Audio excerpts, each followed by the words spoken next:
At the beginning of everything, we are in a completely desolate land, with monsters taking to the sky and flying everywhere, as well as, apparently, an erupting volcano. And some people are watching from atop a hill, and one of them says it's coming, and that monster is approaching. It has dragon wings and looks like the devil, and so, even that, it comes along with a huge dragon. And the leader of those humans says he's the king of the dragons, a huge, colossal dragon, and he calls him Gormtail. And the girl right behind him says that, apparently, the centaur's nest has fallen, and there's nothing left for them to depend on now. The Sign Knights, the Resistance, the Cross Hunters, and all the adventurers, and the 6 heroes that people saw as a ray of hope, they are all dead, and their leader is the only one left, the last adventurer, El Palmi, and so he calls them all, because that is his last adventure, facing that gigantic dragon that is ready to lick its mouth in the air, and he already begins invoking fire magic. But a while after that, everything is burned around, and Palmi is in a very bad situation, badly injured, bloody, with blood everywhere, and his companions are thrown and dead on the ground. But right in front of him, the Dragon King is dead, fallen in front of the boy, and he wonders if that is the end for him. But then, another dragon appears above them too, and it is a 3-headed dragon, having cut off one, and Palmi says that the head he cut off is regenerating, and realizes that everything was in vain. And so that dragon descends once again on top of the boy, and he no longer has the strength to resist, so he just closes his eyes, realizing that this is his end, the end of the world, and the end of his adventure too. But then he punches the ground, very angry, thinking that this fate is shit, and he wonders if this is how it will all end, desolate, dying of hate. And he remembers the death of each of his friends, Philippe, Jaden, and Alexis too. Then he says that they all sacrificed themselves, and starts to scream, howling with hate, thinking that he can't accept this. And so he gets up and thinks of Gormtail, thinking that this can't be how it ends. And he gathers all his mana, preparing one more attack, and says that no matter what, he will finish this. But that fire arrow he was summoning above his head is broken and shattered, because he is hit right in the middle of the abdomen, and his blood starts to gush onto the ground. And the dragon takes advantage of this to prepare another breath towards the boy, while that infernal fire comes at him direction, thinks that he really is a pathetic piece of shit, and wonders why it had to end like this. Because if at least he were stronger, if he had just one more chance, then it would be different. But then someone throws water in his face, and he wakes up scared, noticing that he is no longer facing the dragon, not knowing exactly where he is,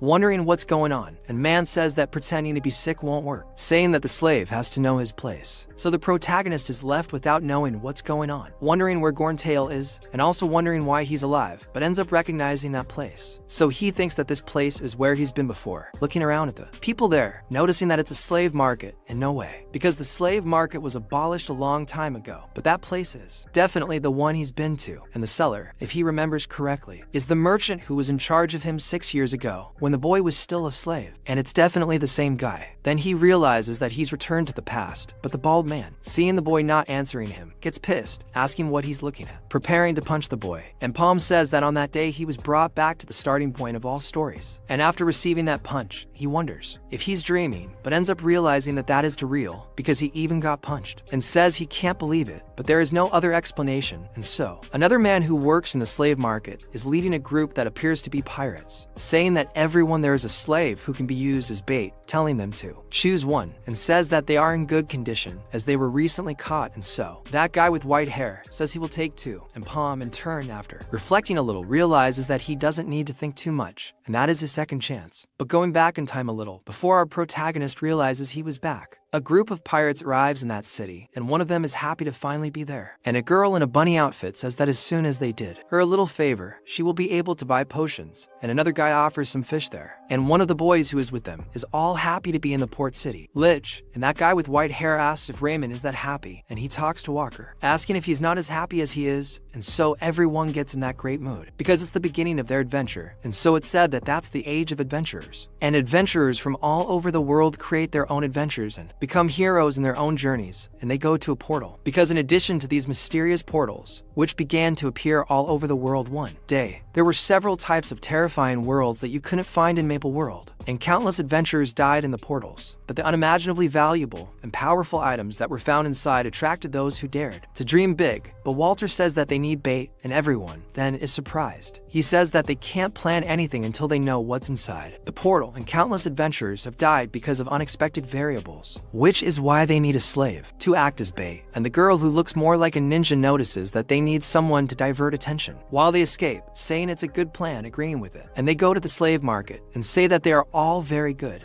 and they are worthy of the price, and so Walter decides to take both of them, one of them being our protagonist, and he carries them both to the portal, and says that they will mark the pillar there to notify the others that they are already there, and it seems that there is no one inside yet, which means that they will be the first, looking back and asking if their friends are ready, and they agree to this, going through that portal along with the slaves. But in that, the boy notices that it is very strange there, and when he looks ahead, he realizes that it is a very mysterious forest with huge mushrooms, and realizes that he has never been in such a mysterious place, and it is totally different from what he had imagined. But Walter says that they do not need to be so nervous, and calls for them to go ahead, because portals usually form in places far from monster habitats, so everything should be clear for now. Besides that, he gives an addendum, saying that they cannot use the same portal to leave, and says that they have to find an exit portal first. But in that, while the ninja looks back, a monster appears out of nowhere, holds her mouth in air, and actually manages to catch her in the middle. And everyone is surprised that there's a monster there and screams Charlotte. But the girl is already being chewed by the monster, and they end up noticing that they are surrounded on all sides by that kind of humanoid monster that is there. And so, Walter uses his fire arrow to try to kill one of the monsters, releasing Charlotte inside its mouth. And it screams that something is wrong, ordering them to tie the baits to the trees, because they have to get out of there. But in that, one of the slaves tells them to wait, because he wants to leave with them, but the fat guy tells him to shut up and do what he says, and so the boy starts saying he's sorry, leaving the two behind. But one of the slaves keeps asking not to be left there, and they simply run away, and the slave who is not the protagonist is caught there, and the other tries to catch the boy. But meanwhile, the fur adventurers run away from the monsters, and Walter is carrying Charlotte all injured, saying that they failed, and cleaning doesn't matter anymore. They have to hurry and find the exit of the portal, but everyone is very nervous, and Raymond almost can't hear. Then the fat guy grabs him by the collar, telling him to pull himself together, and tells him to do what Walker is saying, telling him to calm down, because they even failed this one, but they can always prepare again. So he must not give up, and must focus on the present, saying that they will all get out of there. But another of that monster appears, showing that maybe he is wrong, crushing the fat guy on the ground and killing him in one hit. Then Walker screams in terror, but he is already beyond dead, and only his little hand is left up, all broken. And with that, Raymond starts screaming, and Walker tries to do something else by launching another fire arrow. But that monster shows that it doesn't only have its hand to attack, and throws its tongue that looks more like a frog's, holding Walker's neck and bringing him to his mouth. And with that, he is finished too. And the last one left is Raymond, who runs out screaming for help, but the monster goes after him and wants him to eat. And when it grabs his leg, he becomes desperate, realizing that he is losing it,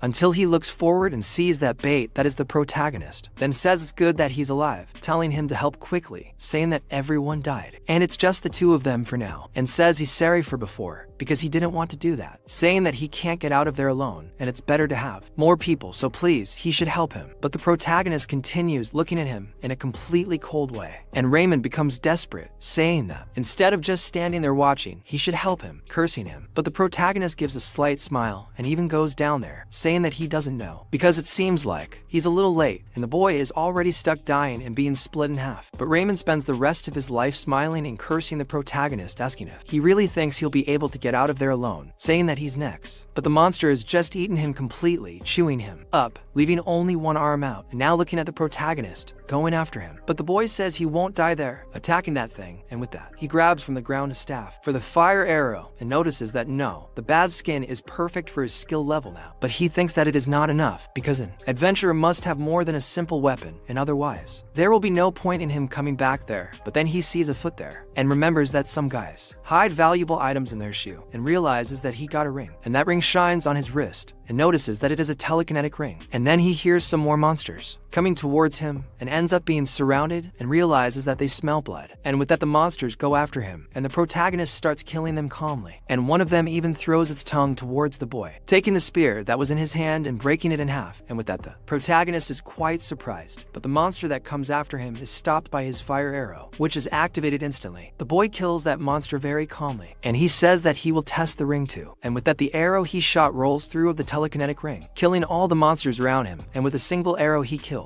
everything that was chasing him. And he says that he won't be able to do this for long. And some monsters, seeing how strong the boy is, get scared, and he thinks that it doesn't matter, but he ends up noticing something, and manages to escape the attack of one of the monsters before he was hit, and realizes that the fire arrows are not working, and looks at his staff, noticing that it doesn't seem to be broken, wondering if it's on cooldown. And then another monster comes from the side, but the boy goes for ignorance, killing it purely with the staff, realizing he won't have a choice, going down with the beating and killing some of the monsters, and wondering wonders how much longer, until he manages to activate another arrow, and so throws it towards the monsters, killing the first one, and zigzagging killing all around, finishing off the horde of monsters that was behind him. And so that girl who was bitten at the beginning ends up speaking, noticing that he's not just any slave, and the protagonist is surprised that she was alive, and she starts talking about what she saw, about him having mastery with lance and magic, asking who he is, and the protagonist notes that she was lucky, but in reality unlucky would be a better choice of word, so she asks why he has that staff. Besides that, she also talks about that on his wrist, asking how he awakened, how much is just a slave, but in that she asks if by chance he planned all that destruction. But the protagonist just looks at her and asks if she's finished talking, and she questions what he's saying, and he apologizes, but says that he understood everything wrong because nothing would be different, even if he had planned that, because he would have killed them all anyway. And she questions what madness he's saying, and the protagonist simply says that it's completely stupid. People who use slaves as bait, preparing the fire spear for the girl's head, and sometime later in the city, everyone is surprised because a bait slave returned on his own, and the protagonist walks through the middle of all of them, saying that the dice have been cast, and he has to hurry to prevent fate from repeating itself. So first he will have to free himself.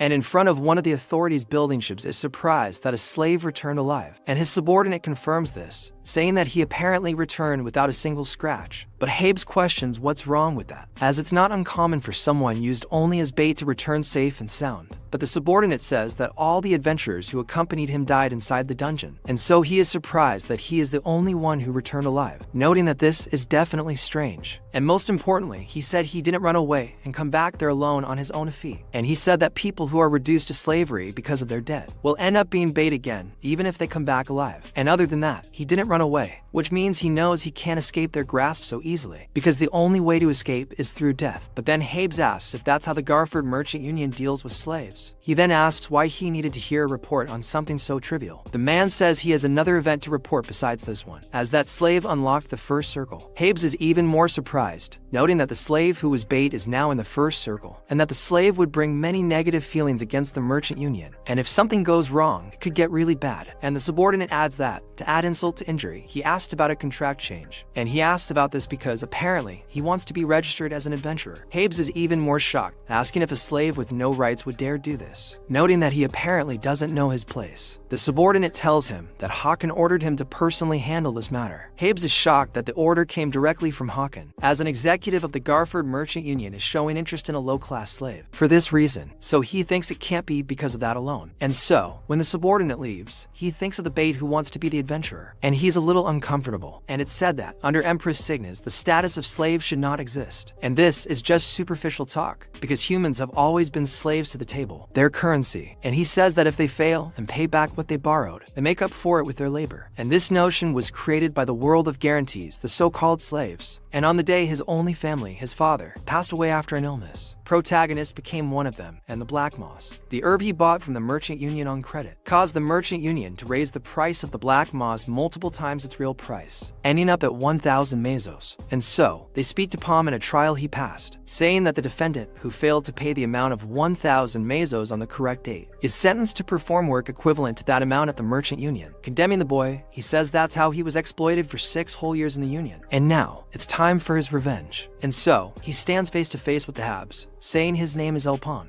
He wonders if he still remembers Hab's name, saying that he's Raken's left-hand man, one of the union's executives, and he caught a big fish. And Hab says he's right, asking if he wants to modify the contract, and says he's already received a report on it, and then gets straight to the point, and says he's going to change the contract to a rank F adventurer contract. And so, protagonist is surprised that he accepted his request so easily, and begins to thank him. But something remains on his mind, because as he had thought, he is being cautious about this. However, the boy says that he still wants Ranky, and says he has no intention of playing with him in his game. Habs then questions the boy about wanting Ranky for himself right away, since the Adventurers Association hasn't even given him a rank yet. The boy says he's already explored nearly 100 of these portals during those 3 years as a bait slave. However, Habs says he's only experimented with bait, and he's never caught a monster. However, the boy asks since when is hunting a monster of virtue for an adventurer. Habs asks what he's talking about, and Palm says that the reason the first adventurer was able to make a name for himself was survival, and the virtue of an adventurer is to return alive, especially when information from a returnee can be far better than an individual feat. And Habs says he admits this is true, and he's clearly right about surviving as a bait slave for 3 years. And of course, this is no ordinary feat, but he says that's all he is, saying that everyone else has only entered low-rank dungeons, and asks if he really thinks his pathetic survival skills will work in high-rank portals. He begins to think the boy thinks they're idiots, especially idiots who would approve a risky contract for someone who could die without even paying what they owe. He thinks the boy is a Donatic because he thinks he's all that, and he'll die without even taking 3 steps. And yet, Habs wonders what this repulsive feeling is he's having, and tells him there's a portal that only 5 people can enter, and it has 12 marks, and he says that's right. The bones of the last 12 groups are buried there. So, he asks the boy to prove to him if he really is as talented as he claims. And if he manages to get out of that portal, he'll do whatever the boy wants. Sometime later, the boy is with the other adventurers, and they ask if he's a newbie coming with them. Chev says it's nice to meet him, saying he's the group's tank, and that he heard about him from Habs, and that he was a decoy slave, and says he doesn't care about such things, and tells him not to worry, as the same goes for his companions. And Palm says she hopes they can have a good time working together, and he starts examining Proto, having heard he can use fire magic, and the boy agrees. Then the other guy asks what he means, wondering if the magic element he can use has already been decided. Then Chev says he heard that mages can't use elemental magic, other than the one they were born with, and so apparently any item unrelated to their elements is useless to them. They think this is pretty complicated, and Chev says that enough chit-chat, as he's probably heard this before, but for this mission, the objective isn't to hunt monsters, but to return safely with the items from the 12 groups that were annihilated before them, so they just have to return the items to the Union.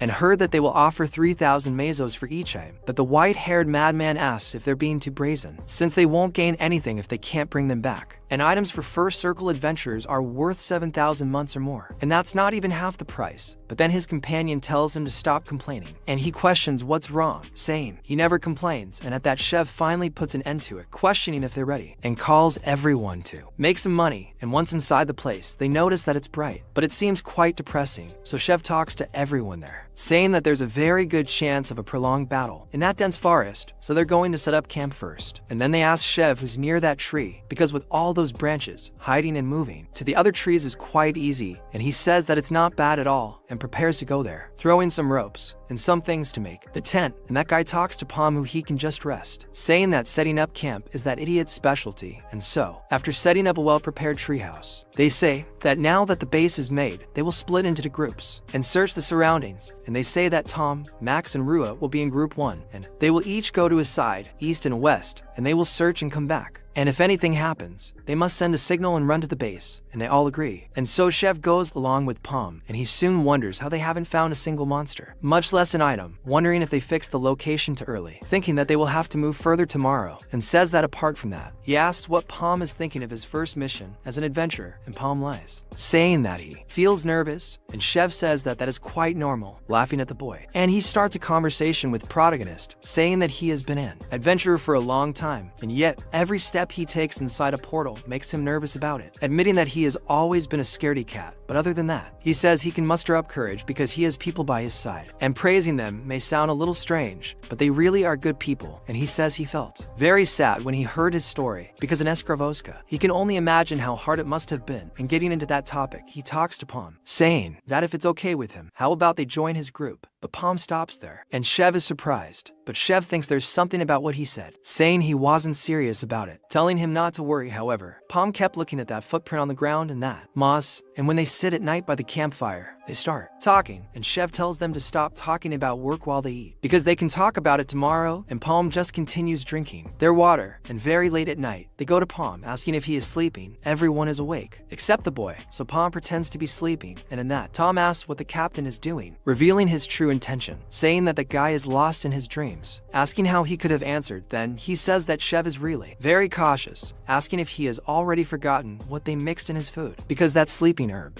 could even make a mother mushroom weighing 100 kilos fall asleep. So Tom says he swallowed so much of it that he would be crazy if he's not dead, and asked where that fire arrow staff is, because that's almost 10,000, and he prepares to kill the boy while Palm sleeps, saying that they're going to get to work. Who would have thought that? The little group that appeared out of nowhere, full of good intentions, would be a bunch of assholes, right? Who would have thought? Who could have imagined? However, when he sticks his dagger where the boy is sleeping, he feels a different texture. And so he lifts the cloth and notices that it was a tree trunk, and the protagonist was no longer there. So they find this strange and say that there is no way he could have escaped. And Chevy tells them to find him because he must not have gone very far. However, a huge explosion happens right behind him, throwing everyone aside, and the tree ends up catching fire. So they ask what happened and why. There is fire there all of a sudden, so they think they have to go fast because they have to get the food and items. So he wonders if this is Palm's doing, but in that, Tank calls Chevy and asks him what it was now, and it turns out to be a huge monster with a gigantic eye in front of it, and he wonders if Palm brought that and starts cursing the boy and notices that he used them as bait, and they all jump out of the tree quickly before that monster full of eyes can bite it to eat them. Meanwhile, Palm is from afar just watching and thinks it is ridiculous because they shouldn't have been so kind if they wanted to trick him, because in a portal where 12 groups with veteran adventurers failed, they immediately accepted a bait like him, and it was obvious that they were up to something. But then he notices that the boss of that area is that guy, and says that he already expected it based on the evidence of the Crusoe he had found before. But it is much bigger than he expected, and the monster continues chasing them, clearing the entire forest. And Chevy notices that that type of monster moves at a disadvantage, and Tank asks if he knows anything, and he says that if his guess is right, that is a golden slime, and it is not something you normally see in Maple World, and says that it is a rare boss that only comes out of red portals, and says that the body of that thing is acidic. So it is the worst possible enemy for melee adventurers like him, and he even tries to talk about the most dangerous one. But before that, he just asks everyone to dodge and look back, and so he is almost hit by a golden slime from that thing, and asks him what that was thing, and Chevy says he has long-range attacks too, and he says it's the acid arrow, a skill that allows him to shoot acid from his body. Then Tank shouts asking if that's not a hindrance, my friend. In the jungle, anything goes, but Chevy says he's coming, telling everyone to get their act together. But then Tank asks how they're going to deal with that thing, asking if in fact there's anything they can do, and so he says they should get out of there first, because the acid arrow must have a 1-minute cooldown, so they'll recover and find an opportunity, and they have to aim for the core that's in that thing's head. And at that, Max gets excited that his skill has a cooldown, turning to attack that thing. But then Chevy calls him, and he says they still have time, asking to leave it to him.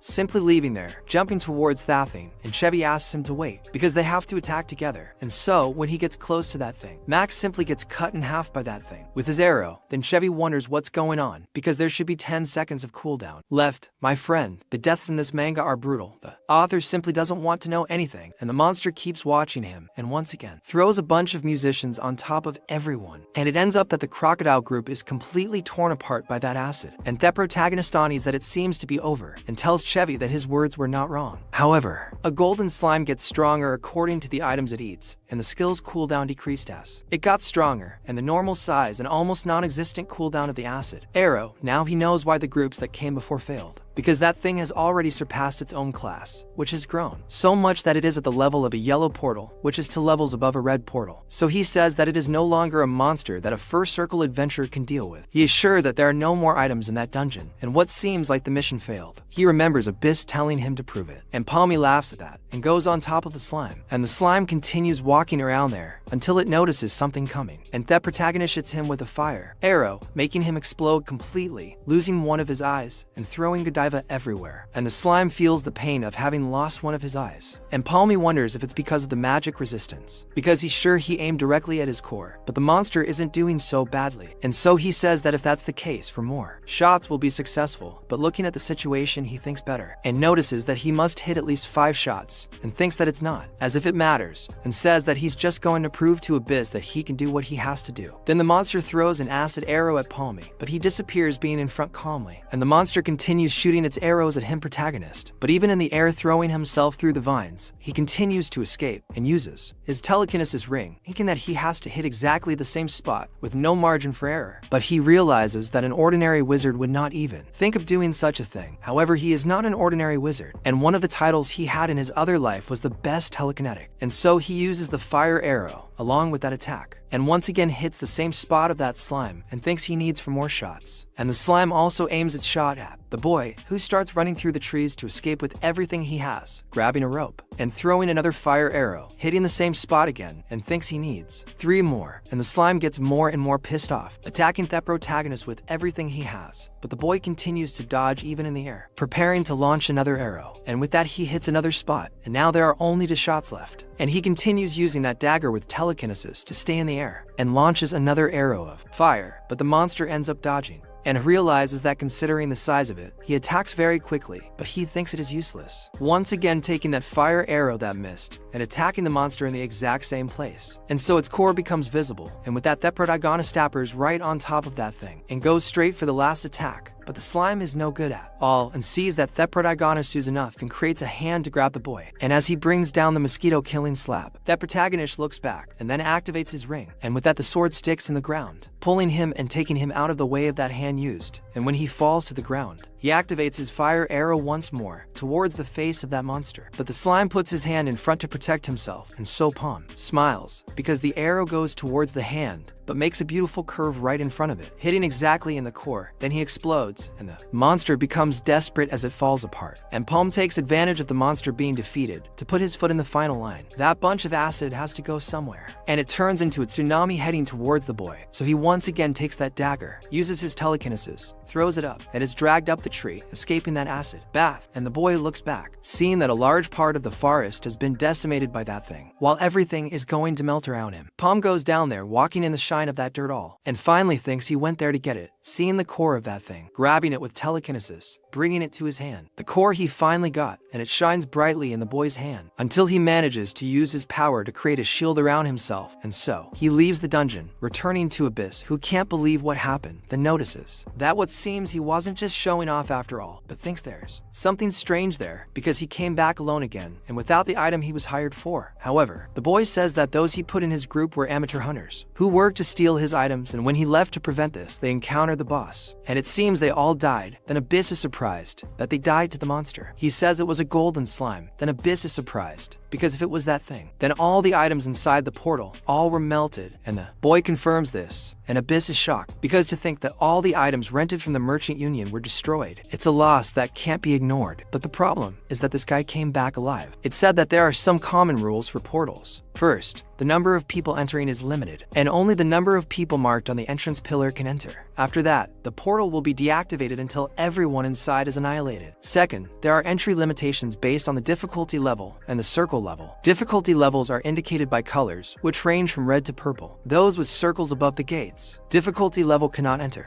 Third, the portal can only be used once, and this is the biggest obstacle when dealing with portals. And if anyone who enters survives and leaves, the portal that he used is destroyed and cannot be used again. So, if the adventurers who enter the portal don't die, there will be no other chances to use the portal again. Habs then notices that the portal is gone and a lost cause, and thinks that honestly, it would be difficult for first circle marks to deal with the golden slime. He says he understands, and only he managed to get out alive, and as he already told him, since they all melted, he understands why the boy couldn't return them, but says that regardless of the reason, the fact is that he failed. But then the boy says that Habs is very patient, because he hasn't finished explaining yet, questioning what the boy is talking about. Palm comments about the golden slime, showing something to Habs, which leaves him wide-eyed, and says that he ate the slime, raising his circle once more. Then, he is surprised that the boy has 2 circles now, because he absorbed the human stone from the golden slime. Palm says thinking that this is enough to prove himself, and now committed. He should give him rank E, but he says he will give the boy rank D, and Palm is very surprised. And Habs says he will give him rank D, but says he will do even better, because if he starts working with him, he will treat him like a rank C adventurer. And with that, the boy signs the contract and has that collar removed from his neck. Then he says that normally, giving rank C to someone who is not in the 3rd circle would be considered preferential treatment, because adventure ranks are strongly influenced by the circles, and a veteran adventurer is rank A and B, and a junior would be rank C and D, while a rookie would be rank E and F, and circles symbolize power, and the difference is clearly evident. But that bastard in front of him is not normal, and you can't move up a circle only by absorbing a mana stone. So he wonders if the boy said it was a survival instinct, but he thinks he does have that survival instinct, but he also has overwhelming talent. And someone who just became a first circle mage quickly returned as a second circle mage. He's never seen such a speed of evolution before and thinks he definitely needs the boy. And so, Palm notices that his treatment has improved faster than he imagined, and it seems that Abyss is really quite patient. But he thinks this is good because it won't be long before the first portal raid of 100 red rank members in the first big event, which the Ulite Merchant Union and the guilds we're watching will happen now. And obviously, the Ogarfer Merchant Union must also be quite interested. And he says there's no harm in that, because he's also in a hurry, and while he's at it, it's a good idea to advance his plans. And he asks Abyss, saying he needs a favor, and he asks what the boy wants, saying that he just has to say it. So he asks him to lend him money. And Abyss thinks for a bit and notices that that kid is already going a bit too far. And it is said that the portals started in the Age of Adventurers, but that was a trap set by the Black Magician.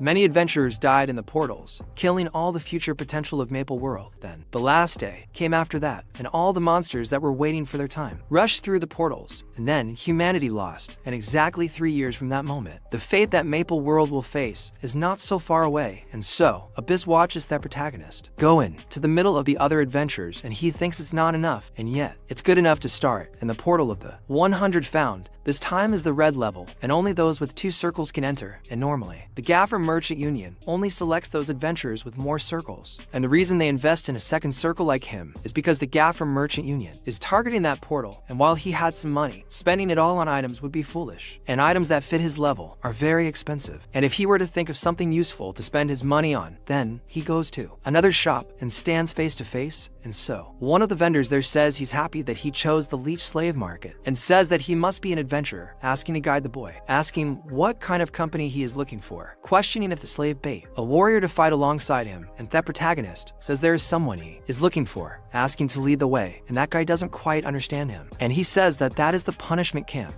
and says that they are using that place to punish those who act like that person he is looking for. And he takes the boy to his cell, but he is afraid of who is inside, and asks the boy if he is sure it was that guy. And he talks about it, but that protagonist sees he is aware, looking at that man, saying that he is the one he was looking for. And he says that the death of a certain individual accelerated the destruction of the world in his previous life, and that is the axe heroine, Erin, and that was the killer of that girl, and the perpetrator of the crime was none other than the only apprentice she ever had, Dibbo, killer of heroes. And that was the incident that marked the beginning of the end. Then Dibbo asks why the boy came for him, saying that he doesn't think he knows him, sending him away. And so, the salesman begins to apologize to the customer, saying that his mental state is a little complicated, but in that protagonist sees that his behavior is a little different than it was before his return, because now he is just a slave, treating adventurers like that, even though he is a slave. And he thinks that Dibbo is very rude. And the seller says that there are other crazy dogs like him, but protagonists think that not only in personality, but in skill as well, and beside him, he was one of the few who gained attention after the last day, and sometimes they were compared. They are from the same region, and they awakened at the same time, and they were very skilled. But what was most similar was something else, and so he is released, and that protagonist asks how much it cost. And Dibbo says that it seems they have a young master from a rich family there, asking if he can pay what he asked, saying he wants 1,000,000 mezzo, asking if that's okay with him. And that protagonist sees that what compared the two of them was the fact that they desperately needed money, because that guy has a younger sister who has the black blood disease. So Dibbo tells him to leave if he doesn't have money, because he wants to act conceited. It's not the time.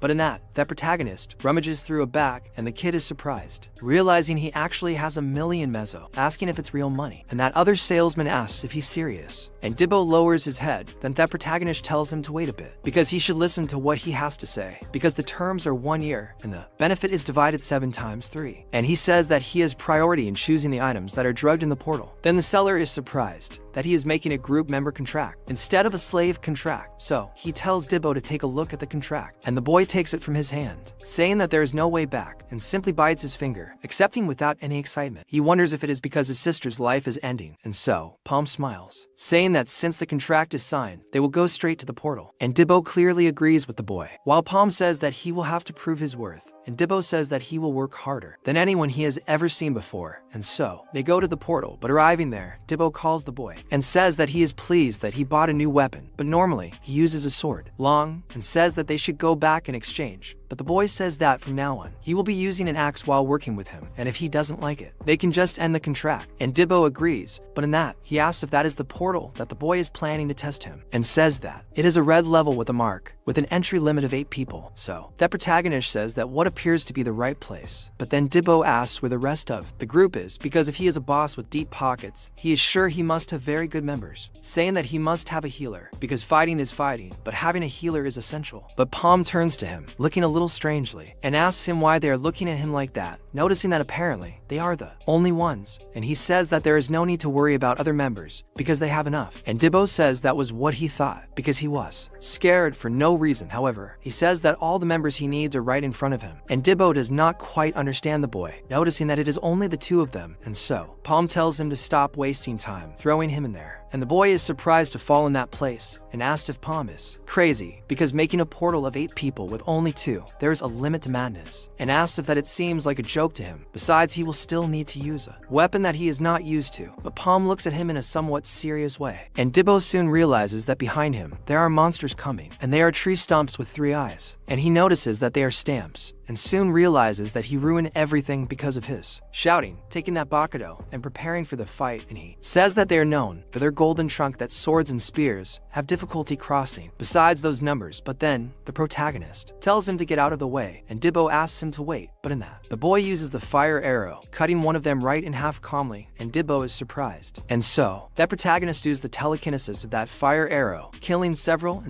of those things in front of him, and he says that this is disappointing, especially when thinking that he would act like that as soon as they entered a portal, telling him not to make mistakes like that again. And so, Dibbo asks, who is this monster? While that's it, elsewhere, a girl says that the merchants have taken the bait and they're still buying time for their plan, but they've already captured the people they're going to send. So, a person who's drinking wine in a villainous manner listens to the story, and the girl asks if they have his permission to continue, and that guy says yes. And the girl disappears behind him, and he says that everything will be done according to that person's wishes, and wishes freedom from Maple World. And after the protagonist deals with all those logs, Dibbo gathers all the mana stones, getting a total of 27 of them, and so, that protagonist tells him to continue, and he says he's right. While they walk in that desert, he says he thought he was just a crazy person, or whatever, but the boy is no joke, and he is surprised that his power is telekinesis, saying he has never seen anyone using a fire arrow like that, and says that since he is accompanying a person as strong as him, he must be able to get a lot of money, and thinks it's incredible, and since the distribution is 7-3, he must be able to save on medical expenses and food for now, and so he is all happy. But the protagonist says he found it. He doesn't quite understand.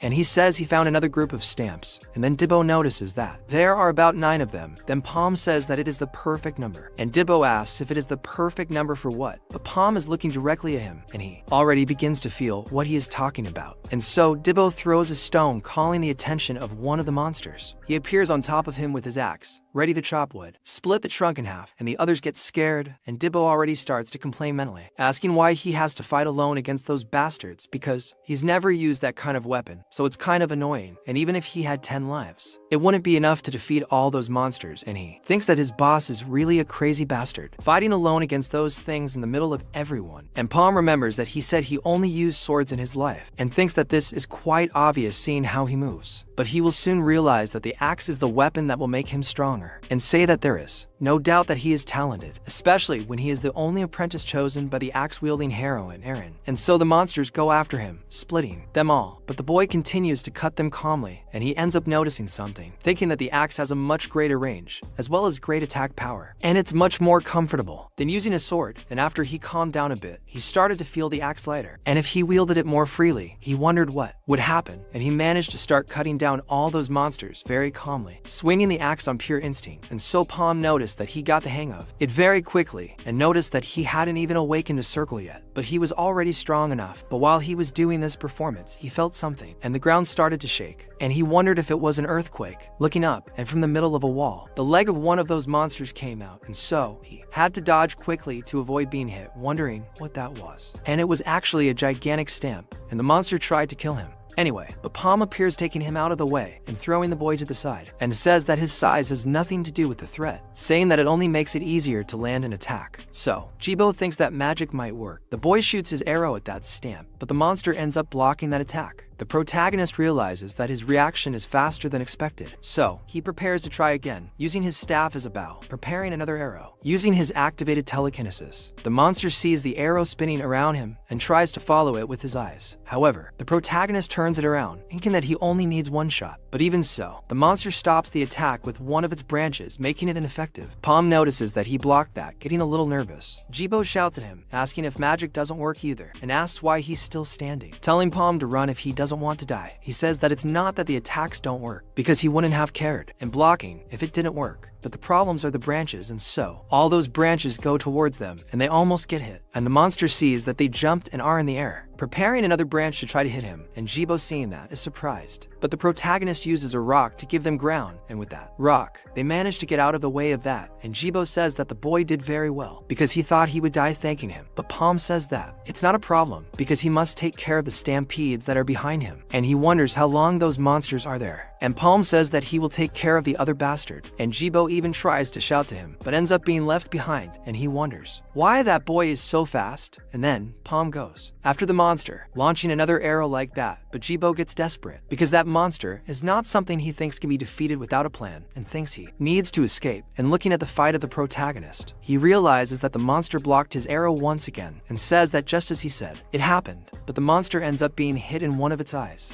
And then Jibo is surprised that he got it, and the protagonist keeps firing arrow after arrow, and he says that the branches move much faster than he expected, so it's impossible to use telekinesis and attack at the same time. However, since they are in the second circle, he manages to cast magic twice in a row, so he fires an arrow to make the monster stop it, and a second to rip off its branch. Jibo thinks this is incredible, because hiding a fire arrow right behind the first one is simply absurd, and no matter how fast he is, he won't be able to block two consecutive attacks. He is surprised to think that Stamp is defenseless against attacks like that, and says that this guy is more of a monster than he had thought. However, while he is just watching the fight, he realizes that shit has gone wrong, and shouts to Palm, because several other smaller stamps are behind the boy. He tells Palm to look back, and thinks that there were so many that he ended up letting some of them pass. But Palm turns that arrow that was heading towards the monster downwards, killing all the other monsters that were surrounding him, and he talks to Jibo, asking if he can't even handle those small ones. And so, the big one gets pissed, launching another attack on the boy, but the protagonist quickly gets out of the way, squirming over the rocks, and evading the attack of that thing. He thinks that if he shows an opening, even for a second, the monster will use it while he is in the air. A whip from that tree goes towards the boy, almost hitting his head, but Jibo appears in time, touching the protagonist's shoulder, throwing him down using his axe to cut that root. Then he says that he just saved Palm, and he better take back what he said. And so, Palm smiles, saying that he finally seems to be becoming useful, activating once again some arrows, and together they become motivated to finish off that damn thing once and for all. And with the two most motivated, Palm fires to arrows at the monster, blowing up most of them. The monster tries to stop one of the arrows, but then Jibo charges forward, cutting it down with his axe. The protagonist, seeing this, notices that it's attacking from the sides. The boy is almost hit, but Palmy tells Jibo that he'll go right, that he'll handle the left, and the two of them cut through the roots. And they charge at the monster again, and Jibo begins to circle its body, jumping and cutting everything he can in his path. But he ends up getting hit in the ribs, and spits blood everywhere, and the monster almost swallows him. But the protagonist takes a rock to the boy, and pretends to be Goku's cloud, quickly pulling him out. But then another root of that one grabs the rock where he was sitting, destroying it and throwing him out. The protagonist realizes this is becoming too much trouble, summoning even more rocks, forcing him to stop on top of one. But the monster attacks again, and he realizes there's no escape, and begins walking over the rocks to try to avoid it. The protagonist, in turn, continues with his fire arrow, circling the monster's entire body and drawing its attention. And when the tree turns its face to look at the protagonist, it tells Jibo to finish it off, and he takes his axe to the monster, hitting one of the thing's eyes. And so, he, who had 3 eyes, now has 2 on the same side, and begins to suffer, screaming at it. But Jibo ends up dropping his axe, jumping and leaving the weapon behind, and tells him that it's not over yet, and goes back on top of that thing. And the protagonist, in turn, uses his telekinesis to grab the axe and throw it into the boy's hand, and Jibo catches it in the air and tells that thing to get ready, because it's time for dessert. And once again, he hits another one of the creature's eyes, which screams again in pain that was caused to it, and so he is thrown back, bouncing and staying in front of the monster, and the tree even goes with its mouth to try to bite him. But the protagonist enters with the fire arrows in the mouth of that thing, launching both of them inside, causing a huge explosion in the core. Then, with the core being destroyed, the monster begins to catch fire, and Dibbo looks at it to calm down, and Palmas comes close to him, saying that he did a good job. And Dibbo says that the boy did too, and with that, they finally managed to destroy that monster. And it has been a while then, in another corner, in a very humble house on the outskirts.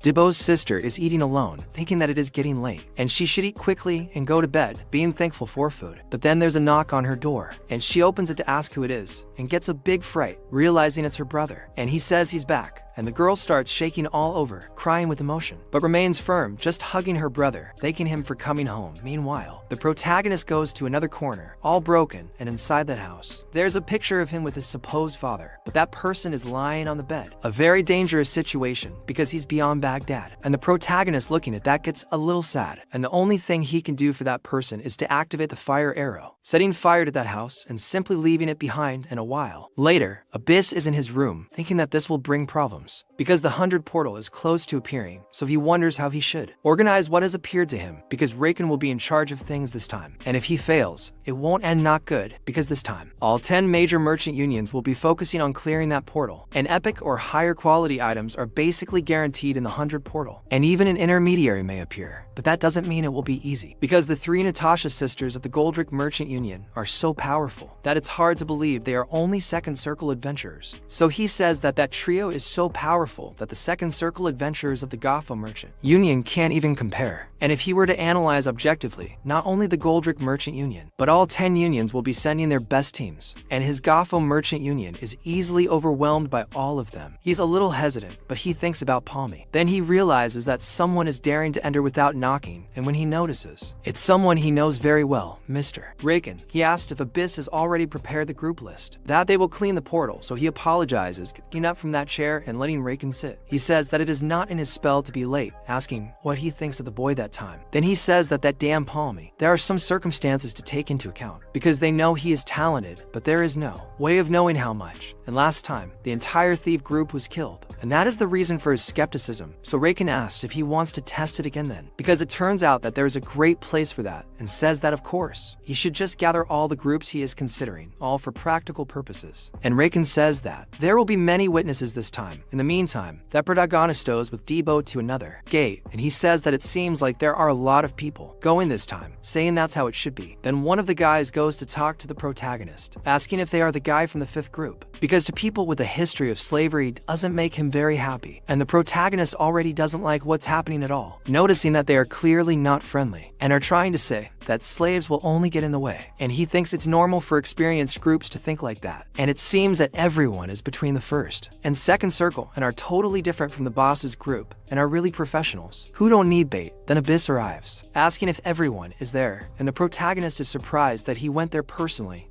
Abyss says it will be straightforward, and they will proceed with the test now, and will give them a chance to show their skills. And that pirate guy asks if he will give them a chance, and Abyss says that's right, a chance for him to go to the Ism portal. So they are surprised by the news, and he says that he is saying that they will have special treatment, and the protagonist notices that this is how they will play, and he tells them to show their best in that 40-person portal. So they all enter, and realize that it is the forest again, and the pirate says that they will only join together for the boss hunt, and asks if that would be okay for everyone, and says that there they will split up, and when there is a signal, they will come back together. And once again, both the protagonist and Vo are alone, and the group of mages move forward, and they say that they will kill everything in their path, since they don't have much time, and they agree with Dolan, until a monster comes towards them. It's a type of 6-legged crab turtle, and he asks if there's only that shit there, saying that they're mushrooms again, and the wizard releases his energy ball, saying that it's a huge waste of time using the energy beam, and thinks that this is tedious, telling him to get the magic stone and continue quickly, but that monster completely resists his magic attack, and gets pissed off by the attack. Then they notice that it's still alive, and the wizard is surprised that his magic couldn't get through, and says that this won't work, saying that they should do something. But then a noise starts to appear around him in the middle of the forest, so he asks everyone to be careful, because they're already surrounded, and that group is very screwed in the hands of so many monsters. But the monsters start to be killed, and after a while all four are very tired, but somehow they finish killing it, and one of them talks to Dolan, saying that the monsters are stronger than normal, asking what they should do, and Dolan says he bets that he'll win with death count is out of the question, and if they continue like this, they will end the resistance before the main one. And since it is like this, even if it is a little risky, he thinks about breaking the alliance and going straight to the forest. So the protagonist thinks that is what most groups will do. And Dibbo says that it seems that is the case, but those things are very hard, and tells him to forget about it, since earlier he was just standing there without helping in anything. And the protagonist says that there were only 3. He should be able to handle that many. And Dibbo says that anyway. He asks if he is saying that they can waste time with just that. And that protagonist sees yes, calling him to continue. But then, Dibbo wants to go kill the boss, while that protagonist wants to clean up the trash. And so he asks what the boy wants, telling Palm that he just said they were going to the boss. And he says he was saying that was what the others are thinking, and they go with the numbers. And killing the boss is not the only way to get a good score, and the way he deals with the small fish is also important. And besides, the boss is dangerous and the competition will be fierce, and they don't know what tricks the other teams will do. But Dibbo thinks they probably won't go over the line, but you never know. And he says that he always talks like he knows everything. Besides, Palm also says that he can sense something very dangerous about that portal. Meanwhile, Doolin's group continues moving forward,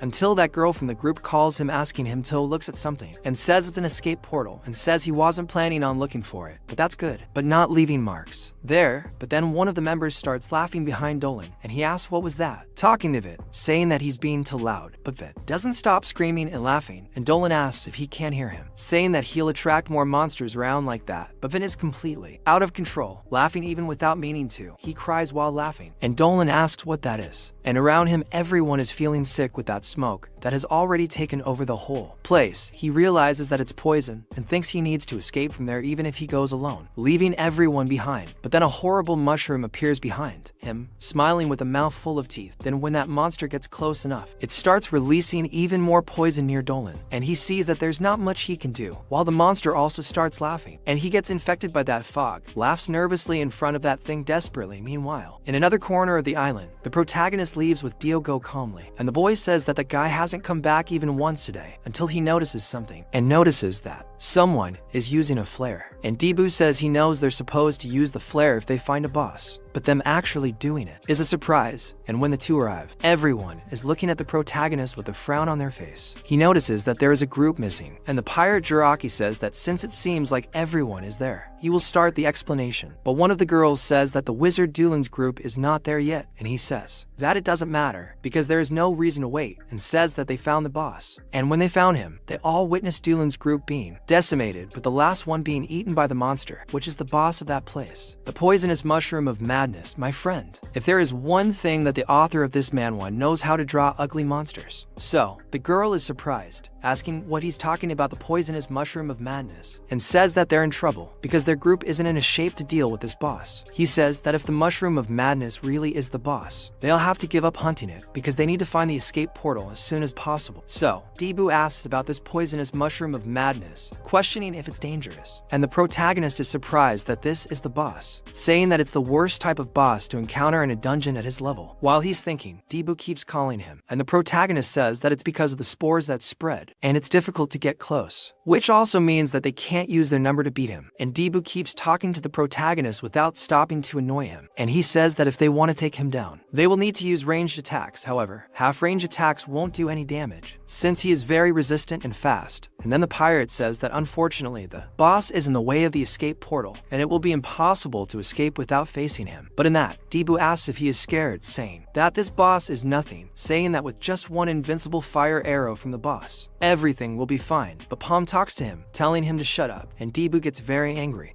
And Palm says they will die if they enter Thethys without any plan, and says that his fire arrow won't even scratch him. And Debu asks why he's scared, and he says that even the small mushrooms in that portal are all tanks, so they can assume that the boss is too. And the pirate gets all pissed that they're talking about something so obvious, saying that's why slaves are like that. And one of the knights tells Iber, saying that they don't have time for any of this, and they need to figure out how to get out. But then, the protagonist raises his hand, offering 50,000 mesos, and Iber asks what he's talking about, and the protagonist says that he'll give 50,000 mesos per person, since the elite has 30 people, and they only need to pay 5 million mesos, and tells them to do that, and they'll be the bait for all of them. And so, Debu is very surprised by what the boy is saying, asking what the hell is this? But Iber tells him not to be convinced, saying that he must be used to it with these slave tactics. But he shouldn't think it'll always be the same, and says that this boss isn't a boss who can be attracted so easily. Says that if they follow what he said and they fail and attract attention, ending up dying in the process, they'll all be dead in an instant, and says that slaves only get in the important path of auto-rang, and says that leaving that aside, what's wrong with that guy next to him, because he doesn't even seem awake, and asks what the two of them can do with a two-circle adventure and a slave. And so Debu gets very pissed because that guy's talk is irritating him, saying that he's been trying to pick a fight since early. But then Palm asks what he wants to do, saying that he must already have a better plan than that because he's been talking a lot. So he says no, and Palm, just as she already thought, realizes that he doesn't have one, and if he had the knack of dealing with the boss, he wouldn't have taken the flare, and also says that he wants to clarify something, saying that his group consists of one from the second circle and one from the first circle, and Debu is surprised that it appeared on his arm, asking since when it has been there, and then he gets all happy, thinking he is a genius, and Palm asks if Obero's group doesn't only have one or two from the second circle, and he realizes that the boy is right, but that girl who was there asks him to wait, saying that if they are really going to be the bait for them, she is willing to pay. However, they do not have all of that with them now, and Silver says that this is not a problem because they can take it as soon as they leave, and if they cannot leave, they should interpret this as if they are becoming a sacrifice. But he says that everyone there must agree, and then he tells them to decide. And sometime later, near the exit portal, the monster is eating the rest of that group that was there, until a fire arrow comes towards him, and he receives it right in the face. However, he is enveloped in smoke, and Silver tells Debu that they will move when the boss notices them, and Debu asks why they have to do this, and the boss really notices them, with his eyes shining as if it were death, going all out towards the two, very quickly, smiling and running to be able to kill them. And Silver notices that he is coming, and Debu asks why he is so fast, while the two already have a mask covering their face, and the monster comes running like crazy towards them with everything he has, and the two keep coming, with the mist chasing him, and that girl tells everyone to run now, telling them to move quickly and activate the portal before the baits die.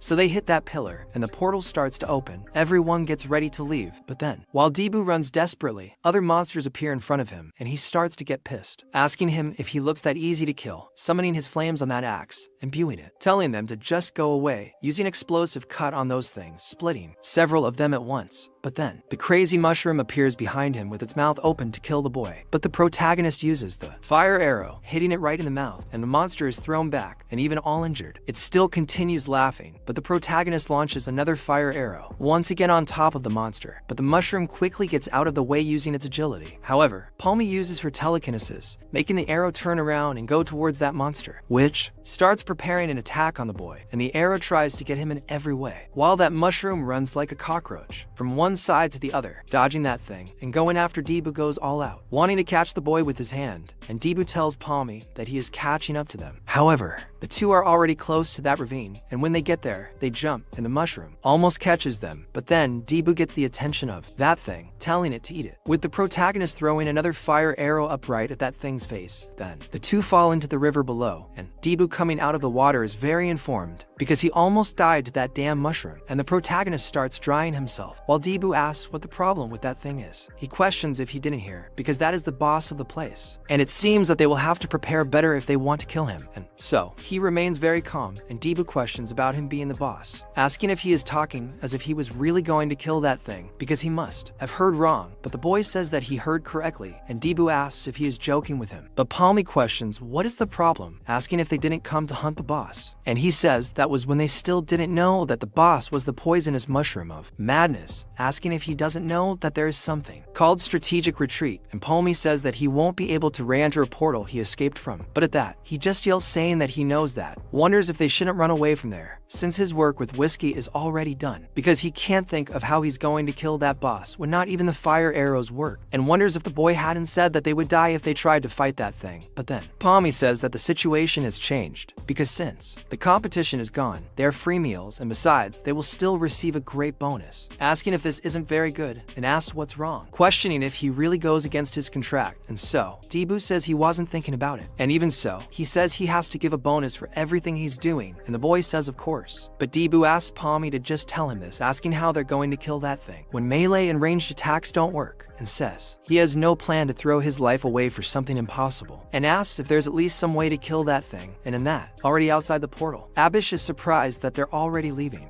and asked if that wasn't too fast for a portal of 40 people, and he asked Jubal how it was there, because it seems that some people are not there, because that delinquent is still there. But in that, she says that they failed, and says that Doolin's group was killed, and Palmy is still there, and they were only able to escape because Palmy and another guy served as whiskeys, and says that it is impossible to kill the portal boss with only that group. And Abish asked what she is talking about, says that then she did nothing besides running with her tail between her legs, and she says that the boss was an infamous poisonous mushroom of madness, and there was nothing she could do. But then he throws his cigar on the ground and steps on it, calling them to come back. And so she tells Abish to wait, because Palmy's group has not left yet, and since the portal is still active, they must still be alive. But then Abish says that they will not survive, because it is only a matter of time. And she herself said that the boss is the poisonous mushroom of madness, and if they want to wait, they can wait alone, and he doesn't have time. So he starts cursing those damn useless people, because it seems like they just got unlucky. And it's impossible for a two-circle maggle to kill a poisonous madness mushroom, and average adventures like those are of no use to him, and says that the type he wants is someone who can overcome obstacles. And already inside, the protagonist is aiming his fire arrow in the middle of the forest. And meanwhile, Abish is thinking that what he wants is someone who turns the impossible into the possible. And the boy is eager to launch his arrow in the middle of all that, and tells Dee that they are going to start the hunt. And when he launches that arrow, it goes all the way to the forest. And it is said that this boss is faster and tougher than those they faced before. And besides, he even uses poison that makes things even more difficult. In a situation like this, it's better to keep your distance and attack with a strong power from as far away as possible. But he still can't reach this one power level point with the fire arrow. However, if he uses telekinesis to make the arrow spin at high speed, its penetration power will increase drastically. And this is something he can only use in the Maple world. And it's something he invented when thinking about a bullet, a skill that makes the impossible possible.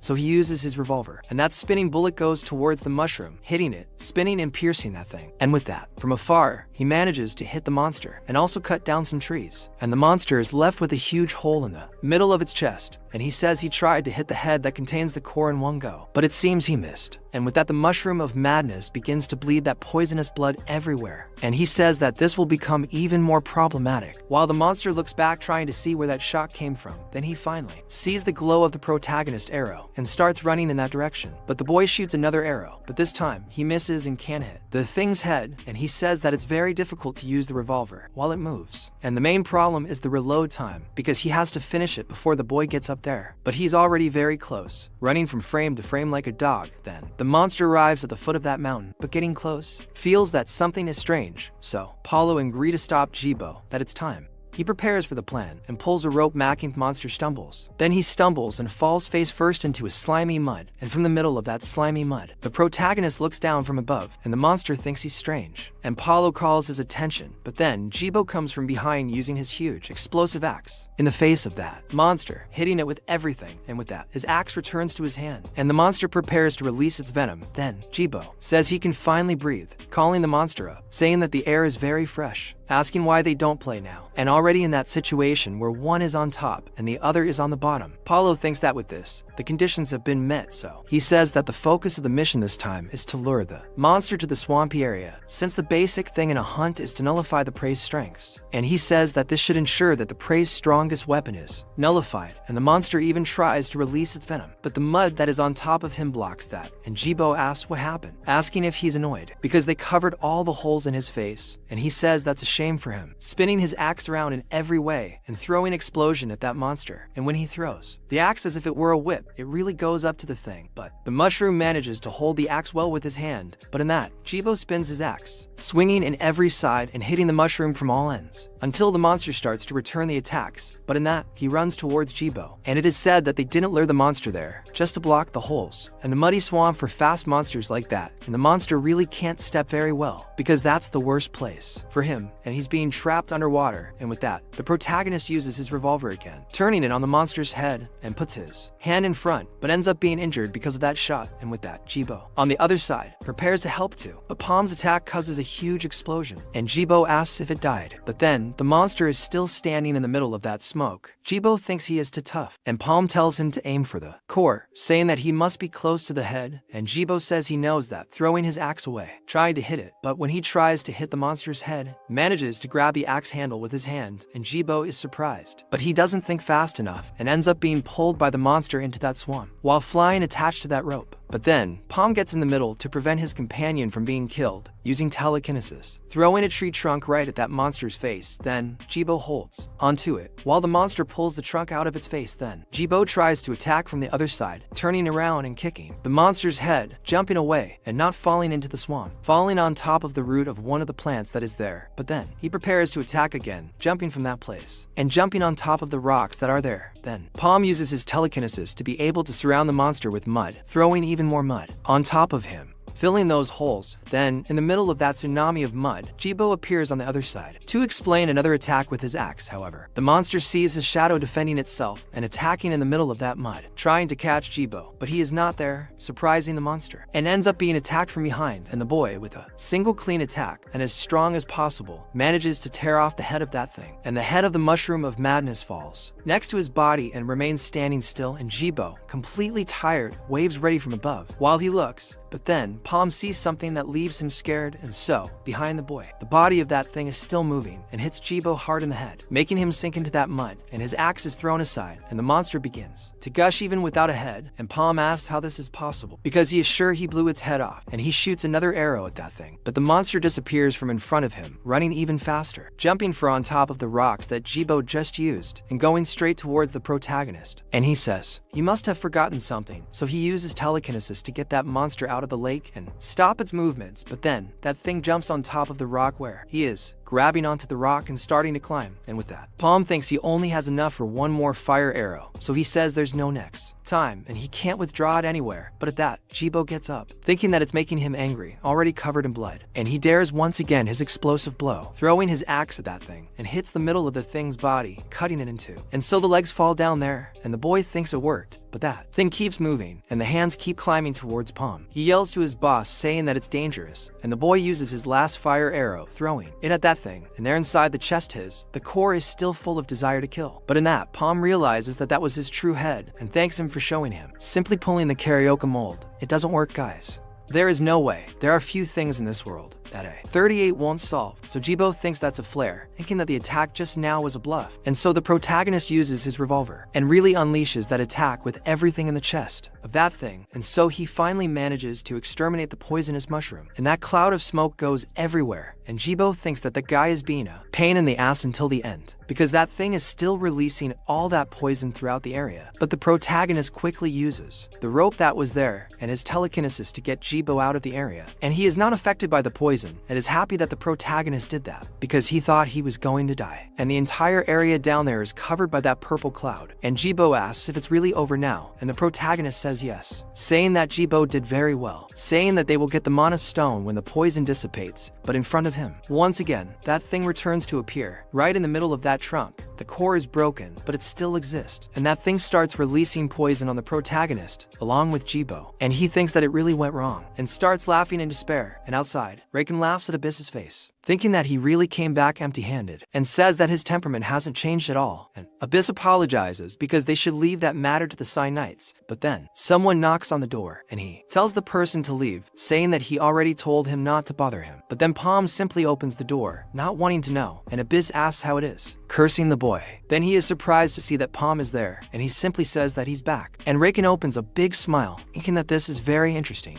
And in that, Reiken talks to Abyss, asking what's going on there, asking if someone came out of the tomb or something, saying that it is a pleasure to meet the boy, introducing himself as Reiken, asking if he is Palm, saying that his survival skills are, as rumors say, and says that he is the type they need now in Gotho. And Palm, hearing that, thanks him for the compliment, and he says he will ask just one question, asking if he would be able to show that skill again at the 100-men gate. And Palm looks directly at him, but says that it would be difficult, and Reiken does not like that answer very much, and Abyss asks if that is the way he talks to Reiken, calling Palm, asking if he thinks he made him an adventurer who can simply choose his missions, saying that he should not forget that he still has a debt. But Reiken, in turn, smiles, thinking about what the boy said about it being difficult, realizing that it is not impossible, saying that he does not like roads, saying that he will change his question, questioning what he wants. So, sometime later, Giggs is already spitting out his beer, amazed at what the kid said about the 5 million mesos per person. Because considering the two of them, it's 10 million mesos, and that's a lot. And the protagonist doesn't even hear the shit he's talking, because the kid threw the beer all over his face, and he apologizes, then he questions himself anyway, and he's not being too ambitious, because they're definitely going to give up on the proposal, and it was his first big mission in a while. But Palm says it's not his problem, and they're the ones who will decide. Then Gibbon notices that he's acting differently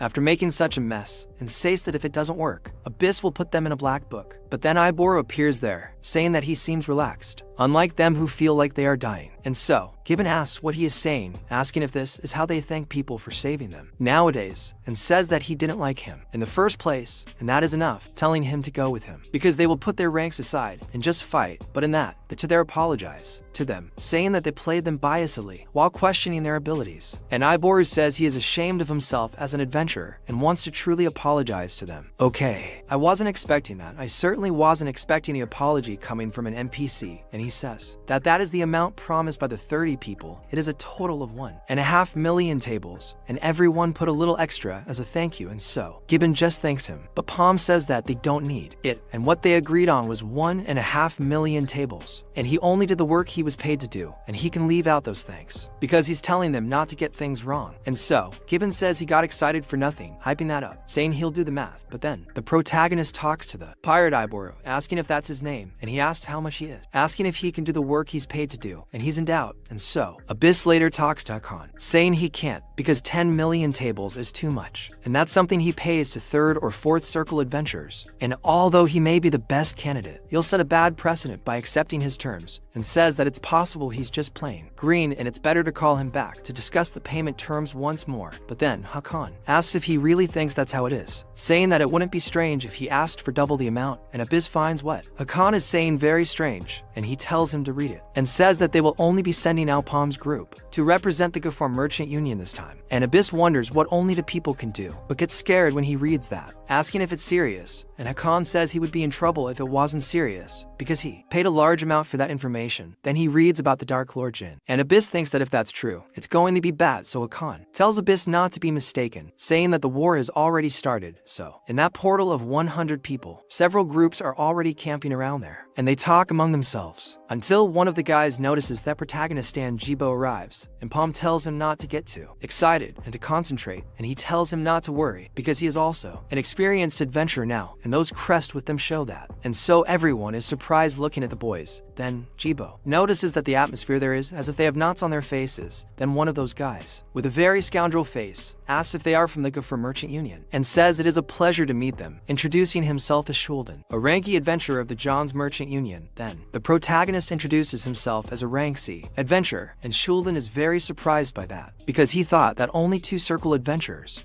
could enter through the gates because of the restriction, asking how rank C could be there. But in that, a girl asks if they could give them some space, saying that she has business to discuss with that person. Then Shulden acts strange, asking if they were with those guys, saying that he wasted his time for nothing, and Parm in turn remembers something he discussed with Abyss, asking why he would have to do a mission he was giving, and he tells him to just do what he told him, questioning why he is asking so many questions. And he says that his Merchant Union Gafor will be working with the Order of Knights Senios at that gate. Then it is said that they follow the teachings of the Empress Senios, the strongest of the group, Order of Knights Senios, and he says that the one called the Symbol of Power has shown interest in that gate. Then Abyss says that the quota for the gate has already been taken by another union of merchant knights, so they decided to work with them, and even if they are the knights in training, the probability of success will be high. And although they may have ulterior motives to come to that gate, their offer for him wasn't bad, so they will work together. And the protagonist says he understands, saying that it won't be a problem if it's a cooperative work, and Abyss is surprised by the boy's decision, because he didn't think it would be that easy. Then he thinks that something about them smells strange, and that girl introduces herself as Kiri, the one who leads the beginners of the Order of Signs, and she says that she hopes he doesn't think they are on the same level, just because they exchanged a few words, and she says she doesn't want any extra trouble, so they should just follow her orders and follow her in silence. Then Gil asked what kind of attitude is that, and I'm also questioning what kind of bullshit attitude is that. After all, they were supposed to be friends. But the girl girl already comes in scolding. Don't come thinking that we are on the same level. What a stuck-up girl. You think you're shitting gold. It's not possible, man. So she asks the protagonist if it's just the two of them who were sent by the Gaffer Merchant Union. And he says that it seems like it. And Kiri wonders if Gaffer isn't taking this seriously. Then the Dig Merchant Union, Kroko's group, arrives there with some pretty tough guys. And the other Merchant Union from Murdia. Come on, it's not possible. No.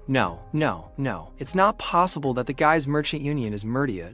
No one can put a name like that on something, and that is the Kugels group. Then Jibo is surprised to see the elite of the respective merchant unions, and says that the atmosphere has completely changed. And finally, the three sisters arrive, stealing everyone's attention, and that's the merchant union, Goldrick, and they're the three Natasha sisters, and they're very high-level adventurers. So Kiri starts acting jealous, calling them arrogant, but in that, another guy who's there calls everyone, greeting them all, saying that they are the chosen ones to be the guards of that invasion, and his name is Lone Giko, and says that they are there to support them as they leave the gate, and says that, although they've probably been informed of all the details through their respective merchant unions, he will explain once again as the reminder, and says that the legendary item that will come through that gate will not belong to any of them, even the one who obtained it, and the item will belong to their respective merchant unions, and they will be paid according to the terms they agreed to, and says that they can at least keep them on as stones, and they should be happy about that, and he reminds them that if they are caught trying to steal an item, they will have to face your group of adventurers rank B. As he points to his group, he clearly shows that he has 5 circles on his arm, and Jibo is surprised by this, wondering if they all have this level of power. And he says that this ends the warnings, and they are all free to enter, and that he continues to pester her, calling the protagonist to follow him, saying that he will lead, and says that they will be the victors, and Jibo asks what her problem is, asking if he really has to work with someone like that, and the protagonist thinks that finally all his efforts were for that gate. It is a gate that he has not experienced even in his past life, but he needs to get there, since everything will start there. And he just calls Jibo to be able to follow him, and he goes after him complaining, saying that he will not help even if they come crawling later. And in the middle of that wheat field, the portal is there, and people are passing through. So the man guides everyone, and Jibo asks why the grass in that place is so tall, but that he asks the boy if he thinks they're just there for fun, telling him to stop playing and follow the group. He falls behind, but gets really pissed off, talking to Palm, asking if they're really going to accept that treatment. But when he looks back, Palm has his ear glued to the ground. Jibo finds this very strange and asks what he's doing, but then he hears a herd running toward him, and one of them even hears what's going on. But too late. Those monsters are coming toward him, and they're big pigs, a herd of Feta pigs, and they notice there must be over 1,000 of them. Kiri asks what they're doing, telling them to avoid it, since most of the groups haven't gotten there yet, asking if there isn't a tactical rule about not attracting danger to the portal entrance. A guy starts calling out to the elder merchants over there, but the fat guy refuses to go with that guy, saying he's going the other way, and starts going alone.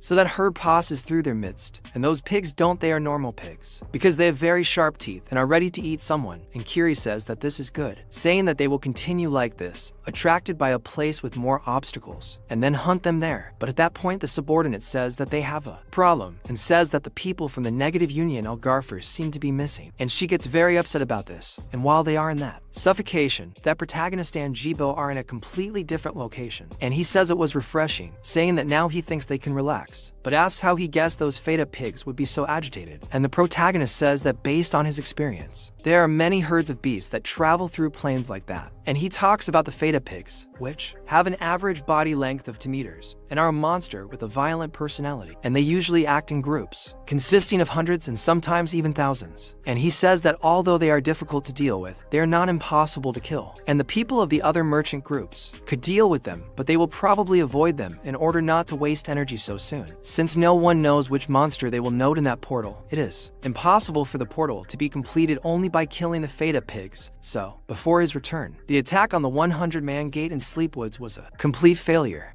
with all the adventurers who participated dead. Then asks what he's thinking so much about back there, and it turns out that as he moves forward, the idiot steps on a trap and almost gets hit with everything, but the protagonist gets him out of the way, saving his life, and he keeps asking what that is, noticing that it's a trap, and asking who would do something like that, and the protagonist in turn becomes very fearful, and the traps don't stop, and several other adventurers fall into them, and are almost killed, but by very little, and that bald guy thinks that this is very childish, while his friend says that he just cleaned things up around there. and that must have been the last one. But one of them tells Babel not to let his guard down, and he notices that it's Kroros, and says that although they may have dismantled some small traps, they are still dangerous enough to kill on the spot, and says that besides, they copied the way humans hunt, and from that alone, it's possible to realize that they are not ordinary monsters. And if these monsters have such a level of intelligence, then they are probably the ogres, and they are more difficult to deal with, because an ogre is equivalent to a final boss of a red gate, and with that, they have an idea of what to expect, and they can be sure that the difficulty of that gate is high, and they would all be dead without knowing if there weren't adventurers who weren't at their level out there. And he says that they should make use of this situation, asking them all to follow, but in that, someone falls, and he tells people to be careful not to leave anything behind. But in that, Babel's head falls next to his body, leaving Kronos very scared, and that same thing that cut off the head of one of them starts cutting the heads of the others, and Kronos himself tries to ask what's going on, but his head is already in the air, completely the opposite, and a man appears killing him, and he asks who it was, but that guy calls them an idiot because he was acting like he knew everything, but he ended up dead anyway. And it is said that using the ribbon pigs to distract the people entering the portal, he doesn't know whose it was idea, but it worked well for him, because in this opportunity, he must start acting, and he thinks that that one is annoying, and that guy says he thinks they can't do anything since they are short on time, and wonders if he should start, and so, the Natasha sisters get serious, but in fact, they can't move, and he says there's no point in trying, because magic alone won't allow it. For the next 30 minutes, and one of them questions why he's doing this, and that guy finds it incredible that she can still think and talk, even under the effect of her magic, and says that as is expected of Natasha, and says that since she is more dangerous there, it's better he get rid of her soon, summoning a fireball right in the middle of the girl's stomach, killing her in front of her sisters, and they both start to tremble and cry. And he says that this is indeed a difficult question to answer, questioning why he is doing this. But then he realizes something, questioning if it will be easier to understand if he does that, saying that it is all for the Black Magician Lord, summoning the fire arrow towards the two and killing them without further ado. They fall completely dismembered on the ground. Then he thinks that this never ends. He just wanted to rest there, and he thinks this while hearing that bunch of explosions around the place, and remembers his master talking to him,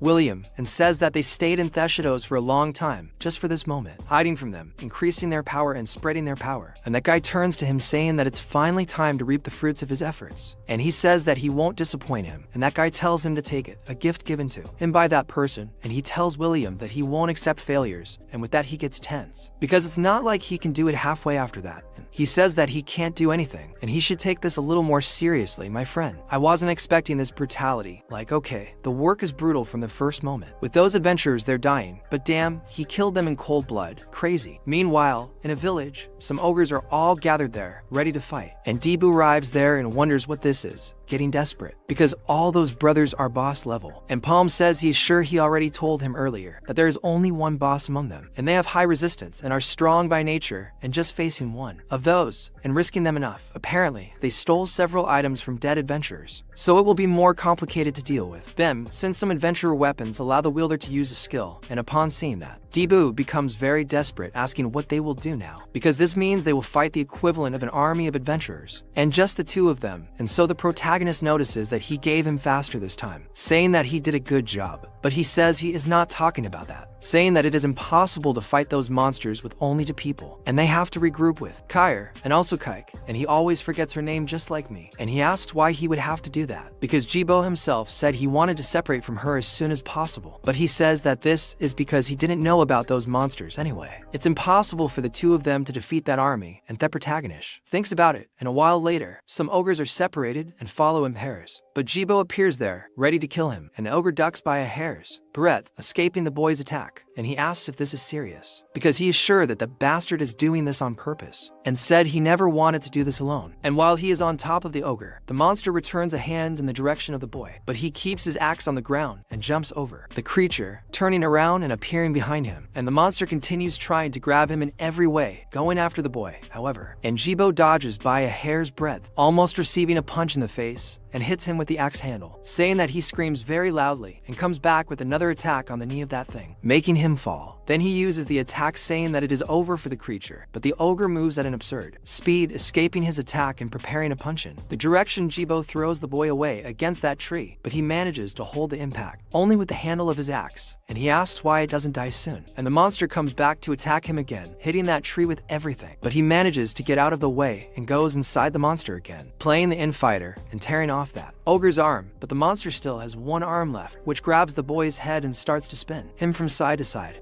stomping Jibo to the ground and prepares to attack him again, and so he grabs the boy. But Jibo also grabs that thing's arm, tying it in a knot, and I know the ogre. I think it's better to throw the boy away, and when Jibo falls to the ground, he comes back up with an attack again and goes one-on-one with that thing until he manages to defeat his, while the protagonist defeats his easily. And he says he thought he would intervene to help him, but Palm says it seemed like he could handle it alone, and thanks to that now he knows they are not impossible to kill. But the boy is not at all happy to discover this, because he is starting to doubt the mission even more. Because if there is an army of those things, it will be difficult. However, as he walks forward, he finds something strange, because there are several bodies of dead adventurers there without their heads, and he notices that they are the Knights of the Signs, and he wonders what the hell happened there for everyone to be beheaded. But in this, one of the people is still alive, moaning there in the corner, and Jibo tells the protagonist to look and notices that there is a survivor, even though he is all beaten up. And he asks what happened there, asking if they were attacked by an ogre, but he says it was nothing of the sort, saying it was an assassin. Meanwhile, Abby is calmly in her room, thinking that this doesn't make sense. But it is said that assassins are people who can enter certain portals, where some cannot, and their sole purpose is to gather information and kill other adventurers. Since the portal would disappear soon after completing all the trials, they would also disappear. However, this time it is just a fight with no winner, since they would have to overcome that difficult portal, having wasted energy with a minimum of personnel, and even if they cleaned their tracks and brought something from the portal, they would not escape the suspicion of people outside, because Jibo says that, after all, the adventurers who are in the portal are elite at the merchant unions, and that doesn't make sense. And even if that is the objective of the assassins, if the news gets out spread somehow, they would have to wage war with all the other merchant groups, and a dangerous bet like that is not something a merchant union would participate in. So if it's not another union trying to steal, it means there's something else behind it. So Jibo asks what happened, and Palmer says he hasn't seen that girl in a while, and so that other guy gets really pissed,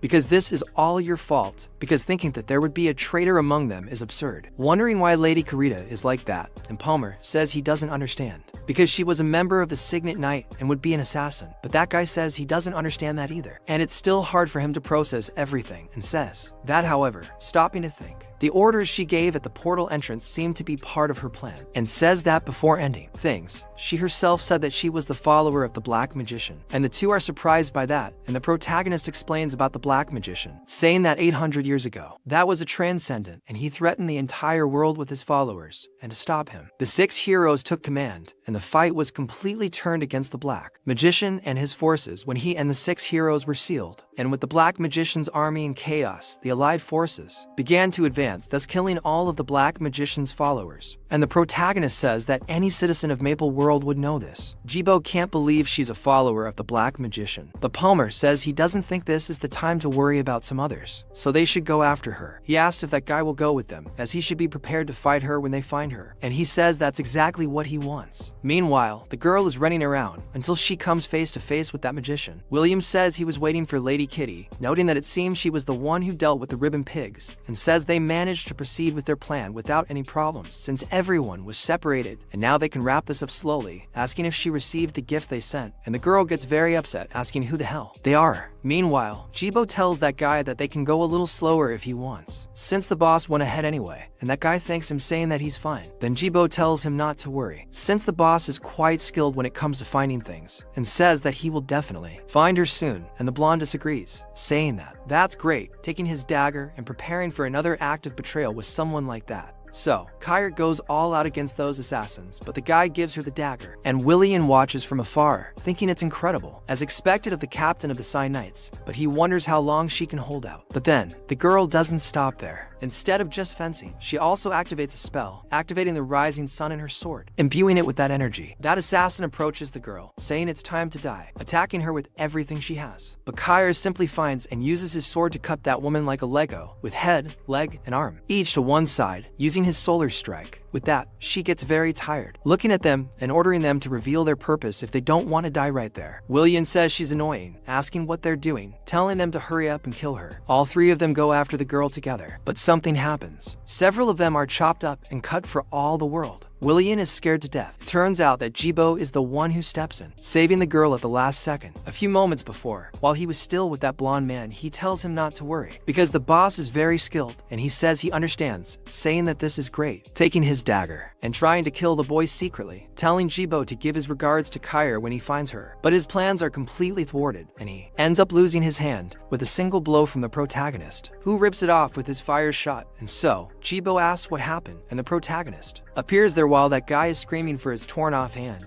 And Jibo asks what is happening, and the boy says that as he suspected, his little lie is very lame, and says he is sorry and said, but he is not in the habit of trusting anyone, finishing the guy right there. Then William thinks that this is strange, because he thought an unwanted guest would appear, and one of the lackeys tells William that he is from the Gaffa Mercantile Union, and the fact that they are alive means that Pitum, that cowardly rat, who couldn't even take his own life when he was found, he simply failed. And he says that he still gave her a second chance for losing Kair. Then he wonders if he made a mistake. And William continues saying that the situation is very irritating, because since they both seem to be very strong, it's time for the elite to play, and they all join forces to finish off whoever is there. And Kair tells him to be careful with those guys, but Jibo says he knows, assuming they are perverts, and the girl asks what he is talking about, and William says he wants to end it quickly, sending 3 more. And Jibo says that the girl should be able to take care of at least one of them, and he will take care of the rest. But she tells him not to let his guard down, but one of the assassins goes after them using a wild blow and going through with everything. But Jibo goes to the side and uses his axe wanting to hit that guy who ducks by very little, almost losing his head. And Jibo says that apparently he was all ready, but in that, he is almost hit by the piercing and needs to move his head away from the front so as not to grow another ear. And that girl starts shooting fire arrows at him, and he realizes that those bastards are very strong. And another assassin goes behind the boy using the upper charge, almost managing to kill Jibo, but only causing a wound in his back.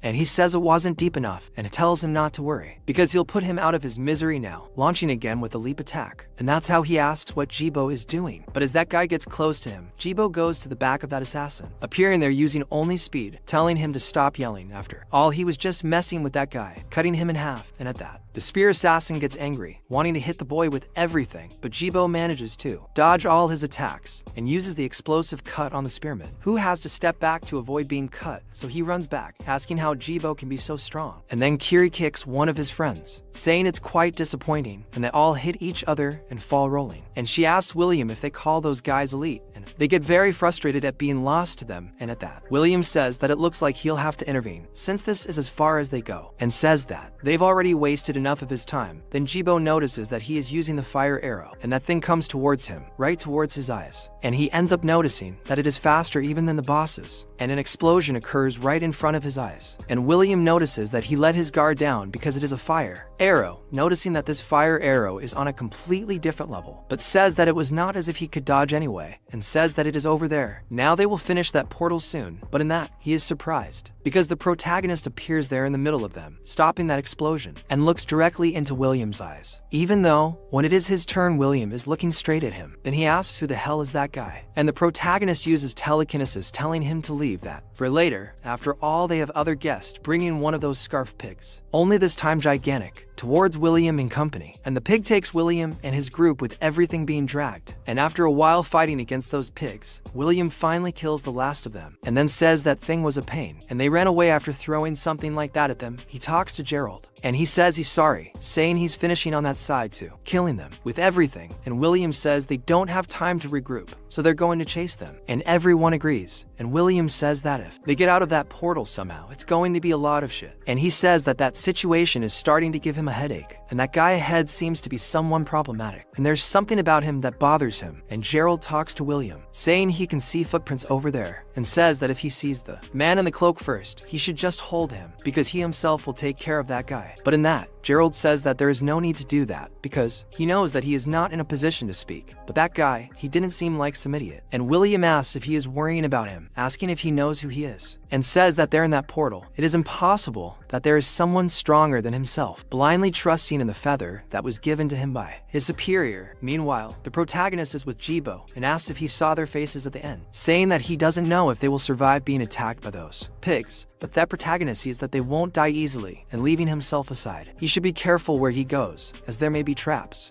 and he says he is very attentive, but he asks why he didn't finish them off right then, saying he could have aimed for an opening. But in this, the protagonist simply says it's because William is stronger than him, and Jibo doesn't even believe it. Then, the protagonist thinks about that fire arrow that went towards Jibo, remembering the speed of that one with the power, and he almost couldn't stop it. And he remembers that even causing an explosion to slow it down, it still continued towards him, and he says that this fire arrow barely managed to change its direction, and didn't even affect his fire arrow. And Jibo doesn't want to believe that William is stronger than the protagonist, but he questions if he was joking, questioning why he would do something like that. And Jibo then asks if they just really ran away, and he says yes, showing that ring, and says that it seems like the circle grew to its limit, so he asks why this happened. And the protagonist says that depending on its thickness, even using the same type of magic, there will be a difference in its power and speed. And since he's at the top of the second circle, they should be equal or even stronger than him. But his magic has something more that he can't understand, since he was able to enter that portal. And he's sure that he's also from the second circle, and he has no doubt about it, but he's sure that somehow he's strengthened his ability, and says that it would be fair to say that he's the strongest adventurer in that portal now. And Jibo doesn't want to believe it, asking what they should do, asking if they should try that tactic from earlier, only with ogres. But the protagonist denies this, saying that it won't be easy, because ogres are different from simple Feta pigs, and they might discover that it's them and use that against the enemies. But at this, Kiri asks what he means, asking if he doesn't understand the situation there and now, saying that the important thing is that one of the Black Magician's followers was hiding with the Sign Knights, and that this is very important information and can change the future of Maple World, and says that they should go outside first, and says that he should give up on clearing that portal. But the protagonist says it's useless, and Jibo asks what he's talking about, and she says that she knows he used to be a slave, as expected, and asked if he's still after that little completion reward. But the protagonist says that after warning the people outside, what will she do? Asking if she really thinks this is the best way to get rid of those guys. And he suggests that she not underestimate them, because those followers have been hiding for hundreds of years, putting down roots, and exposing them does nothing but cut a branch. They need to go deeper, and if they decide to hide, no one will be able to find them, and with that, they will become parasites, which will consume Maple World, where no one can see them. And she gets mad, saying that this won't work, that won't work, asking what he wants them to do, telling him not to talk nonsense without having a plan beforehand, saying that they are being chased now, and they need to get out of there before that. But the protagonist simply says that they should let them know who the real hunters are while that group goes after them. Beard says that they need to find them fast, because if they escape through the portal, their necks are already gone. But in that, Jibo appears behind him, saying hi, and going after them on the shortcut, almost ripping off his head. And they think that this is really stupid, because they really came to find him, and says that he is sure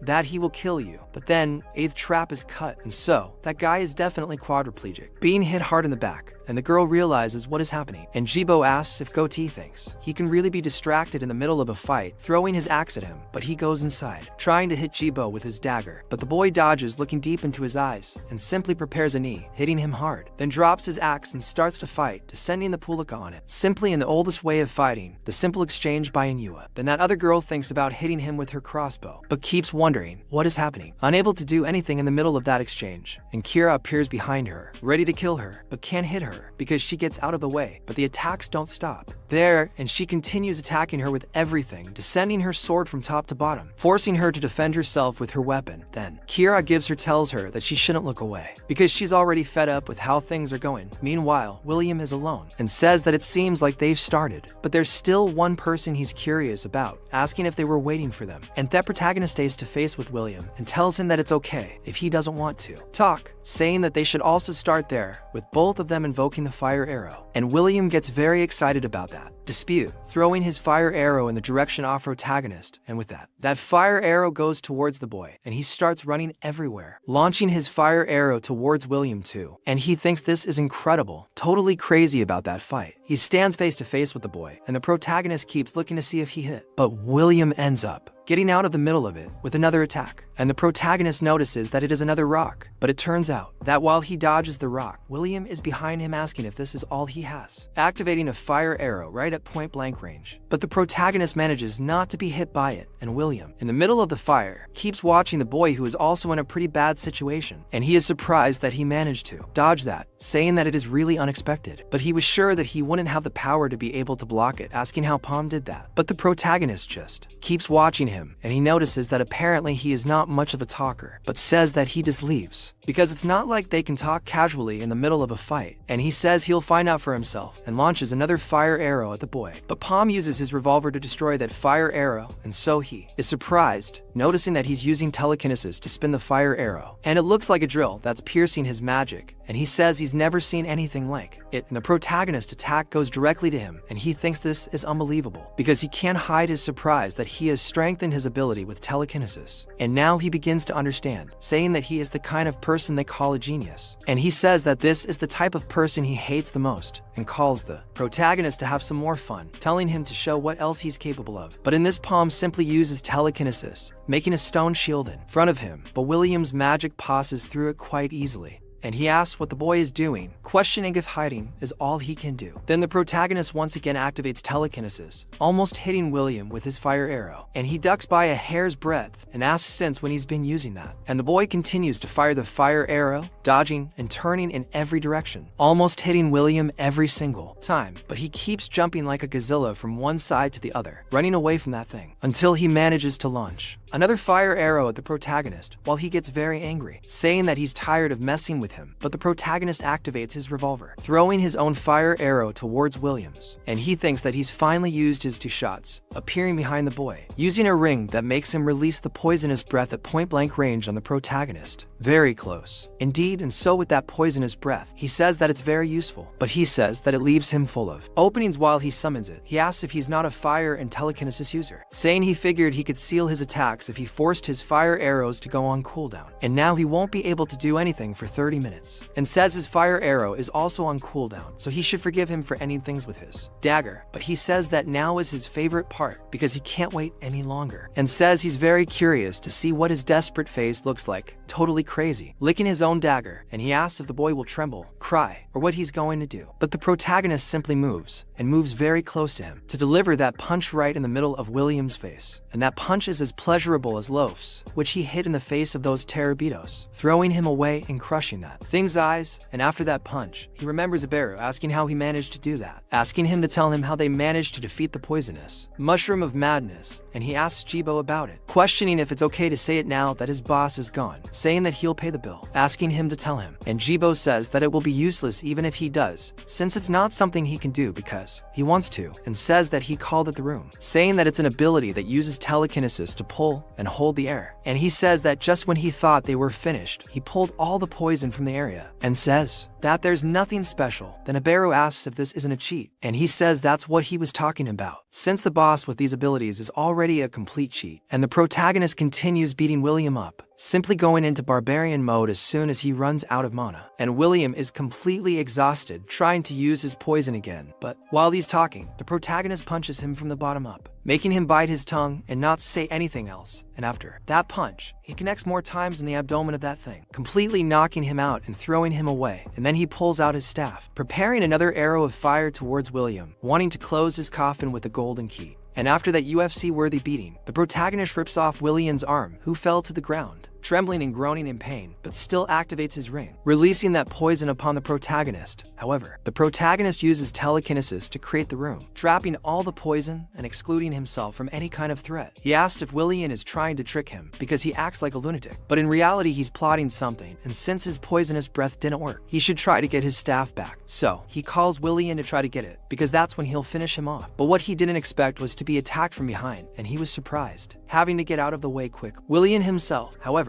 somehow managed to unleash magic, and all psychopathic and crazy, he stood up saying he was going to finish off the protagonist and break him into pieces. And the protagonist was far away after taking that fireball, all smashed up, and he realized he let his guard down, and he didn't expect him to have an orb of flames, like an ace up his sleeve. He wouldn't have made that mistake if he were William facing regression. Then another fireball comes at him, while the protagonist thinks he's lost his touch. Then Jibo notices that his boss might be suffering a bit. Meanwhile, he rips off the spearman's head and tells Jibo to stop messing around and put an end to it, as his opponent is too strong for him to handle alone. Jibo says that's what he was going to do, telling her not to give him orders. But while he's doing that, an arrow ends up going straight for that guy, and he's killed. The those ogres are the ones who arrived that way, coming at them both with all their might. He realizes he was wondering why they hadn't shown up, and that he surprised their green ogres. He tells them their focus is on finishing things quickly around here, and tells them not to underestimate them, as they're not that easy. He also mentions that there's a strange man among them, and he seems to be the Lord, as he even has a little rug on his head. He almost looks like the Hulk. Meanwhile, the protagonist is with Willian, who wonders if he finally killed Willian, but he bleeds after so much beating, and he realizes that he has to admit that he wasn't bad, and think that he would take that tip too much, because he should have at least asked his name before killing him. But he himself appears saying that it's Alpam, and he's surprised that he can't be alive, and the protagonist tells him to remember it well, since it's the last name he'll hear.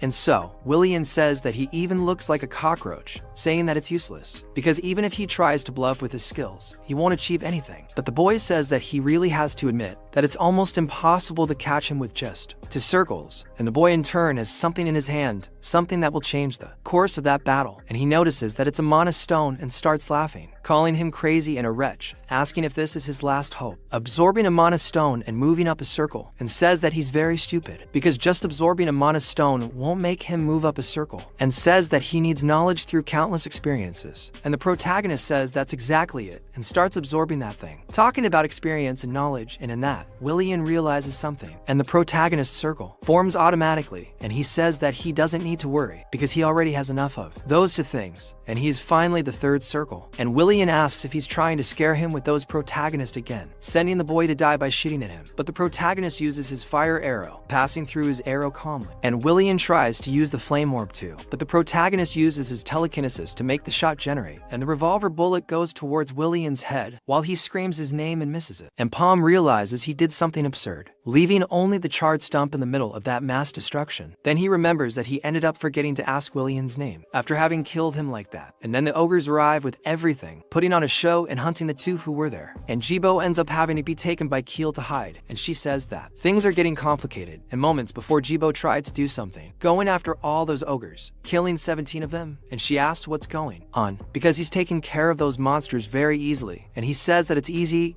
and that he can see their movement pattern now very easily, and that ogre goes after the boy, trying to hit him, but Jibo starts to crawl through the trees, calmly evading his attacks. But while he went after the other ogre, he is hit, and that leader manages to shoot him calmly, and Keel is surprised that that is an orbital flame, and she wonders how a monster can use that, and she says to think that a monster would be able to use an item, and that is something she did not expect, and thinks it is too problematic, because they have no choice but to stay hidden until they find Palmy, and says that she just hopes he is still alive. But in that, an ogre arrives there almost catching them both, and she has to leave taking Jibo with her, but the monsters continue behind them, and one of them surrounds them from the front, and the girl needs to throw Jibo up in the air while using her sword to kill that thing, and as he falls, she catches him again, telling him that that guy over there and the other one are a great help, so he can't leave him behind, and says that she thinks she can handle it if they come one at a time. But in that, she almost gets a fireball in the middle of the face, and that monster starts laughing, and she thinks that everything will be fine as long as that one isn't her opponent, and he keeps throwing fireballs at her, and she almost gets hit while running, and that explosion is simply stopped by Jibo, who wakes up again, and she's on the ground while he protects her, and he doesn't show any reaction and simply goes after those monsters again, and he starts cutting them in a totally different way, one after the other, cleaning each of those monsters with just one blow, killing them very calmly, making huge explosions, and Jibo thinks this is unbelievable, and he simply goes to the leader, and Jibo starts asking if that boy is really from the 1st circle, and Gibbo's eyes are getting more and more red, and Ogre, seeing his axe coming towards him, gets excited, releasing another point-blank fireball on the boy, and Jibo is thrown again on top of Jibo along with his axe, and the girl thinks about holding him so he doesn't crash to the ground, and that monster is all happy, or should be, because he was actually hit by Gibbo's attack, and he gets very angry, summoning another fireball, so Jibo tells him to back off, because she will take care of things from there, and when he launches that attack, it turns out they don't have much left what to do besides the girl having to stop it. But then, one of the protagonist's shots goes towards that fireball, and also passes by the leader of those ogres, and Jibo is left wondering what's going on, and who appears as the protagonist, already completely modified, along with his fireball and telekinesis, and he says that it seems that it didn't arrive so late. My friend, this is absurd. This protagonist, he knows how to act. Meanwhile, the guy who was on guard outside says it's been for days, but there's no sign of him, and says he was happy to be able to make some easy money, but his body is starting to tingle, and he says that air vagrants aren't his style, and he'll have to refuse defense missions from now on. But then he wonders why it's so noisy, and that portal starts to collapse, and he's surprised by that, because the portal is closing. So that woman in front of him tells him to go and call the bishop now, and he asks Kitty what's going on, telling her to report the situation, and she tells Lonko that some people came back alive, and seeing how the portal is disappearing, the radio was full, and he's surprised that those three there came back. And after a while, the protagonist wakes up in an infirmary, and Lonko says that it seems he finally woke up, and he asks about that place, and Lonko tells him to listen, saying that it's better he tells the truth about the things he's going to ask from now on, because it seems that only the three of them from the merchant group and Fork from all the groups survived, asking what happened inside the portal. And so the protagonist starts to wonder what he's saying. He says he thought it would be that, but to think that all the others died. So Lonko tells him to answer properly, unless he wants to lose his own life that he fought so hard to save. Then the protagonist starts to say that there was a demon inside, and Lonko is surprised, and the protagonist asks for a paper and a pencil, saying that he's going to draw it for him, and says that he doesn't know what it's called. But when Lonko sees it, he closes his eyes and just accepts. And after a while, they tell him that it doesn't make any sense, because there were a total of 100 people, and besides, they were all from the elite, each representing a merchant union, and even if it's a portal of 100 people, it was still just a red portal, and asked if they want him to believe it that they all died because of monsters, and they say that they shouldn't even face any monster.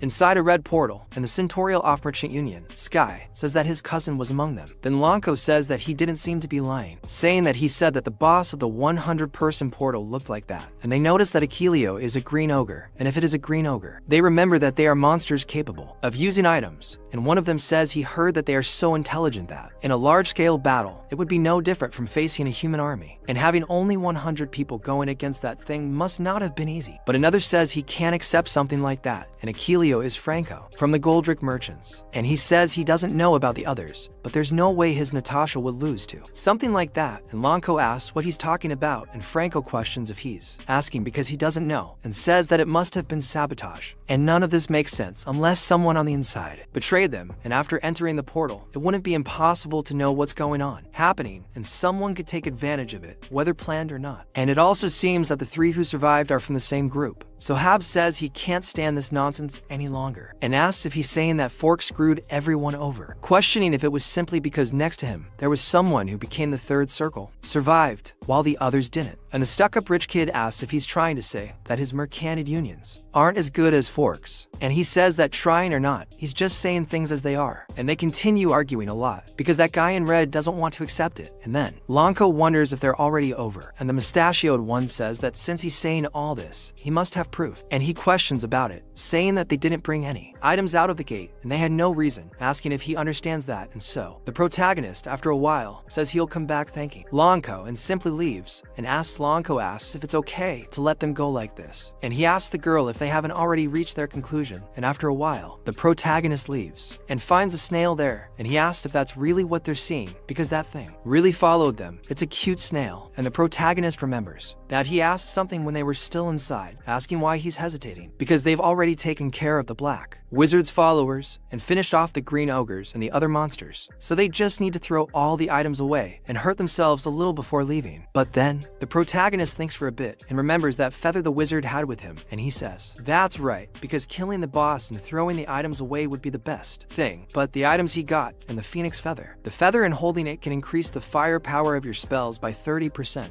Unlike other items, which do not have their effects overlapping the others, this one does. So he says that the reason the others were all killed there, he thinks he sold it now. And this is an unexpected gain, and he has to take it out no matter what. And that he says that if they take anything that has not been registered before, they will raise the suspicion of sabotage, asking if it was not he who reminded them of this. So she tells him not to be greedy and follow the plan, since they found the exit portal. But then he notices a snail, and that is the snail pet, unlike other monsters. It has no attack power, but it walks around looking for and collecting items. And the more items he collects, the higher his account becomes. Then he says that it is a life form that was found after the portal was opened in his past life, and that creature gives him those 2 feathers. Then she asks if he really managed to bring it without being caught, asking how he knew about the use of the slug. He says he thought it would be better to try something than just accept and leave with nothing. And she questions what to do now that she did everything he asked, asking what he is planning next. And he tells her not to rush, because since they managed to infiltrate the Knights of the Signs, they have to be careful when gathering information, and if they are not cautious, they may hide further. Then he says that they must have already returned, and so they will wait. Then they start talking about all of them who died and say that they were all annihilated and that Hyde was a shit. And that leader who gave the feather to William gets angry. And that girl says that it was said that everyone was killed by the Hyde boss and only 3 members of the Garfer mercantile group barely managed to escape. And there was suspicion of sabotage during the meeting, but the one who was questioned was Garfer, not Hyde. But even so, he was left aside due to lack of evidence and said that fortunately they were not exposed. And even though the mission was a failure, and with that said, she says she will prepare for the next mission. But the leader asks if they were not caught, and so she asks. And he says that his plan was to kill all the groups and kill the boss themselves, so at least one of the 3 who survived certainly saw William. But there was nothing related in the report that was submitted by El Palm, and asks if there really is any need to hide this, and even if there is, since they had people in several merchant unions, it would be difficult to make any connection with the group, and there is a reason to hide it. And he says that if the protagonist has realized that the one behind this is not a merchant union, but rather the followers of that person, and they would be the only ones who would know about the return of the Black Magician's followers, and they wonder what will happen if they decide to spread this information, and the girl doesn't want to believe it and says that they have to eliminate all of them. So he thinks it's an invitation, asking if it really is an invitation, talking about how interesting it is, saying that he will accept it. However, it will be better to prepare something different so that they can be the first and the last guest. And in that, a boy reveals that his life was hell among a bunch of monsters in an apocalyptic place. He says he lived in poverty and could only dream of living as a normal human, and all he could do was watch his sister suffer from the black blood disease. He wasn't even able to build a grave for his family, and this place has always been a hell. But then someone came up to the boy, noticing he had a 2-story house, saying he looked like he was having some trouble, and asking if he wanted help. But Debo sent her away, saying this was his first encounter with Aaron, and a while later, they were up against some pretty fierce monsters, and he said he was in first place, while another guy said if he were just 30 seconds faster, he would be. Then the girl said it looked like the cleanup was done, and she spoke to Debo, saying he was to focus on looking cool, and he got frustrated about it. Aaron said it looked like everything was sorted out, so he called them over so he could leave. He says that 1 year was enough to make him see life in a different way, and she was a heroine who didn't let herself be carried away by emotions, but with a kind heart, and she protected people and was always at the forefront, creating a new path. And he says that watching her made him see the world in a better way, and his goal, naturally, became to help her. And another guy in the group starts making fun of Debo for washing the dishes, leaving the girl abandoned, saying it's hilarious. But he says it's because he wasn't in his best condition, getting mad at the guy. And he says, of course, because there's no way, and of course the great Mr. Debo can do it, since he's Aaron's self-proclaimed disciple. But he says he should catch up faster, not even recognizing him. And Debo says he asked him to stop talking about it. And Aaron asks Shannon if she said that was the right direction, and she says that seeing the mark he left there on the roof, it must be, and somehow it seems different, and she wonders if a place like that existed in the Ilna Mountains area. And a while later, she talks to Aaron again, asking her and begging her, saying that it is too dangerous for her to go alone to the abandoned mine in the Ilnaz area, saying that there is no one willing to go with her, and he needs Aaron's help if he wants to find his brother. But she says that the girl went to the wrong person, because she does not accept personal requests like that, and the clause saying that taking her is a necessity is inefficient, because while she would theoretically be a guide, someone in the third circle would just be dead weight. Besides that, she says that she does not guarantee that her brother is alive, sending the girl to intercede for another adventurer. But then Debo talks to Aaron apologizing for interrupting him like that, but says that they are probably his last hope. And after the last day, there is no adventure going to the Cave of Challenges, and he says he wants to help her, because he guarantees that he will keep her safe, asking if she cannot reconsider. And after that, they go to the place at Debo's insistence, and there, they see a dead man asking if it is that body.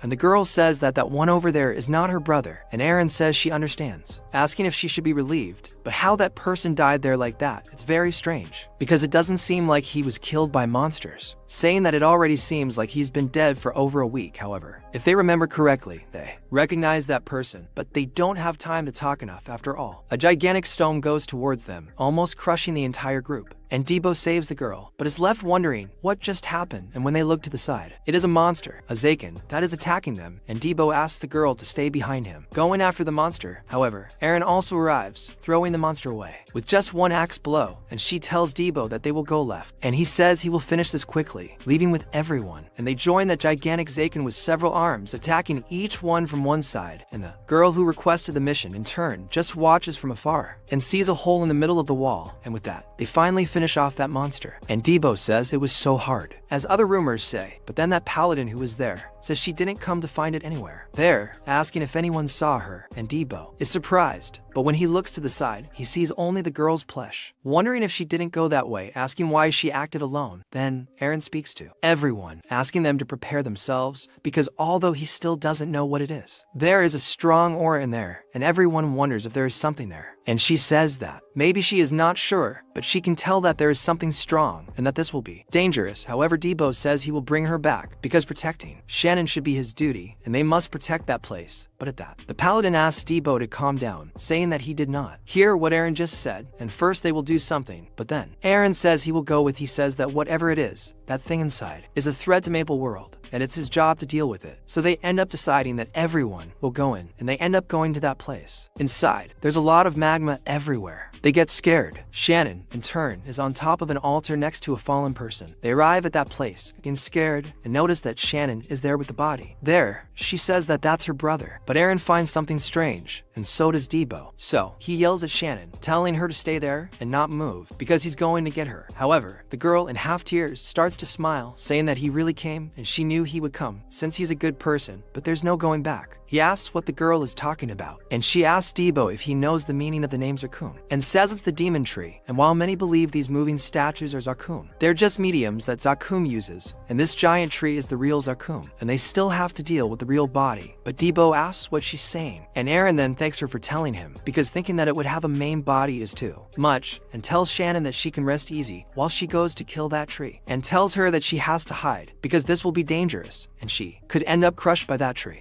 if she gets caught in the middle of it. But she asks also if the girl has something she still needs to do, like using her brother as a sacrifice, but the girl says that, apparently, they still don't understand her, and it already started like this, that they entered that place. And she takes the core in her hand, and it starts to burn, until it breaks, and she says that Zakum uses mediums, and they are not limited to just statues. And so that paladin pierces Debo's stomach with her sword, and when Eren looks back, she is surprised, and that other member of the group attacks her with an ultra-strong punch, and in that Debo, who is already on his last legs, asks Miria what she is doing, until he gets scared, and the girl is already completely changed, saying that he was the one who killed her friends, totally demonized, and that girl says that there is nothing to do, and they will see them only as targets of revenge. And now is the time for the grand finale, and she calls the real Zakum, saying that he should do his best to end this performance, and the girl is already completely changed, with white hair, white clothes, and completely pale skin, and she says that this is how it should be done for the Black Wizard Lord. Okay, I wasn't expecting this at all, and I love how this monster acts in twist after twist. And with that, the monster Cuber beat them up, and Debo wonders if she was possessed by Zakum, but Eren yells at him, telling him to stop being a child and end this quickly, because she's not Miria anymore, telling him to wake up. Then he says he knows, while looking at his former friend who is already completely corrupted. Then Eren uses the adrenaline boost to launch a crushing cut at that monster, cutting off some pillars and also part of his arm. And Debo remains quite shocked with an absurd self-loathing, thinking that he screwed up everything, because he shouldn't have told them to go to that place. And one of the members of that team is already dead. He prepares to go after Miria, while thinking that it's all his fault. He actually manages to hit the girl in the middle of the chest, making her spit blood everywhere, and finally finishes her, apologizing to Miria, but before dying, she still comes back with one more attack on him, but he ends up breaking more than two. And it turns out that it wasn't an attack, and she simply touches his face, thanking the boy, asking him to take care of Eren. And he becomes increasingly frustrated with himself because of what happened. And Eren in turn goes after that real Zakum Saku, wondering if that is the main body, wanting to finish off that thing, that cursed tree. But then in the middle of all that noise, a hand comes out of that tree and leaves her completely surprised, and the hand goes after her trying to catch her. But she somehow manages to get out of the radius of that attack, while Debo yells at her, saying that they must finish that thing off, and the two prepare themselves with everything to be able to axe and chop that thing. But while they do that, Debo receives a punch and stops that hand before being crushed and begins to curse that thing, while the monster tries to crush him.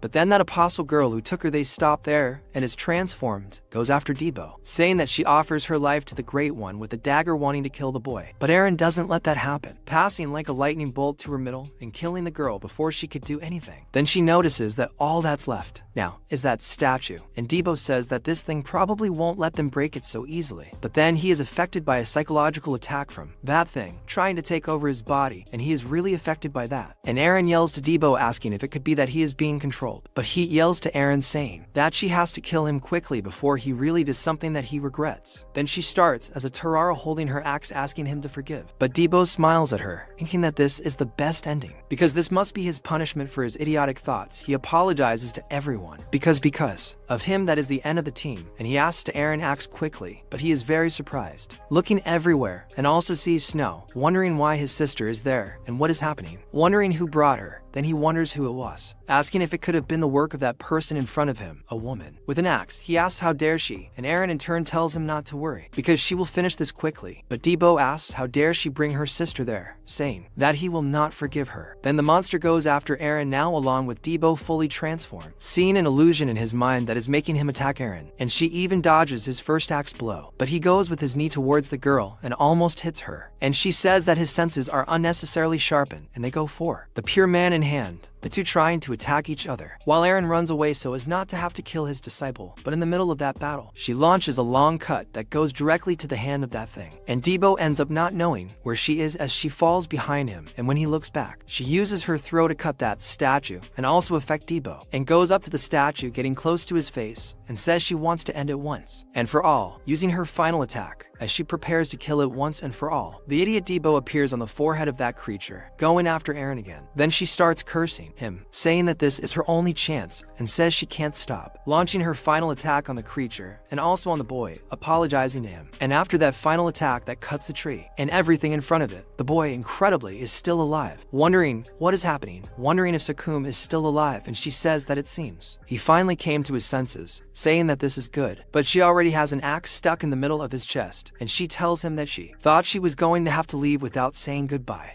Then Debo gets totally scared, wondering what happened, not wanting to believe what might have happened, and he says that this can't be done because he told her to kill him, asking why she is dying, because she is the one who is injured, and she tells Debo that they already failed once, 800 years ago, and she is no longer the person who will stop the black magician, but he has a great talent, and unlike him, who at his age could not even compare, and he tries to say something to Era, saying that he cannot become as strong as her, even if he had eternity. But at that the girl begins to smile, saying that she leaves the maple world in his hands, and she is sure that he will succeed, since he is her only disciple, and she says that she is a little tired, and goes to sleep for a while, and he asks Era to wake up, trying to talk to her, telling her to open her eyes. But that was how Era closed her eyes forever, and he had to make his friends, heroes, know that. So he got up, took that axe, and went on ahead, and he says that he eventually left that place, since there was no place for him without Era, and that it was hell, and because he was unable to protect his life goal, which he had barely found. Because he was unable to pay for his sins, he could not even answer the request of someone dear to him, and that place was truly horrible, and until the end he continued fighting. And this time he wakes up in a bed very peacefully, and his sister is surprised that he has already woken up, saying that she was worried that he was still unconscious, even though he had no wounds, and says that he was also talking in his sleep, asking if he had some kind of nightmare or something similar, and he asks if it was a dream, since he does not remember anything. But then someone knocks on the door, and she asks who it is, because she does not think he is expecting anyone, so she tells her brother, because someone came to see him, and he is surprised by this, and when he gets up, it is Palm, and he speaks to Diabo, saying that his plans have been advanced, telling him to get ready as quickly as possible. And the boy asks to Palm if he doesn't have any time off, and he questions if he hasn't rested until now, but then he asks what the change is. Then Diabo says that he will have to lend him some money, and 200,000 months should be enough, but he says that it is impossible because he doesn't have all that. Then a few moments before he is Talking to the person in charge of the guild, he asked about this angle base, and he says that they killed all 97 people, but he managed to get through it because he increased the circle. So Palm says that is true, but the supervisor doesn't believe it, asking what he is planning and questioning himself, so he doesn't know any other details. He is telling him this now, but he will only be rewarded for this portal when he gives him enough information, because he must be needing that money. But Palm says that it seems he made a mistake, so he says he wants to pay his debts first, putting the money on the table, and says that it is 2 million months, and with that everything was paid. And Abyss is very surprised, asking how he managed to gather such a large amount of months, since the amount they pay him is not even close to that. And it seems that he has been secretly earning money, and says that the moment he chose that also seems that he planned carefully to make the most of the information he has about the portal. Then Abyss says that now he thinks so, and congratulations kid, saying that he is now a free adventurer, and therefore believes it is right to discuss a new contract, and asks him to say how much he would like to receive as a sign-up bonus, saying that he will try to match it as best as possible. Then the protagonist asks 50 million months, and Abyss is very surprised by this, saying that this is absurd, and he is only a rank C adventurer, and no one would pay him that much. But then the boy says that this conversation simply ended there, getting up and leaving. Then Abyss asks what happened, but in that, already outside, Dabu asks what was wrong, and the protagonist says that he rejected it after hearing his sign-up bonus. Then Dabu asks how much he asked for, and he reveals that it was 50 million months. And Dabu is very surprised, asking if his boss is crazy, but he says no. Then Dabu says that he is always doing things without telling him anything, but asks why they came there. And Palma asks if he knows that place, but Dabu questions how he could not know it, since it is the land of the favela, and there is nothing he has not done to get out of that place since he was young. And although he cannot say that where he lives is the best place, but still, it is a paradise compared to there. He heard that that place used to be the most vibrant area of Elise, and he thinks that this is all talk of the past, because nowadays, it is a den of bandits, and says that it is probably the worst place on the island of Victoria. And some girls are there asking them to play, if you know what I mean, and a guy flies away. After being beaten up near the two, he is surprised to see that guy, and some bandits come after that adventurer. He says that he thought things were going well, and Palma notices that what looks like a fight has started, and now he should just leave, and so, that guy says they are friends, asking why they are late, saying that those bastards, they started calling him a thief and started beating him, asking the two of them to help him. And then, he whispers to the two of them to save him. But D. Davier asks what that damn crazy guy is talking about, and those guys who are beating him by that they are friends. But D. the questions if he is serious, and the guy says that that friend there robbed him, took his item, and simply sold it, and he will let them go as soon as they pay for the item in his name, asking them to give him 3 million months right now. And then, he asks if he saw him steal, and still makes fun of the guy, asking what he could have seen with that dead fish eye, telling him not to blame someone innocent and just leave. And that guy goes back to cursing the little thief, saying that he really must want to die. But in that, the protagonist throws 3 million months in his face, saying that he will pay, telling him to get lost. But in that, D. Davier asks why he is doing this, and why he would do it, and Palm tells Ralph to follow him. And Ralph is surprised that he knows him. Then in another corner, he asks if he is saying that he came there to recruit him, and asks about the money. And Palm says that he doesn't have any more, and says that the money he threw before was all he had. And then Ralph asks with whom he is affiliated, and the boy says it's not anyone. And Ralph asks if he's joking with him, wondering why he would join his group. And D.Va starts to get angry, telling him to return the 3 million months they paid before. And Ralph asks if by any chance he asked them to pay for him, saying that they acted without talking to him. And D.Va gets even more angry, and then Ralph says that seeing as how they came there looking for him, they must know of his abilities, so they should pay him accordingly, or he will give a special discount and join his group for 3 million months. And D.Va gets more and more angry, but someone arrives, and that girl's name is Kiss, and she's from the Cania Merchant Union, and asks if Palm is there, and the boy acts as if he already expected it. And Ralph is surprised that the Cania Merchant Union is there, and the protagonist says it's himself, and Kiss says it's a great pleasure to meeting him, saying that she would have liked to meet him in a better environment, but things didn't happen that way, asking him to forgive her, saying that they, the Cania Merchant Union, highly value his skills, and successfully completed the 100 Iono Gate, and although this may be sudden, she won't make a mistake, saying that they would like to recruit his group, and says that of course, he will have a simple portal invasion test as procedure, and they will pay 3 million in advance, and pay a bonus of 50 million when they pass the test. And Ralph is completely surprised by what he is hearing, and the girl says that if he wants to join, then the invasion will be in 3 days, wishing them good luck, and after handing over the money, she simply leaves, and Debu himself is surprised, saying that it is an unexpected luck. And so the protagonist throws that money in Ralph's hand, who loves money and is very happy. And he says that it is the bonus he asked for, saying that the contract term is of 1 year and he will give him another 7 million after a successful invasion. And then Debu asks what he is doing, asking if he ate something bad today because he is going to spend 10 million with a guy like him. And the protagonist calls him to go because otherwise they will be late for their next appointment. And Debu is surprised that there is still another place he wants to go, calling the protagonist while he runs away, and he does not believe it because he goes after that blonde again, and he asks why that noisy girl is there, and she tells him to shut up, saying that she only came to fulfill her promise. And a while later, the four go to the gate, and Debu says that it is certainly a good day to invade a portal, and says that there are 5 groups there, totaling more than 50 people. And he says that this number should be good enough to invade, and Ralph notes that bringing all those useless people will decrease the money he will receive. But up ahead, Piju talks to everyone, saying that as they were informed, the portal this time is at the orange level, and it has a maximum of 50 people and 3 marks, and she believes that with this number, clearing the portal will not be a problem. And the protagonist thinks about the followers, saying that he expected the Neo Merchant of Kanya to hire him, but to think that they would bring him there is too much, since they have already started using that place. And although the time is different from his past life, it is a portal that he has already cleared once.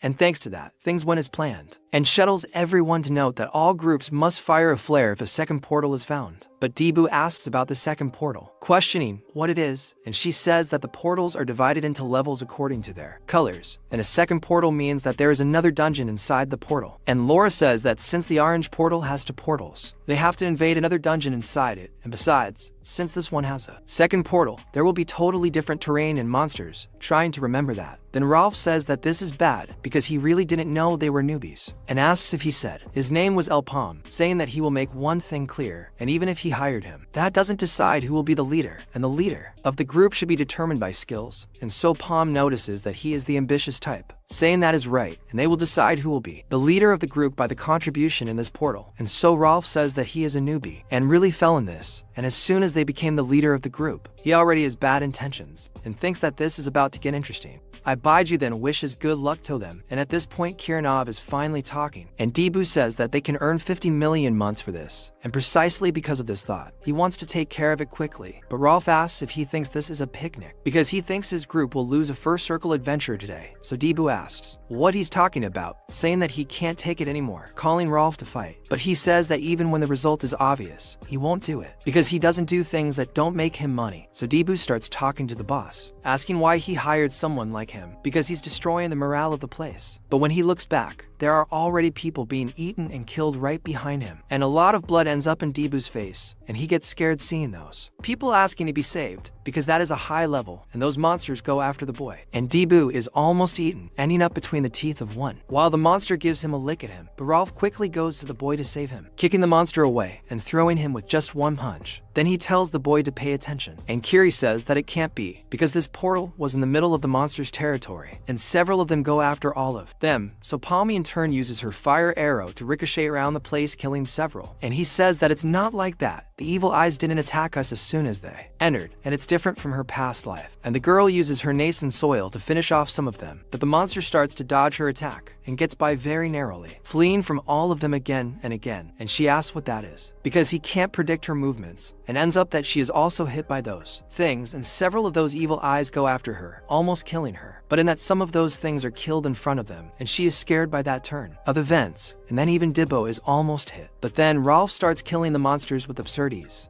punching and throwing them away with their own fist, and Dibbo is shocked by what is happening, with him killing the monsters with his fist. And he says that with this he saved the life of that new kid twice, and once of the sassy lady. He says that it was a good feeling, saying that they don't need to thank him, telling them to continue being whiskeys for him so that he can shine even more, and that he notices that these are his true abilities, and says that he didn't want to admit it. But someone who has 3 circles is on another level, and he really keeps going after those things. And the monsters even try to give him some trouble, but he dodges calmly and notices that he moves in an irregular pattern, but that's all. And he is definitely superior to those two, but he wonders about Palmy, because he controls the fire arrow against Esnes, thinking that it makes sense that the Merchant Union and Keen would be interested in his abilities. And he doesn't know about the boss fights, but but his normal hunting speed is faster than his and says this guy is absurd. And one of the monsters goes for him, and he even tries to punch. But the monster manages to dodge the blow, going all out for Rolf. But even with that, he keeps smiling, preparing for another punch. And he thinks that Palmy is definitely useful, and the contract fee of 50,000 mesos is not something that just anyone could get. And besides, if he observes how the merchant union treats him, he will probably pay more in the future. And he says that he can see himself sitting on a pile of money after taking this group for himself, happier and happier, delighting in his own illusion, laughing behind them, and that he notices that damn monster is awesome, and he is definitely enjoying it. And he continues killing the monsters thinking that this is exciting, but before he can do anything, he receives a huge kick in the rib, and it is Palmy who is throwing him away. And he asks what was with that attack, questioning if the boy is trying to be rude, but he says he doesn't need to thank them because other monsters are going after them, and he ends up asking what the hell he's doing. But a bolt of lightning coming out of nowhere kills those monsters that Rolf was trying to kill, and he asks what was that now, and when they realize what's happening, it's someone else shooting glowing arrows at them, and the protagonist notices that it came from behind him, and he goes after the monsters and ends up killing the monsters, stopping the arrow of that guy that's aiming at the protagonist, and he hides behind one of the dead monsters, taking advantage of this opportunity to create his own arrow, because since he's already attacked, now's his chance. And that assassin from afar realizes what the boy is doing, but it's too late, because the protagonist's fire arrow is already burning him point blank. Then a huge explosion occurs in the middle of the forest, and Rolf notices that he blocked the attack using the FY and counterattack, thinking that this is a completely crazy idea and execution. So Thibaut tells him to look, and the protagonist questions what it is, and when he looks back, several arrows are coming towards him from behind. Then the explosion occurs, and D.Vo screams at him, but the protagonist, even though injured, is still in one piece, and he notices that he clearly got him, asking how this happened, and how he is attacking him from behind.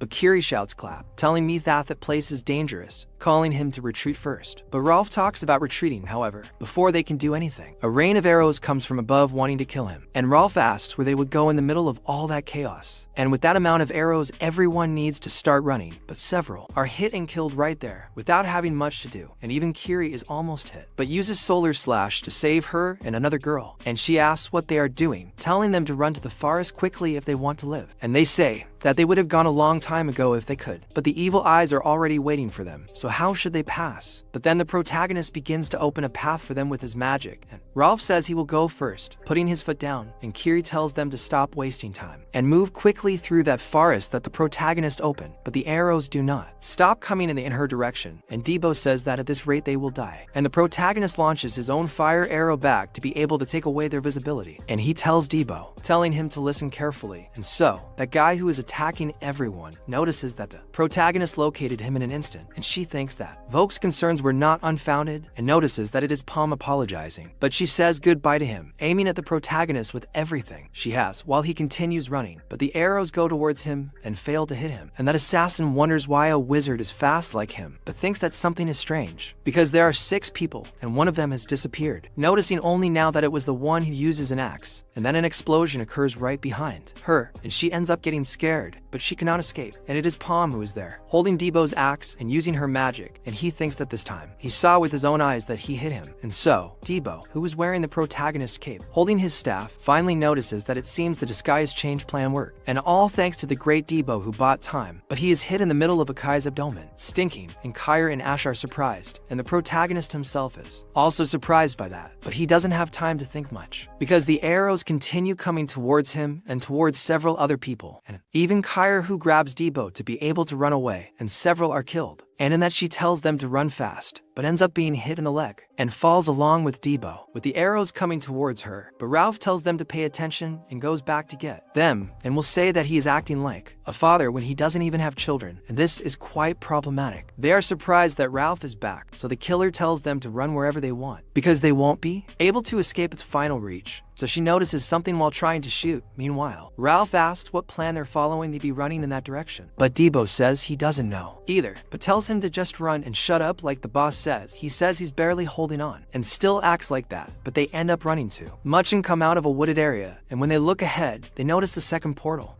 and they think it's impossible because it could be that the damn guy knew the location. But Ralph says that thanks to them, they will live. And the distance from the enemy was approximately 100 meters, and they can reach the portal faster than air with that distance. And Debo asks him to wait because he doesn't believe that Ralph is thinking of going through the second portal without the boss. And he asks if that wasn't what he wanted since they sent him to that place. He says that they will enter first while they wait for that damn guy, but the arrows come from the front this time. So they all fall when they are hit, and Debo stays on the ground. Then Ralph asks what happened and how the attack came from the front, wondering if he got in front of him in that short space of time, and several other arrows come towards his body, but an axe is thrown and stops the arrow before they hit Ralph's body. And he is surprised, as is Debo, who notices that it is the axe that the boss took. Then they realize that he knew he would save him. But the way the protagonist chooses to save, it's a bit complicated, because he sees a gigantic tree trunk heading towards the three of them. Then Debo realizes the shit he was planning, and the three of them are swept into the second portal by a huge hammer blow. And so they finally get out of there, and that assassin is very surprised by what happened, realizing that the protagonist is truly a damn madman. And with that assassin continues killing everything that moves, but ends up killing only Evil Y with her arrows. And with another one of those monsters falling dead, she gets frustrated, asking why he's not moving, wondering if Palm is trying to lure her while hiding, and thinks this sucks, while still trying to catch her. And she says it's okay, saying she'll play with him and wants to see how long he can survive like this. Then it is said that in the 13 years since he was taken in by his master Volk, selection match was held between 13 assassins who would fight until only 5 remain. And the girl I thought was a girl until now is a guy and true, and says that during the 7 days that they brutally killed each other, no one was able to detect him until the end of the game. So Master Volk rewarded him with the title of Ghost, but in that he gets scared looking to the side quickly and ends up killing another Evil Y with his arrow. Without success, he notices that it is another completely useless animal, and an arrow from the protagonist goes in his direction, opening a hole in a tree that is very close to him. He is scared by that and says that the boy is not bad at all, running away from where he is and going to another corner, stopping in another tree, and thinks that with that attack Palm revealed his position, throwing arrows at the boy. But he does not hit anything behind the tree where he thought Palm would be, and another Palm arrow comes at him, curving and almost hitting him, and he becomes more and more surprised, wondering if this bastard used telekinesis to make him misplay his location,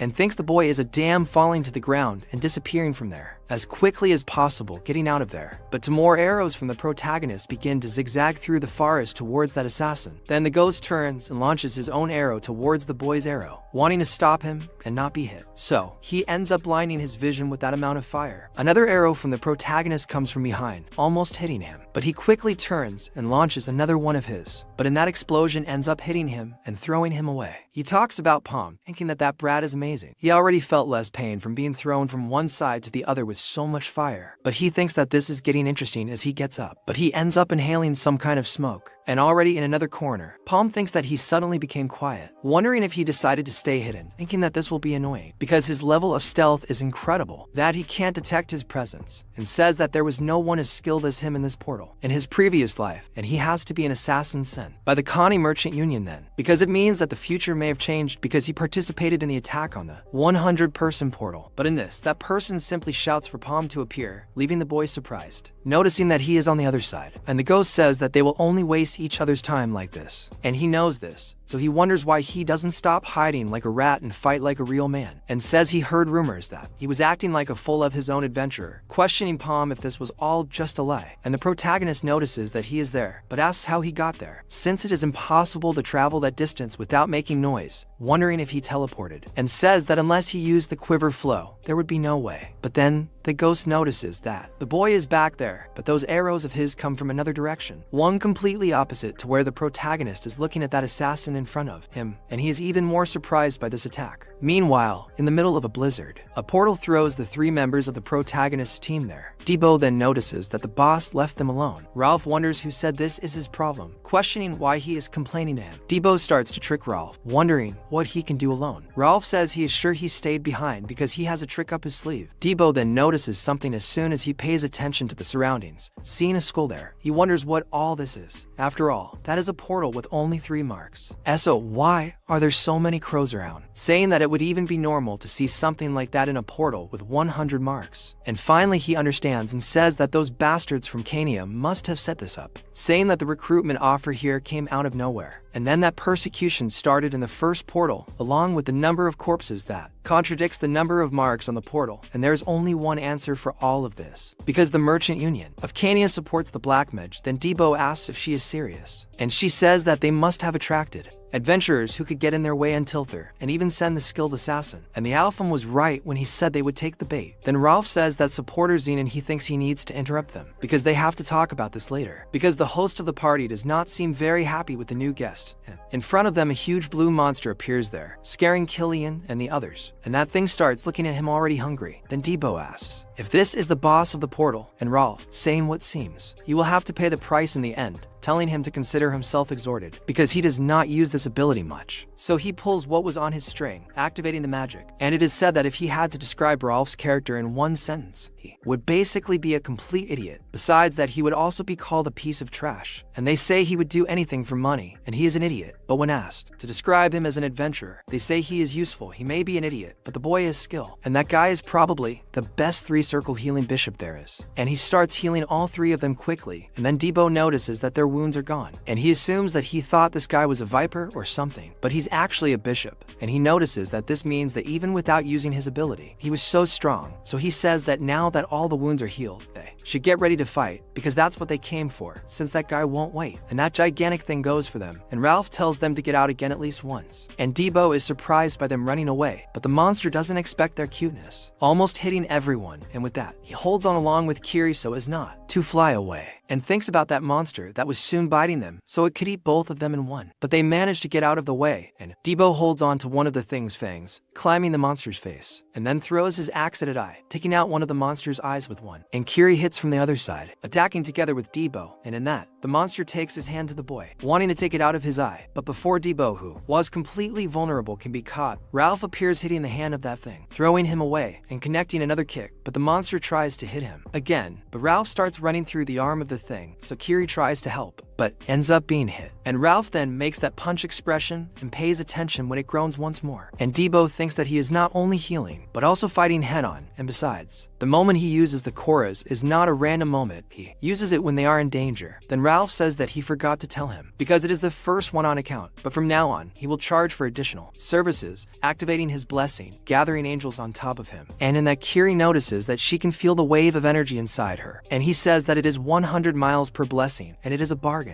And they both get pissed off at that mercenary who even wants to charge for helping, saying he can get his blessing back. And sometime later, they finally kill that gigantic ant and manage to end the threat. And Kiri falls to the ground, thinking it was a horrible fight. But Ralph seriously questions himself, because he doesn't think it was that bad. Anyway, it's time to talk about his payment. But then, the monster starts roaring again, and Debo tells him to shut up, saying his breath stinks and that if he doesn't shut up, he'll shut it for him. But the monster starts freaking out, grabbing a huge piece of ice on its own arm, and seeing the Ice King Kong twist completely and evolve. He can't believe that thing is doing this. And the monster actually says evolve, coming back to life, even more ferocious. Meanwhile, Palma is running away like the devil runs away from the cross, while being shot by a bunch of arrows from that assassin, and he thinks something is wrong, because he can't predict where the attacks are coming from, and the teleportation ability that a 3rd circle archer could use is called Quiver Flow. But Quiver Flow allows the archer to return to a previously marked location, and he can only place one mark at a time, so this should be impossible. Meanwhile, the ghost starts laughing, saying there's no point, as he already said, saying that he's so slow that he's stuck dying of boredom. But the protagonist summons his fireball, throwing it back, trying to hit that assassin, but the assassin yells that he missed again, telling him to keep wasting skills like that, and he'll experience a mana shock soon. And the protagonist is really affected by that, blood coming out and marks growing on his body. So the ghost continues chasing him, and says that he's trying to get past the next one, Portal, using abilities to divert his attention, while the protagonist blows up almost the entire forest. Then the ghost says that this is too obvious, and the protagonist thinks that he can't keep wasting this energy like this against the enemy he can't even find, and he'll be done for if he reaches his limit. And he should smile from there as soon as possible, but then an arrow hits right where he's passing, and he falls to the ground because of the explosion of that arrow. But he takes from his bag another mana liquid, thinking that he doesn't have time to think, while the arrows keep coming, and he says that he'll have to take the risk taking that. And this time using the flaming orb, huge, that sweeps away all those arrows that were coming in his direction. Then the ghost screams, calling the protagonist an idiot. But as he stops in another tree, his eyes widen because several arrows come in his direction, and there are 6 of them at once, and he is completely scared by this and notices that maximum number of skills that the Circle 3 adventurer can use at once, and wonders if he is planning to self-destruct or something like that. But the protagonist continues to resist that mana curse that surrounds all his skin, and Palm thinks that if his guess about his secret is correct, he will force him to reveal it. Then the arrows are hitting close to the ghost without him having much to do, and he notices that he is desperate, not knowing where to attack.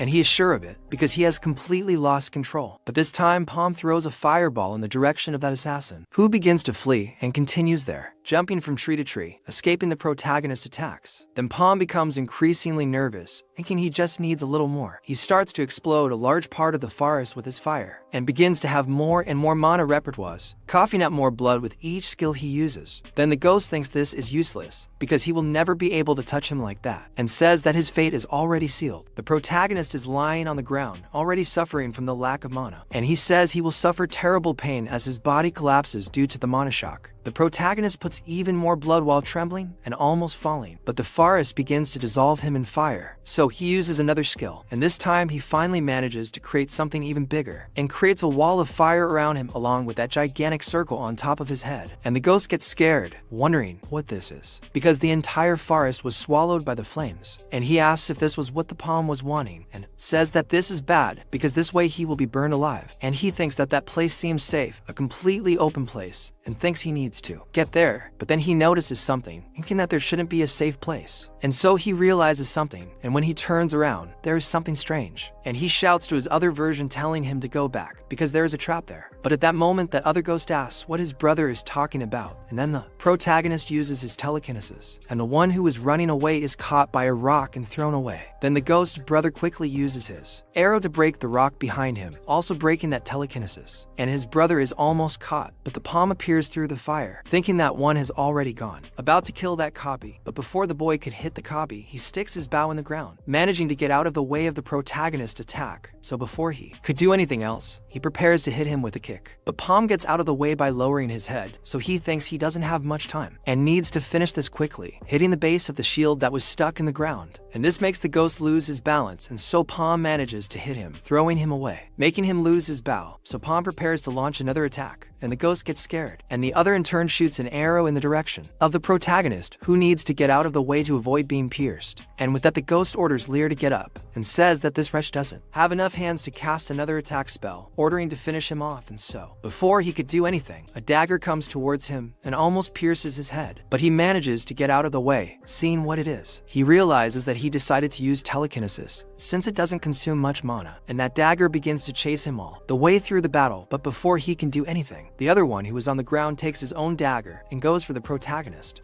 wanting to hit him while he's in the air, and her is distracted and going after the ghost. But he manages to stop Lear's attack using his staff and quickly ducks, and that dagger continues chasing the other brother, who launches his arrows to try to stop that thing. But he is unsuccessful in hitting the flying dagger, and he says he's seen enough, launching some more mana. But in this, Palmy uses his intelligence, using not only the dagger, but also stoning that archer so he can't launch his arrows. Meanwhile, he is against the groaner, who is using the dagger, and the boy tires him out using only his staff. And then the groaner asks how can a wizard be so good in hand-to-hand combat, until Palmy manages to knee that groaner in the stomach, and thinks he can't stop there, picking up that dagger again and doing it there behind the one who still has the bow, trying to kill him in every way. But that guy manages to escape the dagger him anyway. Meanwhile, he uses his staff to take the dagger out of the unarmed gemmer's hand, and prepares to use his staff to beat the gemmer. But then his arm is pierced by a real arrow, and so the gemmer with the bow thinks he finally did it, and Near tells his brother that he did a good job throwing Palmy away. And the boy, while kicked, drops his staff to the ground, and then the unarmed gemmer once again picks up his dagger and prepares to throw it at him, launching taking several cuts at the boy. He says that he can't do much with just one arm, and Palmy prepares to continue fighting and simply uses taijutsu to stop all the dagger attacks that the gemmer is making, not letting him hit, and ends up that with just one hand. He manages to disarm that asshole, pricking his arm while he is dying of fear, and spinning to break the gemmer's arm with the scar on his mouth completely, and tells the boy to let him go while he curses, threatening Palmy, saying that if he doesn't let him go, he will be hit again. But the boy uses his ability, again, simply throwing a fireball at himself, and that moaning is scared to death by what the boy is doing, and his brother, seen from afar, asks Palmy not to do that. But the two are hit by that layer of fire, and he keeps screaming near his brother, but ends up being thrown away, hits his back against a tree, and when he falls, he can hardly breathe because of all that smoke, and wonders what is going on. Seeing a dome of mana in front of him, he wonders where his brother is, and then to try to find each other. But Palmy appears in front of one of them coming down from the top of a tree with an arrow in his hand, and Near can no longer bear to see the boy's face, telling him to just die once and for all. And while he takes off his cape wanting to use it to defend himself, the protagonist manages to go against that and apparently sticks that arrow in the ground. Meanwhile, the ghost that is trapped inside that dome gets scared until he sees it breaking and runs to the place where there is a hole, wondering about what had happened to his brother, not wanting to believe that he died. And as soon as he looks forward, he sees his brother lying on the ground, so he asks Near to stay with him, trying to wake him up, saying that they have to get out of there because they have already wasted enough time. They will just quickly recover the phoenix feather and then finish the mission. But the body that is on the ground that he thought was Palmy's has something that was not supposed to be there, and it is the bracelet that his brother was wearing. And when he notices that the one on the ground is Near, the protagonist who was disguised takes his dagger and sticks it in him before he can do anything. And finally, after killing them both, Palmy falls to the ground completely exhausted, thinking to himself that he is tired of fighting against shooters. Meanwhile, back in Portal 2, back in the snow world, the three are still getting screwed by that revived dead berserker who is killing everyone. Rolf is now being thrown away, and the monster keeps struggling, throwing everyone everywhere. Dibbo is already completely screwed again, now on all fours, looking at that gigantic monster in front of him. Then that huge thing that has become twice as big prepares to crush the boy on the ground. But Rolf appears there trying to distract that thing, saving him. However, the Yeti manages to see him and tries to punch Rolf. However, he says that thing is too slow, punching him directly in the creature's eye. But when he hits him, he wonders why that thing is so hard, unable to do any damage to the monster. The Yeti slaps himself in the face, crushing Rolf against his face, and he is in a very complicated situation being crushed. But Kira appears there using the solar cut and tearing off part of his fingers of the monster. Then she extends her hand to Rolf, saying that she knows him, and she paid him once for saving her life, and she grabs him, taking him away from there, carrying him on her back. And the monster tries to crush her as she runs away and continues going after the girl along with Rolf running after him, and he takes a gigantic leap that covers most of the distance between the two and hits the ground that raises snow everywhere. But in that, Rolf uses the cure on the three, and the three manage to run normally because he escapes from that thing. Then Debu talks to Rolf, asking if he has thought of any way to deal with that thing, because if they continue like this, it will not work. But he shouts that he is coming after him, but Debu does not understand what he is saying, asking him to be more specific because that thing is too big. And Rolf tells him to shut up and try to get the attention of that thing. And in that, he sees a huge sword, a great sword there, and says that he needs to get as close as possible to its weak point. Meanwhile, Debu tries to stop the attacks of that thing only with his axe, asking Rolf to go as fast as possible. So both he and Kirito go around the monster trying to get that sword that is on its back. But while they try to climb the body of that giant, he starts to struggle to not let the two finish the climb. And Debu on the other side also starts to climb, noticing that he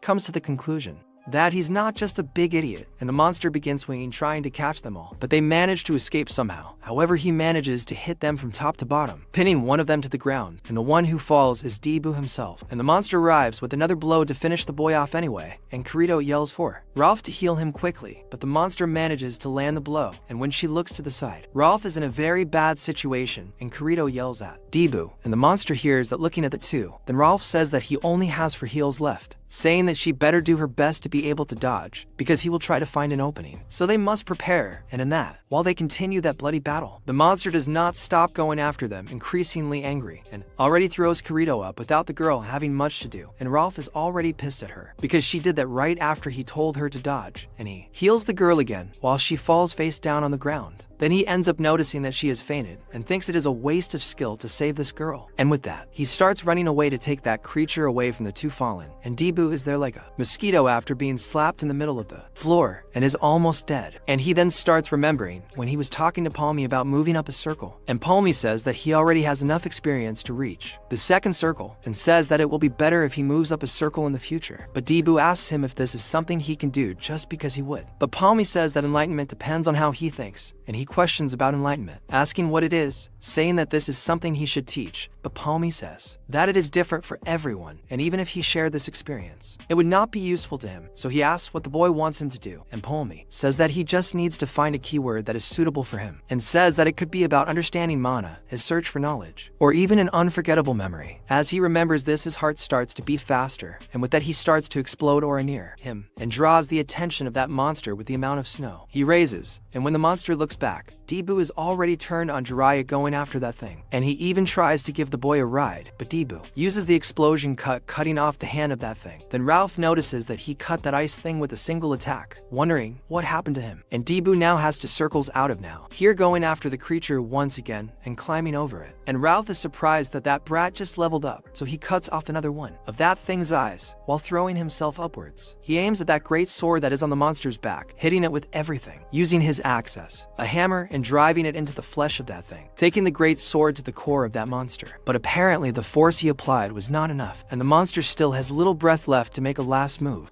throwing himself into the air, turning his back and placing his ice armor towards Debu, who is below him, throwing himself on top of the boy with everything he could to crush him. Then Ralph appears on the scene thanking the brat, saying that he did a good job, and then begins to heal Debu, telling him to get up quickly, using a super effective cure on the boy, who starts hammering that thing. Then he feels the pain of those attacks, and with that Debu gets a chance to get up and jump from there. But the monster sees that the boy is free and attacks him again, so he tries to stop that creature's attack once again with his axe, and Ralph in turn heals the boy again, and with that Debu manages to throw that monster back, but yet he's seeing that the one giving him trouble is Ralph, grabs him and begins to crush him. Then the crazy mercenary calls him a dumb bastard, asking if this is the time to worry about him, and he again uses the cure on Debu, who is already next to the great sword with his axe in hand, preparing to hit with everything. And when the monster finally notices their plan and tries to do something, Debu delivers the final blow, plunging that sword into the monster's core with all his might, and when the core is finally broken, they finish off that ice yeti once and for all. Or at least that's what was supposed to happen, because the monster moves again, unbalancing the jibe and throwing the boy away, pinning him to the ground. And he comes back to life, emerging from that hole. Then he asks Ralph what's happening, with Ralph already fallen on top of him, and the monster starts running in fear, getting out of there, and that ice begins to break away from him. He looks back, realizing something is wrong, because his hand has fallen off, and he begins to completely disintegrate, trembling with fear as he dies, turning into a block of ice, crumbling into pieces, and the only one watching the death of that thing is the jibe itself. Meanwhile, Kiri is coming to, finally waking up, and Jibo notices that she is finally woken up, and they are already inside a cave, with the three of them covered in that monster's skin. So Kiri asks if he is alive, questioning what happened to the monster, and he says that as she can see, he must already be Vascow's new hire, because just looking at what is covering her, she will know what it is made of. And Jibo says that he was so hungry that he tried to eat that monster's meat, but couldn't. After all, it is very tough, and Kiri finds this disgusting, but asks if he was waiting for them to wake up, and he says he wasn't really waiting. He just couldn't find the portal exit, and the weather outside isn't helping either, so he thought they could rest. And besides, Rolf seems to be in a bad way. Meanwhile, he says that he will explore the area after the blizzard passes, and she should rest a little more while he does that. And so, he leaves the cave for a while, and outside while he walks, the weather is worse than he imagined, and as he walks, he almost freezes, and thinks that it has been 24 hours, wondering what happened to the boss. But as he thinks about it, he scolds himself, because he can't believe he is worried about that guy, until he sees something behind him. A hand, and there is another monster. Then he speaks what expected it to be him, but they're definitely not the things he was looking for, and he kills them all. Then someone appears, and Kiri notices that someone is coming, so she asks why Dibbo is covered in blood, and he says that it's nothing, but she wonders if there are still monsters, saying that it's too dangerous for her to come with him. But he says that someone has to take care of the half-dead canary there. He's her companion now, and she says that she'll go next time, and she can't let him do all the work. But he says that it's okay, because he should do this to prevent her from exploring the same area he already explored, and tells her not to even think about wasting her energy and just rest there. Then the girl realizes that what he's saying makes sense, calls him an idiot because he's trying to be tough, but he'll end up passing out any moment. And so they won't have much to do. So Dibbo continues walking everywhere, killing monsters and trying to explore that place, until he finds himself cornered in the middle of a ravine. And he thinks it's very cold there, and he still has to keep fighting those things, trying to kill them all. But that ice heavyweight jumps on top of the boy, taking him down there. And he thinks it was too close, and he almost died this time. But he notices a human there, and it turns out it's just a body. And seeing that he seems to have died recently, he goes to the corpse and wonders what it is, noticing that there's a will with it, and notices that it's a letter with a lot of writing to. Then it says in the letter to entrust the hand of whoever finds it to her, because they can also keep their gauntlets as a form of gratitude. And if he belongs to the warrior class, he will also benefit from their warrior mastery ability. And as you can see, they fell into the traps left by Kanya, and their team was destroyed by the Snow Yeti. And the only advantage of all this is that they found the exit portal, but it seems that the exit portal is special, and his hunch is that you need to defeat the boss to activate the portal. And that adventurer asks him to check the back of the letter for his location, as he really wishes him good luck, and if he can, he must deliver that letter to the destined recipient. And so Ball reads all that, digs a grave for that warrior, and buries him next to his sword stuck in front. Then he walks back and leads everyone to that portal, and with Kiryu already there, he takes Ralph and starts walking with him outside, but he looks back, trying to wait for the protagonist, but seeing that he is not there, they go through the portal. Returning to reality, he asks Kiryu what they do now, and she says that they need to regroup. Neither she nor he knows what to do, but in that, guy outside says that he cannot believe what they are seeing, and they are surprised. They notice that the ghost was actually worth it, and then Debu notices that they are also from Kanya's group, cursing them, thinking that this is bad, and they are completely screwed. And that guy with the death mask tells them not to worry so much, because they will finish this quickly by going after the three. Then Kiryu steps in front, protecting both Debu and Ralph, sending him back. But another assassin throws some poison canals at the girl's leg, making her kneel. Then Debu worries about Kiryu, but another assassin comes from behind. But that assassin ends up dying completely from an arrow, which appears with the protagonist fire arrow, piercing and killing them. Then Kiryu is surprised, and everyone wonders what he is seeing, and that arrow zigzags and kills each of the attackers who were behind his group. And seeing all that slaughter, they wonder what it is, and when Debu looks back, he lets out a big smile, saying that he really didn't want to say this, but he will be forced. And the prota asks if he missed him, so Debu says whatever it is, and he owes them all a drink for being so late. My friend, what a design for the protagonist. The animal is absurd. And in another corner, a guy is with a purple, saber-toothed tiger with a demon horn, whatever, petting that thing as if it were a yellow kitten you have at home. Then, he says that an adventurer of his caliber appearing out of nowhere, and they have no idea of his origin, is absurd, and they're going to have to risk drawing some attention. At that, Bayu returns to her master, saying that Alpalmi has returned, and she asks if he should honor as part of the agreement, but that guy isn't very keen on that, ordering him to be killed. Bayu asks what he's talking about, trying to argue, but that crazy guy says that the general public's opinion is the least of his worries right now, because his actions are beyond their predictions, and they'll make up an excuse later. But she says she's afraid he's not alone, and that guy questions what she's talking about, and she says that the protagonist brought company, and he really is with someone. Meanwhile, Ralph starts complaining about the food he's eating, saying it's bland. Debu freaks out, telling him to just be quiet and eat, asking how he dares complain when his sister made it for him. But then, Ralph says she obviously didn't add enough salt. The girl is all happy talking to Kiri, telling her to let him know if she wants more. The girl keeps thanking him. Debu says that's why, that he really didn't want to bring him there, but he says it's better if they stay together, since the Kania Union must have already heard the news, and this is the best place to hide, and even to protect his sister. He says it probably won't be long before they meet again, even if they go somewhere else. At that moment, the door opens, and Debu is surprised. The protagonist asks how everyone is, and he asks where he was until now. And the protagonist says he went to do business, and they question what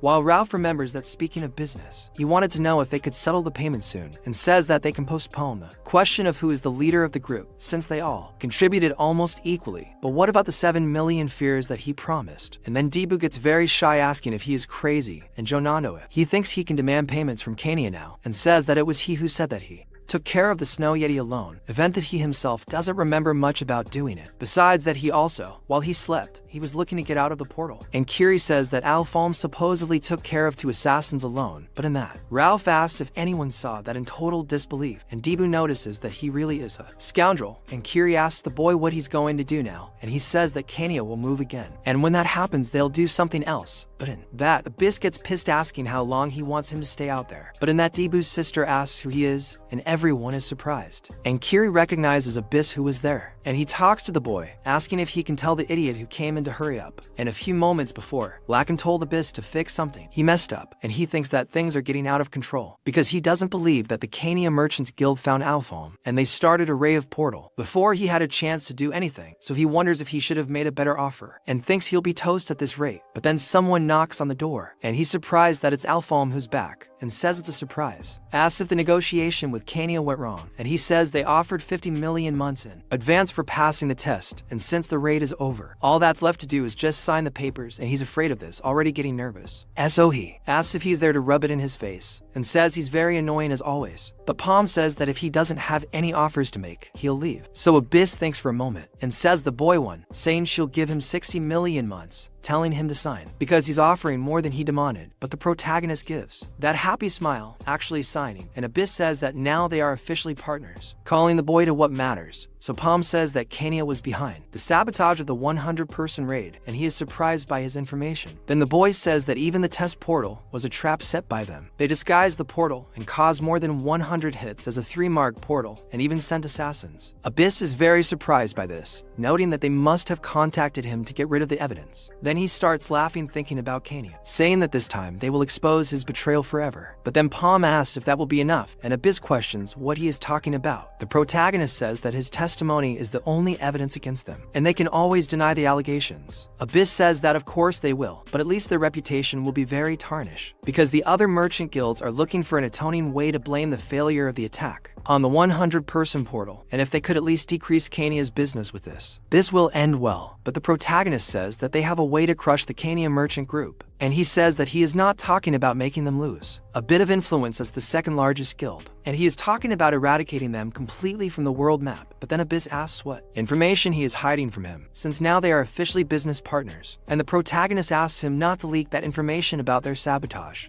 yet, and it's better to bombard them with everything they have at once. And then Abyss says he's right, but tells him to stop with the suspense and just say everything. Then Palm finally gets straight to the point, saying that the Black Mage's followers have started moving, now in the present, with a kiss. She says that it's been a while since Abyss asked what he's bringing there. Then he says he wanted to apologize in person, and she asks about it. Then he says that there were some misunderstandings between Palm and his guild. He says he's still young, and he lost his temper in the heat of the moment and went there. But to make things clear, Palm is an official business partner of the guild with the merchant gaffer, and he wanted to apologize for making it seem like an attempt to tamper with his contract. She says she understands, saying that she's afraid she won't be able to do the curse as planned, asking if everything is okay with that. Then he says it's acceptable, and says it's a bit off topic, but he realized the importance of having the right people working for him in this incident, and decided to compensate them adequately. And she questions what he's talking about, and Abyss smiles broadly, and says that the Gaffer Merchant Guild will have skilled bodyguards watching them 24 hours a day to prevent unfortunate events. And he's speaking to the entire Elpom group, since they confirmed that their teamwork is unmatched, and says that this means that if anyone tries to hurt Elpom's team, they will have to face the entire Gaffer Merchant Guild, and she doesn't even have anything to say. And in that already with the day I'll find out that the kid got 60 million tables, and he's surprised. And the calm ingenuity is that he managed to perform such a miracle. Besides, Kiri points out that he got the bodyguards, because to think that the Gaffer Merchant Union would go that far is too much. And Ralph really likes Palm's great work, saying that his business acumen is absolutely wonderful, but that the protagonist tells them to calm down, and Ralph says that this makes him reconsider his position on the value of that group, and that this will be a perfect team, and thus they will get rid of mediocrity. But Debu says that he thinks he is the last cookie in the package, and Ralph says that it is worth mentioning one thing, and there is no bishop like him in Lich Harbor, and not in the entire world of Maple World itself. And he says that he can not only cast heals very quickly, but also serves as a tank on the front line, so they think he is really cool. Then he asks about Jibo, calling the kid a newbie, and he gets pissed about it. But then Ralph asks where Palm managed to recruit a beast like him, and he questions about it, and Ralph says he thought he was useless until he was knocked out. Then he gained a circle and took down the boy alone, saying that there is something inexplicable about him, and Kiri says that thinking about it, he lost consciousness against the goblins before killing them too. But Debu says they can share their stories as much as they want, but he really doesn't remember anything, and the only thing he remembers is like a dream. And this woman he doesn't know keeps appearing to him like a vision, and so he follows her and gets involved in all kinds of battles alongside her. And it's like the two of them have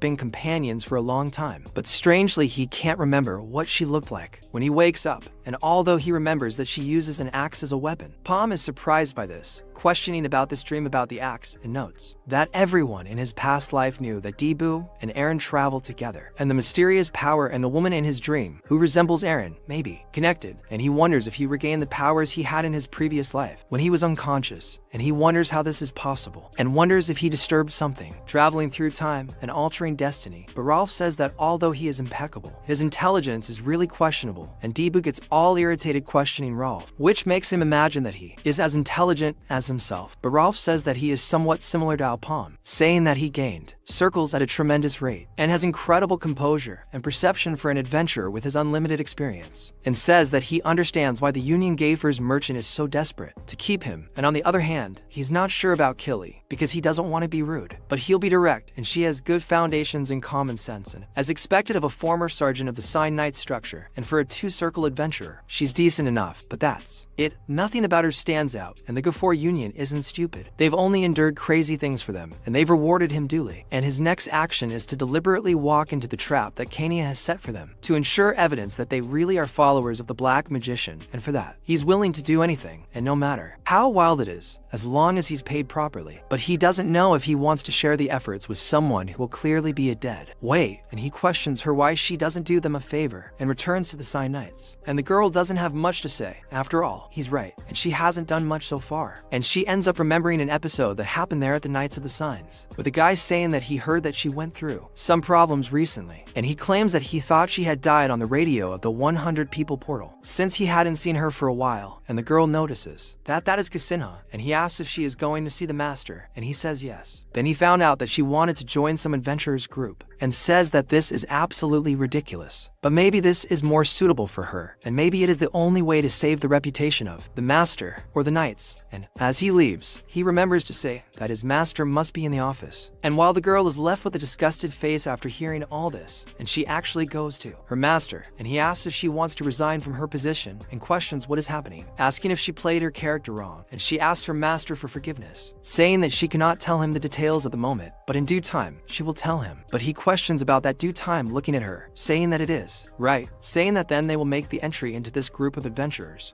be part of his secret mission, and he asks Sunlight that she come back there and report directly to him every 3 weeks, and tell her not to forget this, because she is still his pupil, and a Sign Knight until the moment she ceases to exist. I'm starting to think that this guy there doesn't have good intentions, and I'm just keeping it here in my head. So, she says she knows how useless it seems, but the Black Magician's followers have also infiltrated his forces, and she can't return to her master until she has something to report. She says she's not staying there for the money, asking only for him to give her some time, and she'll get better too, asking to be allowed to stay. Palm smiles, while Rolf says she's very naive, and this is making him laugh, telling her to get out of there before he forces her. But then Palm asks how determined she is, and they're all surprised. And Rolf asks him not to tell her that the boy was serious. Palm says that knowing how she is, here he'll probably ask in the wrong place is to find the followers, and that will certainly make things difficult for him. And besides, he talks to Rolf because he keeps talking about being skilled, so he wants to tell him something, saying that he seems very proud of the skills he has. But he's not the only one disappointed with the group members, because he sent them to the second portal first, because he had faith that they would easily take care of the boss there, but it turned out that he would have been swept away if it weren't for the devil. But he says that they didn't fight an ordinary beast, saying that he wouldn't know, and he questions if it's a snow yeti, saying that he's already hunted a snow yeti alone in the past, leaving them all surprised, telling him to stop being ridiculous. Then he says that although it was in this past life, in fact he was really planning to take care of the monster alone, but the assassins sent by the Kania Union was much stronger than he expected, and so he had no choice but to change his plans. And both the members of his group and he were at a disadvantage, but in this he doesn't believe the boy,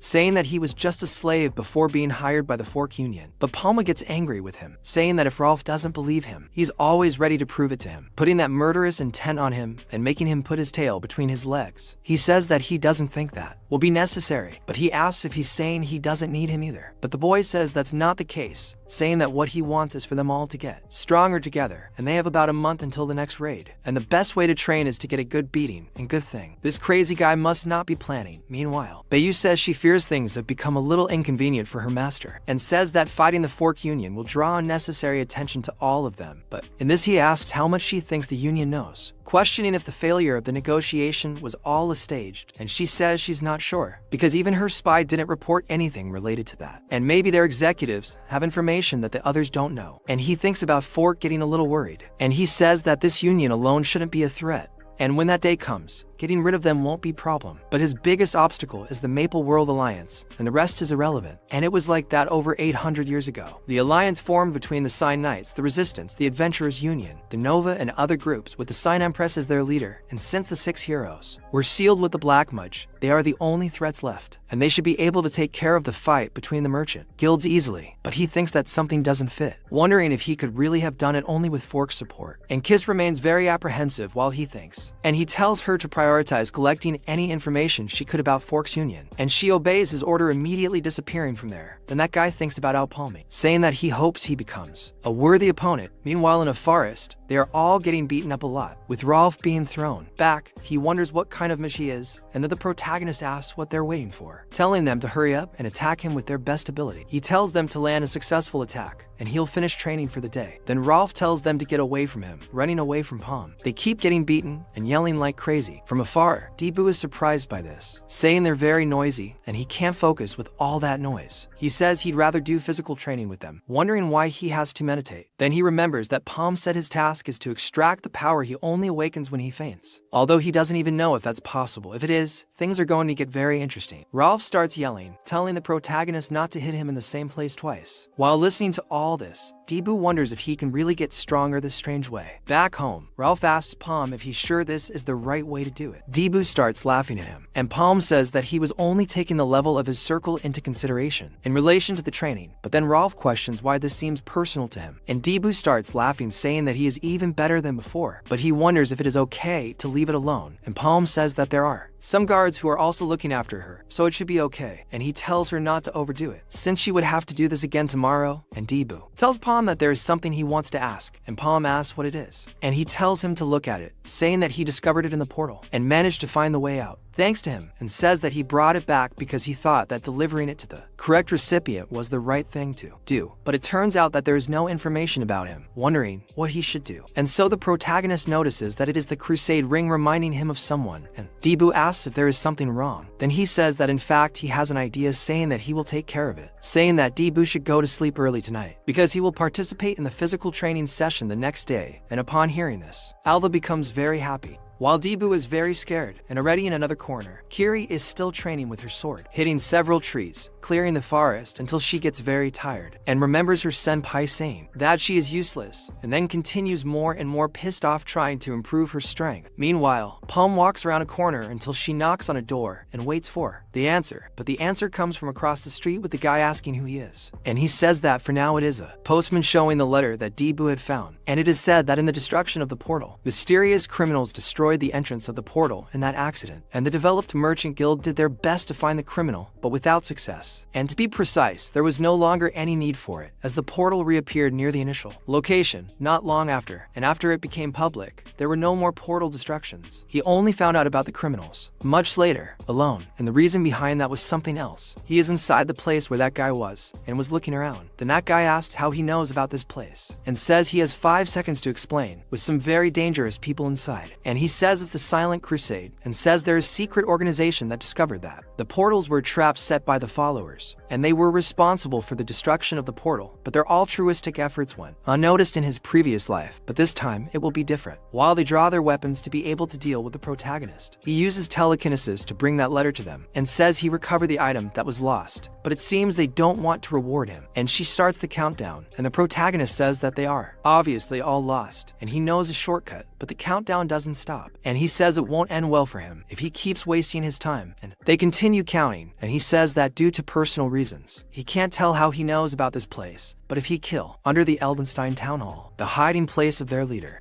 Batista will be exposed. Then that woman walks up to the protagonist and asks who the hell he is. He says it's an honor to meet Starlin, and she becomes even more apprehensive. The protagonist thinks to himself that how long ago would be more appropriate. After all, they were companions in his past life. He says that Starlin joined the resistance after the Silent Crusade was eliminated, and they fought together in countless battles until that day came. When that flock of dragons descended from the heavens, she told Palm that she would see him soon, and she sacrificed herself that day. He says he'll start by paying off his debt instead, and he says it will be straightforward, and she must leave Kernan City, as the followers have already identified that place. And one more thing, he says he recently found this while playing for her, and says that Kania had something very interesting. She then questions what that means, because if this is some kind of provocation, it won't work. But he says that it's up to her, showing to the girl, and she notices that it is the tattoo of the follower's symbol. So they are surprised that it is the follower's mark, being certain, and questioning why Kania would have that. And Starlin thinks that this is the symbol that all followers have tattooed somewhere on their bodies, and it is not easily detectable because it is invisible until mana is placed on them. And besides, few people know about followers, and she questions what he wants, because if he says he is there to help, she herself will kill him. But he questions what he wants, and he says it is information, and he needs information. So the protagonist leaves, and after he leaves, someone talks to Starlin, asking him not to say that she completely trusts him, and she says that of course she does not, because he is more suspicious than ever so far of her behavior, and from the moment he appeared, she thinks that if it is a trap set by the followers, it will go badly. But in that, as the protagonist leaves, she says that maybe they should play his game so they can to find out, and he says that this was an unexpected gain, as he got the information he was looking for. But still, he doesn't believe that Kania was already after this, and he wonders if his plans have also changed because of the interventions. He thinks that at this rate, they will make some notes that it is already decided, and they go to Nautilus, a place that is apparently in the middle of the ocean.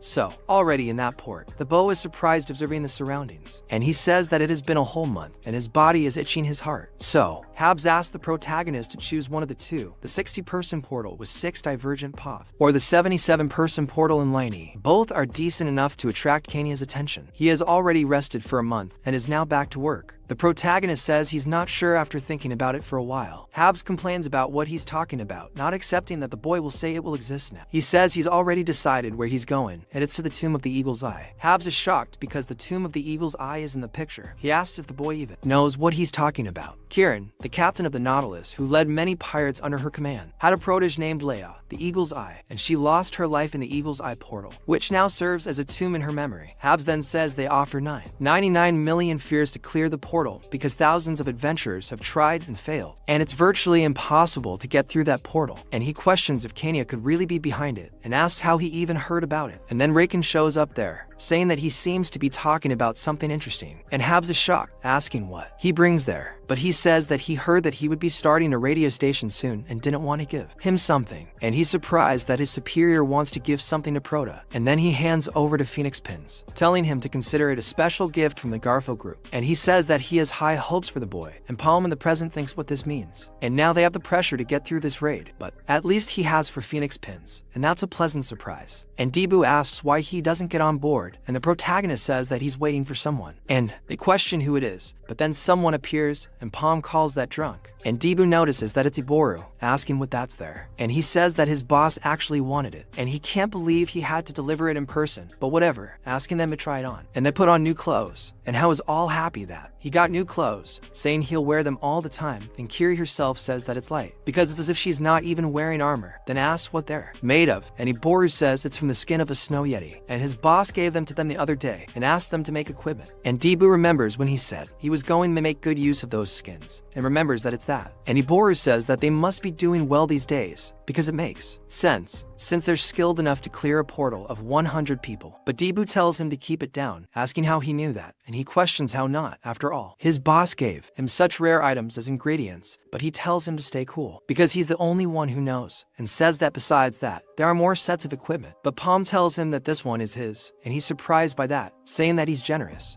But he says he really doesn't need it, but Palm says so dresses. And Iboru says he doesn't understand, and the protagonist tells him to go quickly, because they don't have all day. And Iboru doesn't understand, and ends up being thrown into the group, then a pirate, while in that submarine, says that it's in a terrible calm, and a person starts going towards her, and that person is Minya, and that guy says it's great to see her again. And she starts saying that she missed that breeze, and everyone shouts that she's back, and that means she managed to clear the orange class portal of 200 people, and everyone goes crazy, because the meta of the portal rares will definitely change now. But they say no, and so Minya asks the captain why, because she even cleared a portal of 200 people, and one of 74, it must be easy, and says that she has already surpassed the eagle's eye in skill, and says that there is no reason why she shouldn't let her, but that the captain asks if she wants to challenge her hordes, because it is what's appearing. So she asks who will avenge Leia, asking if she knows how hard she worked for this moment. But the captain says she'll say it again with the captain, telling her to go back. And the girl goes to drown her sorrows in drink, saying she doesn't think she'll leave so soon, wondering if she should just go. But another guy says that his account Kyron worries about her. So she says she's acting overprotective, but someone comes running up to them and talks to Menius, saying she needs to go with him, saying that some idiots just took over the mission of the Eagle Eye tomb, and she's surprised and wonders if they're for me, wondering why they would go there, and it's the protagonist's own group who is going. Then Debu says he doesn't like Leia's atmosphere, and Kyron says they're in their territory, so he shouldn't talk like that, saying they just violated their golden rule, and they're lucky they haven't crossed a line yet. Bullet in their heads. He questions about this golden rule, and she says she will start with the written rules. In Nautilus, the person who pulls the pole from the table has priority to attempt the portal, and whoever takes the job must enter the portal sooner or later. And although there are only written rules, there is also a golden rule, which is to avoid pulling the pole that someone is eyeing, and the pole they got is the whales. So Miller goes to them asking who they think they are, and says that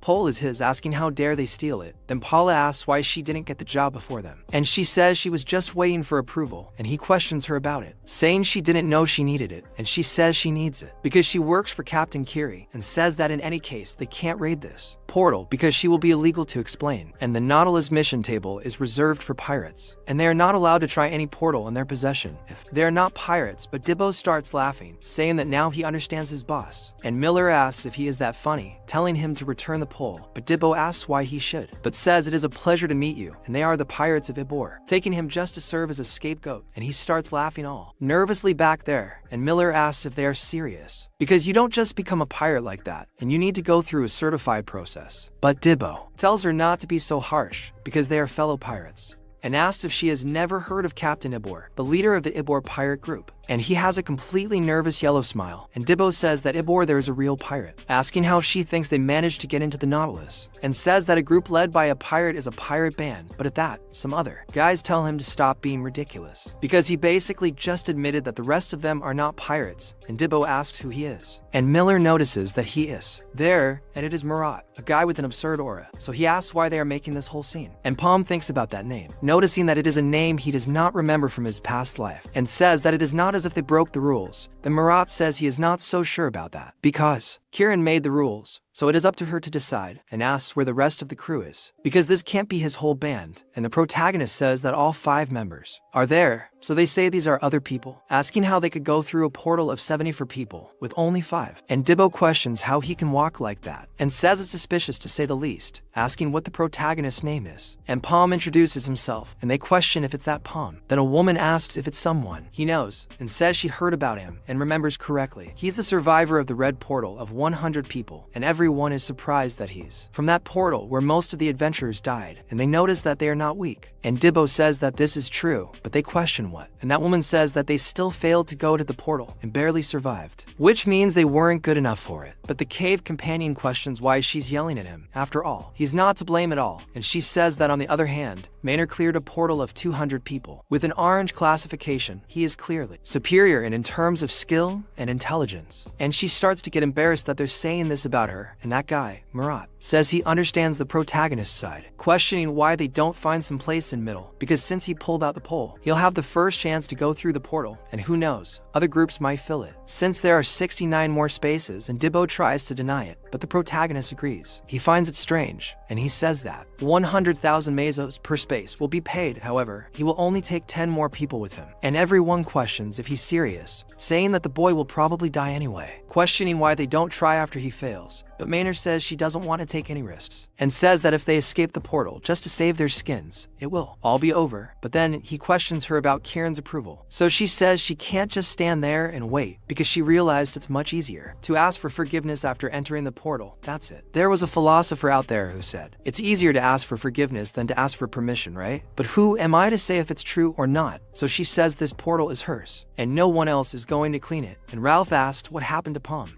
because he was doing very well, and he questions why only sell 10 seats. Because it was a great chance to make money, and they basically lost 9 million months, saying they need to sell the other slots quickly. But then Kieran says they would be outnumbered 14-1 that way, and asks if he forgot that they might have followers among them. But he questions him then, because they'll just crush them if they get in the way. But the protagonist thinks he can't afford to take risks this time, considering the enemy's objective, because Captain Kieran's first protege, Leia, with an eagle eye, lost her life in that portal of 70 for people, and the followers murdered the second protege, Manor, also in the same portal. And devastated by the loss of 2 proteges in the same portal, Kieran retired from the adventure and went into hiding, and the followers took advantage of the lack of leadership and tore Nautilus apart. And this was supposed to happen 2 years later, but things changed. And according to the Silent Crusade, the Cania Merchant Union's money was recently tracked there in Nautilus, and this is a telltale sign that they decided to execute the plan beforehand, and they need to restrict the number of adventurers. To protect the manor for sure, he won't make the same mistake again. He needs to minimize the use of his mana. But then everyone starts cursing each other around Aburu, who wonders why he is there. And already at night, someone knocks on the door, and the protagonist uses telekinesis to see who it is, and opens the door asking who is there, and is surprised, and tells that person to come in, and it is Captain Kieran herself along with Murat. Then he asks what brings them there at this time, and she says she has something to confirm personally, and suggests that he be honest with him, saying that it is Palm, asking if he is a follower of the Black Magician, and he gets a big fright, questioning how Kieran knows about the followers, questioning if the future changed again, or she always knew, then questions why in her past life she let the girl die. Then Murat says that he seems shaken by this question and begins to thicken towards the boy's side, but Palm says he is not a follower and was only shocked to hear this question, but she says that for sure. He does not doubt the existence of the followers, and he says it is because there is no point in hiding anything, and she asks how to know he is not a follower, questioning if he has any proof, and the boy says he really has no way of proving it, but he is sure since he visited her, because he already has his answer and he knows who the followers are and what kind of relationship he has with them, and if not, he would have been greeted with a bullet in the head instead of a question. And he asks if it was the Silent Crusade that he warned, noting that she has good connections, and she says that is true because the Merchant Guild of Cania are the followers and he is their enemy, but that does not mean that they are allies. However, they can work together against the common enemy, and imagines that he is there to discuss this, questioning if there is something she wants from him. And she says that the situation is bleak, and she knows that the followers of the Black Magician are behind Leia's death, eagle-eyed, but it turns out that they have infiltrated deep into the Nautilus, and she can't trust anyone other than a few members of the crew and Murat himself. Then the protagonist is surprised that they have already arrived there and says that things are moving faster than he anticipated. Then she says that sources told her that they will move soon, and she has reason to believe that the next target is Mania, as she is the icon of the ship now that Leia is gone. And if Mania, who all the pirates admire until now, also dies, great chaos will happen in Nautilus, and even she will not be able to restore order. So she wants to make a deal with Palm, saying to bring Mania safely back from the Tomb of the Eagle Eyes, in exchange for giving him an item from the Nautilus treasure vault. And so, sometime later, in front of the portal of 70 for people, Debu is all excited, saying that they are going, telling them not to rush, and Mania is entering with the protagonist, and once inside, Debu notices a new, very scary environment, and he says that they are not there to have a picnic, telling them to keep their guard up. And Ralph thinks they only sold 10 spots thinking about the money they lost, until a monster appears, and it's like a rather weird velociraptor, and Debu gets excited looking at that insignificant little creature, saying he'll finish him off quickly, but apparently the thing's mother appears, and the boy gets scared because she's twice or even 3 times the size of the baby, and Debu starts saying he was joking, while the monster comes at him, and things start to heat up with all the pirates killing some of those Tyrannosauruses and everyone shooting those things, and they tell them to keep taking them down one at a time. And the little pirate talks to Gil, saying that the sound of the gunshots is calling more monsters, but he tells her not to panic because they'll make it, telling them not to be intimidated by that smelly Draco because he can create a portal of 200 people, but he forgets to look back, and one of the stinky Dracos almost bites and kills him, but Mania's shots manage to blow up that monster, killing him completely, and she tells Gil that he is right, and tells them to stay calm and regroup,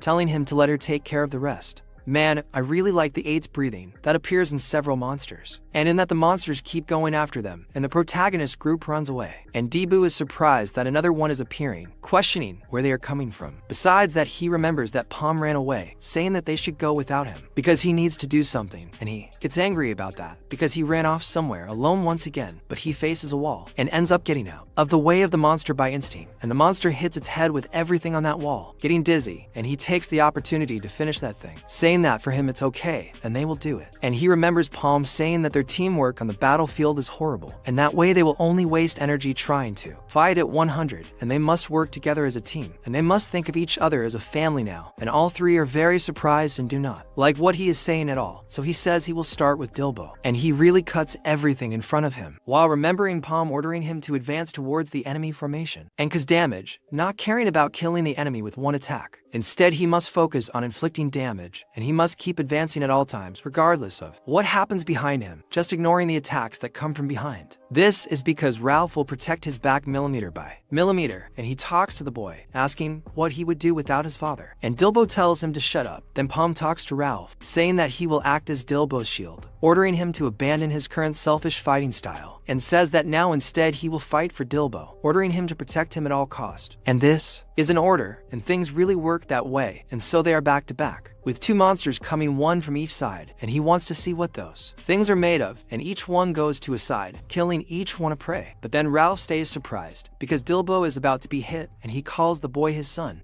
putting yourself in front of him to protect him, and wonders if this is what a father's love is like, saying that it sure is touching. And Dilbo asks if he can stop talking that shit, and they remember Palm saying that last but not least, he will play a crucial role, and he says that a burn caused by her abilities is not easily healed, and she will use this ability to finish off the injured creatures. And she actually puts the plan into action, using Solar Slash to kill the monster with a single attack. And he says that she is the one who has made the most progress of all of them, now reaching the third circle in a month. And she says that it is not as bad as she thought, saying that they will take care of it quickly, with several Dracos heading towards them. Meanwhile, someone is protecting that portal, but then they see people arriving, and it turns out to be Cadril coming that way. So they ask what brings them there, saying that there is no more room, but Cadril tells them to move out of the way because they cannot play by the rules, and it is an emergency, and they need to tell Manir immediately. Meanwhile, inside, they keep killing Dracos. So everyone congratulates Manir, and she says it was easy, and the other little pirate says it's a great stroke of luck, telling them to look at the size of that mana stone, and says it could fetch a huge price on the market. And then an arrow pierces the girl, and she can't believe what's happening, and Manir too, and that arrow belongs to Palm, who goes after other pirates, almost killing another one of them. And then one of them gets that person out of the way, and he shouts to Manir to end the threat, and she immediately shoots, ending Palm's arrow. But another comes from behind, and she is almost hit, and then Magnum shots come from there, and she gets very angry, looking back, telling him to explain this, and the protagonist says he's just cleaning, and then he launches other arrows at them, telling them to just stay still because it won't be long.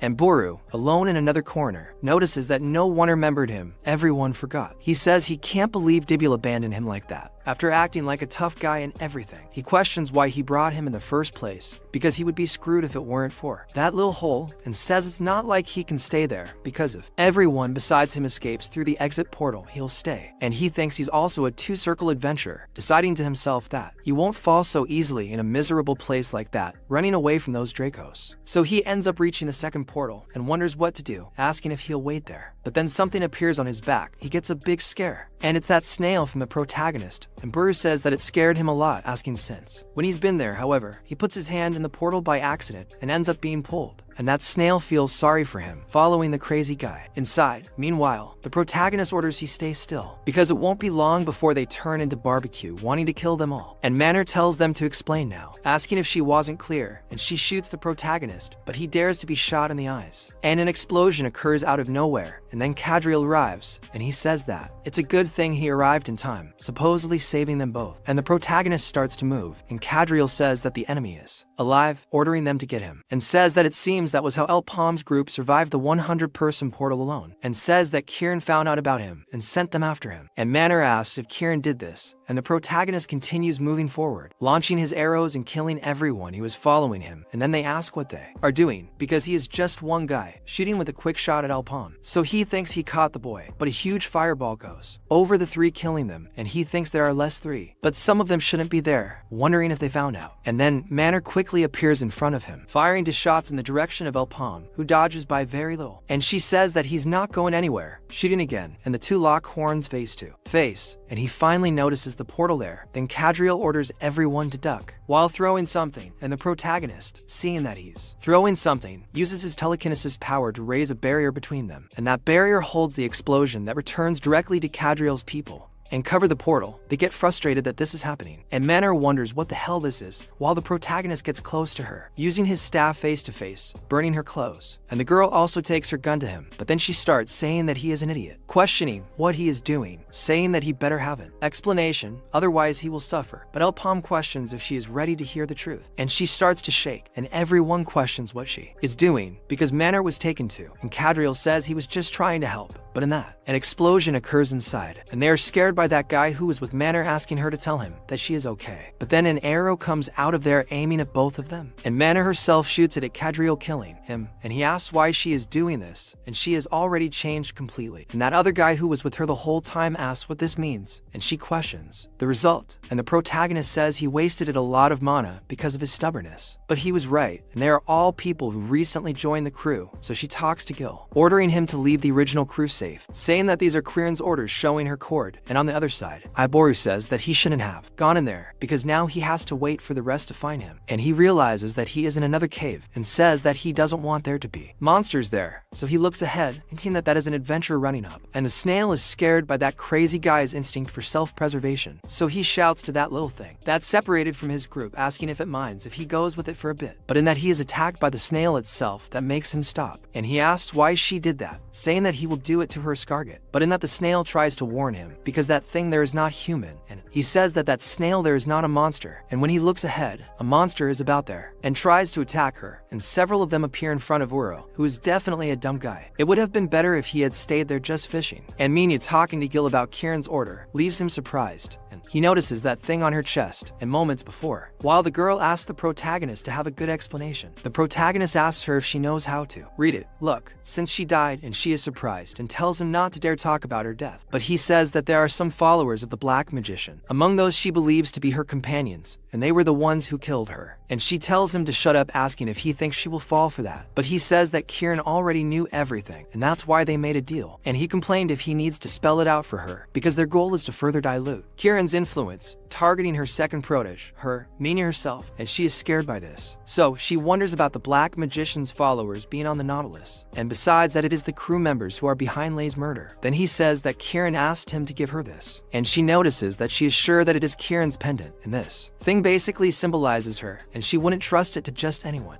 Then she asks if Quirin realized he knew and tried to protect her, but she asks him to wait, because the crew members he killed were really innovative. But she asked how he managed to distinguish them from the others, and he obviously has the answer right in his eyes. And in another corner, Starling's people are talking to her, asking if she really thinks they made a mistake with that move, saying that not only did he know about it, but he also specifically asked for that item, and says it doesn't make any sense, and they can't trust that guy, and that is the eye patch of clairvoyance, and this item allows the user to visibly see the flow of mana. And although it offers a way to identify the Black Mage's followers, the cost is immense, as it drains the wearer's mana, and Starling says that besides that, no one has been able to use it since Kor's passed away, and it only activates when used by someone with the appropriate affinity. And although she's not sure how a caster is able to use the eye patch of clairvoyance, she tells him not to misunderstand her, as she doesn't completely trust him, but he seemed to share a common goal with him, so he asks what if it's a trap, since they don't even know who sent it. But she says that what's done is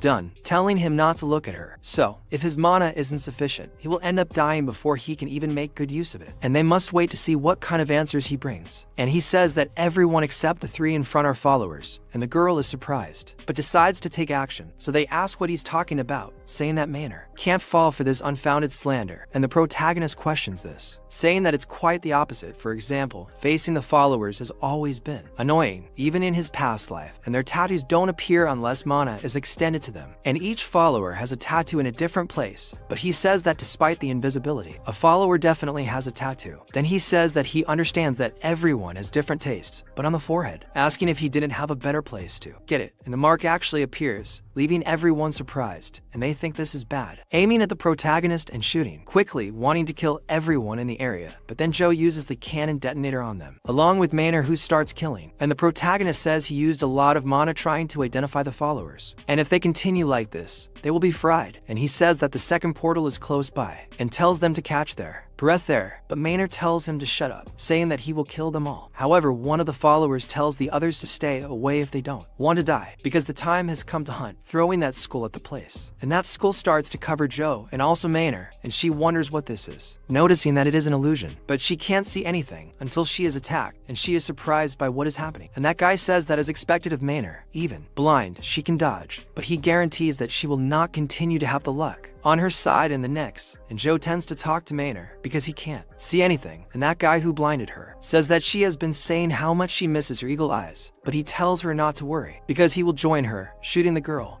and tell her to say hi in the other world. But before she could be hit, the protagonist steps in front, saving her, taking the shot in her place. So they think this is impossible, saying that he shouldn't be able to see, but he's using that item to be able to see. And he actually sees everyone's mana there, and they try to shoot him again because they knew there was something wrong with him. And they aim all the bullets at the protagonist, but he uses his telekinesis to put a barrier in front of him and protect himself, taking his staff, using his arrow, and killing several of them in front of him with telekinesis. Then he notices that it's a fire arrow, and that guy says that this won't get him very far, using the spike cannon at the protagonist, but in that the arrow goes through that and goes straight to that guy's head. And as he dies, he thinks that this doesn't make any sense, so they think he has too much power, but they think it's just a fire arrow, questioning how this is possible, trying to get the protagonist. However, he uses the power of the four phoenixes, this time using the revolver against them, making an absurd slaughter. And they notice that he has just turned the fire arrow, and the guy with the skull in his hand is scared, but he doesn't have a chance to do much because the protagonist appears next to him, ripping off the hand that was holding the skull and plunging a dagger into the middle of his chest. And he also kills the other one who was there. And so Manhwa notices that he can see again, looking to the side, but everyone is already dying. And that guy who is dying in the protagonist's chest prepares to use the last trick. He has to get out of there, and he says that it is all for the glory of the black magician, exploding several mana crystals near them, causing chain explosions, throwing everyone away. But the protagonist uses his telekinesis, picking up a stone and taking all of them who were there, and they are surprised. And the protagonist says that he is also under their limit, and they need to go to the next portal before their mana runs out completely. But the last follower is still alive, and he goes all out for Manhwa, throwing her off the rock, and they are surprised by her. And the protagonist tries to catch the girl with telekinesis, but that follower tells him not to go so fast by throwing a grenade at his head, exploding everything near that portal. And he also explodes part of the portal, which apparently is undone. And the girl looking back is surprised by what happened, and the portal is no longer in front of her, and without the escape route, she doesn't have much to do. And the followers seeing that are shocked because the portal to the second part is gone, and they lost El Palm, but one of them tells the others not to worry because the portal should respawn in the same area soon. And besides, the real objective is to get rid of Manhwa, and they really go after her, and one of them uses the move and pulls the cork, but the girl manages to land a shot in that guy's arm, but he says that it won't work, using the Admiral's wings to heal himself. And she thinks that her attack isn't working, and he was hiding his abilities this whole time. And he says that she's too weak, shooting at point blank range, but he still manages to go for it and almost hit the girl, who jumps, trying to escape,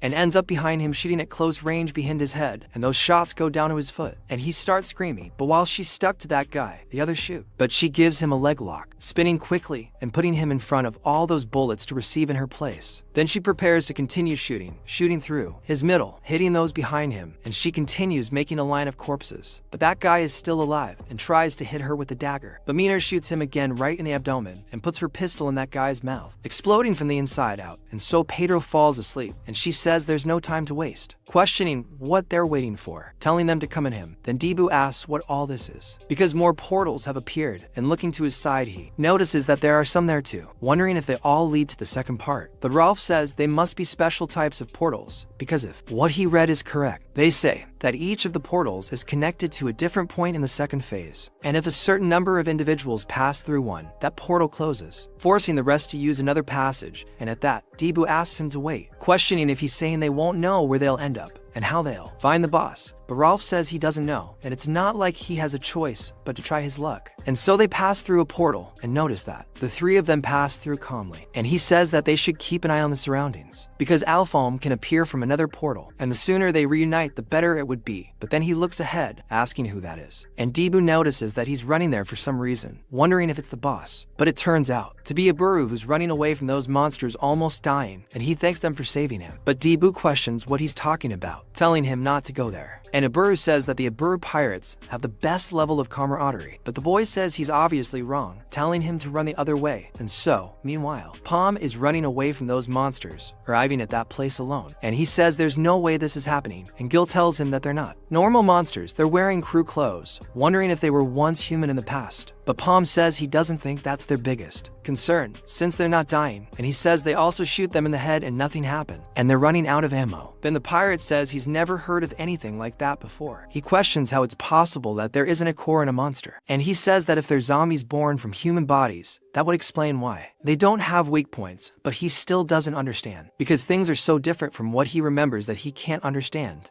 He needs to find a way to defeat them all, but he wonders what that thread of mana is connected to their bodies, which goes to another place, and he wonders how long that thing is, and says it must be on the other side of the wall. And when he goes there, following the flow of mana, he sees Dilbo and notices that everyone seems to have passed to the second part too, but he uses too much mana, and notices that it is almost exhausted, and he can no longer sustain the skill. And so the monsters come after him, and Dil asks Palm what happened, telling him to get out of there. But the monster almost gets him. However, something happens, and a pillar falls on top of that thing, and in that, Minor appears and Dil is all happy, and she shoots those pillars, throwing them all on top of the monsters, and the guy who is with Dil thanks her for being saved, asking if everything is okay with her, and she talks to Kevin, telling him to get out of the way if he doesn't want to die. And he even finds what she's saying strange, but she fulfills her promise, blowing up everything in front of him. Then with that hole, Palm looks at it scared, and Kevin and Gil talk to Minor that she really almost killed them, but she says that there are still a lot of them, and they complain about what they do because they are low on ammo, and she says that maybe she can still get one more shot like that and use all her mana. But Palm asks her to wait, saying that she shouldn't do it yet because maybe they will need this ability later, and she is surprised by the boy, saying that he is lucky to be alive now, asking if he didn't see the monsters, and they didn't can be selective. And the protagonist says that they are about half a mile from the devil in a straight line, and he doesn't have time to think of another tactic now, and he asks him to get ready in 5 or maybe even 3 minutes, and she questions what he can do in 3 minutes, and he says he will clear the portal by eating mana crystals. Meanwhile,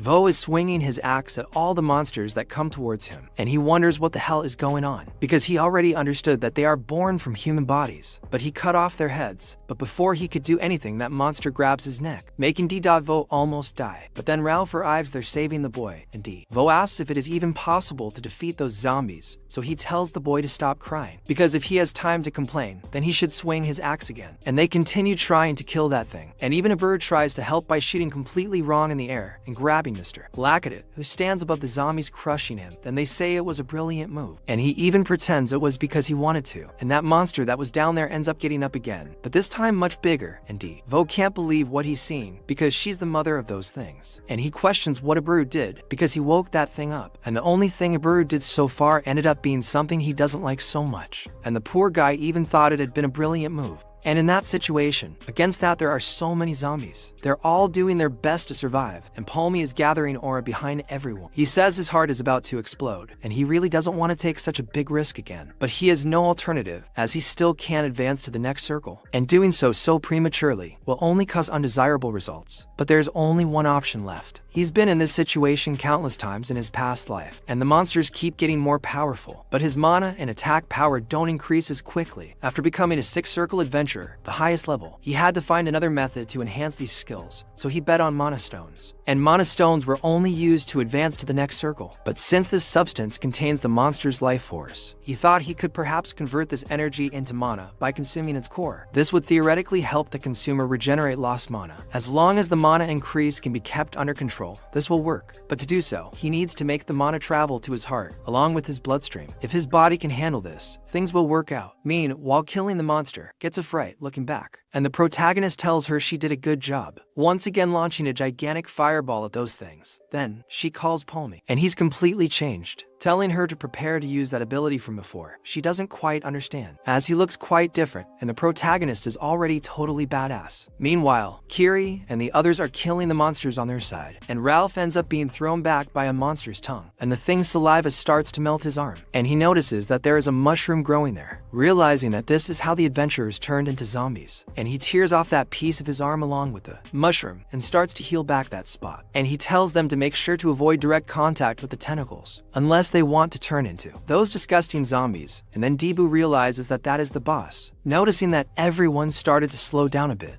and they'll be finished if they continue at this rate, so he goes ahead, telling the two to leave him with him and go to a safe place, and everyone tells him to wait, but he thinks he needs to do something, going ahead, cutting everything that is in his direction, and one of those mushrooms, the huge one, launches its tongue towards the boy, and ends up catching a part of him, making him spit blood, but he still manages to get out of the way of that thing somehow, and when that monster was fixed to hit him, he opens his eyes with blood flying, and Kiri stood in front of him, receiving that attack for him. Then, in another corner, there with Mania, Palm asks her to concentrate, telling her to focus on her skill because he will take care of the aim, and they will destroy this wall. He says that he only has one chance and tells her to start, and she really aims her skill and uses the crushing bullet together with Palm's help, and that thing opens a rotating hole in the wall while she destroys everything in front of her. That the protagonist uses his telekinesis, making it go faster and deeper. He uses the revolver on that thing, but thinks it's still not enough and tells it to hold on tight because they haven't gotten there yet. He uses several fire arrows on top of that bullet to give it more pressure, and it pierces the entire wall until it reaches his friend's path, D, that is out of ammunition, and the monsters are going after Mania and also Palm, while D.Va on the other side is stuck dying. He is left without any hope. But it is said that monsters without the core are basically puppets. They were deceived by those in front of them, but in fact, men as children are trapped in their bodies and are connected to the true owner of the core, and therefore, they seem to be invincible, because the one they must target and destroy is that huge monster back there. The protagonist uses his bullet to actually go to that thing, being close to it, and using the rocket impact, leaving and destroying that thing along with its core, and D.Va and Ralph watch it, along with him and Mania, who end all the threat, and the girl starts to fall, and the monsters are destroyed, and Gil and Guru are super happy that it's over, and the protagonist says that the portal is finally clean.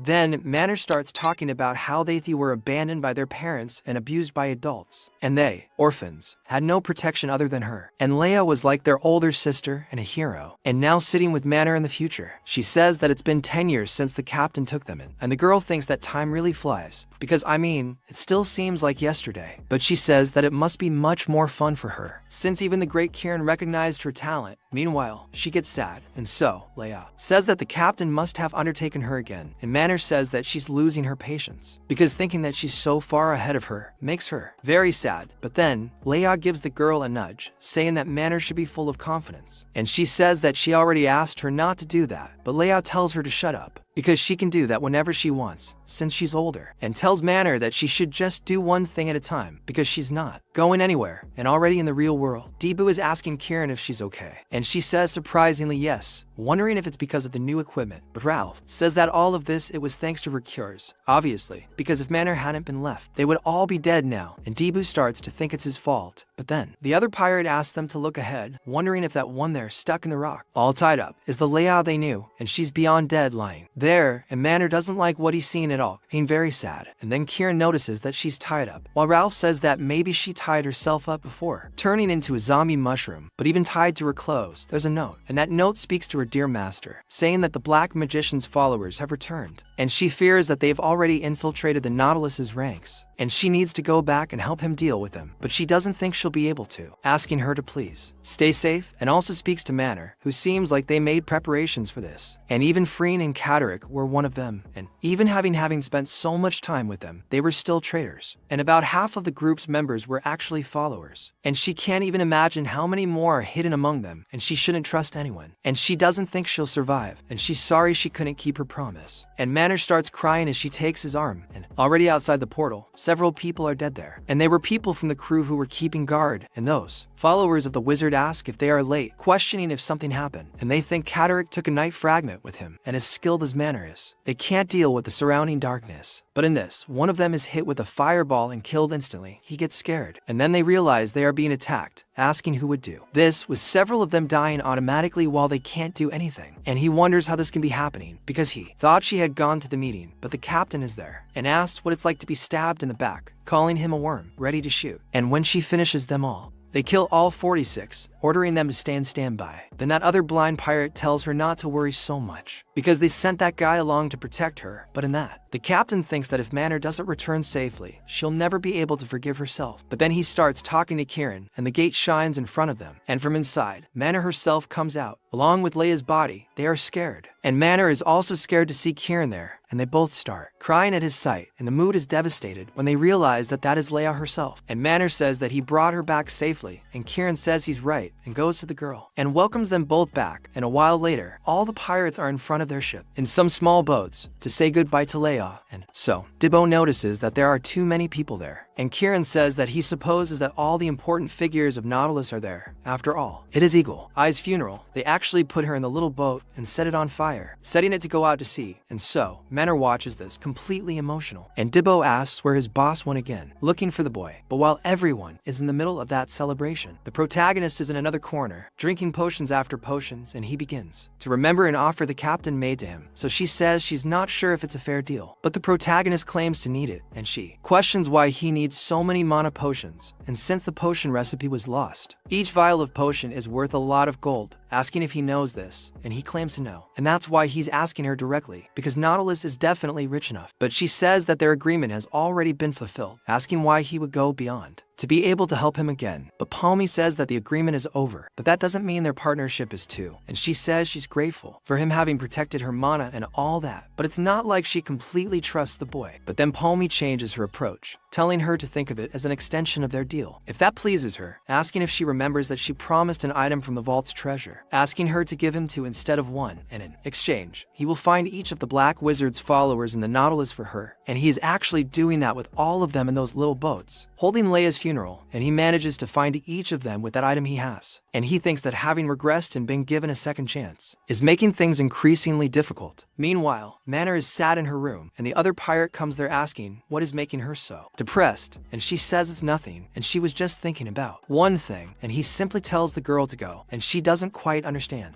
And he says he wasn't planning on listening to the conversation, and he swears it, but he knows it was El Palm who asked to join his group. So the girl starts freaking out, saying he was making an absurd offer, but he says things worked out for him, only this time because of El Palm. But those who killed Leia are still out there somewhere, and she must want it desperately. Find and kill them, a feeling that he shares. And if she travels with El Palm, she will probably have to keep fighting the followers. And it may not seem like it, but he has the feeling that the boy is quite trustworthy, so he sends Ellie to go with him. And he will be there to keep the Nautilus safe, and she doesn't have to worry about anything. And so she is touched by what Gil is saying and how she smiles, but says that he is too weak to be able to do that. And he tells her that this is not cool, but Menor says she thinks everything will be fine, since the Kieran is there. And already in another corner, sailing through the waters of the Amazon, the Prota is rowing towards the captain, who is all pompous at the point of the little boat, and he watches this while they arrive at a huge wall with a gigantic gate, and the people inside start pointing their weapons at the two, and at that the captain simply takes a torch with blue fire at the end and swings it at the door, and with that the door is open to he, and the protagonist is surprised that that is the vault where Kieran's treasures are kept, and that vault is gigantic with a lot of gold inside. And he asks if he can get brief descriptions of the items he chooses, but Kieran says that a pirate would never tell him the value of a treasure, and he is the one who will judge that. And his agreement was that she would give him to items from the treasure, nothing more. And the protagonist says that someone seems upset, wondering if it is because he offered Menor the offer to join his group. But leaving that aside, this place is more incredible than he expected, because there is a staff of the Onyx Dragon, the pendant of the Dominator, and the ring there, which makes him wonder if that could be the ring of the Guardian Angel of the Dawn, because he does not believe that it is there, but he can only take two, and he has to find the best possible ones. And so he gets a fright looking to the side and seeing something, and Kieran wonders if he has already decided, and not so decided. And he says he is sure that has to be it, and that was that man's item. When the followers took their activities to the surface after the day of the apocalypse, there were some among them who committed genocide against the Allied forces. The protagonist saw at that moment, amidst all that fire, bodies lying around. He remembers Liker, the traitor to humanity. He had infiltrated the ranks of the Allied forces as a spy and betrayed them all at a crucial moment to deflect a decisive blow. He always carried that item, which soon became a symbol of fear. When Palmy remembers that he lost so many of his companions because of that wretch, he becomes increasingly angry delivery, as he got it there after Nautilus collapsed. He says he'll take that item first. He realizes that the boy has a good eye, but questions why, because she thought his attribute was something else. But as the boy continues walking around, he sees a glow in the middle of things, and notices that he has never seen that item before. He also cannot feel any form of energy coming from it, and maybe it is just an ordinary ring, but he finds it suspicious, wondering why an ordinary ring would be there. But then, when he tries to pick up that item, the item flies away and the protagonist is surprised, and she asks what was it, and he questions what the hell that ring is,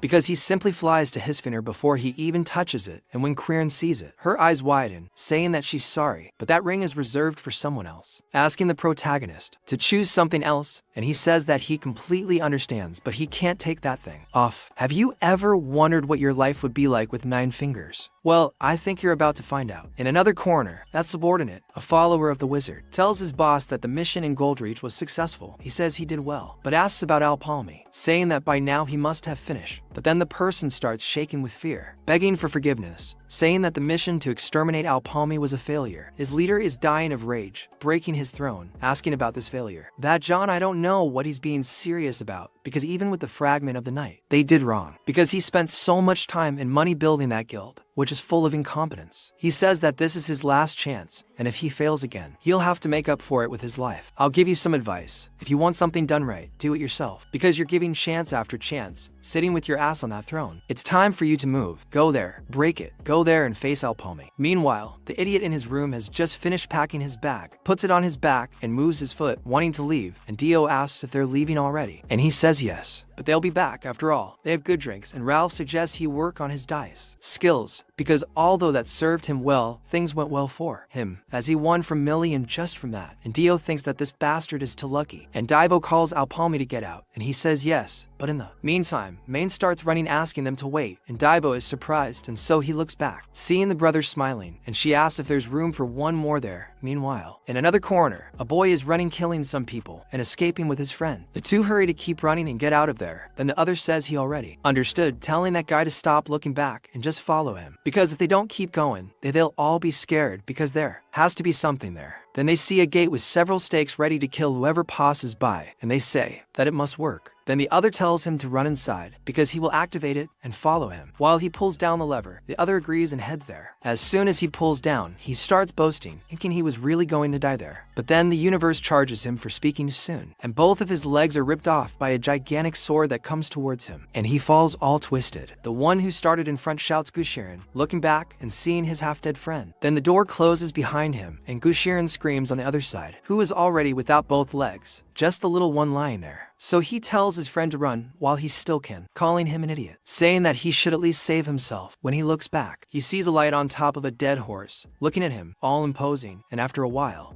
Palm goes back to talk to his manager, saying he's back, and he said he came back empty-handed, and still has the balls to go in there like that. But Palm said things were really bad, and the cave collapsed, and it's a miracle they survived. But he asked about this shit, especially after everything. It's this idle talk. But Palm says he had an idea, not that it's an attempt to cover it up, and he asks what kind of idea it is. And the protagonist says that Menhir, the target of followers in that raid, decided to join his group, and he's surprised that Menhir, the Golden Eye, wanted to do that, and he says that the enemies can't stay quiet for now, but they will definitely make a more direct move next time. And so he questions about this next time, asking if he really thinks he'll continue that stupid game, but the protagonist thinks he can't share everything with the Gafor Union now, because waging an all-out war against the Kenya Union at that moment will only help them get rid of followers who are active, and they will never be capable of completely eradicating the hidden followers. But at this rate, the Gafor Union's patience will quickly run out, and he's running out of time, so he says it won't take that long, and he guarantees it. And a while later, Rolf is freaking out, asking why the protagonist accepted another member to the group without his consent, because his participation will decrease because of it. But Debu says that he is a competent painter, and that is a good thing. Besides that, he questions why the boss needs his approval when he is the leader of the group. So Rolf asks who said it, but his competition is still going on, and he is only a temporary leader, and he remembers that he clearly didn't support him enough to forget this shit. So the protagonist says that he can even be temporary, but if he doesn't like something, he should let him know, because he can always challenge him for the position whenever he wants, and Rolf backs down for sure, and he says that he only cares about his money, asking why he had to accept someone else, and he leaves all pissed off, while Debu thinks that idiot is too greedy. But then he sees the protagonist leaving, and asks if he's leaving already, and he says he needs to go somewhere, and they'll take a break from training, and already outside, outside. Some men who were monitoring them notice that they're moving in opposite directions after leaving, and those guys from the Gaffy Union ask how many lives he thinks he has because they're making things difficult for them, the bodyguards, asking if they couldn't stay together so it's easier to keep them safe, and then they say it's okay. They'll split up too, and some go behind Rolf and others with Palm, and then Palm remembers when she was talking to Kieran and she asks if he can't take that off, asking if he's trying to trick her, and if he's trying to say that somehow the ring decided that he would be its owner. And the protagonist says that he really doesn't have an answer for that, and Kieran then thinks that this is not good because that ring belongs to someone, and she says that she no longer knows what she was doing, and since he took the ring, he'll have to visit the owner of the ring in person to get his approval, and the protagonist really goes to meet her, and that woman he already met says that she was surprised to see him alive, and he asks if that ring is hers, and she questions about it, and he says that he went there to get her approval, and she doesn't understand either.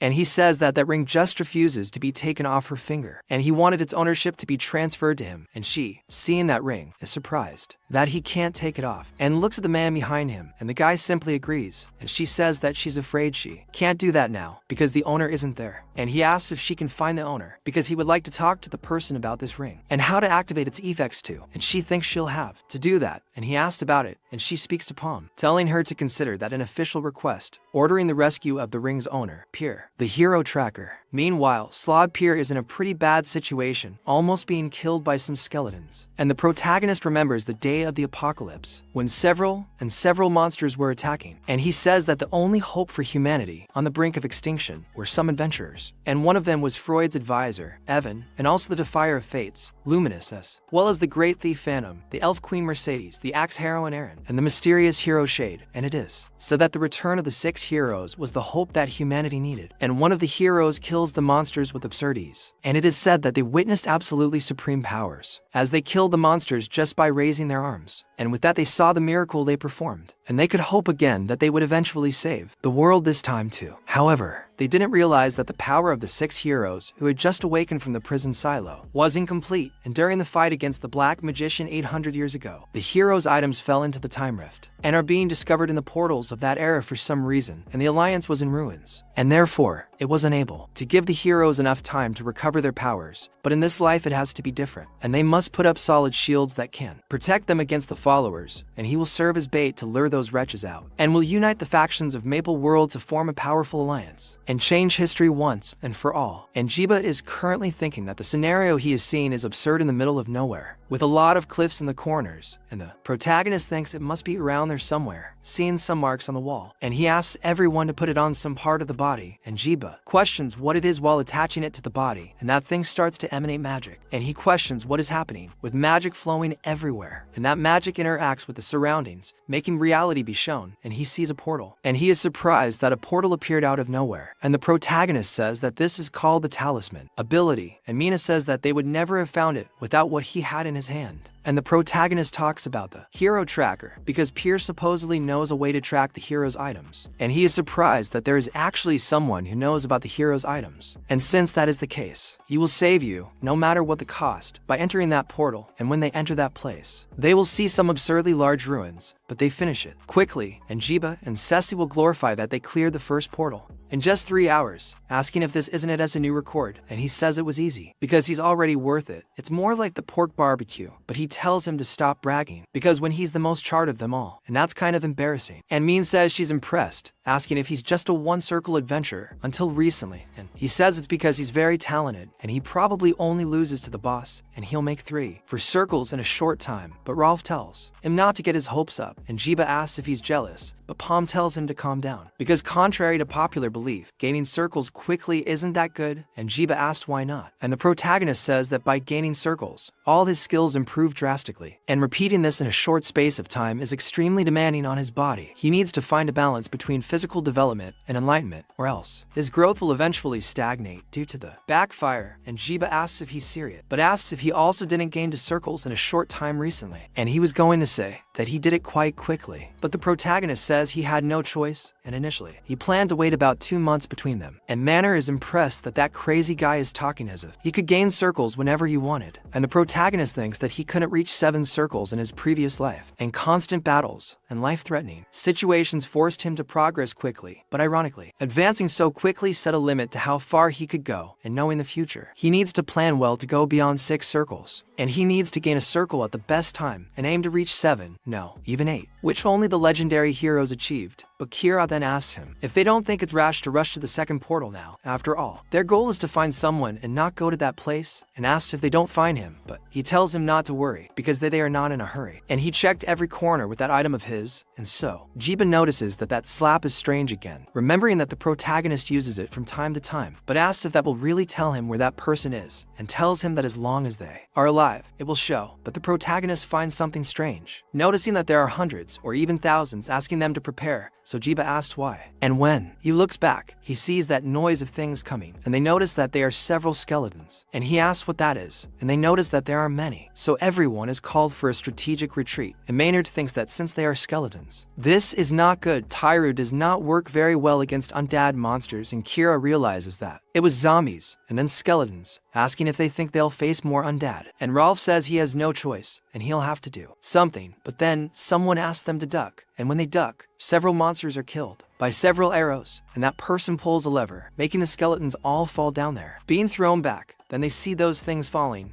apart on the ground. And then that boy talks about the eye patch of clairvoyance, saying that the protagonist must be from the Silent Crusade, and thank God, he thought he was finished. And now that they are there, he asks them please to give him some food. The kid is almost dying, and those is who they went to find. And when he falls to the ground, Jibu gets scared, and they go to the boy's aid, and he says that he studied that place while he was trapped there for a month, and where the devices are and how they work, as well as the movement patterns of the skeletons. And he has a few tricks up his sleeve, and keeping the description is one of them. The problem is that his food ran out about 5 days ago, and there were no monsters to hunt and eat, as they can see. So Jibu asks if that is a talismanic ability, saying that this is very cool, with them entering the place only with that thing placed on the wall, and tells him that he was trapped to die of hunger, but they arrived. But the protagonist tells Pierre that he has something he wanted to ask him, but the boy answers, since his mouth is all full of bread, so the protagonist asks him just to leave it and eat first before answering him, and Maynard says that it is a relief anyway, because already that they also found the exit portal, now they're going to go back, saying there's no need to go after the boss there. But the boy starts talking, asking to wait, saying that, in fact, he can't go back yet, asking if they can help him, and everyone thinks this is strange. And he asks for 3 days, asking if they can keep him safe for 3 days, because he has the item he's looking for, and he can't leave without recovering it, and he'll feel so guilty for his dead companions if he does that. And he says he'd love to continue the expedition, but he's not a good fighter, and honestly, he can't do it alone. So he says he needs everyone's help, saying that 3 days should be enough for him to find it, and they'll definitely be rewarded when they leave. But the protagonist asks how he plans to find something that he couldn't find in a month, in just 3 days, because they can't waste time on a lost cause. But the boy says he's been avoiding the search in dangerous areas, but he thinks he has an idea wherever the item is. Meanwhile, that evil guild leader begins to observe the city where he is and says that Alpalmi will not get out alive this time. But then someone asks him if he is sure, and he takes a guy, asking who is there. When he turns his eyes, he sees something terrifying, dying of fear, and then a huge demon speaks to him, saying that he is completely disappointed with Evoke, and says that he thought he was someone who could do things, but instead they are having trouble taking care of a novice adventurer, asking for how much longer. He intends to shame him, and in front of that gigantic red spider, he kneels, speaking to Mr. Will, saying that he has no excuses and accepts any punishment. But the plan to kill that bastard is already underway, asking him to give him one more chance, at least. Then the spider asks if he would take responsibility, saying that he will listen then when he explains to him how his plan can work. Yeah, a guy with a subordinate, and then the guy who's even angrier than him comes along. He lowers his head. Isn't that always the case? It's always the case. And even with Palma, the zombies keep hunting them. But then the boy uses his telekinesis, primates several of them, inciting all the zombies, taking them to another corner. And he also uses the same telekinesis to trap those zombies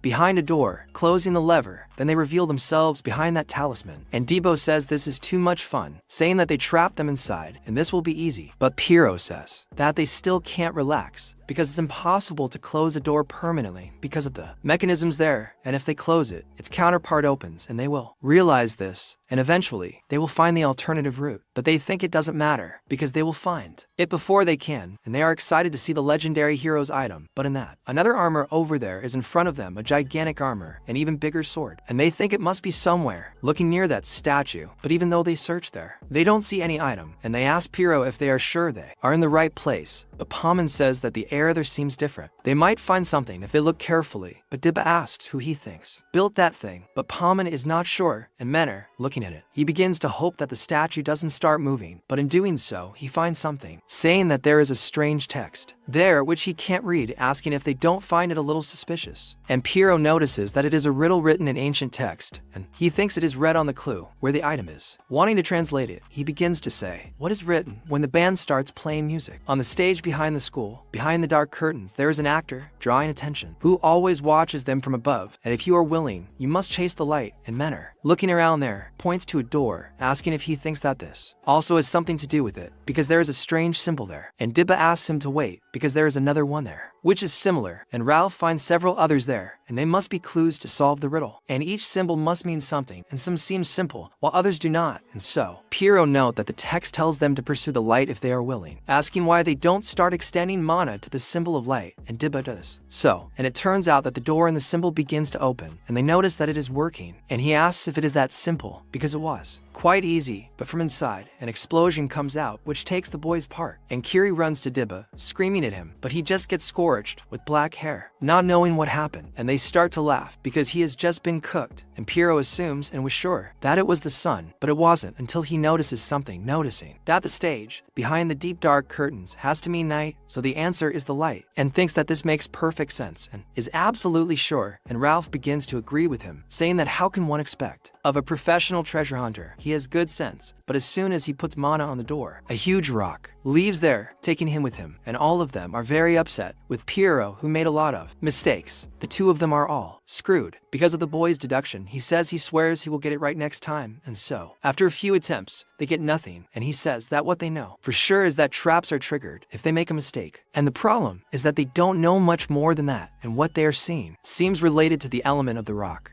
But they have no idea what it means, that X symbol, and the rest are just as navel-gazing, except for the lightning symbol, which could be related to light. And Ralph notices that they just have to press them, but then he says they're not sure if the choice is right, and what will happen if they get it wrong. And Piro starts to get nervous, but the protagonist says there's a chance they're misinterpreting things, asking why they don't solve the riddle first and try to find the symbol that matches the message. He doesn't think he was completely wrong when he said that the stage behind the deep dark curtain could mean night, and the music played by the band could be the sound of insects after sunset. And since an actor is watching them from above, maybe it's the moon, the stars, or the clouds. And if they eliminate the clouds, they have to chase the light. Then he starts to notice that maybe it's the stars. And it's because they're looking for something that always watches them from above. And the moon changes shape depending on the cycle, and also depending on the phase it is in. Its light disappears in the sky, and the stars also move, but their light does not disappear in the night sky. So it has to be the answer. So Piro wonders what represents the stars, and it turns out it was that X. And Maynard notices that it was not an X symbol. That symbol represents the light of the stars, and when he touches that, he touches full of fear, and if his answer is correct, that is the right place. And it turns out that nothing comes out of there, and he thinks that what it seems they could, and the Tabak there are dying of hatred that they suffered for nothing. And Piro asks how about they go, because they should be able to find the item if they follow the path right. But then something happens and appears and asks if it is serious, with a woman, apparently an assassin, saying that they will take care of the rest of the way, attacking the boy. But the protagonist steps in front of Piro, saving his life, stopping her attack. And Piro asks what happened, but there's no time, and the boy starts attacking her, heavier and heavier, throwing the girl down. And he tells her not to go so fast, calling her a rat, and aiming his arrow towards that woman, attacking her and almost opening a hole, but she disappears in front of him, and the protagonist is surprised, wondering if it worked, but she appears a little behind in one piece, and he notices that she has a teleportation ability, recognizing her as Badji or someone he already knew. Then other people appear there, both D.Va and Kira, and are surprised and wonder who are those guys, and they start to surround the group, Then, one of the assassins asked her group if they are sure about this because she thought that they should wait a little longer, and it is a girl, all shy, but with gigantic weapons below her,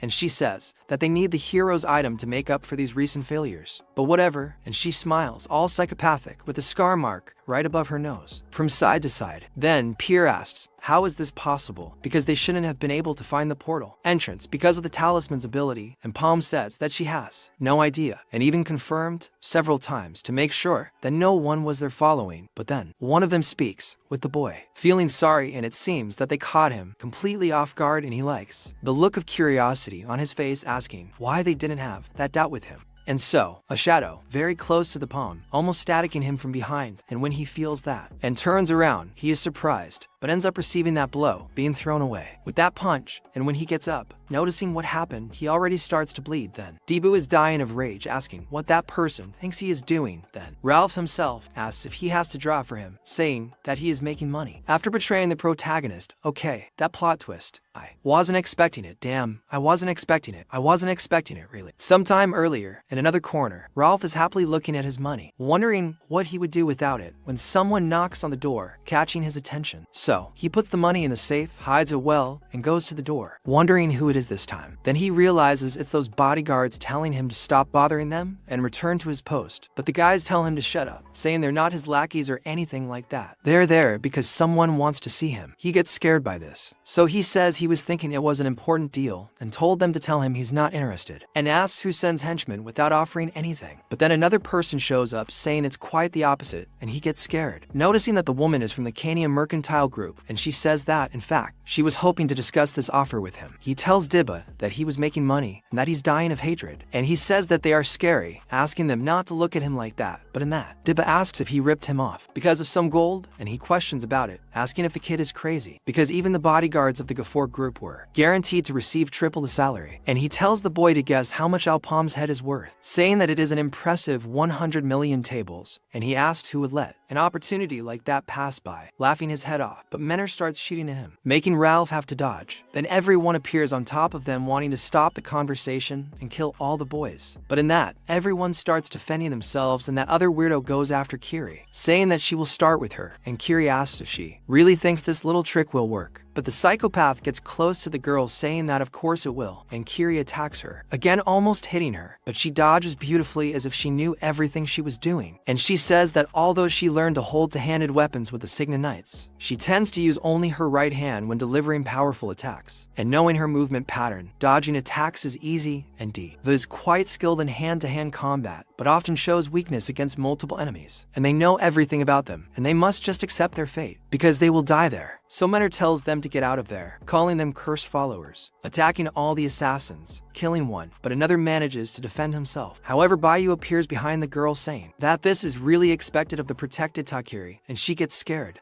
and shoots back, trying to hit her. But she uses her ability teleportation to disappear and attack Menor from another corner, wrapping her with her chain and pulling the girl by the neck. Then she says it's a shame she's facing an enemy that isn't on her level, and starts to strangle the girl with that chain, and Menor suffers a lot from this, almost being suffocated. But Palm reacts again by launching a fire arrow above Baiju's chain, starting from the L and throwing Menor to the ground, leaving the girl surprised. Then she asks what the hell Rolf is doing, and he asks Bayu if she thinks it's easy to keep that idiot under control, trying to hit the protagonist anyway. And he says he broke his ribs in the first attack, so I doubt he'll last any longer. And the protagonist is actually putting his hand on his ribs to be able to defend himself. But meanwhile, Pierre ends up being completely impaled there in the corner, and his eyes are already starting to lose their life with that attack. And in that, everyone shouts Pierre and that he is getting desperate. But then the boy's form dissolves, and that was just a talisman, and the killer is surprised that he killed a talisman and not a real boy. And so he simply measures the foot from there, getting close to another door and opening it, telling them that it is there. And when he opens that door, he asks if they are not curious to know what that does and why he thinks it knows. And that thing is a stone shape, and everything starts to shake with the gears being released. And Bayu wonders what is happening with that other psychopath, thinking he has a bad feeling about this. this. And then the whole floor is open beneath them, and they start to fall. And the killers are taken there in the middle of a smoke, and they are scared of it trying to hold on, but they can't. And Kiri screams to Debu, and he asks what she is talking about and what she should do. And then he ends up noticing, while seeing an entrance, that he screams to Mania for them to hold on by grabbing the girl's hand and also grabbing onto Debu. And she asks Debu to do what she does better, and he tells them to hold on tight by sticking his axe into the wall and holding all the boys, descending even further, but managing to stop and enter one of those tunnels. And when they throw themselves there, they think that was a close call, but the last one to enter is Debu himself. And those gears keep turning, and with that the ceiling up there begins to close, and they are trapped in that place. And they say that this place is complicated like a maze, and by playing through all those divergent paths, they may be connected to a different area. And Kiri asks if they remember all those openings in the walls, and she begins to suspect that some routes will lead them to her, and with that they may find El Palmo, and if they are lucky. But Mania notes that the chances are that they will not be so lucky. It's more likely that they find the followers, and she ends up stepping on a trap and gets locked inside with Debu getting trapped. And they start to be sure only now that they're screwed. And then Kiri asks, what the hell is this? Telling Debu that he's careless, but he says it wasn't him. And they end up activating more and more traps, and the gears keep turning and the walls keep closing, and he notices that the walls are getting narrower. And so Kiri starts using the solar cut on that grid, but the grid remains to whole, and she questions how this can be happening because the grid is releasing mana.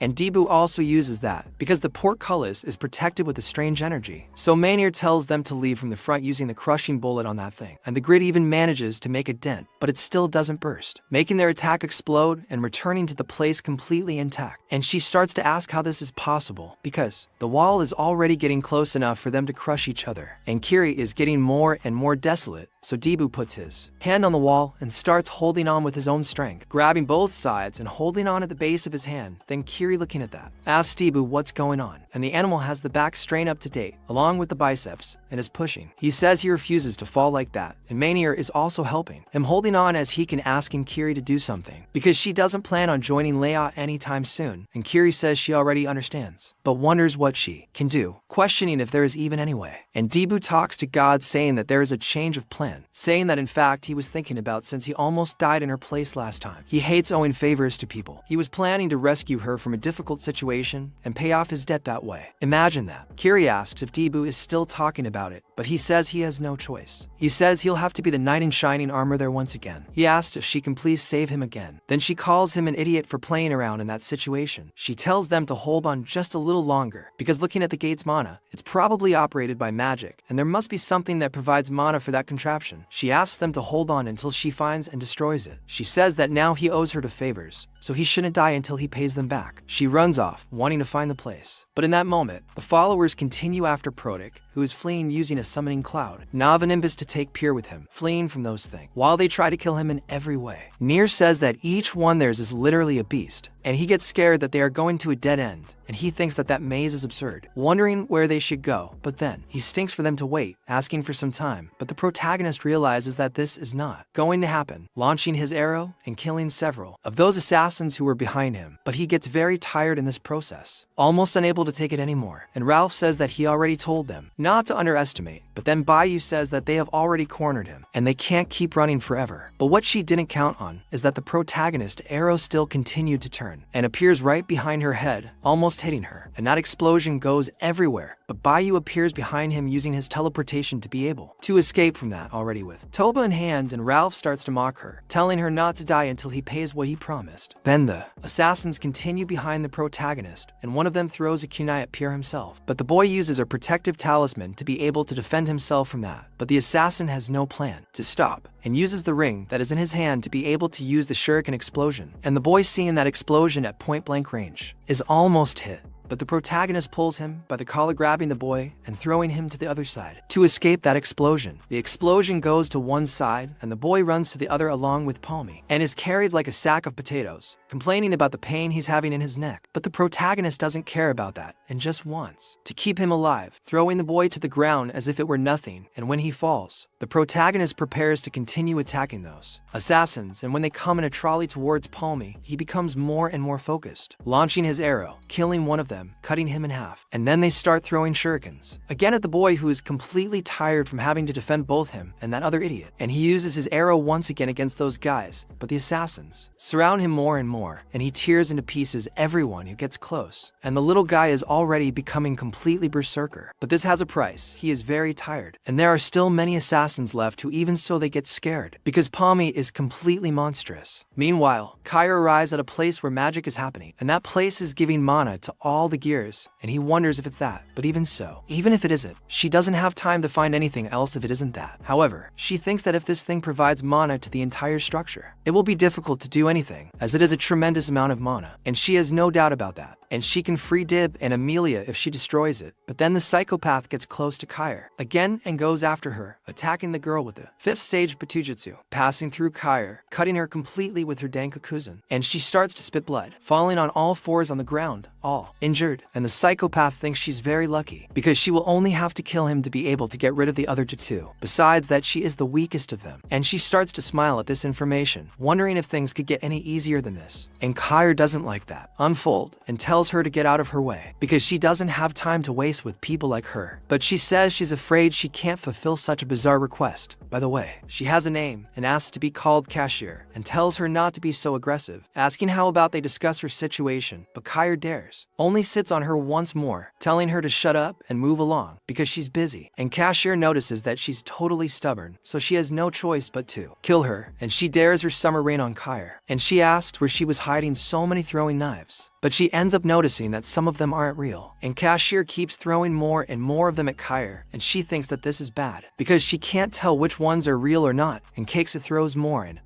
and one of them comes spinning over the girl. And she almost doesn't see it, and is hit from behind. But she turns around very quickly, noticing that she can attack, even from behind with her telekinesis. And she notices that she is changing the direction of the blades, realizing that it is. And the situation is getting worse, but then, more and more knives come towards her. And Cakesa throws one directly into the belly of that girl. But unlike what she was thinking, Kaya manages to grab that sword from under her arm without being hit. And she notices that she is not using telekinesis. Instead, she is controlling the trajectory of the weapons using threads, which means she can use this to her advantage, pulling the girl closer to her with her strength. And so, Cakesa asks her to wait, because if she thought she would say that, she is wrong, and uses the fast blade to cut the girl even more in several parts of her body with 100 Hitokiri strikes. And so, she jumps in her own line using Battle Jutsu, 6th stage, sweeping sword, cutting Kaya even more. And the girl almost loses consciousness from so many blows she took, and is attacked backward. And so, Cakesa jumps in the widower's eyes once again, and says that she knew she had no vocation for this job, but maybe it is not too late, telling her to forget her companions and run away now, and unless her pride does not allow her to do this, it is better for her to leave. And she says Kaya's full name, Kaya Proudmani, and says that she was born into a very prestigious house, with wealth and influence throughout the world, and to think that they let their own daughter follow such a dangerous path is too much. But the girl tells her not to say that, and Cakesa continues saying that it was bad, but she shouldn't be upset, because frowning is bad for the skin. However, she asked if the girl knew that in Maple World people of humble origins are not given opportunities, saying that this is very unfair, since someone from a good family has a second and third chance, even without any talent. And apparently she has a great resentment towards Kaya for this. And she remembers Kaya's childhood throwing her to the ground, and telling her to get out of his sight, because she wouldn't be there if it weren't for her family. And she had a lot of hatred for the girl at that moment. And she says that her group is made up of extraordinarily skilled adventurers, except for one, and returns to Hrolf's combat experience, the improvisation skills of Mania, Dilbo's tremendous potential, or Alfalm's mysterious brilliance, while she was about to continue humiliating the girl. He asks what then, leaving Cakesa with nothing to say, and she says that she is right, she is weak. She still hasn't managed to bring a smile to her master or her parents, and she still has a long way to go to reach the level of her companions, but that doesn't mean that she is superior to herself. It is at least in one thing that you win. The author gave her a gigantic buff that the other girl must be jealous of to this day. So she goes after her again, and Kaya tells her to shut up and move on, because she already said she doesn't have time. And Cakesa gets more and more irritated, and calls her a stubborn fool again on top of her children, and tells her to know her place. So she uses her weapon puppetry, picking up all of them and throwing them at the girl, while they say everything in every way. And Kaya starts to follow some of them them with his eyes, and uses the falling moon of lunar vision to be able to freeze some of those weapons in midair, and Cake's asks what this ability is, because they didn't tell her anything about it, and ends up noticing that her children are getting destroyed. And she says that silly tricks won't get her very far, using the fast blade on the girl, using 100 blows irritated Kair. But Kair starts to see everything that is in front of her.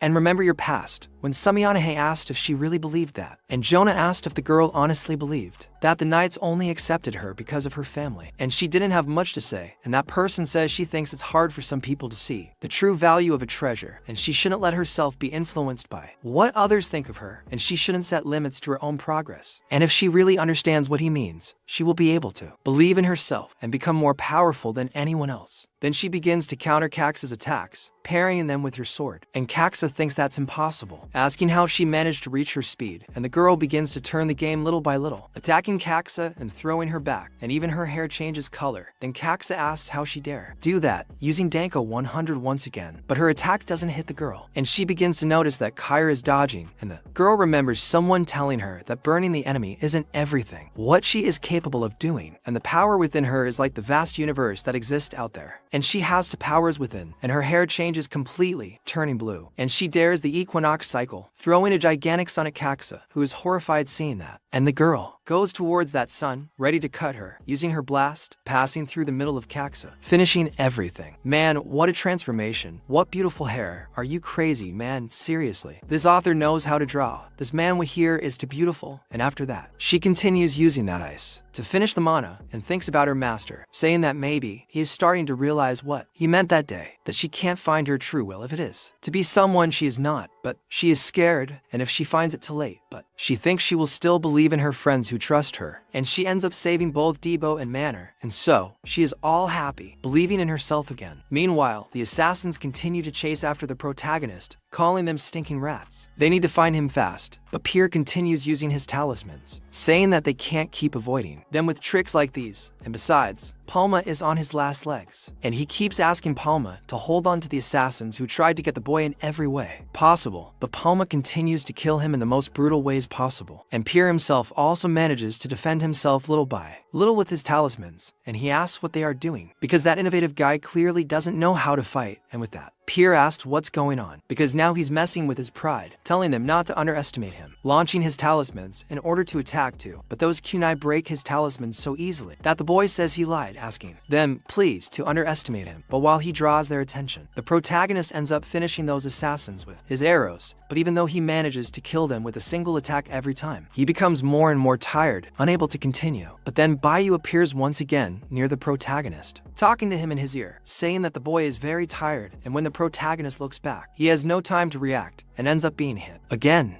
Then Pierre calls Palma, and at that moment, He gets Baiju's attention, and when she turns around, the protagonist turns back even after being hit, so he can get her, launching a point-blank attack, almost blowing the girl's head off, and she backs away trying to escape, and says he's very persistent, but when she notices, they've disappeared, and she's surprised by this, and Ralph says that this is getting annoying, and she clearly underestimated Palma, but she says it's okay, because the surprise has already bitten him, and she looks at her knife, which is clearly poisoned, and the protagonist is currently spitting blood, black blood full of poison, and Pierre asks if he's okay. But when he looks at the blood he spat, he notices that it's literally acid opening a hole in the ground, and he asks if it's poison, and Bayu starts talking to Ralph that Palma has maybe 40 minutes at most, because the poison that hit him is a potent substance, which causes excruciating pain and fatal damage. He can't run far, and Ralph remains silent, following her. Then she says that they will split up there, telling him to make sure to do his job. Meanwhile, Palma remains with Pierre, and says that he really didn't expect things to be this bad, and he shouldn't have insisted on exploring those ruins, telling the protagonist that he's sorry about that, but the boy tells him not to worry, because it wasn't his fault, and that this ability of hers he would catch sooner or later, and this time it's not a trick like when he faced the twin brothers. She really uses the teleportation ability, and he says that he will take care of Bayu, he will do what he came to do. Then Pierre asks what he came to do there, and he says that it must be the device that opens the door in the ceiling, and he comes face to face with that message to be deciphered, and starts looking here. He thinks that if his guess is correct, solving that puzzle will provide the mana to the device, and tells Palma to hold on just a little longer, anger, because he will try his best, and he continues trying to do something, while putting his talisman near the protagonist to be able to defend him. And Palma tells him not to rush, because he also has something to do, activating his magic eye, observing the whole room. Meanwhile, Ralph walks with the assassins trying to go after the protagonist, telling them not to do anything even if they find him, because he is his. But the assassins say they have no reason to listen to him, and Ralph questions what he is talking about, telling him to tell his boss. But then a fireball comes towards them, and Ralph asks what is happening, and that fireball is killing all the assassins, taking everyone, and the protagonist is literally using the blunt, seeing everyone's position and killing them with his arrows. And he says he has not seen him anywhere. And how is that possible? He wonders if he's using that monocle from before to put the entire structure within his reach. Damn, the crazy guy is so angry, he has to see through the wall. It's garbage, that's it. If you call the GM, if you call the ADM, you'll be banned. And so his last arrow goes towards Ralph, but appears right in front of him. And while Ralph trembles all over and puzzles along with his puzzle, he says it's perfect and finally concludes, saying he got the device. It must be operated immediately.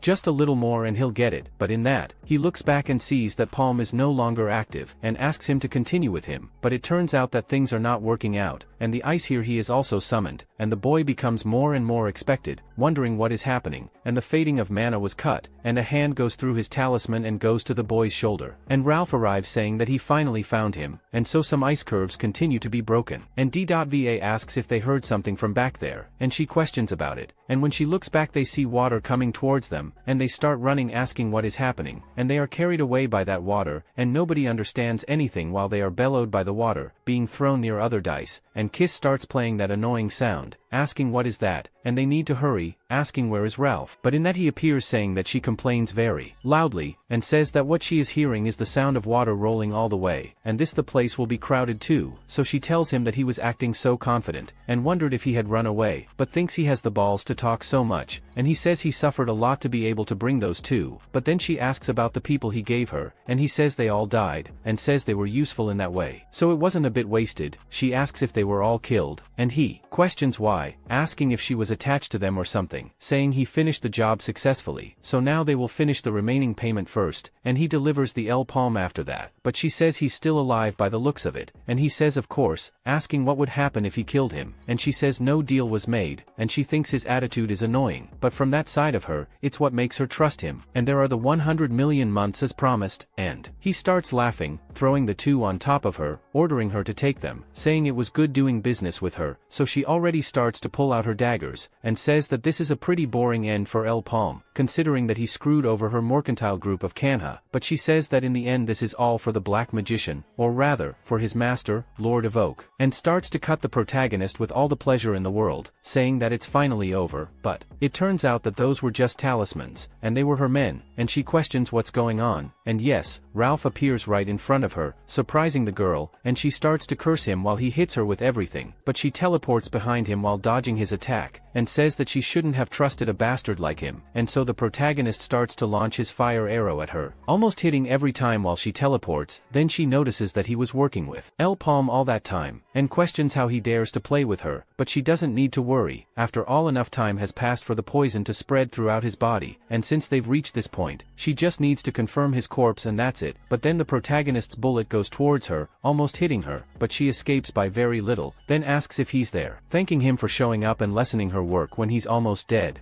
But then another talisman is activated, and the protagonist reveals himself behind Haralong with the cloud and nimbus, and he is already stuck casting another spell, preparing another soak to stick in her, and she asks how he is doing, seeing that the protagonist is 100% recovered, hitting her in the back, throwing her everywhere, and so Ralph asks him to take it easy, and the protagonist watches to see if it was really effective, but they think she is quite resistant, and she asks Ralph why, because she thought he was someone who would do anything for money, and he says yes, he would do anything for money, but if they win the world will be destroyed, then the money he worked so hard to earn would become toilet paper roll, and why would he help with that, and him joining her side was just a plan of hers with Alpalmi from the beginning, and Alpalmi knew that Kanya, who was cornered, would want to send an assassin and read them like a book, and the moment she she laid eyes on Ralph. The result was obvious, and she then asked if they hurt Alpalmi in the first attack. It was all to trick him, and he questions about hurting her, asking if she knows who he is to say that. And he is the best healer in Maple World, so that Wound is healed in no time. And of course, he would have had problems if he had really attacked her, but he didn't want to keep bragging. And thanks to her, he got 100 million that easily, and she is alone now. And she is getting more and more irritated, and says that this decision, and she will make him regret it, invoking all her magic to try to get out of there. But meanwhile, both Kiri and the others are underwater, and Debu goes to her, picking up the girl and coming out of the water with her, taking her to breathe. And Manor also manages to get out of there, asking what happened. And Debu says that anyway, this is not a good situation because there is water gushing from all paths, and it won't take even 30 minutes for that place to be filled with water to the brim. And she begins to realize that he only has 30 minutes left, and as she thought, there is no other way to escape other than opening the ceiling. But since she destroyed the power supply, there is no way to open the way. Then they start to notice something, and something falls from inside one of those underwater paths. And he questions what it was, but when he looks up, he sees that statue. It is moving, something they did not want to happen. And with that, Bayu begins to remember her past, when she was in the middle of a terrible destruction and killed the first person, and she keeps sending that person to hell. But her master tells her that hell is too good a place for trash like him, and he just paid the prisoner for his actions. But her future is not exactly better than his, because she has blood on her hands, and revenge is over for Bayu. And he tells her that as promised, now her life belongs to him. And so, at that very moment, she becomes more and more angry, going after both the protagonist and Ralph, ripping off their heads. But they were just clones, so she wonders when she will give up, because using clones is a very old trick, and most of them are false illusions, and therefore are harmless. But the problem is that the real ones are always around, hitting her. But at that moment, Pierre says that they need to hurry, because he can't keep using his talisman abilities forever. And when the protagonist hits her, she uses her teleportation, and he starts following her with his eyes,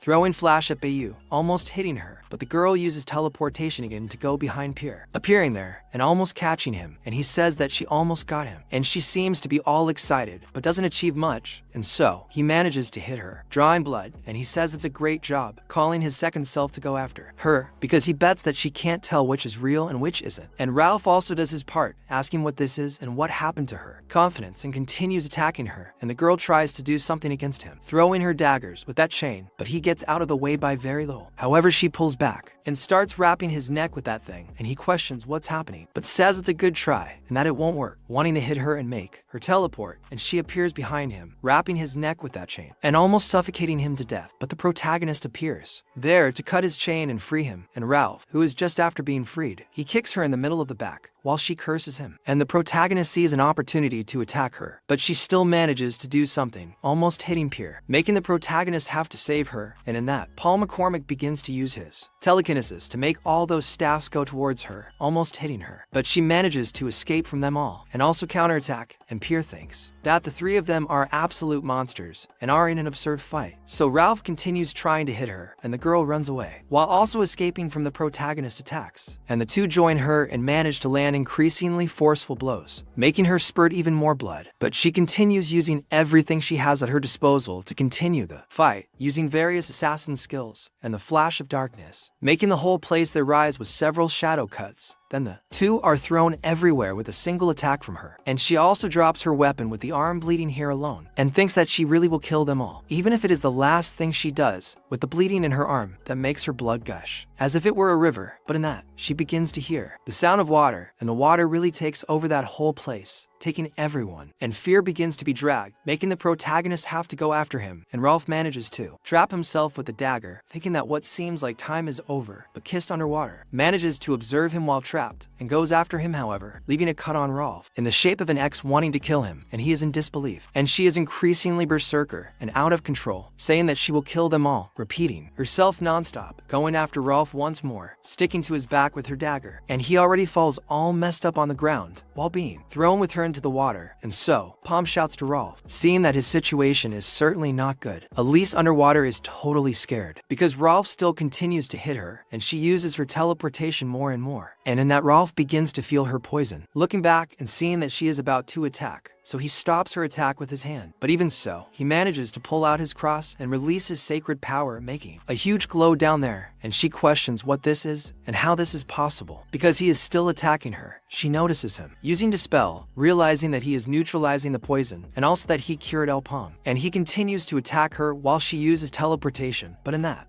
he almost manages to catch her using sacred magic shell, and she notices a barrier, and his hand passes through this barrier, almost catching her, and she gets a fright and sees that his hand was open and almost catches something in her chest as she teleports. She thinks about that movement just now, wondering if he found out, and he says he came close, but he couldn't resist because she was literally bragging about it, about his teleportation artifact right in her chest, and he says, "It's time to end this," going after the girl and increasingly trying to land punches on her. She barely escapes while being pressed by that barrier, and he tells her it's useless, attacking her again, and she teleports, but when she appears behind him, he asks if she's doing it again, hitting her right in the middle of the stomach, making her lose her breath and spit blood, and he says he's already identified her movement pattern, and he's not that dumb, hitting her more and more, and says it was fun while it lasted, but then she loses control, avenging the knife on that shield, telling him to shut up, throwing Ralph back, and the lady raises her hand to finish him, saying that this is no fun at all, but the protagonist was only helping, and launches an arrow that tears off her arm right at the elbow, and she sees her arm flying, starts to scream, and sees him from afar, and the palming is increasingly prepared to continue helping, but Ralph tells her not to forget that he is there, too, throwing a punch in the middle of her face, throwing her away, pinning her to the wall, and with that, her teleportation artifact is finally broken, and she thinks that she can no longer use the darkness teleportation now. And if it continues like this, at this rate, she will not be able to complete the mission. But she thinks that she cannot do this, and she must carry out Master Volk's order, going after him again, and says that she will kill him, no matter what happens. But the protagonist simply uses his fire bullet in her direction, and she even tries to stop that bullet fire head-on, using her dagger in the form of darkness to face that attack, and continues thinking that he will not get out alive in any way, facing that fire completely head-on, and it begins to burn her skin and disfigure her face. And she says that, even if her body disintegrates in the process, she needs to do this. And her dagger breaks more and more, and she ends up losing another arm in the process that goes flying, but in that moment his bullet finally disintegrates, and she grabs the knife with her mouth, thinking that she will do this for Master Volk, already going with her disfigured face holding the dagger with her mouth as if she were Zoro. But the protagonist tells her that it is really a shame, and she could even do that, but he still has one more shot prepared to be launched in her direction, and when that shot comes in her direction, she doesn't even have anything to do. After all, she's already almost like a turtle, face to face, with that face all burned by that shot. And at that exact moment, when her life flashed before her eyes, she remembered Volk, telling her that she did a good job, so she stopped biting the dagger, letting it fall, and getting all happy seeing the image of a Volk. Then she asks him, please, to forgive her, while she is completely disintegrated by the protagonist attack, and her dagger remains there by her side. My friends, brainwashing is a complicated business. The girl gave her life for a guy who will probably call her useless. While Beiju signs the contract with Vasco, Miner's situation is not good at all, and she is against Aldebaran, throwing her crushing bullet at that thing, and Chess starts to wonder how he manages to move in the water. While shooting at that thing, it even opens some holes, but starts to fall. He hit it right on target, but she doesn't have much ground left. The sword almost hits the girl's head, throwing her sword at her with everything she's got, but Diabo saves her at the last moment, grabbing the girl and sticking himself to the wall with her. That monster is still behind them, through the water, and continues to launch a bunch of attacks at them, but he also arrives to help this time, using his ice magic, freezing the water, and stopping that thing's movements. So, she thinks that killing that statue is not her priority, and they need a new power supply to open the ceiling, and the only thing she can think of is something they already have there. And Miner begins to understand, now attacking the statue to get its attention. And while she gets the attention of that thing, making it defend itself from her shots, Diabo appears from behind and hits the monster's head. Then, they realize that she needs the mana stone of that bastard there, but they tell him to be careful because he doesn't want to break the mana stone. Instead, he should aim for the breakable parts of that thing, and as soon as he finds where the stone is, she will be able to do something. But then that statue starts to get pissed and its eye starts to glow, and so, all the wound that Diabo had left on that thing begins to heal, and his foot gets stuck, with the stone skin of that thing growing around him, and he begins to find this strange. And the monster begins to emanate mana throughout its body. He takes his hand to where Devil is trying to grab him, and he keeps saying that he can't move his foot, but he sees that hand almost reaching him and yells at him to be careful, but there's not much the boy can do other than look scared at that hand coming towards him. But in that, Ralph's sacred magic shell surrounds the boy, protecting him, and Devil is all surprised to see him there. And Ralph tells the boy that he's been calling him son for a while. Then that barrier breaks while Ralph takes Devil away away from there saving the boy. And it turns out that the monster is a pat on his own back for nothing.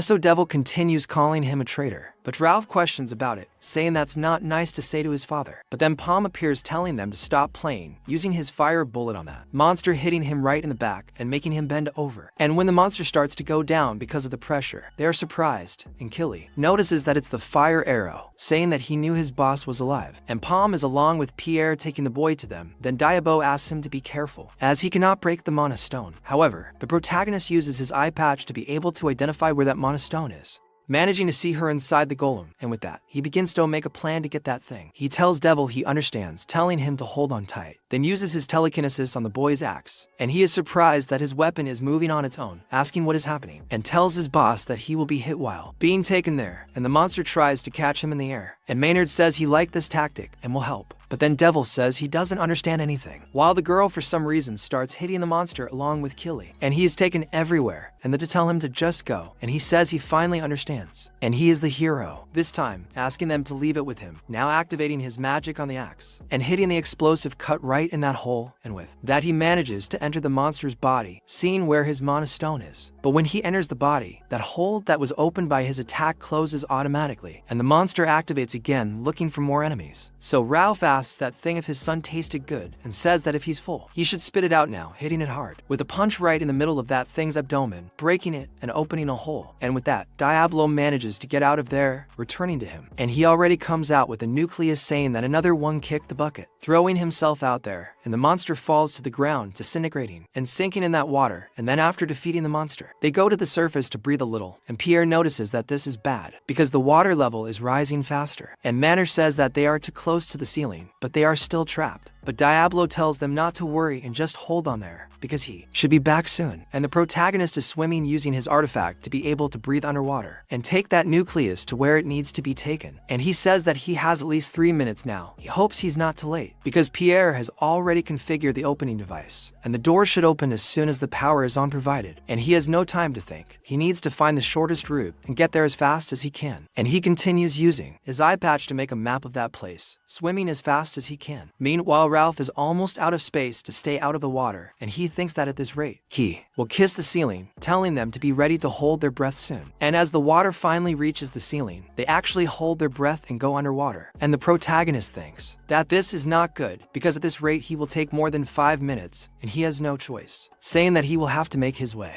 There is force, and he is right next to where he needs to place that core to power the place. So he starts gathering magic in his ring and uses that magic to create a dome inside the water where the water doesn't enter, and he can make his fire shot. And he thinks he only has this one shot, using the flaming orb to break that wall. And when the wall is broken, he throws the core, using his telekinesis to take it down there and activate the whole mechanism. And with that, things really start working again. And magic runs throughout the place, and the gears start turning, and the door above it really is open, and everyone swims there, managing to breathe once more. And D.Va says she was terrified. She was going to die, and Kyra is all happy along with the others, and they say they're tired of that place, and Maynard asks that thing to please not move either, and Pierce says he didn't know, but then D.Va calls her boss asking what happened to him, and from the middle of the water, the protagonist comes swimming as fast as he can, trying to escape and manage to breathe again, but he starts to lose consciousness, as he's been down there for a long time, and then Maynard goes to him, going down to the protagonist, giving the boy some oxygen. Meanwhile, he dreams of someone saying he's being hard on himself again, and he remembers his past, questioning where he is, seeing his old companions, and then they tell him to rest a little if he needs to, asking him to take it easy, as he did a good job, and he realizes that this is his memory of the past, and he remembers that, while telling him to listen well, because he promised them all, and already outside, he comes back to life, waking up around everyone. And Maynard gets scared with the boy getting up like that, and he asks what happened, questioning if she saved him, and D.Va says that it's a good thing he's alive because the boy left them worried, and he says that for some reason he doesn't feel much pain, and Ralph says that it's all thanks to his healing abilities, and he then just agrees, calling everyone to leave, but he notices that something is wrong, looking at Maynard asking what happened, because she is all curled up, all embarrassed, and she says that it's nothing, she's definitely remembering the kiss. Look, I don't want to say anything, but I already like the couple, and after continuing on their way, Ralph tells them that it was all part of his plan, and DVO is surprised, and he says yes, although they had to improvise a little later. But at that, DVO says that they should at least have told them because they were worried, but Ralph says that he must deceive his friend to deceive the enemy, otherwise they couldn't have done something so realistic. But at that, The dick asks me if it's serious, because he had the feeling that his first attack was to evaluate, and he says that he has no time to waste, not wanting to touch on that subject, because they need to move. But they ask why he's taking that woman's body, and Ralph says that he'll be useful, because they need to honor their part of the bargain with the Gotham merchant. But at that, Ralph asks them to wait and runs ahead, and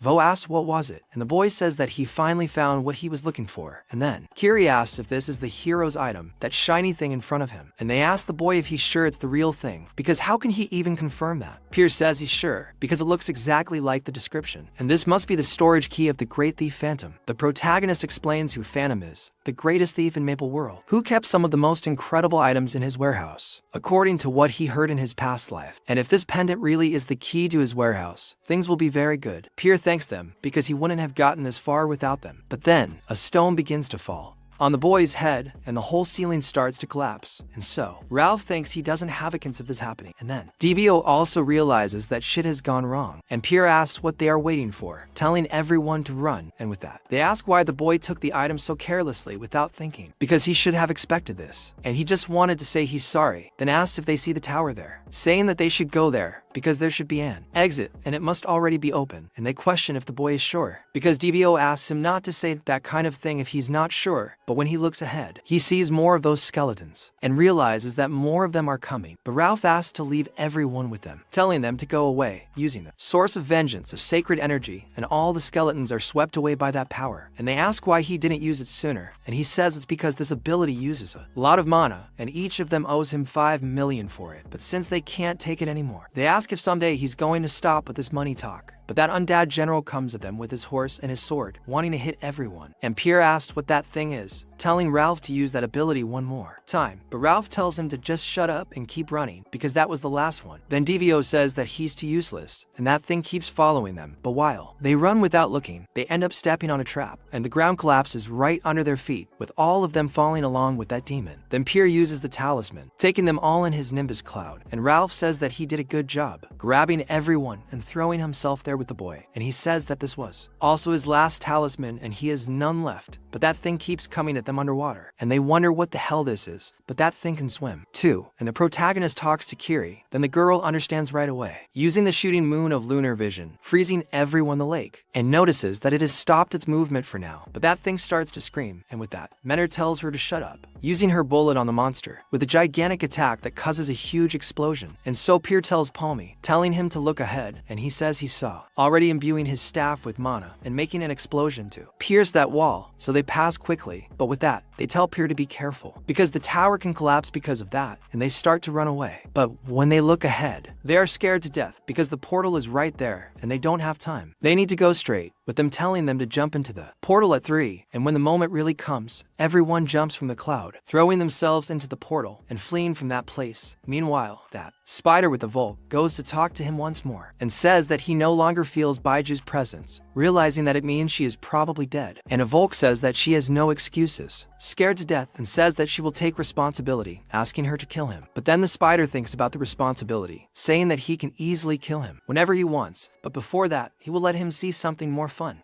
After all, having more viewers always makes it more fun, so Evolk is scared to death, wondering what the spider will do, and she says it's time to introduce the new players. Meanwhile, somewhere else, a guy I have no idea who he says there's still hope. And since the portal is still active, the young master must be alive. He suspects he's trapped somewhere waiting for help. Unfortunately, we still have room for 6 more adventurers, and he'll put together a rescue team with the best he can find. But that nobleman is scared to death, thinking about Jack. And then the blonde finds out about Jack, asking if that Jack was trapped soon. His subordinate says he's the son of the richest man in Maple World, and his group had skilled bodyguards with several rare items. It's hard to believe a group like that would have trouble clearing an orange level portal. She thinks Kania must have done something again. The thinking that would put the Mongos in the most influential merchant guild makes her wonder if they didn't care more about hiding these abilities, and thinks that something is definitely wrong and they should contact Guldi, Richie. But then she notices someone opening the door and thinks she wasn't expecting anyone. So they start arguing, and the protagonist says he already said no. But Pyrrha asks if he even knows the true value of this, saying that she can't let this go, and they both notice that voice asking if he's serious, and and Pyrrha says to the Palm that the ring isn't even his, so why is he being so annoying about it? But the protagonist says that as he already said, it's not that he won't return it, he literally can't, so she writes down that she's sure, and there's no mistake, it's Pyrrha. But the boy tells the protagonist to shut up, saying that this is not cool, telling him to return his ring, calling the protagonist a thief, and he says that he brought the idiot back as promised, but he keeps asking who the idiot is, telling him to return it, and the girl realizes that everything really worked out. Meanwhile, they release the latest news is that Jack and Riche got stuck in the portal, and they say that this doesn't make any sense, because they thought that was the best group of 3 circles ever, and that's not even important, because Gold Riche is forming a rescue team, and the reward to bring her back safely is 1.5 billion mezzo, and everyone is totally surprised by this, and they think that this will certainly attract renowned adventurers, and maybe they should apply. Then Debo notices that everyone is talking about it, and Ralph crying says that's what he's talking about, and asks Del Palm about a crucial moment like that, because his healer instincts to rescue people are burning inside him. But Debo tells him to stop being funny, because it's more like a gold vein instinct. So they wonder why they are in the favela, and say that there were many stores in the market. And it's not like the boss asked them to go to a specific place, but Ralph says that there are these reasons, and he will find out as soon as he gets there. And when they enter that establishment, the owner is all slouched there, and Debo notices that he is pushed around asking if he is sure it is the right place. And Ralph says that it has been a while since he has been there, and calls Gary saying that he has customers, telling him to wake up, and he is surprised to see Ralph, and Debo wonders if they are friends,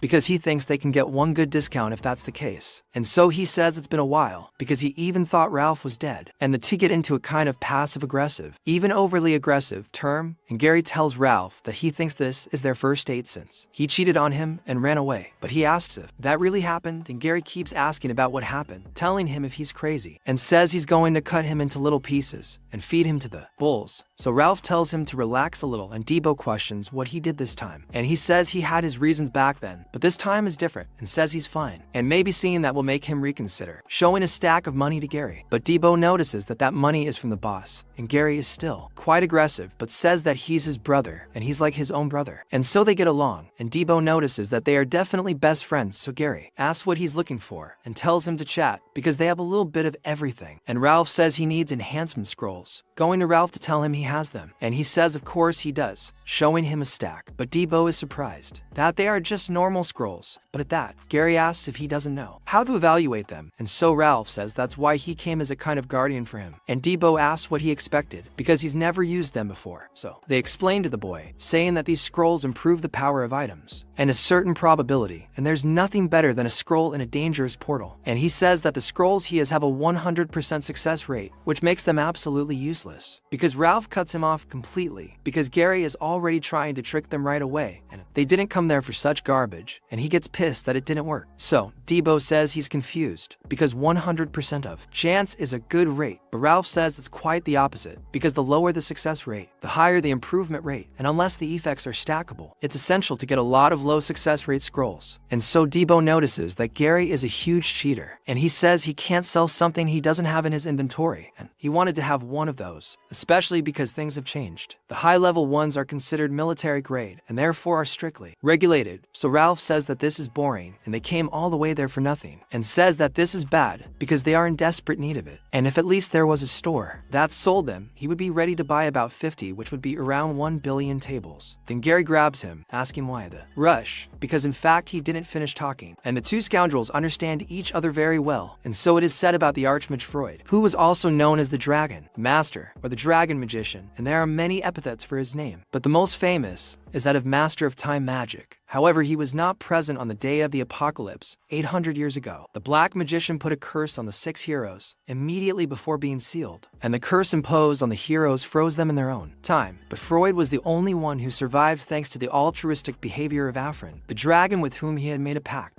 and leaving everything behind. Freud traveled the world trying to find a way to lift the curse from his classmates. However, he failed in the end and was never seen again. And Pai says that this is the story they know, but he certainly left something for the future, because the ring he is wearing is the ring of the hero Freud, and so the protagonist can hardly believe it, because he was really curious. Because how did he go back in time? He wondered if the Master of Time Magic did something, but as if he existed 800 years ago. And why wasn't he there on the day of the apocalypse if he was alive? And so Lorena says that she no longer doubts Palm, since it seems that he was was chosen by Freud, but there is something she wants to clarify first, wondering why he opposes the followers. And the protagonist, just hearing this, is dying of hatred, and he says that he still can't tell her all the details. But there are people he needs to save, no matter the cost, and coincidentally, she herself is one of the people he wants to save. In another corner, he is training alone in the middle of the forest, very tired with that, and Debu comes close to her, asking if she isn't tired, and she gets scared, and he asks where she was before, because he was looking for her, and she says she went to see her master, and there was something she needed to give him, questioning why he was looking for her, and he talks about it, saying that he has a favor he can ask of her, and she is surprised by that, and he gets all blushed, saying that he has a place he wants to visit tomorrow, asking if she wants to go with him.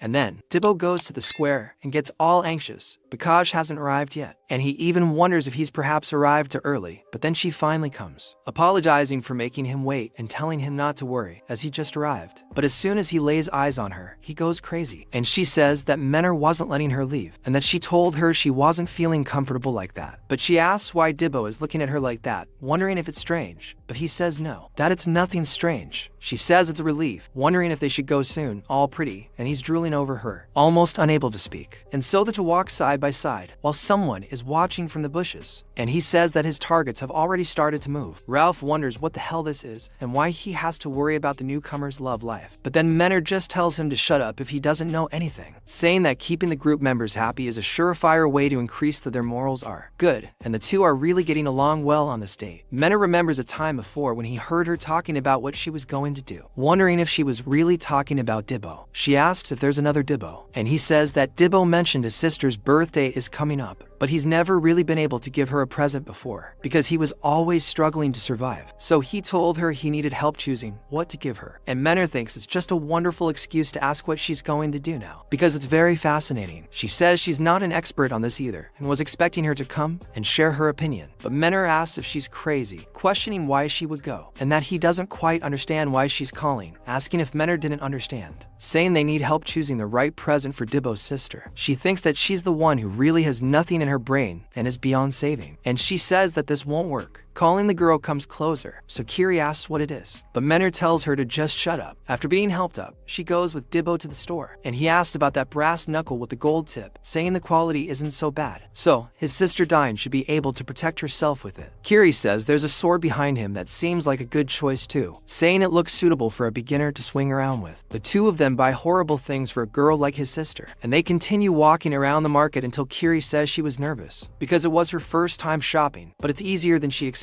He's surprised that it's her first time, and she says that she joined the Knight's Order when she was young, and has trained rigorously ever since, so she's not used to being out on the streets without armor. He thinks for a moment, and says he thinks they haven't looked at the explosives yet, asking if they've taken a look, and the girl quickly agrees. Meanwhile, those three are disappointed, and Menor can't believe what he's seen, because they're not doing anything, and haven't made any progress, questioning how they can be so clueless, asking when they will satisfy him. Then he, the spectators. Buttrolf probably says that they don't know they're watching, and so he says that putting that aside, it's clear as day that they both have feelings for each other, but it's not going anywhere. And Menor says that one of them doesn't even know how the other feels. At this rate, things aren't going to work out, but then someone says they completely agree, and it's the boy's own sister, and she says that's why people say he's very good, and she starts to get worried, and then they notice it's his sister there, and Rolf asks when she arrived, because he didn't even notice, and she herself says that she was the one who asked him to buy a birthday present, but to tell the truth, she doesn't care about that. And what she really hopes is that her brother doesn't come home that night, and the girl is forward. She's a little forward with these ideas, and Menor asks if it's not too early for her to think about that. Then she asks if the two of them don't look cute together, and Rolf says he won't lie, and they do look a little cute together. Yes, and she says that maybe that's how others used to see them together. Another girl wants his romance, but Menor doesn't care and isn't interested, saying she's not curious about his love life, and he says he didn't say anything, and then the protagonist says it's a huge waste of time, and Menor says she already imagined he would say that, since it's not something that interests her, but the protagonist says that's not true, and she's surprised, and he says that the fact is that he has priority at the moment, but he's been in a relationship before, and Menor is shocked, asking if he could tell her more details about his relationship, and Rolf is down, because she didn't even want to know about his love history, but she's all interested in his, and the protagonist says that it's all in the past, and besides, she's not even alive, but even so, she must be alive now, but he thinks it doesn't matter, but still, Menor keeps asking him to tell her more, while Debu's sister is. She's all excited that they're getting closer, and Rolf continues to feel lonely there in the corner. After a long time, they say goodbye at night, and Debu thanks Killy for coming with him, saying he's sure it's made of snow, and he'll love it. She says she's happy to hear that, then heads off, but then he asks her to wait, blushing, thanking her again, and saying he'll see her on the train in the morning. The girl doesn't seem to be leaving either, telling him to feel free to ask her again when he needs to buy another present. So, he goes back home, and the girl is surprised that her brother arrived. He's annoyed because everyone's at home, while it's sparkling and shining, and he thinks it's annoying that he's there. But still, it was better than nothing. Meanwhile, in another scene, lots of blood, bodies, and destruction are happening with a wizard in the background. So that wizard asks the monster to stop right there, saying that it will never be able to get past it. But then a symbol of an eye full of horns appears in front of the boy, and that old man who has that symbol in the middle of his forehead summons mana in his hand, along with a huge snake, and launches it at the boy, and he is hit and taken away. And he is also taken into the room that seems to be a treasure room, and he thinks that he has finally achieved it, because how long has it been since he waited to get his hands on Freud's seal stone?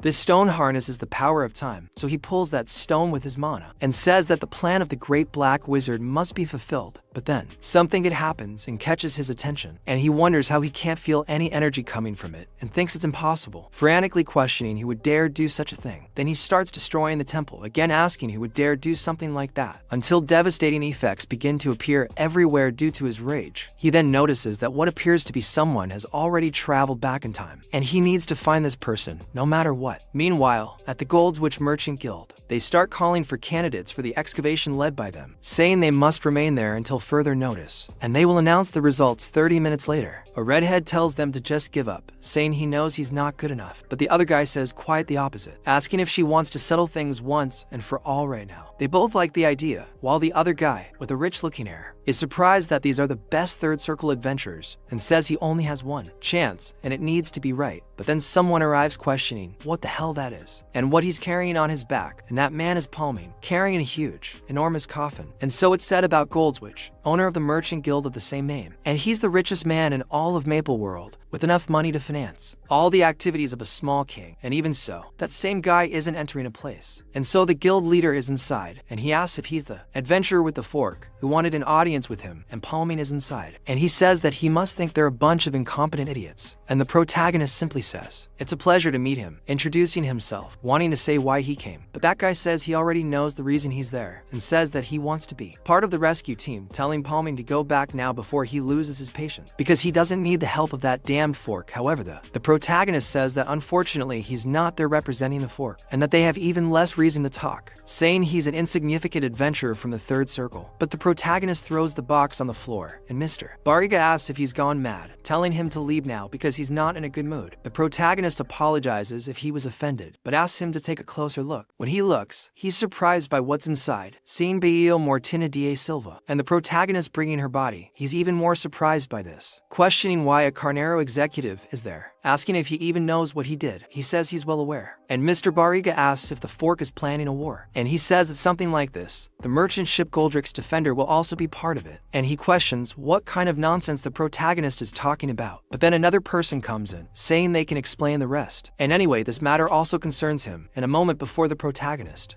Kiri and I go up to that person, and he asks if the two are absolutely certain that the Black Wizard's followers are active. And he says that this is unbelievable, as he doesn't believe they somehow continue to exist. And the protagonist says that they not only survived, but also planted seeds throughout Maple World, including among the Zodiac Knights. But then that guy says that the protagonist will be held accountable for his words, but he thinks that if what Palm is saying is true, all the questions he had have been answered, and he says that he still doesn't trust the boy, and he only trusts Kiri's judgment. However, the protagonist says that this serves its purpose, because he asked Kiri to arrange a meeting with him, knowing this, and he then questions what Palm wants. And he says that for days later he wants to get rid of them once and for all, and so he arrives. There Mill, the commander of the Zodiac Knights, and he says that this is no longer a competition between merchant guilds. It's a fight against the followers. And he talks to Palm, and he puts a little tap on the woman's forehead, reveals a tattoo. And he says that this is the mark of the followers. They have the emblem of the commander they work for. He's surprised that Badju was a follower, and so the meat must really be well lubricated. Then the protagonist asks to make an offer he can't refuse, and after a while everyone is drinking, downing beer. Menor asks if he's sure about this, since the fight is tomorrow, and he says that a day of rest won't hurt them. He says they did everything they could, the items were improved, and they train hard, and having proper rest before a fight isn't a bad idea. Even the other men from the company are there, those who are defending them. Then Rolf goes to the protagonist, asking about what they're whispering in private, asking if they're in love or something like that. He says that he has a counsel for him with the greatest expert on love, but the protagonist drops or Rolf punches him, telling him not to get so close. And he says he was just kidding, asking if he has no sense of love, and the protagonist really doesn't. But he says he actually wanted to ask something, asking why he volunteered to join Jack and Rich's rescue group, especially when he said it was clearly a trap. And Menor is also strange, asking if it wouldn't be better to join the raid made by Carnia, and he says he has something he needs to check, saying he doesn't know if it's trustworthy. But Jack and Rich apparently find a map that would lead them to a treasure left by Freud, and he had initially thought it was nothing more than tavern gossip, but the followers did something to him. The humor has to be true, and they say Freud was in charge of the most important items, and he can't let the followers get that map. And he says that's if it's still there, and they'll hope everything goes according to plan. And then after a while, in another corner, a demon speaks about El Palm, saying that the boy is 20 years old, is from Leaf Harbor, and served the capo as a slave for 3 years, but awakened a circle out of nowhere 2 months ago, and then the second circle 2 days later, and the third 2 weeks later. And he has the potential to gain additional circles in the future, and so they send William.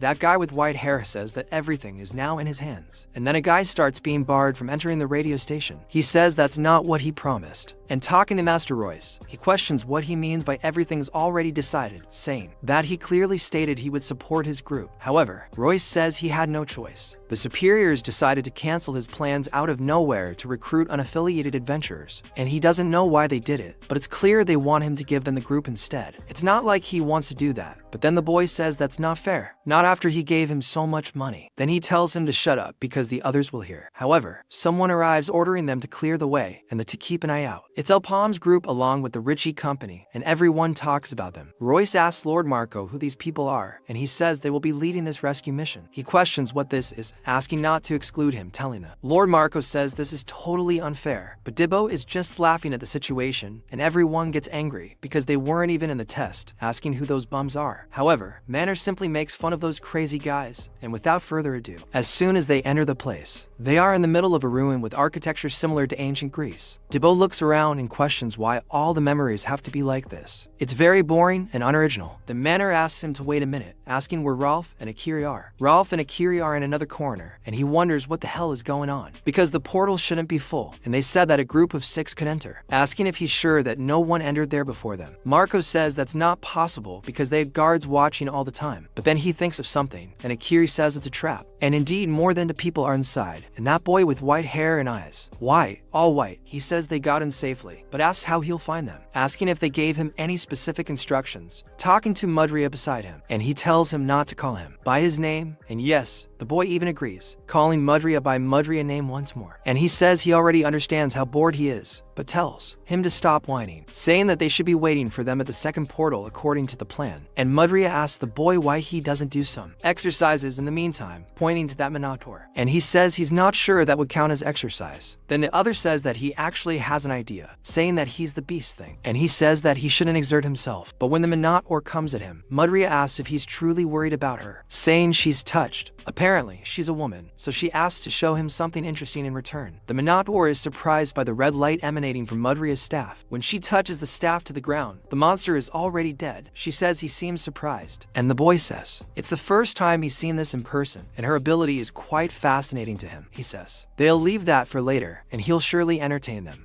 And they killed the Minotaur without further ado. And then he asks if they are saying that some scoundrels from the Kanya group infiltrated the portal, and the protagonist says that's probably the case, and he wasn't expecting it, but things are really getting interesting now. However, Debu says he can't help but think that he's quiet, and he says there's no noise at all, and the protagonist says that's the problem. It's too quiet, activating his magic eye, and says that he can't detect any sign of life in the first portal, not even monsters, and imagines followers, and he questions what's happening and what they're planning. Meanwhile, at the Kania Merchant Guild, the Signet Knights arrive, along with the guy who has that mean-looking face. The attendant says she didn't expect to see the Signet Knights there, asking if they had arranged a meeting with someone, and he says no, apologizing for entering unannounced. But he wanted to ask something, showing her a hand that has the mark of the Black Mage, asking if anyone there was looking for him, and she questions what kind of question that is. And the two men behind her try to draw their weapons, but are killed instantly, and she starts screaming, so he orders her to just stand still. Otherwise, she'll be dealt with by a follower pointing her sword at her neck, and everyone starts dying, and while some die, they keep saying it's all for the glory of the Black Mage, but they are exterminated, their heads and bodies scattered everywhere, and they are ordered to stop, finishing off all those followers. And while the leader of that incursion moves forward, everyone cries for help, so he speaks to the guy he sent ahead, asking if he escaped, and the guy who killed the monster of the Kania Guild leader apologizes, saying that maybe he was leaked when they arrived there. Then the leader gets very angry, ordering them to find him at all cost, but his mission isn't over until they catch him, and everyone understands. And so the leader of the Kania Guild goes to talk to that spider, and she says that he had many chances, asking if he was upset, but in the meantime, he is suffering a lot, and continues to maintain his composure, saying that he is it's an honor, being completely consumed by the power of the Dark Mage. And he says that offering his useless body to the Dark Mage is something that makes him very happy. Meanwhile, the protagonist guild, along with other men, says that they've secured the port area and can't leave now, ordering the rest of the troops to be sent for the triple interception. Then the leader of the Hit Guild says that just a little more and they'll succeed. The Kania Guild is on fire along with all its followers, and deep inside some kind of labyrinth, a monster attacks one of the hunters, but he manages to finish it off with a beam of light from his sword. The girl with him says she can't believe Kania was creating something like this right under Lich's port, and he says that each of those monsters is very powerful, and that if the Godric Merchant Union hadn't brought the information in time, they would have suffered much greater casualties. Then that leader says she's right, saying they are very powerful, but he wonders why something seems strange, and how there can be no one in this huge facility. Then another monster comes, and he says he doesn't have a moment's peace, and when the monster runs towards him,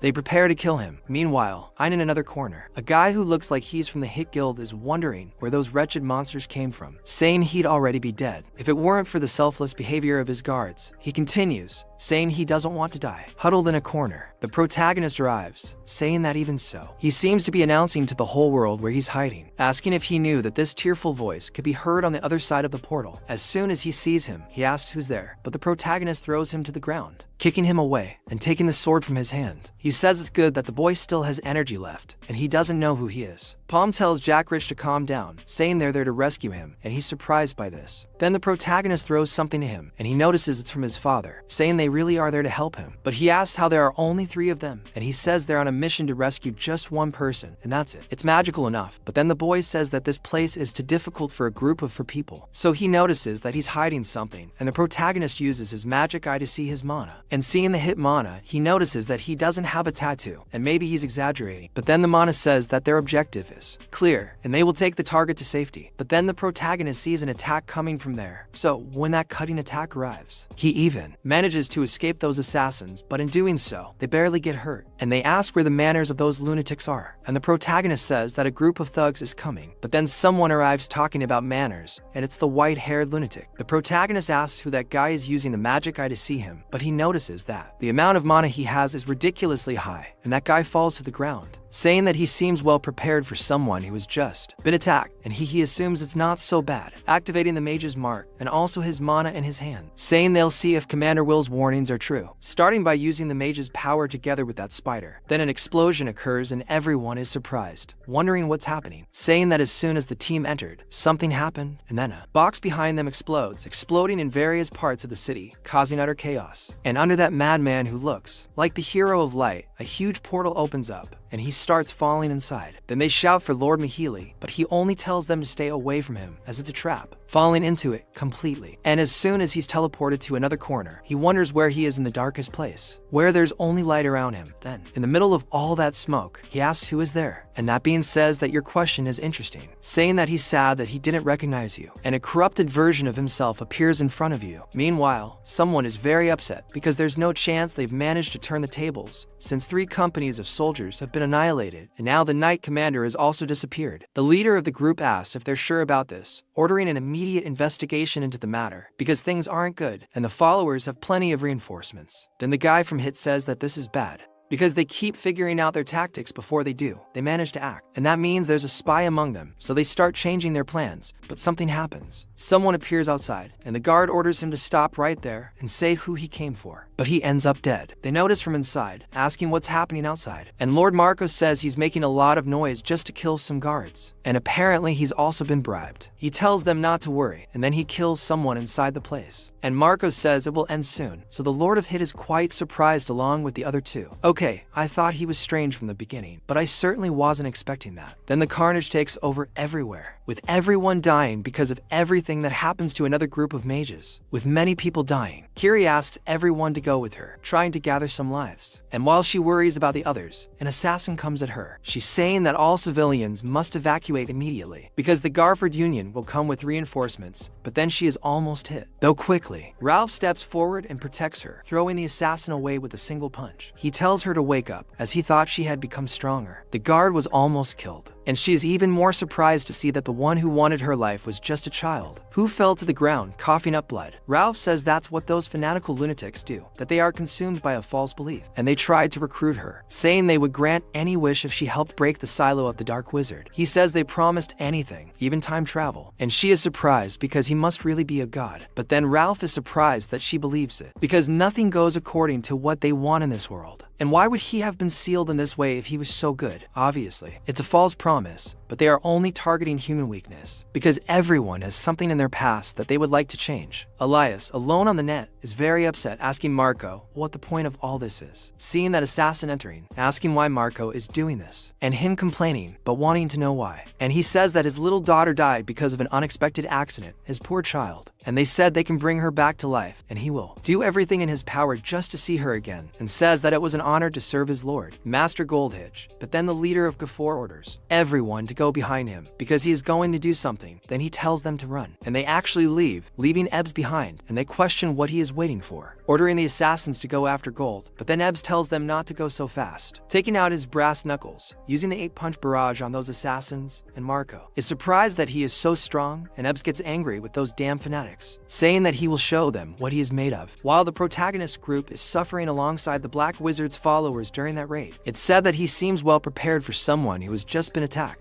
And that guy in white wants to see your warning, Commander. That's right. And the protagonist asks about this commander, saying that he won't intimidate them with such bluffs. Then he apologizes if he didn't explain things in the best way, and that thing wants to introduce itself to him again, saying it's the Mudra of the Martyrs. The protagonist is surprised to hear about the Martyrs, saying that there are around 100 martyrs, each one handpicked, and their identities have been hidden until today. And why are they there? Then he says that he's been playing around and has attracted the attention of people he shouldn't be messing with, but D.Va asks what the hell they're talking about, telling them to just shut up and fight. The protagonist starts using his magic along with the other two, but the Mudra asks them why rush things, questioning if he wondered why this portal has almost no monsters, saying that he will find out the reason now, activating that iron ball that he, along with his magic, and men are looking at it, questioning what it is, and that thing starts releasing souls from within. Then D.Va wonders what the hell it is, and if it's an illusion, but those souls turn into skeletons charging at them, and a beautiful monster appears there, and Menor is then surprised, noticing that the Traumacist appeared there, summoned by that thing, along with a mask made of those spirits, and she says that there are many of them too, wondering why the Tauros are following orders, but then it is said that their minds are being controlled, and they even wonder how, but they don't have time to find. out because they are being attacked nonstop.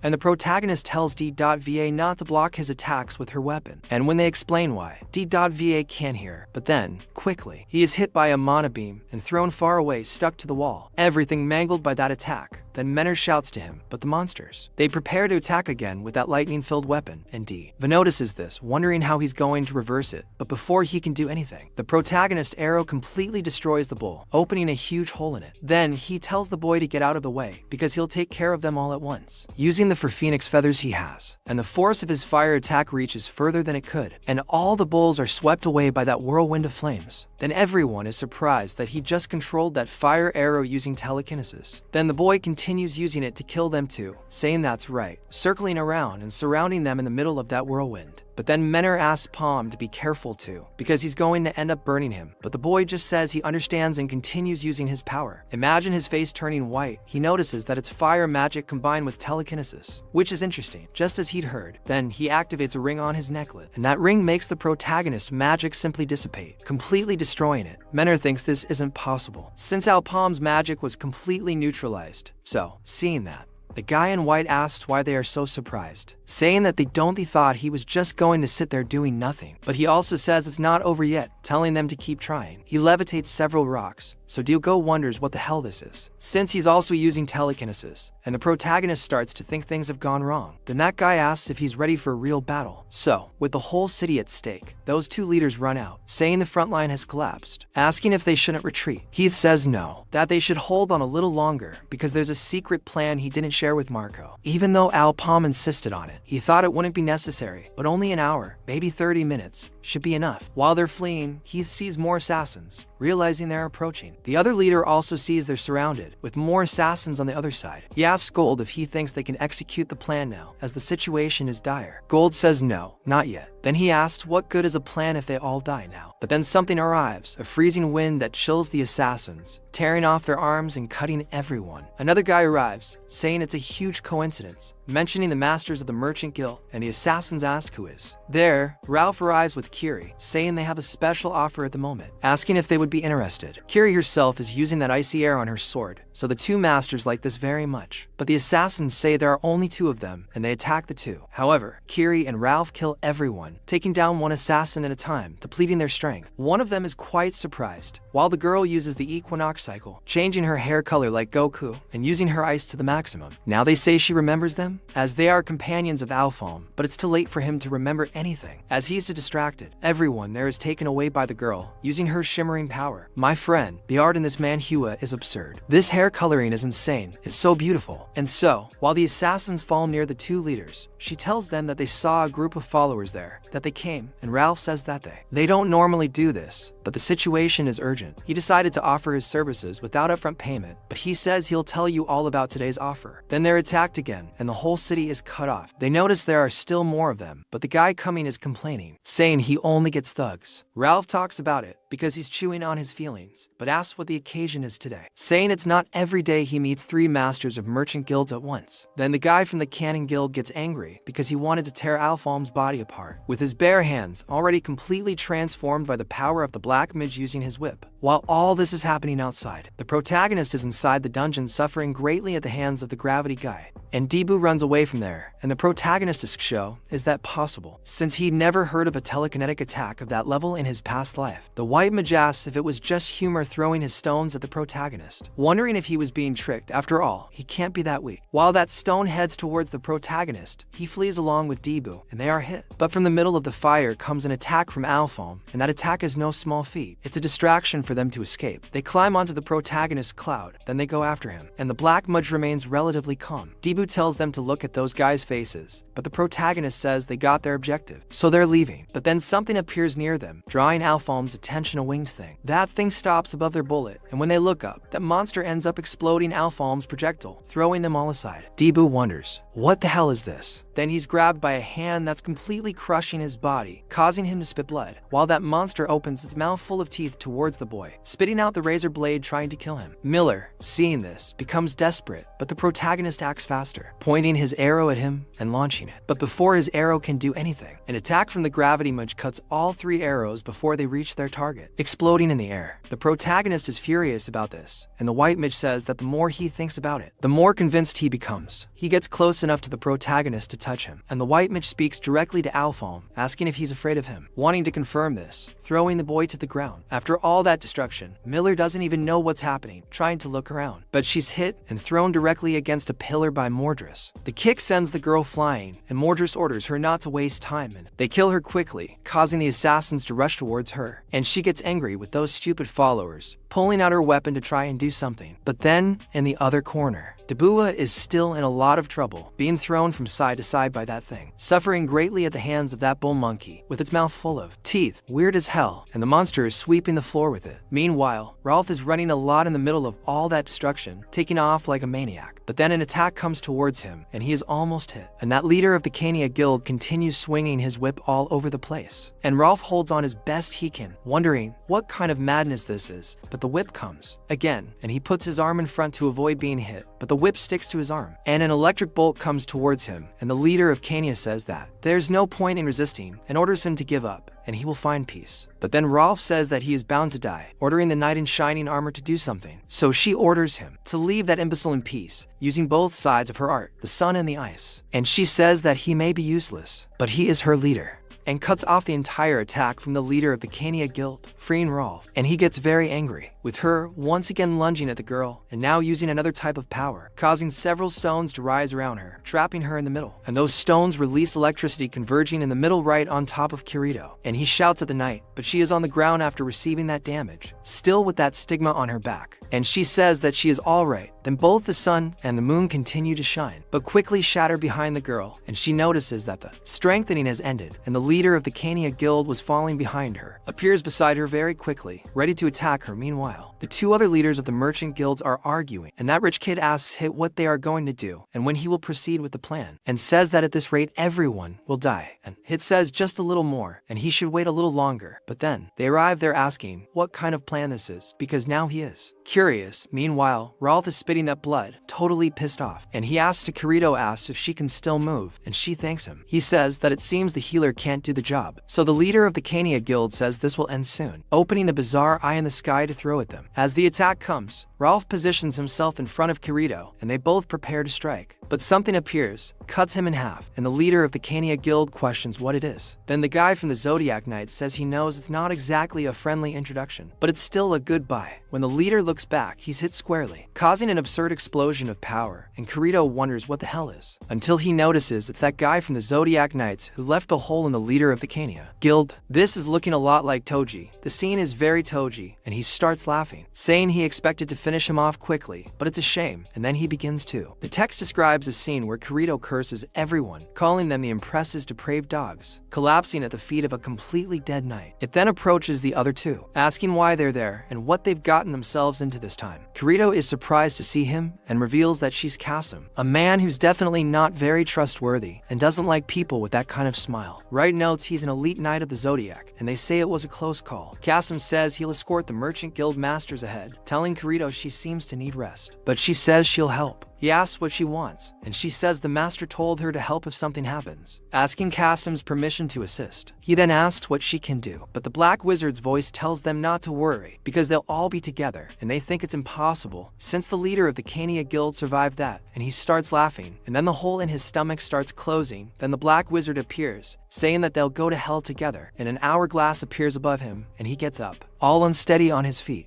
And Kasim lunges at him again, trying to hit him. But at the last moment as he leans his sword against the wave of power, he is stopped, and the Black Mage says it's too late. The leader of Kania honors his master, offering him his humble body and asking him to accept his offering. The spider accepts, piercing him with power and exploding everything around him. Kairi is surprised as he falls, badly injured, but then he transforms into a huge spider. Ralph begins to pray to every god available there, and the leader is in the spider's mouth. The spider says this is unbelievable, for he has become her. A spider with hair is a complicated thing, and with them looking at this monster, it must be even more complicated. Meanwhile, still in the dungeon, the protagonist is hit again by the white wizard's attack. Coughing up blood from the beating he took, his body battered and bruised, he realizes he has no peace, with several assassins coming at him, including the white wizard. He tries to fight them all off, now battling them, desperately trying to finish them off with his fire arrow. But when he's about to do so, he realizes they are well prepared and stop his attack, countering and exploding the arrows. The protagonist realizes this is very bad, and the white wizard starts complaining about how annoying this is, asking how long he plans to keep running. Then the protagonist is caught by several rocks that encircle him, and he realizes it's telekinesis. The white wizard begs him to be quiet for just a moment, for God's sake, and he won't bite, saying he just wants to talk like civilized people. Palmy gets very angry, because he's the biggest. Telekinetic magic, and it can't end like this, so he says he'll take this to the end, throwing stones at the white wizard, who easily defends himself, asking if he isn't tired of this useless resistance. But then he notices something, seeing the protagonist fire a bullet heading towards him, and he asks if that's useless too, wanting to throw it with all his might at the white wizard. But he says he's also getting tired, closing his hand and destroying the entire bullet with his power alone. Palmy's eyes widen in the middle of all this, and he says it's no use, using even more telekinetic magic on him, creating a vortex right above Palmy's head, and he starts trembling at the sight. Then the white wizard says he really didn't expect him to be so scared, going to the protagonist and touching him, being close enough to whisper in his ear, saying that he must be scared because he wasn't in the future he came from. And the protagonist, terrified that he knows the future, the white wizard excuses himself, asking if the losers can go somewhere else for a moment, saying he has something to discuss with him privately. Those assassins question him about it, but he completely loses his patience, invoking another kind of power, while they wonder why everyone decided to test his patience, driving them away with the creeping toxin, throwing everyone far away. And so they notice that the ground has turned into acid, a sking because Mew is doing this, and the protagonist becomes even more frightened, questioning what is happening. And those assassins also don't understand anything, wondering if he is betraying them. But he says he doesn't know, and he isn't really betraying them. But then something happens. He grabs his own neck, twisting it, thinking he didn't foresee this. And then the black wizard says that if he thinks this is funny, he's mistaken. Then Mew says that he was watching, and this is very bad, telling Lord Will, saying that he knows how revolting this can be, but this is for the greater good. And the protagonist is surprised that he is talking to Will, wondering if he is referring to Commander Will, who must have taken control of the body through the tattoo, and that's why. The followers can never betray their commanders, so he begins to control Will's action, telling him not to be too harsh with him. And then the protagonist notices that the tattoo is fading, and he says he will talk to them, completely removing the tattoo from his body. Palm is even more surprised by this, and that guy says it's time for him to return home, and that symbol on his eye is absurd, so Will realizes he has completely lost control over Mew, and he questions how he dares, saying that he is nothing more than a pawn on a chessboard. He questions if this is a declaration of war, saying that he better have an explanation for this, talking to Commander Arcurian, and the protagonist, seeing that tattoo, realizes that it is a completely different tattoo, asking who he is. And he is surprised that a person has two tattoos, and he has never heard of anything like that in his past life. And he says that they all faithfully serve the Dark Wizard, and how should he put it, telling him to think of it as an internal power struggle, asking if that makes sense, and says that while they should have the objective of bringing the Dark Wizard back to life, they disagree on the methodology and philosophy, so to speak. They are on the same side, but they oppose each other, and he tells the protagonist that this is probably funny. And so he is surprised by the division among the followers, saying that now he understands, and that must be why the followers didn't appear in his past life, and even the day before the eclipse, despite having grown considerably with the commander. They couldn't reach an agreement. However, he asks what he wanted to talk to him about, and Mew says that he has an item he is looking for, the sealing stone of the hero Freud, and the protagonist trembles upon hearing this. And Mew talks about Freud, praised as a hero by his people, and how he made a sealing stone to stop the Black Wizard a long time ago, so his master wants the stone. And he says that this is a stone that gathers incredible power for eternity, and was created to seal the Black Wizard. But if they can use that temporal power, it's possible to rewind time, but only for the dead, and bring them back. Ironically, the sealing stone is the most effective way to resurrect the Black Mage, and he spent years searching for the sealing stone's trail, and finally found it. Except they only discovered the sealing stone's breastplate. In other words, someone used that item before they got to him, and their priority was to locate who did it, which wasn't very difficult, especially since the individual would stand out.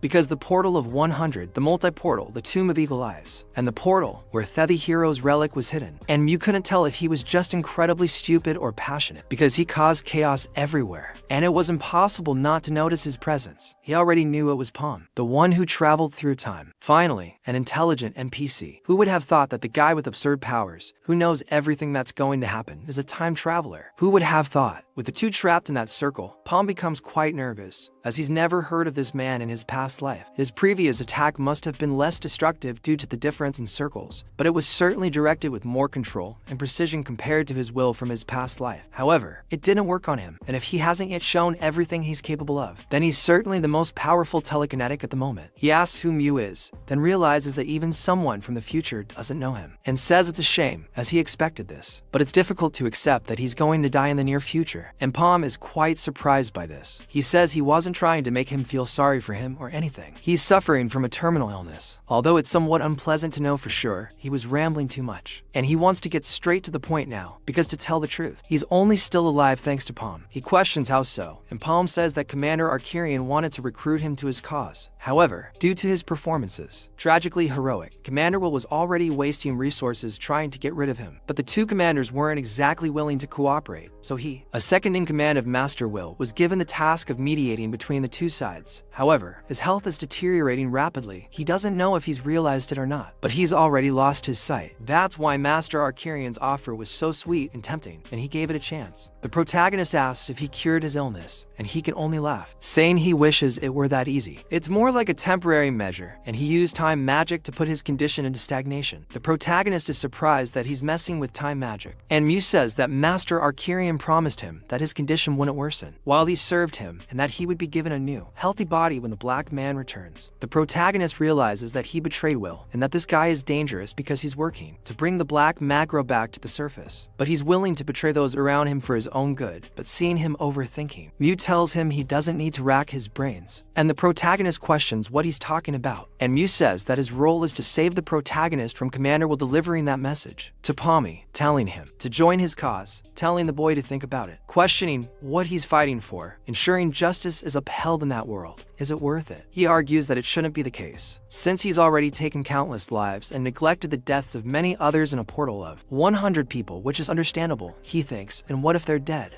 In the future he came from, there's no reason to try to save him. Them, especially if he seeks selective justice. But if that's not the case, if there's something he truly desires, he should think about it carefully, because the Black Magro is much greater than he thinks, and he is like a god, and by ordering him to follow him, he can achieve and acquire anything: supreme authority, immortality, or the power to resurrect the dead. And he questions whether Palmy knows how the commanders from 800 years ago are still alive. It's because the Black Magro apparently granted immortality to those who swore to serve him, and that's just one example. Whatever his goal, the Black Magro will probably have the answer, and there's only one condition, which would be to kill everyone who knows about him and help him with his mission. And the protagonist then thinks for a moment and questions if Mayo is asking him to kill the members of his group with his own hands. And Mayo asks him to think of it as a courtesy gift he is bringing, because he is more than capable of becoming ruthless to achieve his goals, and the more people know about him, the better for him. But Palmy says he doesn't understand why he needs him so much, questioning what they're plotting. Mayo confesses he doesn't know either. He's simply doing what Master Arcurian told him. But what he knows for sure is that the Black Mage will reward his efforts, asking what Palmy says. Palmy replies that the choice must be obvious, but Nesu, the protagonist, hesitates. Mayo speaks to Palmy, telling him to make a decision. He remembers everything he's been through since returning from that time and questions justice, revenge, and everything else. He says there were those who shone so brightly, even when that world was coming to an end, speaking of hope while carrying so much on their shoulders. They meant as much to him as the world itself. However, he remembers each of them dying right in front of him, until only he remained. And he says it was a tragic end. He lost everything again that day, and yet this time, his new companions are talented, but they have no real reason to travel with him, and are easily replaced by others. He questions whether they are necessary sacrifices for his old friends, and why he has done this. His conviction completely shaken, until he remembers a smile reminding him of his beloved, preparing to attack Mayo. He questions what this is, asking if his explanation wasn't enough. With the Palming ready to attack him, he says that he is right. He doesn't care about justice or revenge. He is simply protecting those he wants to protect. Then Mayo says she understands, and that's a shame, because then diplomacy didn't work, and he's going to resort to good old-fashioned brawling. Meanwhile, Jibo is still running from that monster, and that enormous hand goes towards him from every direction, trying to squeeze him like a mosquito to kill him. And that giant horn, that monkey thinks he's got him, but as soon as he opens his hand, he sees that the boy wasn't there, wondering where he was. But then Jibo says that he's too slow and won't catch him like that, attacking his head with his axe.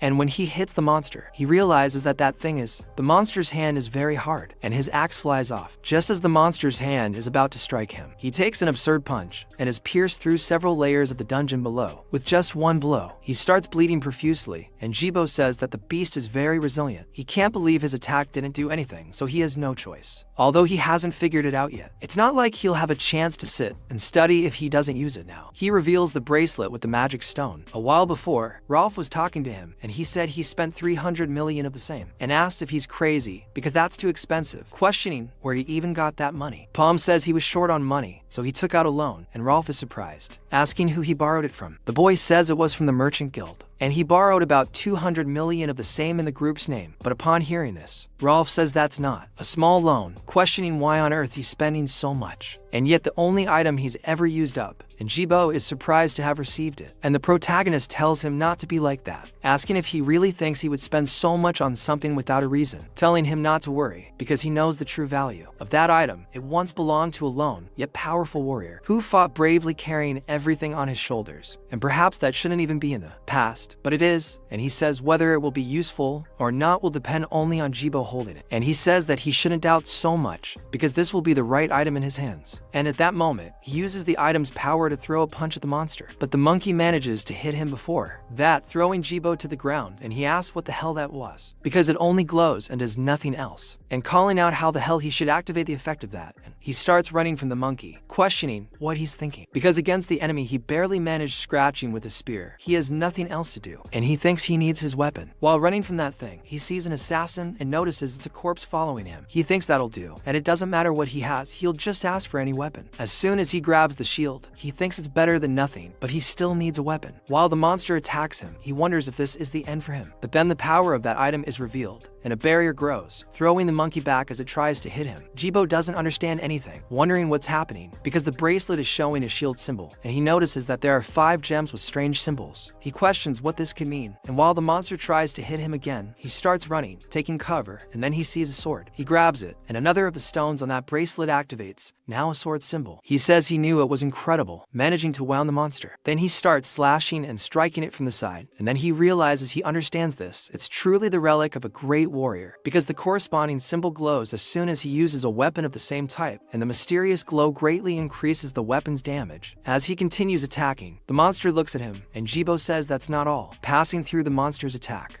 and managing to wound him several more times. And he says that more gems activate as he continues fighting, further increasing his strength in the process. Which means that the tough skin of that horned bat monkey, it's certainly resilient, but now it's vulnerable, and he manages to hit the monster's abdomen, gaining 4 stacks of his passive ability. He continues the battle as the monster is alive and jumping around, while the monster unleashes a fireball on the boy's stomach. He tries to stop it with his sword, but the sword breaks, and he's thrown towards Xian. Completely battered by the fireball, he realizes he let himself be carried away and ended up getting hit, and several other fireballs come his way. He thinks there's still something he can do, and then the monster starts roaring near him. However, he thinks that thing is too slow, so he grabs another weapon, and the monkey is surprised. Now he grabs the axe again, thinking this is the end, because the bracelet activated this time. Now Finn is going to get beaten like a thieving ox, and the monster is going to get beaten like a thieving ox. The monster throws several other fireballs at Debo, but he dodges them all, coming out with his axe towards the monster, which tries to hit him, but he dodges the attack, passing by him preparing to retaliate, telling the monster to take that, lunging at his arm, chopping it all up, and so the stacks accumulate until there are 5 of them, and the full attack combination, with him managing to launch the strongest attack he can produce with his weapon. And he tells the monkey that it will surely hurt, hitting him right in the middle, splitting the monkey in 2, and he falls to the ground, looking back and seeing what he did to that thing, because the monster finally died in his hand.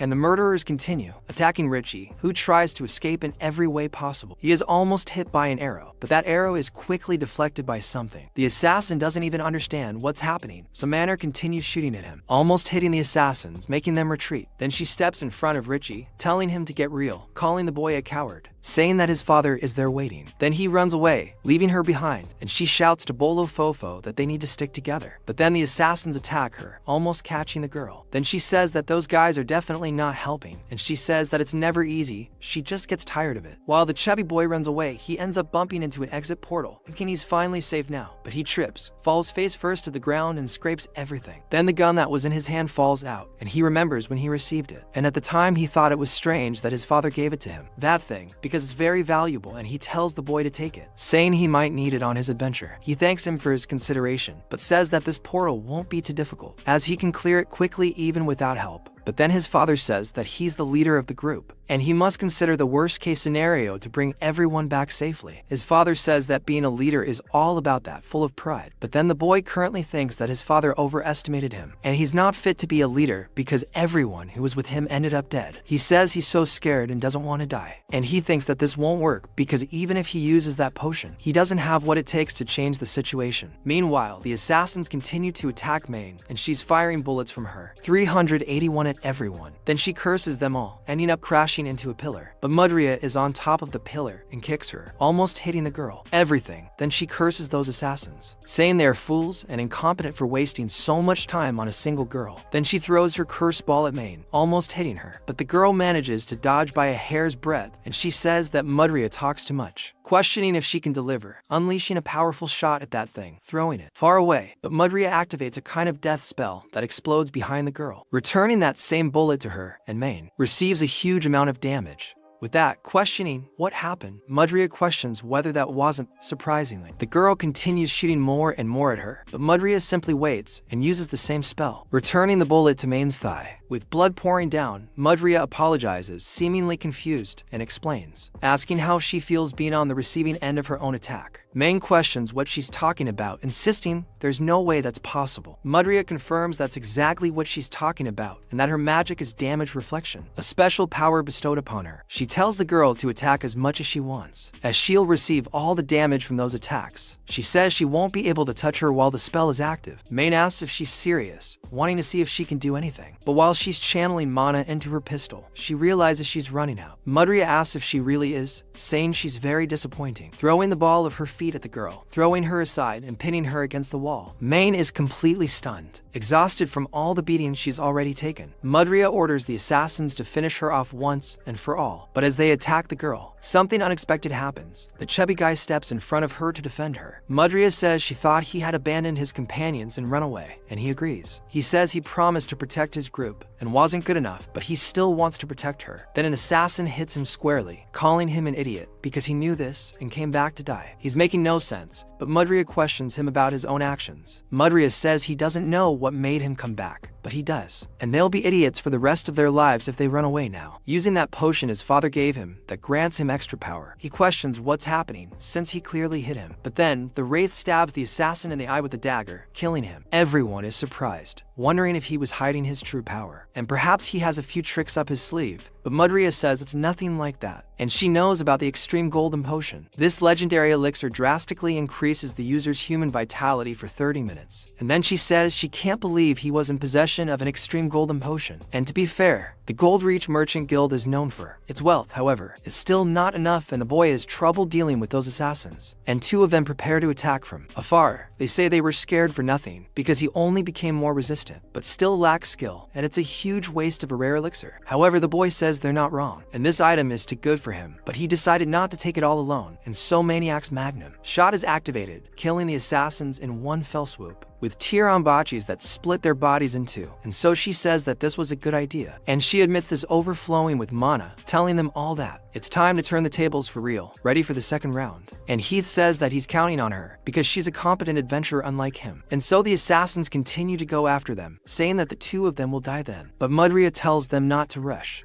But it's too late, and one of the assassins gets the potion bottle thrown in his face. And when he looks to see what's happening, he gets such a fright he almost has a heart attack, seeing the size of the bullet heading his way. Then the Golden Maniac, Shine, unleashes the power of the Phoenix, all beautiful, telling them to attack. But that young man risked his life to create a chance, and the least they can do is appreciate his courage. She unleashes enormous shots at them, one after another, and those shots kill all the assassins, leaving only her and Mudria face to face. Mudria continues calling them idiots, and finally realizes things have gone wrong. Then they beg Martyr for forgiveness, but she raises her leg, ready to crush them, telling them to back away from her, killing all her allies who were already about to die. She starts laughing, thinking this is interesting, but says that nothing has really changed, because she questions what she can do, since she is still unable to neutralize her power to restore ataxia. That magic circle above her head, Maniac agrees with her, throwing it away. Everything's going up, wanting to go all the way, guaranteeing she'll be surprised. And then Mudria tells her to shut up, throwing those cursed balls at the girl once more. But Maniac and the chubby guy manage to get out of the way, avoiding being hit, each running in a different direction to try and get attention. While Maniac fights against those things, he continues firing his bullets non-stop at Mudria. But she continues with that modula of death, returning his attacks, calling Maniac an idiot and saying she still has trouble understanding it. The bullets keep coming back, and as they return, they ricochet off others, heading towards Mudria, managing to scare her and almost hitting her. And she starts to get scared because it was a stray bullet. As the girl continues shooting, she wonders if it was intentional, dodging all the bullets, but thinks there's no chance that's the case. So she goes after Maniac once more, smiling, and she notices something is wrong, and then Rich realizes she took damage from the debris falling on her and managing to pierce her. He questions how that could have worked, and Maniac continues firing Enmo at her, making her increasingly terrified. Rich thinks he finally understands that her damage reflection ability is truly infuriating. However, it only works with attacks aimed directly at her. If she takes indirect damage from attacks aimed at her surroundings, she can't reflect them. Thus, she discovers the weakness of that thing, firing around to have the shrapnel injure her. Mudria curses her, lunging at Maniac, and she simply says she already told him she'd be surprised to be hit by the entire explosion head-on. She starts spitting blood, saying that they and their tricks are very annoying, but if she moves away from the wall, she's done for. However, Maniac says that unfortunately isn't true. Then, as she returns, she fires the crushing bullet, saying it's because she's in a minefield the whole time. Then Maniac starts cursing, saying which will end her,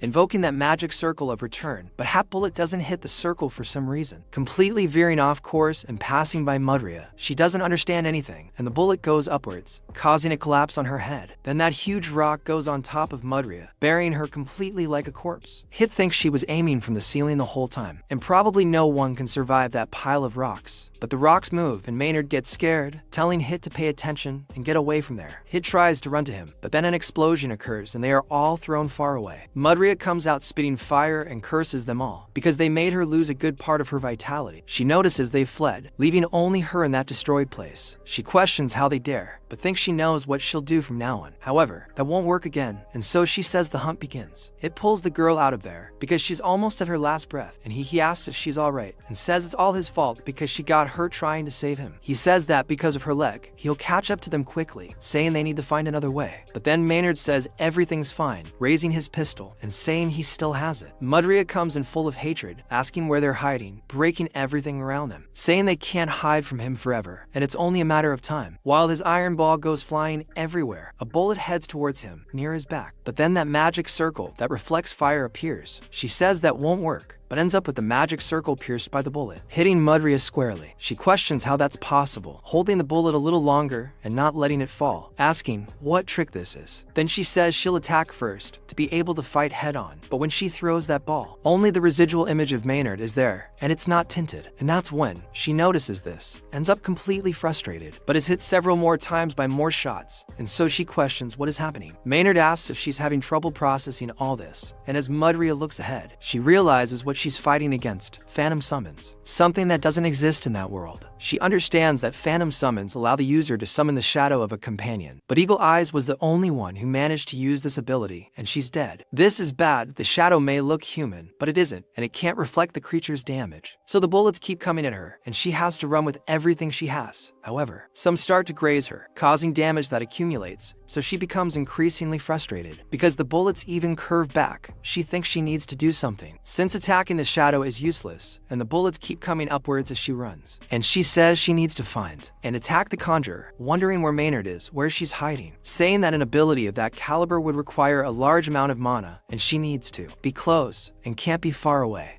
Until she stops and thinks she knows, and so the iron ball returns in that direction, from the shadows. Maynard says the safest place in that area would be behind the shadows to use them as a shield. He then goes with the iron ball to the pillar where Maynard is hiding, and she just watches as the ball comes towards her. Mudra is happy to have found it, but the ball stops centimeters from Maynard's face, which surprises her. Maynard says that if he can predict where the attack will come from, then obviously the chubby guy will be able to do something, because even he can stop that attack. He starts to smile, and Maynard says that was very well said, summoning the ghost once more, ready to fire. He declares checkmate against Mudra, and she realizes that in the line of fire where she is, things have gone very wrong. The shot is absurdly strong, piercing her in several directions, finally leaving Mudra with a hole in her stomach, and she falls dead from the jungle. Richie thinks about those fantastic summons, because a creature summoned by that ability should be just one. It's a shadow, but it still seems like there's much more to it than just a shadow, because it speaks to Maynard, saying that it sees him around, and Maynard is completely touched by that, thanking Leia for defending him. Meanwhile, Kasim is facing the giant spider leader, taking a huge amount of powder and being pressured. He notices that his entire body is extremely rigid, but then he wonders about the head's attack. But the human head, which was unprotected, ends up being protected by the rest of the spider's body, stopping Kasim's attack and returning with even more red webbing. He notices that his sword is being sucked into the creature, but then he says it will get a little cold, freezing all the webbing with his ice power. The webbing emanates ice from his sword, and Kasim notices this. Seeing a chance to pull it away, he recognizes the spider's ability and manages to free himself from the webbing. Kiri apologizes, saying he was evacuating the merchants, talking about that troublesome monster, and says he'll give her a hand because if they work together, they'll surely win. But then he punches the girl with too much force, sending her flying and pinning her against the wall, leaving her confused. Kasim is acting like this, and he tells her not to interrupt his fight, calling the girl an unworthy little shit, saying he doesn't need her help, telling her to know her place. And then he goes after that thing again, telling her to be a good spectator and just watch. And in the meantime, Arcane is looking at the leader of the clan, wondering if he has been consumed by power, saying it's a very regrettable sight. And he's wild and totally out of control, not wanting to believe that he was planning to neutralize the Cygna Knights with just that. But Will says he doesn't need to worry, because he gave him his power, but only a little, and although he is a Cygna Knight, he is only a 6th Circle Mage, and his abilities were equal before the transformation. But now his servant must be able to deal with that enemy, and besides, he is sure he needs to worry about someone else.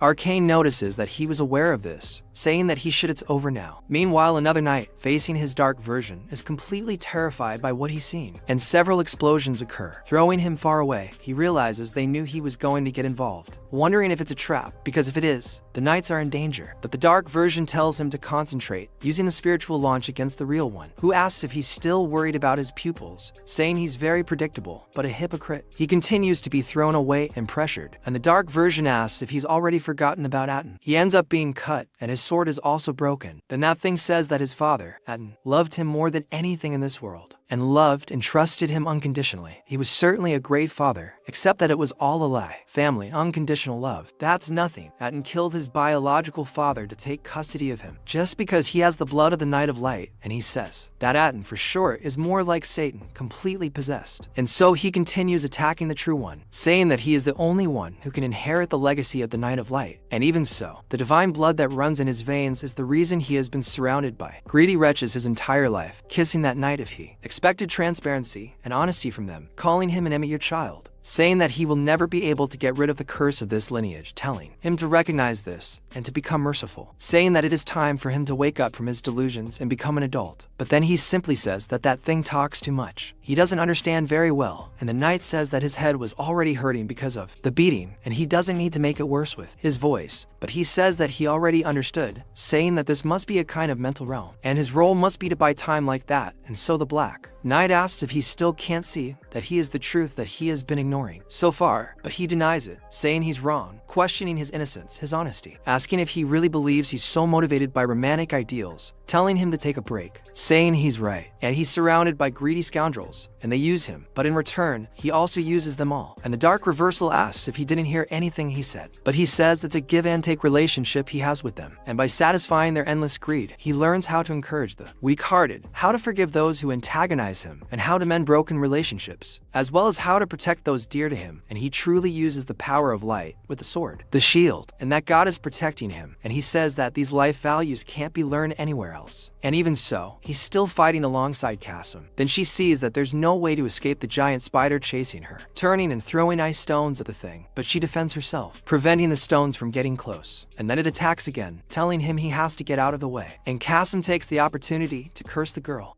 trying to attack together, and says he doesn't need your help. but it was she who created that opening for him to appear behind the main body, so the other power could hit. So he even tries, but a barrier appears around the original body, protecting it from his attack, and he is surprised by this, noticing that this was not his weakness. And so the spider summons a Bijo Dama right above him, ready to hit him, and seeing that absurd power, he becomes afraid, and he also shouts Kasim. And as soon as he looks to the side, he ends up being hit and thrown far away along with that power, flying unconscious amidst that attack, and he remembers his past, saying that since he joined the Knights, he trained rigorously every day and never took a break, not even when he fainted from lack of energy, and only to be recognized by Melee. However, when he looked at Melee, he says that on the day he brought that girl, he instinctively knew that he had been abandoned and he couldn't accept it, wondering why. Questioning it again and again, fighting against the girl, managing to defeat her very easily, he questions why Melee accepted such incompetent trash, and the girl falls to the ground completely defeated. He says that what truly enraged him was her undeniable talent, and fear began to grow within him. He wondered what he meant to Melee, but then Kira appears, removing the stones from on top of him, telling him to hold on, saying she'll get him out of there soon. Kasim tells her to stop wasting time and run before he finds her in all that dust, and tells her to go and tell the master. Kira refuses, saying she can't give up yet, that he was her goal, questioning if he even knows how hard she's worked to surpass him. Before the master, she wanted him to recognize her progress, and she still has many things to show him. He better get out of this alive, saying he can't give up yet, lifting the stone and freeing him. He continues calling her foolish, saying she's always been like that, and ever since the master, she accepted that idiot was always the same way, and so when he's free, he slowly gets up. And she says she's going to buy time, begging him to please do something, but Kasim tells her to shut up, saying she can't do anything alone, telling her not to make him laugh, and orders her to stay behind him and not go anywhere, saying, "That's an order," getting up and facing that spider head on, which he starts running with. And he tells her to defend him while he attacks, and the girl agrees, and so he says he's going to attack from above, and she follows the attack, going after him, with him using ice and her using sun, and the two attack together, and he tells her to go to the right, and the girl actually defends and tells her to react faster. He tells her to attack from below, but ends up being the one attacked, and Kasim orders her to go right, up, left, down, and continues giving orders, fighting against that spider together with the girl, and he attacks while she defends, and things actually start working, and the spider gets scared, but ends up noticing that when it hits Kiri, things will stop, throwing the girl to the ground, and he yells at her, but before she can wake up, that Bijudama is formed in front of the girl, ready to strike you, but then while the power comes towards her, Kiri gets scared, but Kasim confronts it, stopping the thing. And then he remembers when he handed in his exam to Melee, and he says that he aced it again with a perfect score, and that he still has a long way to go to be called her protege. However, Melee says that on the other hand, all his teammates did terribly, and Kasim says he can explain, but Melee points out that they did CDDEF, and he did everything alone again, telling Kasim that he still doesn't understand what he's trying to teach him. Instead of understanding and reflecting, Kasim gets increasingly irritated, and at that moment, while defending Kiri, he begins to understand a little, tearing through the Bijudama and advancing towards the spider, ready to cut it. But when the attack ends, Kasim's sword is broken, and Kiri throws her sword to him, and he catches it in midair. The girl tells him to use it, and he actually succeeds, invoking part of the sun's power. The girl, preparing to use a final attack, a gigantic sword that comes from the sky towards the spider, and he finally begins to understand Melee's teachings, saying that they are finally coming to light, preparing to plunge that gigantic sword into the spider, and Kiri can't believe what's happening, because the spider was actually defeated with a huge blow to its back, and she is beyond surprised that this is what Kasim is really capable of doing, and she thinks she still has a long way to go, but then he throws her sword at the girl's feet, and says that she shouldn't dare to think for a moment that she is someone, saying that she doesn't act yet, that she has what it takes to call herself a Cygnus Knight, and she says she understands, feeling down, but he says that's why she should follow in his footsteps from behind. Just like that day, and he becomes all Tsundir, and the girl notices this, becoming happy to be rotating alongside him, agreeing with Kasim's orders. Meanwhile, Abyss is taking quite a beating. Being thrown away, he becomes increasingly frustrated, and Marco says he endured for quite some time, and Raken is blessed to have someone like him by his side. But it's over for him, and everyone rushes towards Abyss. Baralf arrives, piercing all those assassins, killing them in front of Marco, who can't even believe it. And he says that the knight in shining armor from El Palm's group arrived and tells him to stop acting like a loser, getting up, healing him in the process. And Marco is scared because he was seriously wounded, and that Bishop is a better healer than he thought. And Rolf is happy because he feels much better, saying that he arrived at the right time. But then he says that he can thank Raken because he loves his subordinates too much. And he says that he has about 30 of them, asking Rolf if he is ready, and he says of course, saying that they will crush them all, but Rolf disagrees, telling him to run for his life. Throwing the he walks away, leaving him behind. And he's left with a huge dumbfounded look on his face, wondering if he's lost his mind, but still running after Rolf, and all the assassins prepare to follow them. Meanwhile, the spider calls that old wizard from Tully number 8, asking how he could have been defeated by the Cygnus Knights after receiving his power, and he says nothing, saying that he speaks as if he hadn't foreseen it. The spider then asks if he's trying to pick a fight with him, since he would have done it alone if it weren't for the contract. But the wizard says that, as he said, they shouldn't show themselves yet, and his priority is to maintain the spell to finally bring the Black Lake back, but he supposes they can't let it end like this, and he will bear the cost this time. Meanwhile, on the blonde girl's side, things aren't going well, and she asks Pearly for an update on the situation. He says they're not that far away, in fact, they're almost there, the Bastille squad of the Silent Crusade. But then she sees something in the sky, looking at that huge clock with 3 entities up there, and she questions what that thing is. Then, to monsters and a kind of fanatic are up there praying, saying that they are all very filthy. With that, he raises a barrier surrounding the entire area. Then one of them notices that they are surrounded by those opaque barriers in all directions, and the girl asks if this is their doing. Meanwhile, he closes them all in that triangle, and the triangle keeps joining up to the clouds. He asks what the hell that is, and while Kasim calls her, she's almost hit. He shoots her from the front so she won't be killed by that thing, and he calls her an idiot, telling her to at least stay safe. The monk is left wondering what's going on. It was happening, but he could swear that the day to kill was coming, even though he found it strange, asking why they are still alive, and it's turning into something even worse. And meanwhile, Abyss is shocked that Rolf is out of mana, and he says he wasn't joking, as he used the rest of his mana to heal himself, and then Abyss starts saying that he's very useless. But Rolf tells him not to say that. Someone saved his life, and he questions this, since they are still running from the enemies, but he tells him not to worry, because being chased by them is actually part of his plan. Then Abyss asked what nonsense this is this time. But then he starts yelling that there's something in front of Rolf, and the barrier is right in his face, and he questions what it is, and the two of them are trapped against it. 7, and they think that wall appeared out of nowhere, and then Abyss starts to think it's all over for them. But then Rolf says it's a bit early to use that, but he has no choice, throwing something into Abyss's hand, and he doesn't understand what it is. And Rolf tells them it was a great job following them there, but says goodbye to everyone. Then Abyss doesn't understand anything, and that thing starts to glow in his hand. And then the glow intensifies and blinds everyone there, and they end up hitting the wind, because not even the shadows of Abyss and Rolf remain. And they embed their sword in the ground, wondering what happened and where they went, because only the 7 remain there. Meanwhile, that mirror takes them to another place, and Abyss crashes to the ground, asking what is happening, and when he looks ahead, he is in front of Raken, and he asks where he is, because he thought it was over, and Goldreach gives grace to God. He's alright, saying he used a teleportation stone, and it teleports the user to a designated person within range. However, they aren't commonly used because of the high cost, and the fact that they require Mezos to activate their effect makes it somewhat impractical. Rolf says that's what was preventing him from using it, since it costs so much, and he only wanted to use it at the perfect moment, and those bastards will take forever to find them there. But then he gets a shock, looking ahead and seeing a pile of money, not believing it, wondering if this is paradise, and he has no money, like Uncle Padinha's. Meanwhile, Largan asks what their next move is, since the 30 minutes he mentioned have already passed, and Goldreach says that's true, but he's not sure anymore, because something must have gone wrong, and they should go to a safe place while they can. But that barrier is apparently preventing them from doing so, and Rolf questions what is. So, how can they leave without all the gold? Or rather, without it. Gold says he still has some teleportation stones with him, and he'll arrange for them to be teleported to the people waiting outside. They should escape and prepare for the future. But Largan says that's nonsense, because if he has so many stones, he can surely escape with them. However, he says he can't leave, stating that at least one person needs to stay to receive them. Meanwhile, at the bottom of the sea, a submarine that looks like Kyogre is approaching somewhere. Outside, everyone is trying to break through the barrier, but without any success, even with very strong attacks. They notice that it doesn't even crack, and they think it's not working. One of the boys asks Master Bastille what they should do, and he says he doesn't believe how resistant the barrier is, as it must have been erected by a commander. And only one person comes to mind, that snake guy, so he tells them to find another way, because they need to get in there, and everyone agrees. So he thinks to himself, hoping that Starlin will hold on, because they will rescue her no matter what. And inside, she herself is in a very bad situation.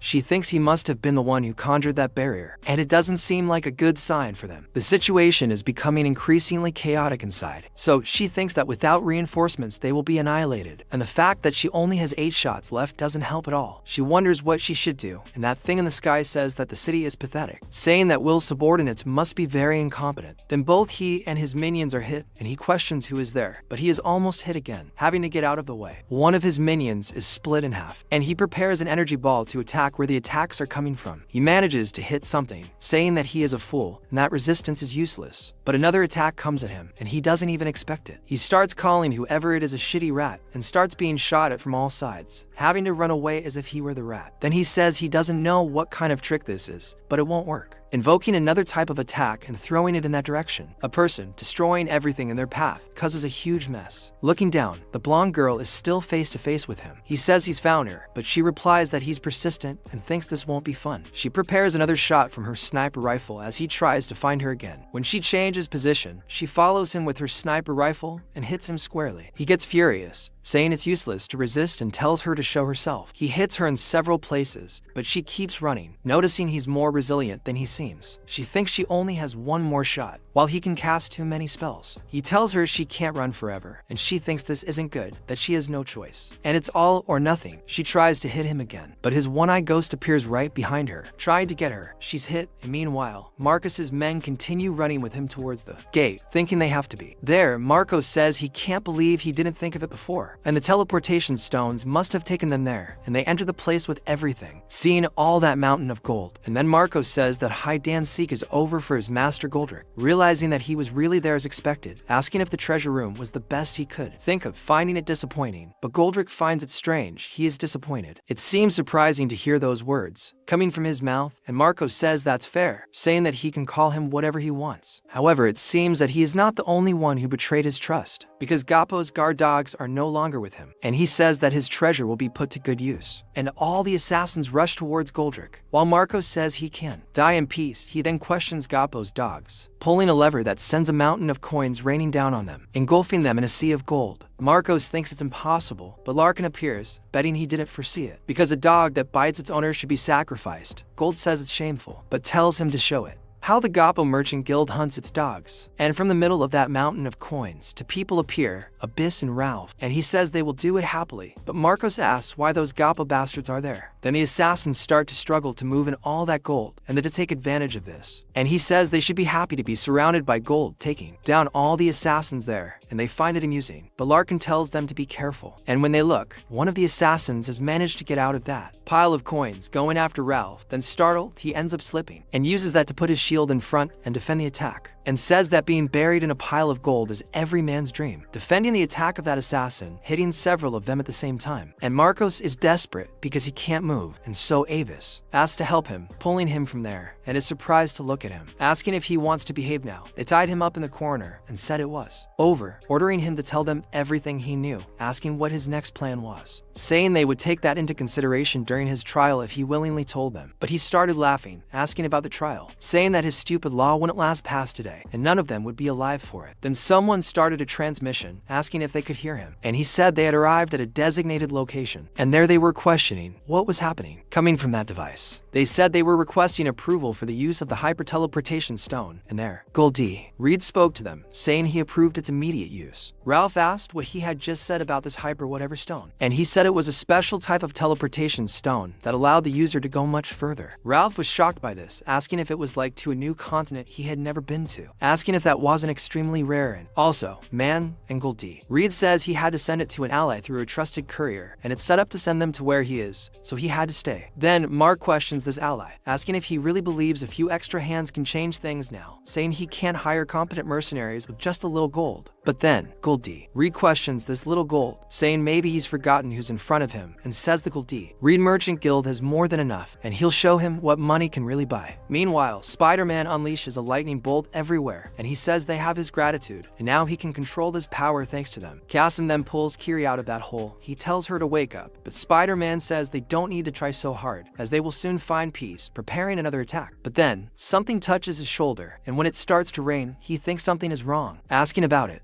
D Reed says that anything can be bought with money, and he didn't even think twice about it. What he had to do was clear, and so everyone begins to be affected by the rain. And Marcos gets scared, and even that scarecrow that's just a freshman stops to watch. And she questions if all this is very serious, laughing at what's happening. The city begins to be flooded by a tsunami, and from that tsunami comes that submarine, and Spider-Man is terrified. It's said that he literally bought the source of the oldest fear, the ocean itself, my friends. That's having money, you know. With all that water arriving, the submarine manages to reveal itself. It's Kieran and her crew arriving. They say that the port of Leaf is in sight, and they ask for the captain's order. She orders the cannons to be prepared, and they all do. She orders them to open fire. Meanwhile, the crew inside the submarine confirms the signal, and they enter the mission area. Moments before being teleported, Kieran was watching over and also looking at a photo of her two disciples. When they arrive at the problem, she immediately boosts morale, and she orders them to prepare the cannons, aim, and open fire on everyone there. The submarine shoots absurd beams of light upwards and downwards. They are swept away in every direction, and they see that the situation is not good at all. But still, they are carried everywhere by those waters. And the ocean that Goldrick brought to that place floods everything there. And the ghostly priest asks what happened to that woman, seeing her in the water, wondering if she is already dead, but he thinks it's better to be sure, preparing another fireball and throwing it in her direction. But before he can do anything, that submarine attacks him again, and so they say they hit the target, and Kieran just watches. But in the middle of all that smoke, he is still alive, even though his mask is all broken, and he starts cursing Kieran. And then they say it's not over yet, ordering him to prepare to fire again. But before that could happen, the spider notices something and becomes alert, launching its webs in every direction, and so they say they can't aim the cannons, because something seems to be holding the ship, and Kieran finds that strange. And so, the Cannon 3 is deactivated, and the engine is also cold, and they can't move in that spider web that looks more like the Demogorgon's web. And they tell the captain that something is attacking their ship, and it's the weird Ebo transformed into a spider that's doing it, and he charges at them all. And then the little ghost says it's time to settle the score, throwing a huge fireball at them, and all the pirates inside sway from it, and shout that they were hit on the flank, saying that the damage to the hull is significant. Then the submarine starts leaking smoke, and the web of that demonic spider starts to penetrate the hull, and Mirage shouts to Kieran that they need to do something. But meanwhile, the priest says that it wasn't bad for a toy, preparing an even bigger attack. With an even more gigantic beast on top of his head, he questions what that would be like then, and Kieran says that won't work, stating that he will engage with him personally, telling Murat that he should go the other way. But then, someone appears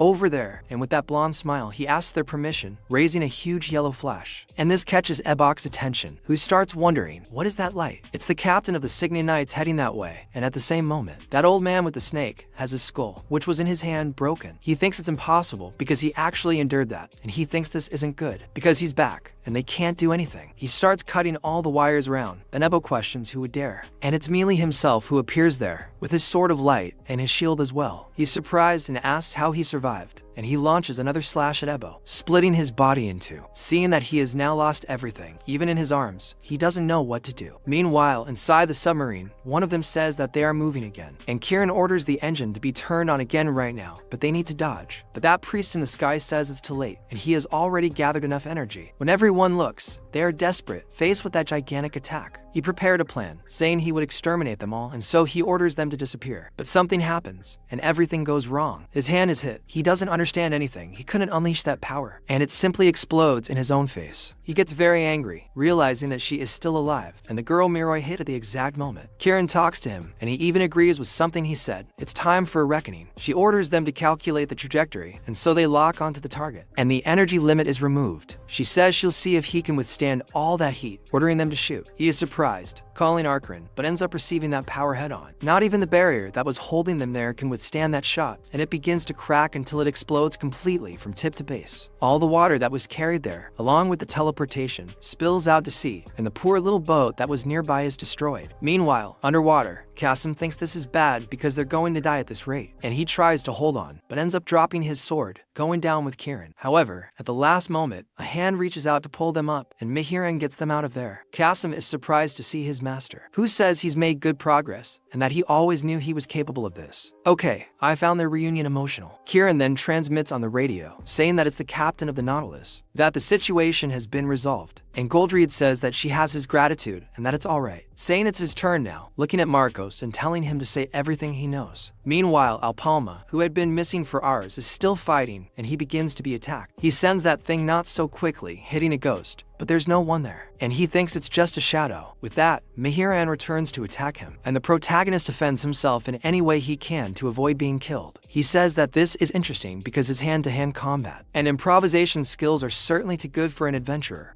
of the third circle, and it's no surprise that Lord Arcurian wants to recruit him, and this impresses him. However, he says that it's still not enough, sending him to show more. A magic spell hits the protagonist in the face, almost striking him, and he has to run away to avoid being crushed. He starts trying to counterattack, throwing a dagger at Mew's face, but he manages to escape anyway. The protagonist even thinks about using his telekinesis, but ends up receiving a huge kick to the stomach and falling hard to the ground. Mew then says that his learning curve isn't very good, saying he wants to see his ability to respond to unforeseen adversities, like losing an arm, asking if they can try that. But the protagonist actually manages to make his dagger return, almost hitting Mew's butt, and he lies on the ground hopeful with this last hope. But Mew manages to turn around and deflect the blade and goes after the protagonist again. But Vicky couldn't hit him because the boy gets out of the way. Then he asks if he's trying to get him from behind, where he can't see. What? Don't say that. My 5th grade level is very heightened. I'm going to start laughing here. And he says that's too obvious and his creativity isn't very good, attacking the protagonist once again. But the protagonist, this time, also uses his telekinesis to lift a bunch of rocks and throw them at the rocks he's throwing at him. Then he says that this is surprising because he didn't know he still had enough mana. His resilience isn't bad at all, and the protagonist questions how he keeps dodging attacks he can't see, becoming desperate and using those eyes, thinking that there's no point in trying to preserve his mana and he needs to take risks. Seeing the entire battlefield scenario in a 3D projection, and he says he understands. And he's releasing a tremendous amount of high-frequency waves with his body, using them as sonar to see everything around him. And he also notices that ring that's amplifying the waves that bounce off the walls and objects to determine the scenario around him, and he's expanding the range through the telekinesis. And at that moment, he doesn't have clear points of control, and in that case, he summons the room. And Emil realizes that he's trying to control the spaces around him with telekinesis, and must have realized the truth about his ability with that eye patch. He's clever, and he needs to admit it. Then he says it's an incredible idea, and he has no choice but to stay in his safe zone, except that he'll also need to get past that special barrier to attack him. But then a shot from the protagonist goes in his direction, but he manages to detect it quickly, saying that's what he was talking about. And even if it's only for a moment, those reflexes are beyond his imagination, returning an attack to the protagonist, and he says it's a shame it's almost over. But since he's missing an arm, things will be easier. But in reality, that was a shadow of the protagonist, and he's surprised, asking how there can be more than one. The protagonist is attacking from all sides, and he kills one, but it's not the real one. They're simply stone figures. He's scared because he fell for that, and he says it's a great move, explaining that he wants to distract him by hiding among the stone figures, so he'll just finish them all off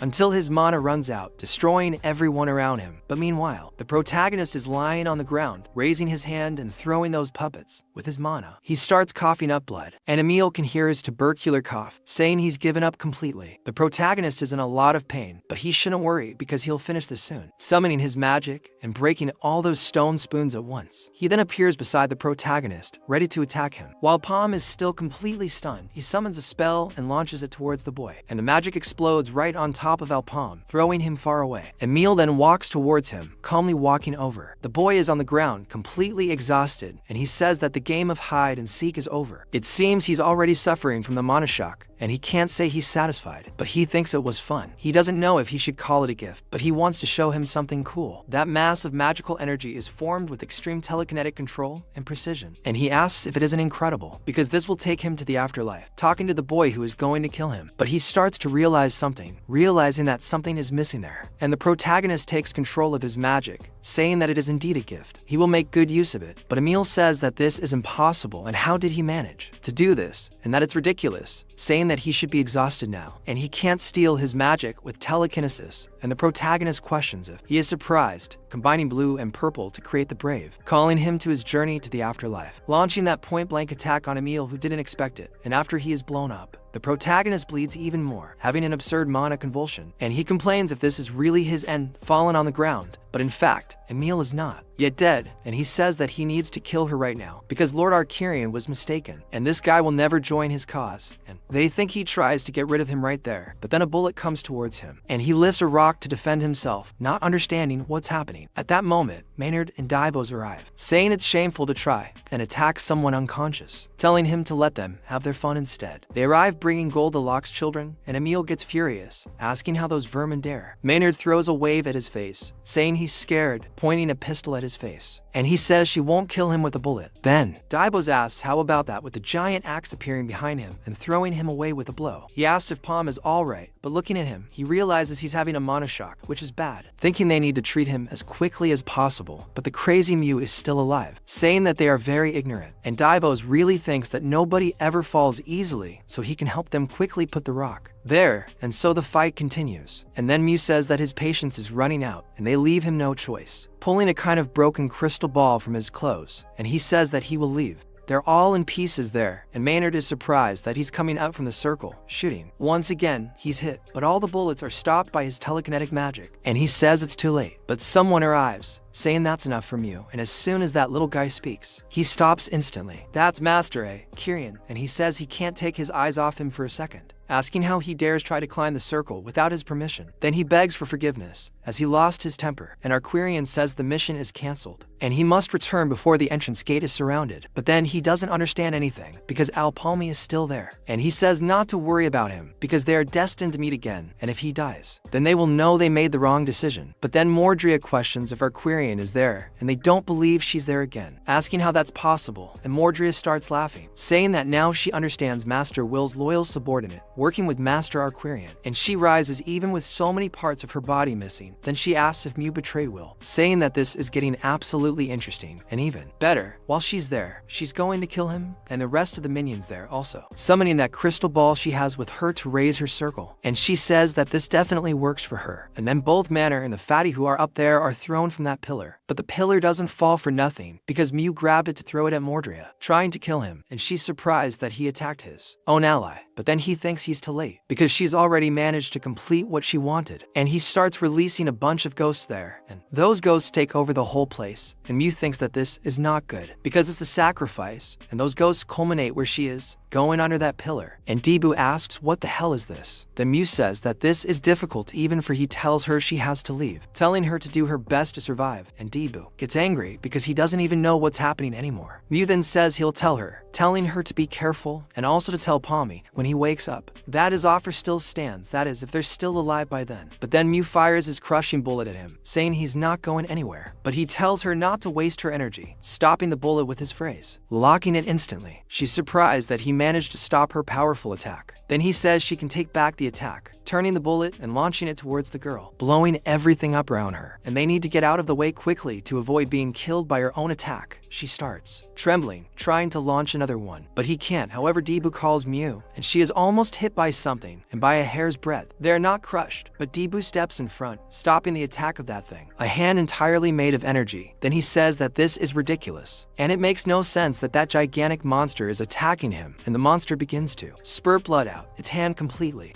A bluish thing enveloping its head, a head with enormous teeth, and a body also completely hairy. And that thing is being enveloped by a kind of skull. And Debu gets very angry, wondering how every enemy they encounter is immortal. And I'm starting to think the author of this work hates everyone who's in there. While Debu is fighting back, the Bigfoot with the backrest, Jack tries to wake Mania, saying that they'll become barbecue at this rate. But then the Bigfoot tries to hit them both, and Debu asks what he's doing, calling the boy an idiot and stopping the monster's hand before it can hit him. Then he even activates his axe magic to hit it, making it move its rear end, delivering a strike right to the palm of the thing. And Jack manages to get out of the way with the girl. Then Debu talks to him, saying that he'll take care of that beast. So he must get his companions out of there, please. The boy is terrified, but still manages to grab both the palm and Mania and runs away apologizing. Debu says that finally he can go all out now that they're out, asking the monster if it's ready. And that thing starts screaming full of hatred, while Debu jumps, grabbing his axe, and says that it's time to end this, invoking all his power to kill that thing. Meanwhile, Jack is running desperately away, and Mania finally wakes up asking where they are, questioning what happened to that beast and where Debu is. But Jack doesn't answer her and keeps running. She asks again where Debu is, not believing that the boy left him there, asking him to let go, because she won't be able to look at Kiri if they return without him, and says she doesn't know anything about him, but she never abandons her companions. However, the boy starts to cry while running, and she feels those tears falling on her face, and is surprised by this. He apologizes, saying that this is the best a weakling like him can do, and he just can't let his sacrifice be in vain, apologizing and carrying Alpam as well. Alpam, in turn, is inside the dream world, so they tell him that things don't look good, calling the boy who is in front of a chessboard, and he questions what place this is, because he swears he was fighting. Then the voice says that it temporarily brought him to, in his kingdom, speaking with Alpam. The last adventure, he says it's good to finally see him, and his body is currently dying due to the effects of the mana shock, and he will breathe his last breath soon if no action is taken. And the same goes for his companions. The protagonist finally remembers, seeing that Bigfoot that Dibbo is fighting, and that person says that this portal is beyond their capabilities, and furthermore, the Balrog has resurrected at the cost of Martyr's life, and is destroying everything outside. And this is no longer a yellow level portal, but closer to green, or even a blue level portal dot, and indeed, Balrog is trapped, launching a Byudama at Dibbo, which he won't be able to withstand. That person says that everyone involved will surely end up dead, and Dibbo, being weak, escapes the attack by throwing himself to the ground and seeing the hole that thing caused, realizing that there's really no way to stop the attack.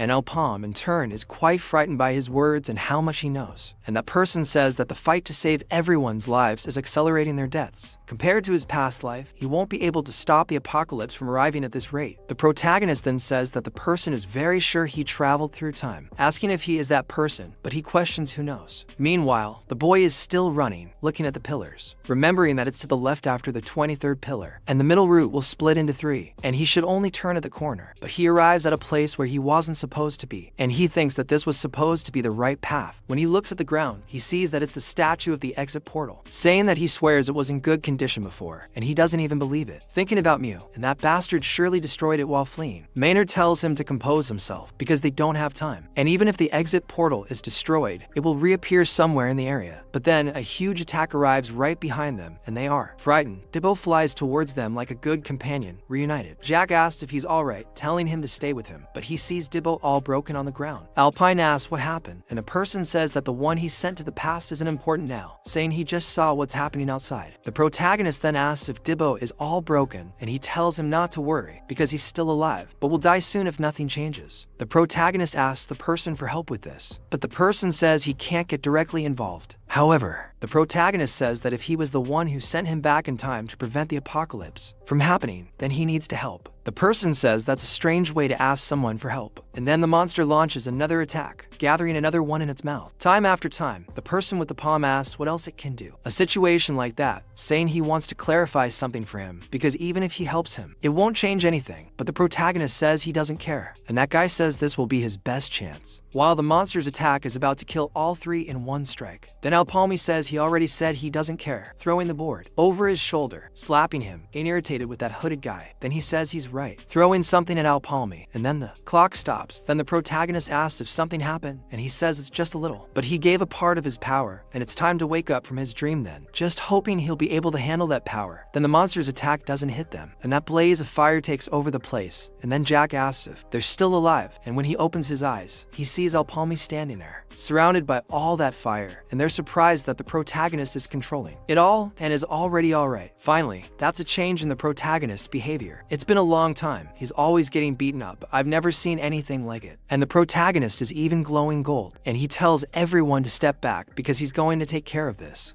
In an instant, then the monster continues launching. Several Bijudamas are fired at him, but the protagonist dodges them all, going beneath the monster. The monster follows him with its eyes, but the protagonist uses his telekinesis to lift a huge pillar, using everything to attack the monster, pushing all the stones onto it and trapping it in a stone coffin. The monster tries to break the stones to escape, but the protagonist completely pressures it, performing a Shinra Tensei, and Jack thinks he's incredible. However, the monster manages to get out, shattering all the stone. The Manor screams desperately desperately, telling Alpalmi to be careful, and the monster charges at him. But Alpalmi still manages to act, closing his hand again, using more of that man's power. From inside, he thinks it's impressive, because even with a small fraction of his power, he's controlling it perfectly. The protagonist manages to turn the tide of the game a little, and Laurel gives a little smile this time. The monster completely agrees with the Vascow, and a piece of him falls off everywhere, and Laura says that as he imagined, if it's him, everything will be alright, and the protagonist returns to his friends walking completely fast, and Jack thinks it's impossible, because he defeated that huge monster with a single blow, and Manor must be in love. It's a joke, but he asks where Jeeb is, and she finally remembers him, and so everyone looks at him. Then Jack says that luckily he's alive, and they should take him to the village, quickly, because he'll be fine if he's healed. And then Manor asks about him, because when they arrived there, he was already in critical condition, so how did he get better? But her answer comes very quickly, and the protagonist collapses in her lap. Then she asks Alpalmi what she's doing all red-faced, saying that she's not ready for this yet. Hold on, you're not ready yet? So, getting ready is okay. Wow, I can feel the vibe here. And the protagonist, even falling into her arms, says that it's good she's safe, because he thought he was going to lose his companions, and it's good that they're alive, thank God. But she blushes even more, saying that of course, and there was no chance of her dying in a place like this. So she says that before worrying about them, they should worry about their own bodies. But then, the protagonist actually faints completely, falling hard to the ground. Then she starts telling him to stay strong, but Jack asks what's happening, asking if he wasn't normal now, and she questions what he's doing, telling him to get up,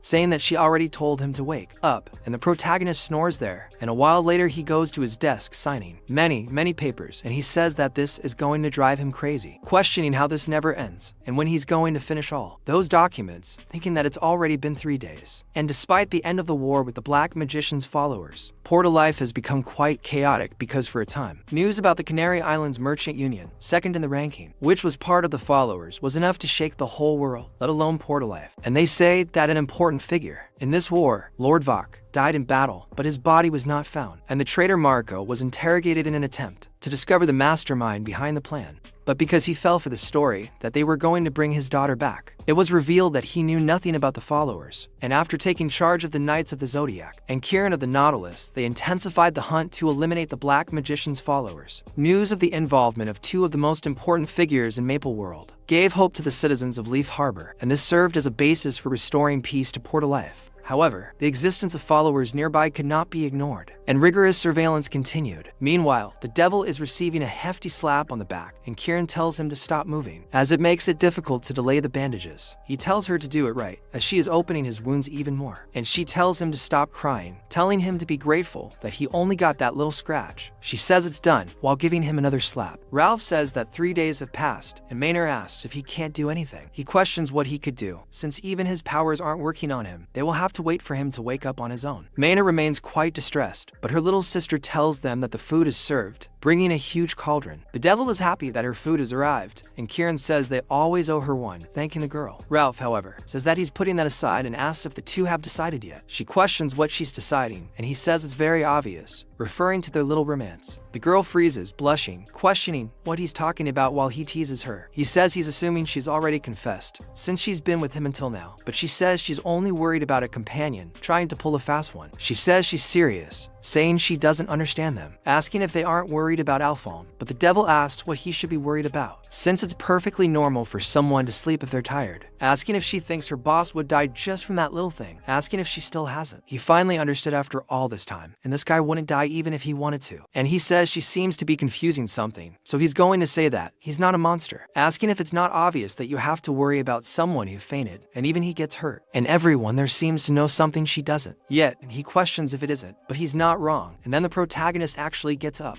saying he's starving, asking if they left a little for him. My friend, the crusher of this world, is in shape. The guy is getting into a fight with someone. It's not possible he's doing Saitama's training, and after a while, Larkin can't take it anymore, saying that this is no end, saying that he wouldn't have started if he knew this nonsense would happen. Then Abyss arrives, opening the door, and Raken says he arrived just in time, explaining that he needed help. But Abyss says he has something to say before that, and someone arrives, telling Raken that it's been a while since he's seen him, saying that he recently heard something very interesting. Raken is quite surprised and asked if his name was Elpam, but Elpam says he doesn't remember. Then they question whether he remembers anything, and Rolf tells him to stop joking. Then Maynard tells Elpam that he used a mysterious power to defeat the Balrog in an instant. He questions whether he used something, feigning ignorance, and says that Jack Rich witnessed the same thing, wondering if he might have a hidden power like Devo. Maynard tells him to wait, blushing and questioning if he really doesn't remember anything, not even how he leaned on her shoulder. The protagonist says that if that's the case, he might not. He doesn't know, and he doesn't remember anything, pretending and wondering what happened. Then she asks why he's acting like he knows, and he says he feels like he might remember something, but it wasn't that. She tells him to stop playing games with her, asking if he's trying to annoy her, and the protagonist says he doesn't remember anything, no matter how much he thinks about it. However, it seemed like he had met someone there. But Ralph tells Palm that what he needs to know isn't just that, and they both listen to him. He says it happened in the early hours of one night, while he was sleeping. They were in that house, and they thought it would be easier for him to protect it if they all stayed together for a while. So he got up in the middle of the night, saying the bed was uncomfortable, until suddenly he witnessed something. He saw Mania right on top of him, almost kissing him, and the girl was startled when he saw her. He says a certain pirate was behind him, and she punches him right in the chin, shutting him up. Then she sweetly says they'll stop there, since he just woke up too. And anyway, he should eat something. The protagonist senses something's going on, but then, while he's eating, Debu asks where they're going, and the protagonist says they're going to Arian. He says it's as expected from the boss. Even unconscious, he planned everything. But then he notices something, asking to wait, wondering about Arian. He means that desert kingdom, Nile, and the protagonist says, "That's right," and Debu blurts out, because compared to Victoria Island, that place is dangerous. And on a completely different level, just because of the monsters, saying there's no chance, and telling him to get rid of the idea. But in reality, he says he won't go. However, someone knocks on the door, and the little sister goes out to ask who it is. And several pompous men appear there, entering the house. Then they ask if they are them. An infamous group from Al Palmi, and Debu asks who he is. But Rolf recognizes him, saying that he is the one who transformed the newly created merchants of Gafor into one of the 10 merchant groups in just a few years. The man who is at the top of all the merchants of Gafor. And then Debu asks if Rolf knows the guy, and Rolf tells him to shut up, telling him to be careful what he says, saying that he is the master of Gafor, Lord Gafor himself, and none of them understand what he is saying, and Gafor then apologizes for interrupting the meal. Surprised that the person there is Al Palmi, and noticing that his fame precedes him, he gets straight to the point, ordering him to go to the kingdom of Arian. Debu is surprised because the protagonist already knew what was going to happen, and the protagonist thinks that for a new merchant group like Gafor, there's a story about how they managed to quickly increase their influence. They are a sponsor, and the merchants of Gafor were receiving significant sponsorship from Arian, and with their support, they managed to become one of the top 10 merchant groups. The reason Gafor itself hasn't shown itself until now is because of its busy schedule.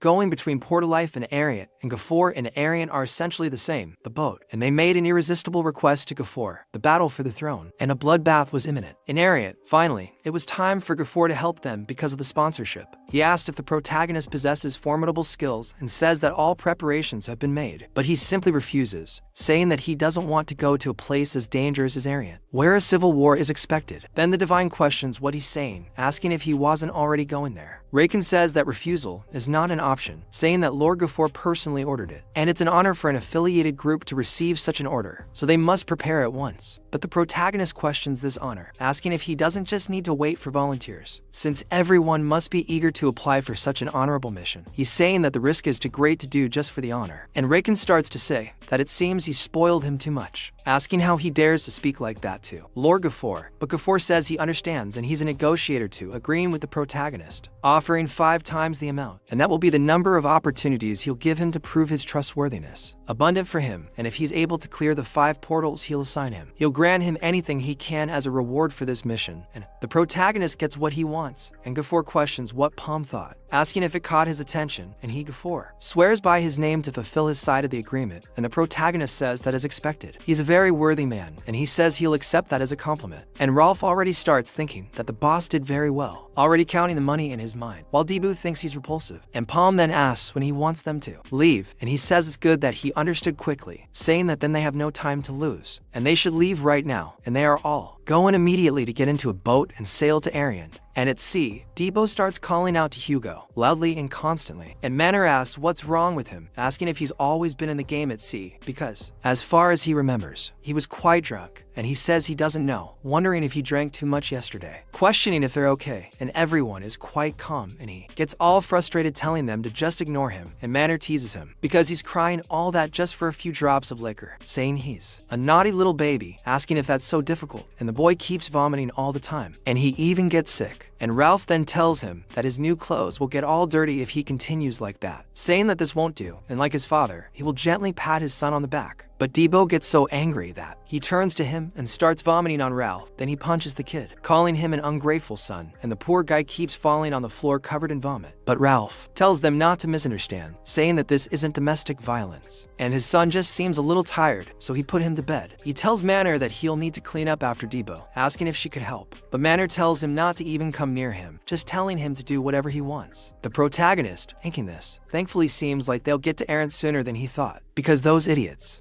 they'll need rest too, and thanks to the Goldrick Merchant Guild, they've managed to acquire higher level equipment compared to those they already had. He's on the same rank as them, however. He questions what this strange feeling is, because something is definitely not right, and I have a slight feeling that if his arm is so tight, that bracelet wasn't there for nothing. Then Manor talks to Palm, asking what he's thinking about so much, and he says it was nothing. But Ralph says it's obvious to him, and his stomach must be churning from a hangover, telling him to stop acting all tough and sit down. The protagonist tells Ralph to be careful, but while he's saying this, he looks ahead, realizing they've finally arrived, and they arrive in Jeddah. There are countless ports in the Nile Desert, and since crossing the vast desert on foot would be very dangerous, people chose the sea instead of the land, and transportation is done by ships. As a result, the ports in the Nile Desert naturally became prosperous, and Jeddah was the best among them. So, when Ralph arrives there, he takes a huge sniff, saying that that port has as much gold as the vast desert itself. Manor asks how this is a port, since it looks more like a kingdom, as life's port doesn't even compare to this. Meanwhile, Kiri asks Dibbo if he's feeling better, and he complains about what happened, asking if something occurred, because they're not there to play games. So they must maintain their attitude and focus on the mission. Returning to promo, someone arrives, noticing that they must be El Palm's group. They say it's a relief because he won't be late, and that he was sent by the errant branch of the Gaffer merchants. They say they can call him Caesar, and that it's a pleasure to meet them. Dibbo then says it's a pleasure to meet him too, saying he looks great, nice, and handsome. The boy says he's making him feel awkward on their first date, but then he asks if he came alone. He says the errant branch doesn't have many members at the moment, and he'll guide them to the branch for now, asking them to follow him. They follow the boy to a house. The protagonist, whose legs don't look very good, is all worn out on the outside, and tells him that they've arrived, and that this is the errant branch of the Gaffer merchants. Dibbo finds it strange, as he looks somewhat broken, and Rolf says it's disappointing, apologizing and saying the branch is too small, becoming quite depressed. However, Dibbo says that's not the case, trying to fix himself, but then he says it's just too hot outside, mentioning that they're going inside, asking if that's the entrance. As soon as he opens the curtain, a huge man is looking at him from inside, and Dibbo is startled. The man asks what the hell those little guys are, and he's the leader of the errant branch of the Gaffer merchants, Salomon. Caesar tells him that they are El Palm's group from Victoria Island, and the protagonist says it's a pleasure to meet him. Salomon introduces himself to them as the leader there, saying that he's different from the rumors, and is just a short, weak-looking kid, which disappoints them. But then Caesar says that even so, they were chosen by Lord Gaffer himself, saying it would be better to show some courtesy. However, Salomon simply grabs the boy and throws him away. Then Dibbo goes to the boy and asks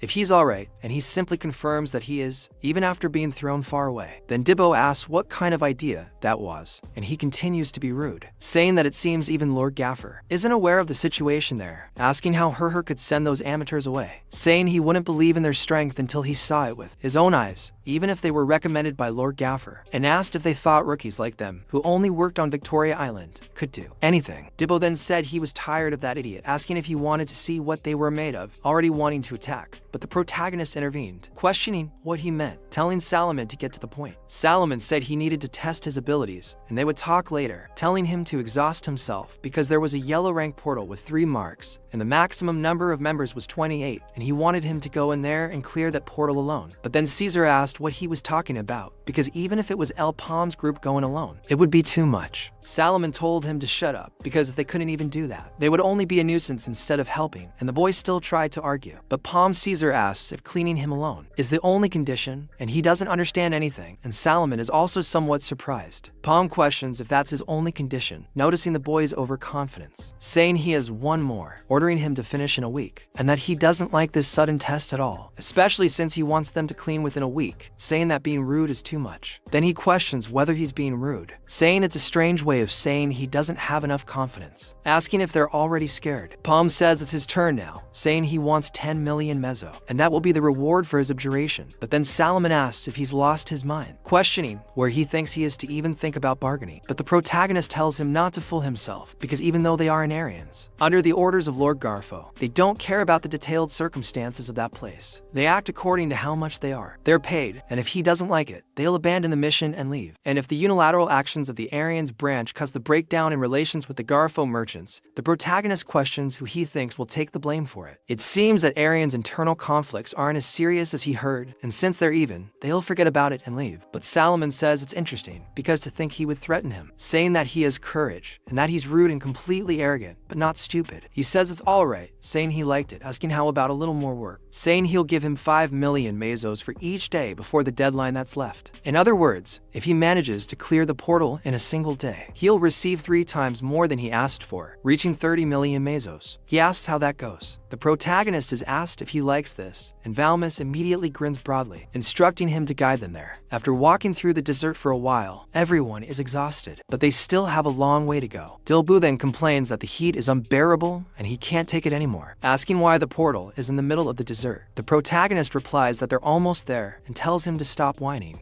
and get up right away, and Dilbu says that he really is cold-blooded, asking if he doesn't feel a single drop of heat. So he asks Kira if she's okay, and she finds it strange that he's asking that. Then he says she's wearing steel armor in that kind of heat, saying it's suffocating just looking at her, and she says she's fine. Then he questions how, since there's no way the armor could be boiling, and she says she's really fine. Then he talks about coming to the desert with that armor, asking if all the Zodiac Knights are really like her, saying she's incredible. But when he touches her, Dilbu simply freezes. He questions what that means, because it's cold and as cold as ice. Then she says that this armor has an imbued item that controls the temperature depending on the environment, and it's a royal gift of honor given to the Zodiac Knights. Mina is shocked that she wasn't affected at all, saying that it's very unfair. And Ralph says that she should share if she has such an item. She apologizes, saying that next time she'll try to do something. But so, Dilbu simply grabs the girl, hugging her tightly, and the two behind him enjoy watching this little romance. Then Kiri asks Dilbu what the hell he's doing, telling him to get off her. But he tells her to be quiet, asking her to enjoy it too, since she's monopolizing this good item. Then she starts calling him an idiot, telling him to shut up. And he asks her to let him stay like that a little longer, and she tells him to get lost, telling him to let go. And he asks her not to be like that, because he thought they were closer than that. And she questions what he's talking about, but Mina and Ralph get all excited about the romance between the two. Then he asks if she's jealous, asking if she also wants to hug her, but Minor punches him, quickly knocking him unconscious to shut him up. And the protagonist finds that strange, and she tells him to stop being silly, reminding him that there's a time limit, and they have to hurry to find the portal. But the protagonist says that the portal is right there in front of them, that gigantic yellow thing right in their faces, and she's surprised that it's been there all this time. The protagonist reminds her that he said they were almost there, and so she urges everyone to go, since they're in a hurry, heading ahead, all red-faced. But she ends up stepping on something wrong, and something comes out of the sand, and that monster lunges at the girl wanting to bite her. But the protagonist finishes it off with a single fire arrow, killing it instantly. The protagonist says he knows, and there's always some problem, and several of them go out to confront everyone. The protagonist realizes that what seems to be happening is that they don't want to let them in, and that they're a bunch of idiots. The protagonist then lines everyone up, telling them to prepare to hunt, while Salomon goes to his highness of that kingdom. Then he asks what happened to Palma and his group, and he says it's been 2 hours, and they must have found the portal now. And the prince or king there asks if there are Freuds around the gate, and he says yes. Then the king says that they should be able to handle them since they are third circle adventurers. And what he wants to know is if they can complete the portal in a week, asking what Salomon thinks. And he says that they are as extravagant as the rumors say. However, if they really did save Jack and Richie and hunt down Balok, it's a little hard to believe. And he'll say it's worth mentioning that rumors are always exaggerated, so he speaks. The king thinks it's too early to trust them simply because of what they know about them from the Fork's message, so they'll observe them for a while. The king acknowledges this and says if they have trouble with that portal, then there's no reason to. The king then thinks about Palmy, begging him not to disappoint him. Meanwhile, Deebu is going at it recklessly, killing many monsters. Then the others attack Rolf, who kills them all, punching along with Kira and Mania. The remaining monsters then attack Al Palmy, but are quickly quickly blown up. Rolf, seeing the explosion, looks back terrified. After all the monsters are dead, Deepu questions whether the monsters in that desert weren't supposed to be difficult, saying it was a piece of cake and the people there are quite dramatic. But the protagonist says they haven't even started and they're only entering the portal now. Rolf says they better hurry because they'll finish in a flash. The protagonist plans to win the 30 million meso, but says they'll finish within 24 hours. Rolf, who wasn't taking Rolf seriously, acknowledges his ambition and says he likes that about Alpalmi. He asks if they'll receive more money, mentioning they'll build 3 floors, but Deepu gets angry at his greed and tells him to lower his voice. He tells the protagonist that a yellow portal has 3 floors, asking how they'll complete it in 24 hours. The protagonist simply changes the subject and they enter the location. Meanwhile, Caesar goes to Salomon, who asks what's wrong, explaining he's busy. Caesar can't even speak because of everything that's happening, so Salomon tells him to hurry up. Before he can finish speaking, Alpalmi enters the room and Salomon questions what's going on, saying it's worse than he thought, presuming he didn't even enter the portal yet, asking if he gave up, calling them damn idiots, asking if they escaped the fruits or even the portal entrance. But the protagonist throws something on the ground at his feet. Then Salomon asks what the hell that is, questioning if he's joking, refusing to believe that it's the radio item from the yellow portal, saying he knew they were a fraud, asking the protagonist how they can try to deceive him with something fake, since it's only been a few hours since they entered, and he should at least try harder if he wants to lie, asking how much Alpalmi despises him to play with him like that. But the protagonist talks about 100 million maces, saying it's worth paying that amount if he's fake, otherwise you'll have to pay him 100 million maces, asking how about that bet and if he'll accept. But he continues, calling the protagonist a damn fraudster. But Caesar tells him to look, saying that it's not a raid item. The falcon symbol there is definitely a medal of honor given to royal knights. And now he remembers. It was given to the knight who went on the portal raid and didn't return, and if he brought it back, it means Palm really succeeded. The protagonist is surprised that Caesar recognizes it, but in fact, he reveals that he already knew he was the big boss there. And the protagonist knows that he is the 3rd prince of the Aryan kingdom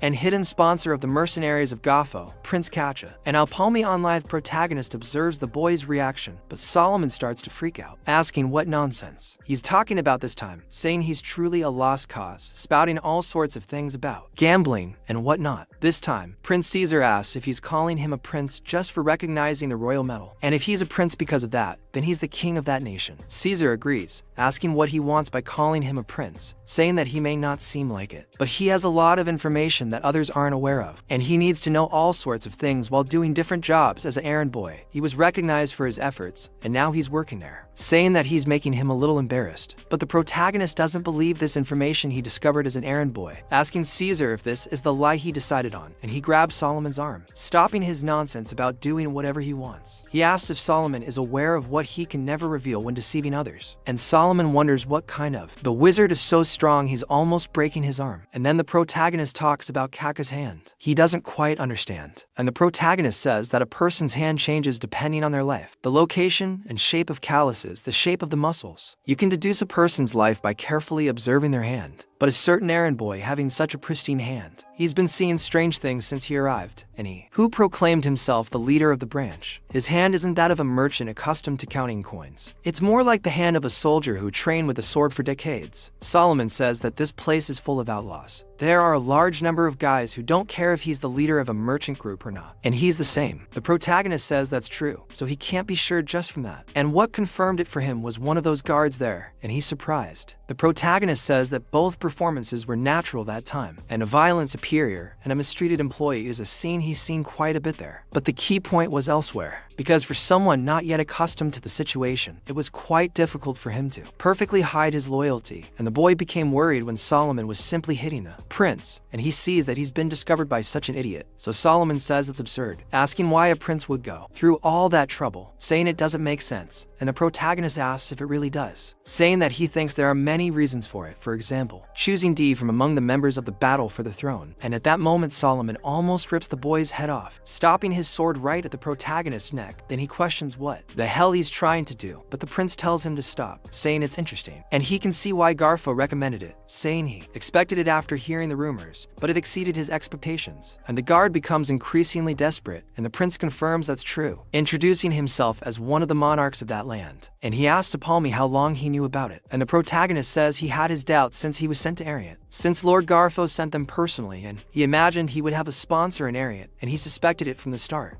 "Who saw your highness for the first time?" That the sponsor of the fork could be the Prince of Ariat, known for being a handsome man, Prince Cashin, and the prince says that the protagonist's skills are excellent, as is his ability to understand the situation, and he affirms that that was exactly it, and he needs Toad Ventures like them. And the Yellow Gang. The capacity is 99 people, and his group will enter along with other adventurers he himself chose. And he must recover with the adventurers and retrieve the will left at the portal, and they will have a week, and if he succeeds, he will reward him with 70 million mezzo. But the protagonist simply refuses, kneeling. Then the prince looks at him and questions his reason, and the protagonist says that he wanted to test him at the beginning, and he presumes it was a necessary procedure, and he was thinking of accepting the test initially if the reward was good enough. Then Cashin questions what he is trying to say, and the protagonist says that recovering the item within a time frame for a suitable reward, despite seeming similar to the conditions of the previous test, they are in a completely different circumstance, and even if they clear the portal, they could end up dead without a trace because of the kingdom's forces. After all, this is not the mission of the Garford merchants, but an exclusive mission of the prince, and the moment they accept this mission, they'll be on his side. The prince then asks if the protagonist is seeking a higher payment, and he replies that it's the merchants of Garford who would receive his support, not them. They have no reason to join his cause, not when it involves such great danger, and it's only a matter of time before the rewards match the risk. The prince asks what kind of reward he's thinking, and the protagonist says he'll decide after hearing the offer. Salomon gets very angry with the protagonist, but the prince tells him to stop, saying that after successfully clearing the portal, he will distribute items to each member of his group, all at a unique level. The protagonist's eyes widen immediately. He explains that items are divided according to their levels and are composed of 4 distinct phases: rare, epic, unique, and legendary. The difference in power between the levels is beyond imagination, and what Prince Cashin promised were unique level items, like the feathers, the phoenix, and the eye patch of clairvoyance, each powerful enough to overcome the difference between circles, and declaring that he will distribute such items to each member instead of just one, means he is thinking of shifting towards the main force, but it's still not enough for them to risk their lives. The protagonist says they need a legendary item, and Salomon immediately starts saying he's lost his mind, because a single unique item is infuriating enough, but he's still asking for a legendary one. The prince agrees, saying he'll prepare a legendary item as well, and Salomon can hardly believe it. He says that in exchange, he'll make it absolutely clear that he must bring what he wants at any cost, and he has 1 week. If he fails, he will take his life. And then the protagonist agrees and leaves, and the prince stays behind, and Salomon asks if it's okay to keep trusting that guy, and he says that the die has already been cast, and even if he did nothing, it would only end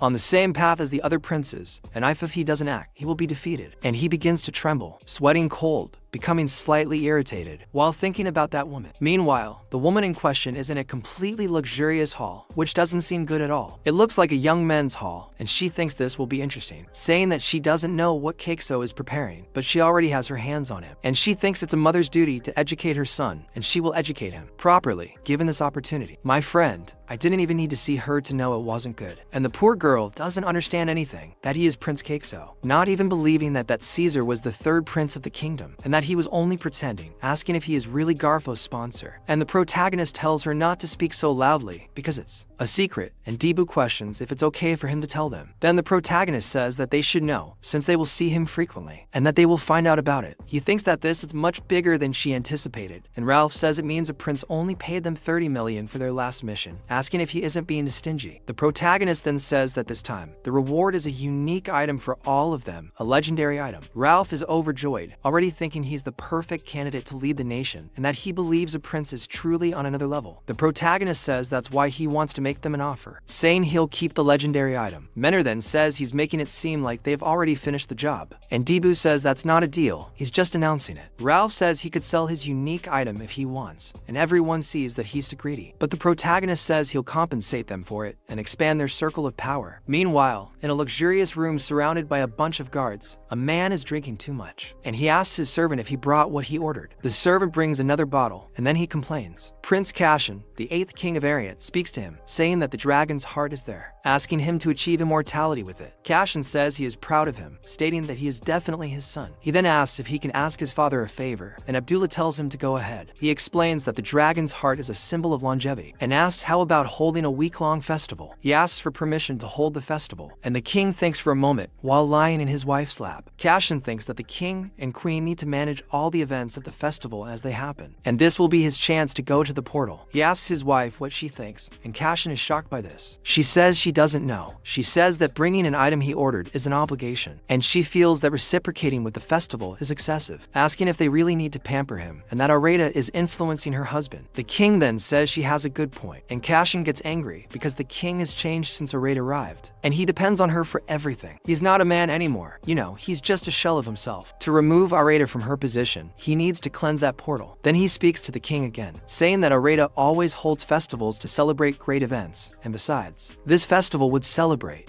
the king's longevity, asking if truly believes this is not something to celebrate. But then Areta speaks to Cashin, saying she was only giving her opinion, that he's getting too emotional. And besides, he might become king in the future, but he's there crying over a festival, asking if he thinks people will respect him if he acts like this. And he gets angrier, and she notices him trembling with hatred and decides to change her mind, saying she'll allow it, and he doesn't understand anything. And Areta says that despite his immaturity, she knows he's loyal, and she can't ignore that, and she'll celebrate a grand festival for a week, as he wishes. And he's surprised that she changed her mind, asking what she's planning, and she immediately gives a little smile and thinks it's interesting, telling Cashin that she'll play along, telling him to do his best, because in the end, he'll still be in the palm of her hand. Meanwhile, once again, Palm and the others are killing Kuka in the dessert, and Debu asks why they should attack that portal with other people. She says she doesn't see any other adventurers, and the protagonist says they were the last to arrive, and the other 94 are already inside. Debu is surprised, saying they need to catch up with them, stating they need to get to that portal in a week. The protagonist says that increasing their circles is their priority now, and they won't delay the others. But Mania questions how increasing the circle in a week and clearing the portal can be done, asking if he's sure that's possible. Meanwhile, Ralph wonders if they'll share the rewards with the others, hoping with all his heart that everyone is dead. But they say that's not something a healer should say. However, the protagonist says that those items are only for them and everyone is happy. Then Mania says that putting that aside, she asks how they should move up a circle, since there are only weak monsters there, and the others agree. Besides, he's only on the 3rd circle, but the protagonist says he forgot to mention that he's already moved up a circle. Debu is surprised that they've already moved up, asking how far. He says it happened right after the battle against the follower, but Mania says that he's different because she reached a wall, and no matter what she does, she can't get past the 3rd circle, and she's frustrated by this. But the protagonist questions this wall, attacking the middle of everyone with a homing arrow so fast that they can't even move. At that point, Debu asks what he's doing. Ralph, with his scarf catching fire, tells him not to worry, as he will force him past the wall, and they will fight him, ordering them to come at him as if they were going to kill him. Otherwise, they will die. At that moment, Ralph starts running away, and they don't understand anything. Ralph asks what's the point of surviving the circle, or whatever it is, if he dies in the process. The protagonist says he will give 100 million maces to whoever can last 10 minutes against him. At that moment, Ralph stops immediately, eager to fight, and tells the protagonist to come calmly, saying that he needs to overcome his limits to become stronger, and he will do his best. Mania agrees, saying that he can't return to the Nautilus like that. Debu, finally, just agrees, because if he doesn't survive the circle, he will want to accrue interest on those 100 million maces. And the protagonist, he tells them not to worry, for he will keep his word, and they all rush towards him.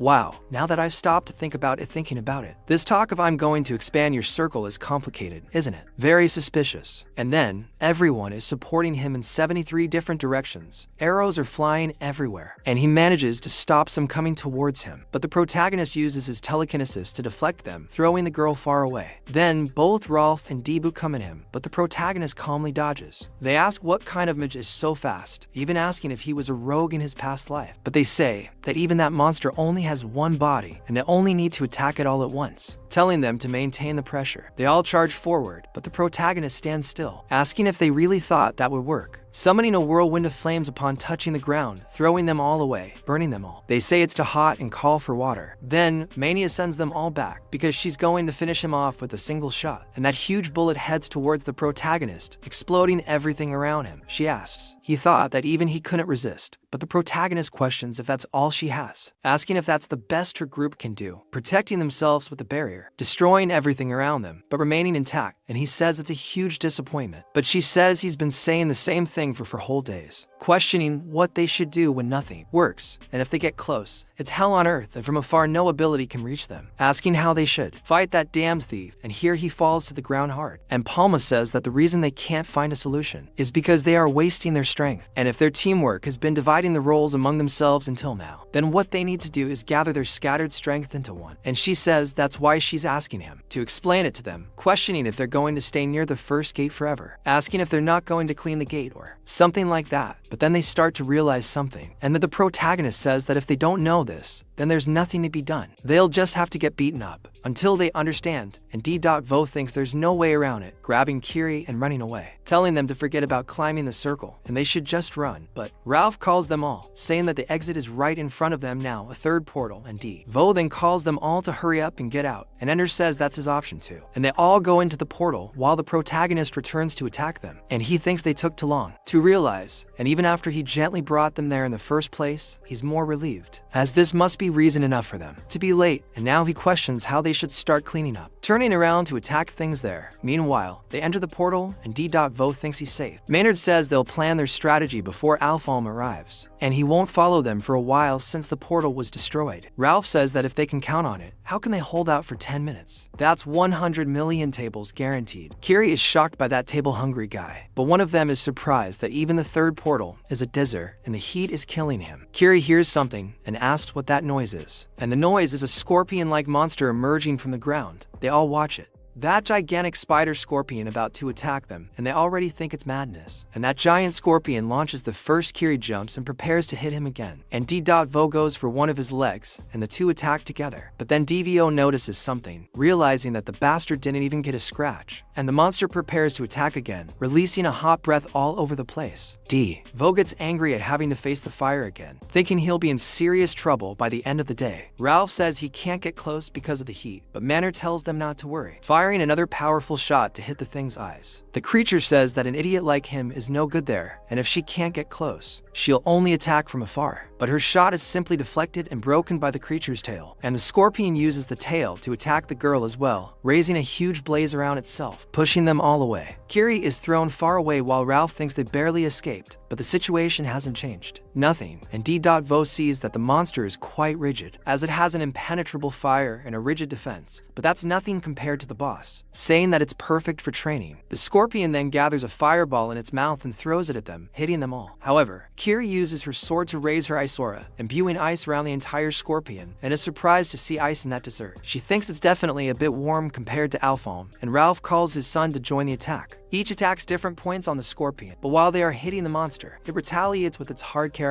Then the maniac, using his crushing bullet to hit and fill the thing, begins to cause some damage. She says that this scorpion is like Alfalm, meaning she doesn't yet have the power to penetrate its defense, so they must. Focusing everything at once, Ralph uses his blessing, high up on D.Vo who is jumping to attack, and he uses the explosive slash on that thing, and with that he finally manages to destroy the carapace and pierce through along with the maniac's attack, and it starts bleeding with a huge hole in the middle of its stomach. So they are surprised that the monster is still alive, noting that it can't die yet, because they need a punching bag after all. And so the monster finally falls, and he is relieved, because that thing was too ferocious, and they barely managed to defeat it, while the maniac continues complaining about the heat, saying that she thought she was going to cook to death, facing this guy in the sun. And then D.Vo says that she must be burning, telling her to drink some water, and she thanks him, but he gets all grumpy, saying that she doesn't need to thank him, saying that they should help each other whenever possible, giving that graceful wink. But the two girls don't like it at all, asking what his deal is, since he's disgusting them. And Kiri says she doesn't know, saying he's been like this for a while, and says there's something about the dignity of a third circle adventurer. And Ralph then says that he's making all this fuss just because he reached the third circle after so long, and he already is all four. And he says, of course,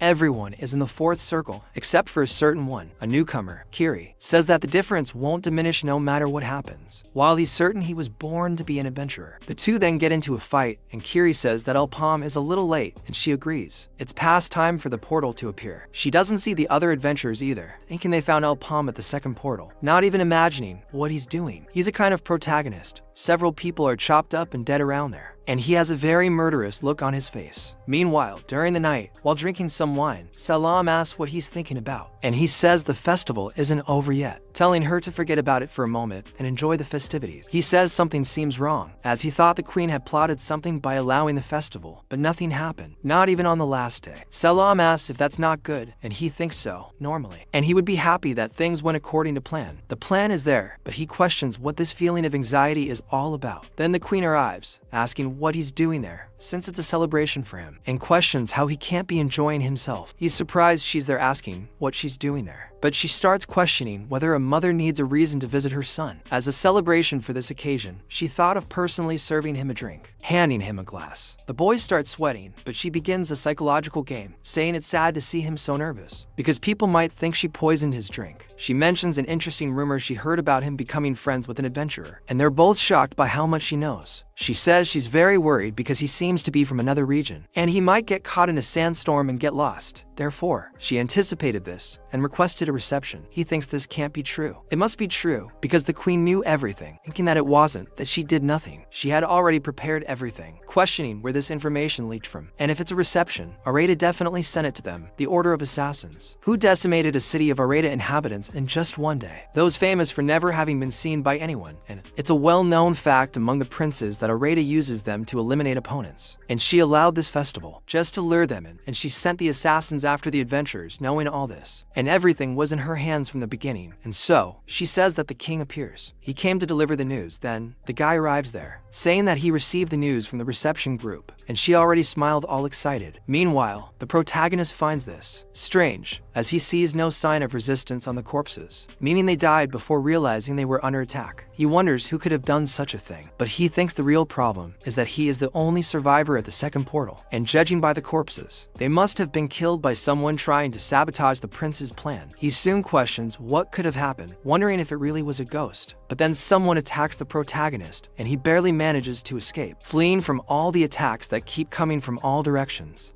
And he says he can't see it, but he definitely has it. Something appears in front of him, and he wonders if it could be an assassin. That same assassin attacks from behind, and the protagonist barely ducks, losing part of his cloak. He then notices it wasn't just one assassin, and he activates that attack again, raising a curtain of fire that touches the ground. He begins to search for them, saying he'll burn them all. But another attack passes through the fire, going directly for the protagonist and throwing him far away. He barely defends himself, picking up some stones and placing them in front of him. He realizes the fire doesn't seem to work, and wonders if it could be them, since he'd only heard rumors of them before his regression. They use the dark vision ability to hide their bodies and eliminate their targets instantly. This is the strongest assassin order of variant, the assassin. They think there's no point in resisting, as he's already finished his research on the boy, and they're all using fire-resistant items in preparation for their fire spells. The protagonist can't do much, and he says that without them, realistically, his telekinesis doesn't have deadly potential, and it's impossible for them to defeat him. Everyone attacks from different sides, hoping he can resist until they're desperate and about to die. But the protagonist questions whether they had enough fun, trapping them all in a kind of dome with his telekinesis, and says it seems he's found them all. And Pico is hiding. He ends up talking about fire resistance and dark vision, that ability that makes detection impossible in all forms. And certainly if that had happened earlier, it would have been a problem. That's why they should have come before he reached the fourth circle. When he shows them that, their eyes widen, and after the explosion, they're shocked by the protagonist, releasing the poison this time. One of them asks how he has that ability, and the protagonist already has another ring in his hand. Meanwhile, the queen throws her wine on the floor, asking what he's talking about, or telling that servant to speak properly, questioning what he just said, and he apologizes. He said that a total of 5 people came out of the portal, and all of them were adventurers affiliated with the prince, and so she gets very angry, calling him insolent, and then he asks what the problem is for her, saying he supposes his friends found their way back, and she looks at him full of hatred, and he is surprised that she cared so much about his friends, saying he is very grateful to the queen, and as a gesture of this gratitude, he asks her to allow him to make a toast this time. And then Palmer goes to meet the prince. He asks if the boy brought the item, and he says yes, and he found the letter inside the portal, and the prince says that he did well, because it seems that the heavens sent it to help him, but he says that he can't give it to him. He and the prince don't quite understand. And the protagonist says that the assassins who appeared in the middle of the subjugation were equipped with specific items for him, and he may have become involved in his affairs earlier than expected, and to act appropriately, they need to know what the current situation is and what exactly this letter is, and the prince then sees that there is no other way, saying that the letter he is holding is a testament created by the other princes and him.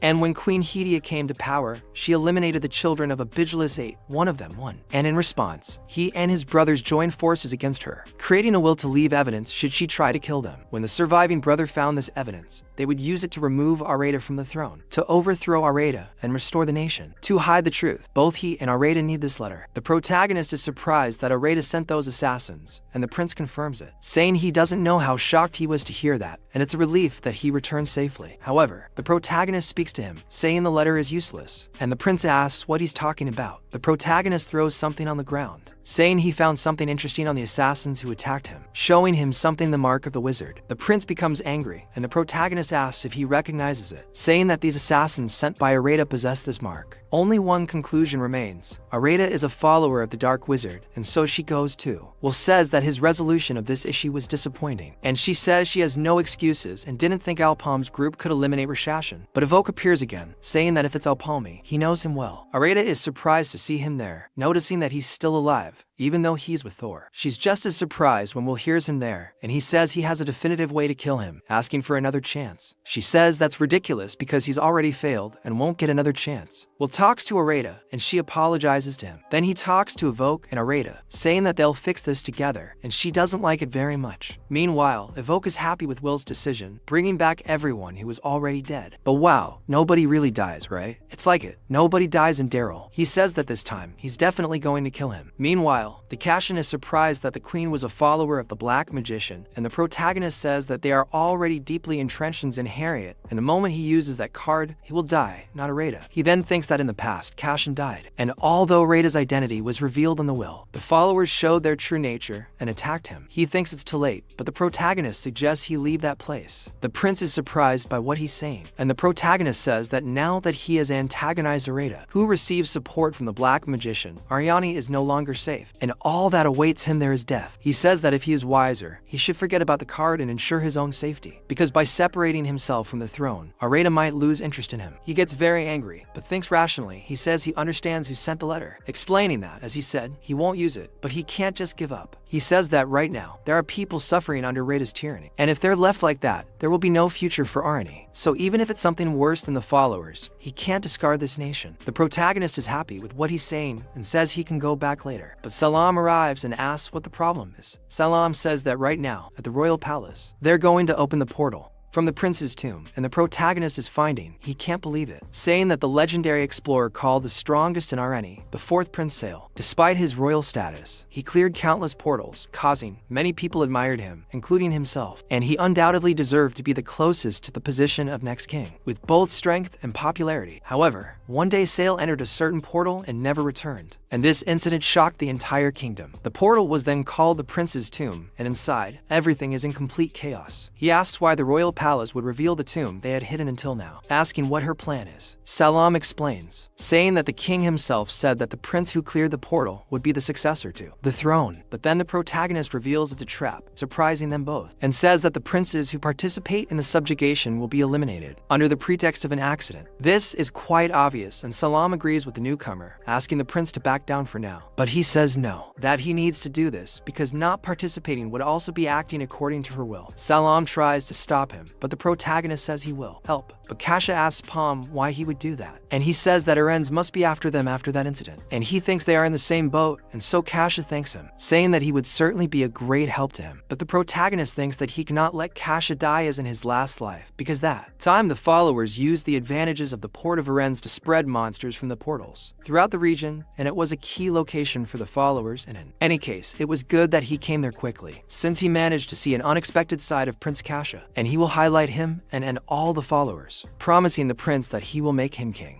And after a while, His Majesty summons all the princes, saying that it is splendid that they have all gathered together, and how they may have heard that the crown prince will be chosen by the tomb of the prince, and the candidate must enter the portal personal and bring the remains of the sale. But the second prince, Makesh, speaks to him, saying that traditionally, the crown prince was decided by popular vote after the princes competed with their powers in mind, and to this day, they have never had a situation where the crown prince was decided by portal subjugation. And the first prince, Gulshan, says that he is right, saying that people could revolt against the sudden change of method. But then their father says that this may be true, but Arita told him that the kingdom needs change. Kaxan, who in Zionasai has no problem with his traditions being completely annulled by a single word from the queen, speaking to asking him to reconsider, saying that he can always withdraw decree. And the fifth prince, Sunjay, just stands there observant, and the sixth prince, Arshad, speaks to his father happily, saying that if that's what he decided, then that's all, and his will is the daily will, and so it will be a new tradition. And the fifth prince doesn't like what the boy is saying at all, and his father says yes, saying that his word is tradition. So the dispute for the throne will continue and the date will be in a week. And if they give up, they will never become the crown prince. And they should do as they please and find a group or something like that. And now he has said what he had to say and says that he is leaving, saying that his beautiful queen awaits him. And at that the sixth prince asked him to wait. None of the princes like this, already thinking that Arita is plotting something. And Cashin says that the princes competed against each other and died inside the portal. And that's what she wants. They shouldn't compete with each other like that. And their purpose is to end Arita's rule. They don't need to turn against each other. They should unite their forces, defeat Arita, and reclaim their kingdom. However, Sanjay says no, that he won't do as he said, and Cashin is surprised by it. Sanjay tells him not to pretend to good, because by ordering him to gather his forces, he bets that he's only thinking about becoming king, saying that he's despicable and that he himself can govern Arent better than anyone. He tells him to just wait, saying that he will become the crown prince and will end Arita alone. Cashin tries to ask Sanjay not to do this, because internal fights between brothers are exactly what Arita wants. But while he's all sad, the first prince speaks with Cashin, who will lend his strength to him along with the second. And Mukesh says that they know he has been preparing for some time to face Arita, and this is an opportunity for him to be recognized as crown prince and overthrow Arita with his own strength. And they believe that he will lead this nation well, and he is the wisest and brightest among the brothers, and they are a bunch of cowards. And at this, Cashin is surprised by those two, thanking them for trusting him so much. And the first speaks to Cashin, saying that they will do their best to support him, asking how he could introduce him to a strong adventurer. But Cashin says that if that's what he wants, he doesn't need to worry,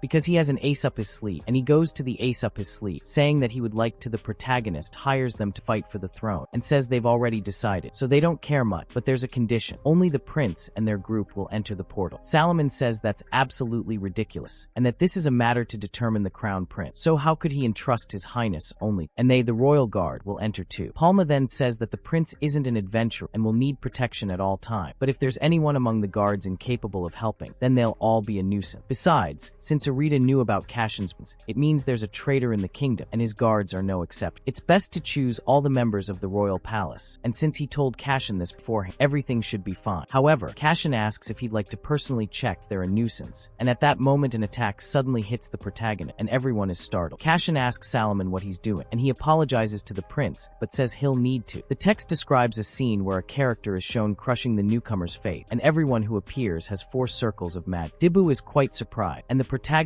realizes that this is why he confidently said he would join the group. He agrees that if they manage to defeat Dibu, he will let them join. Dibu is surprised, saying he's only at the 3rd circle, and everyone rushes at him without giving him a chance to think. While he asks them to wait, they all attack, but are easily defeated by Dibu. Salomon can't believe it, as he's only at the 3rd circle and managed to do all that. Dibu says of course, since he's the strongest. Ralph, in turn, says it's not that the guards were weak, it's that they are very strong. Kirito thinks he'll realize they are far ahead of him, and Salomon says it's not over yet. However, the prince stops him, saying it's Palm, that they will do as he says, asking what the next step. He says they will. They would protect him with their life, but in sudden combat situation, they need to be able to protect themselves less, and those guys over there are going to train him. So they question this, and Maniac asks how this will work, asking how they could train the prince of a nation, but Kachao, in turn, begs them, lowering his head, and Salomon is surprised by the boy's act, and he says that he has decided to recover Aryan at any cost, and for the people watching from behind, and for his brothers who trusted him, he needs to do everything necessary to fulfill this promise, and he has decided to do anything, and the protagonist likes this, and Maniac ends up being convinced, saying that she doesn't think there's anything she can do, but it will be more dangerous than real situation, and he says that's exactly what he wants, calling everyone to start at once. But when he goes to the battle, taking up the sword for the first time against Kyre, the sword flies away while his hand trembles all over, and he can't even understand what happened, and Kyre tells him to pick up his sword again, because they still have a lot to do. Kachao agrees, saying that he's counting on, and then after a while, Dibu is charging at him with speed and strength. Absurd, and the prince very badly. He manages to stop those attacks, but the worst was yet to come, because Ralph simply pulls out the 3-8 towards the prince and starts shooting at, and in the middle of the way ends up hitting the prince with his entire abdomen, all while healing. At the end of the day, the prince is completely exhausted, begging them again, but Maniac says he knows he's trying hard, but if he continues like this, things will get bad. He says he doesn't want to become a burden to them and needs to train more, but Palm says he doesn't need to worry about that. This is just preventative training, and unless something happens, Ralph will always be by his side. inside. This surprises him, and he asks if Palm won't be the one to stay with. The protagonist says that it may not seem like it, but Ralph is the group's healer, and even if he's exposed to a dangerous situation in the middle of combat, he's able to heal, protect him immediately. Besides, he's a talented and well-equipped member with combat capability, not just healing skill. And he says that even if Ralph is with, they shouldn't have any problem, since each member of the group has excellent combat skill. And so Kakem says that all those talented people are following, but he can't do anything for them. And if everything is alright, he asks if they can accept that amount of gold, saying that when this matter is resolved, he promises to give an even greater reward, in addition to what he promised for. And at that moment, he wins Ralph over by kneeling, prostrate before him, saying that he will protect him with everything he had, even asking how he could treat those wounds first. And everyone gets annoyed with that sucker, and now that he has seen the money, he says that he will come again when the treatment finishes. Elsewhere, a group of hooded figures learns about the fight for the throne, noticing that the royal palace has decided to act, and says that they, the Sand Bandits, must also act. And this time they will definitely succeed, and they will assassinate Abdullah and make it a proper warning. But the other says that this will not work, saying that they would be no different from the Sand if they did that. However, the other orders them all to quiet, and they had no reason to raise their voices themselves, and says that whatever it is, they only have one mission, which is to expel the dogs from the royal palace, purify the land of Aaron. And after a while the princes gather again, and the first one says that the fight for the throne has finally begun, and the second one says that they may be retreating them, but he believes it will be in his name, and Kakon says of course, saying that they will definitely succeed. But then, the sixth prince arrives there, asking what he thinks he can do with a bunch of nobody from Victoria Island, telling them not to waste their energy, because he will win the fight, since he hired strongest adventurers of Arians, the Red Scorpions, and he says that judging by Kashan's state, he looks finished. And the only other worthy competitor there is the fifth prince, Sunjay, who also has a pretty tough group after. And so the second one says that it seems Sunjay has managed to find the strongest warrior in the kingdom,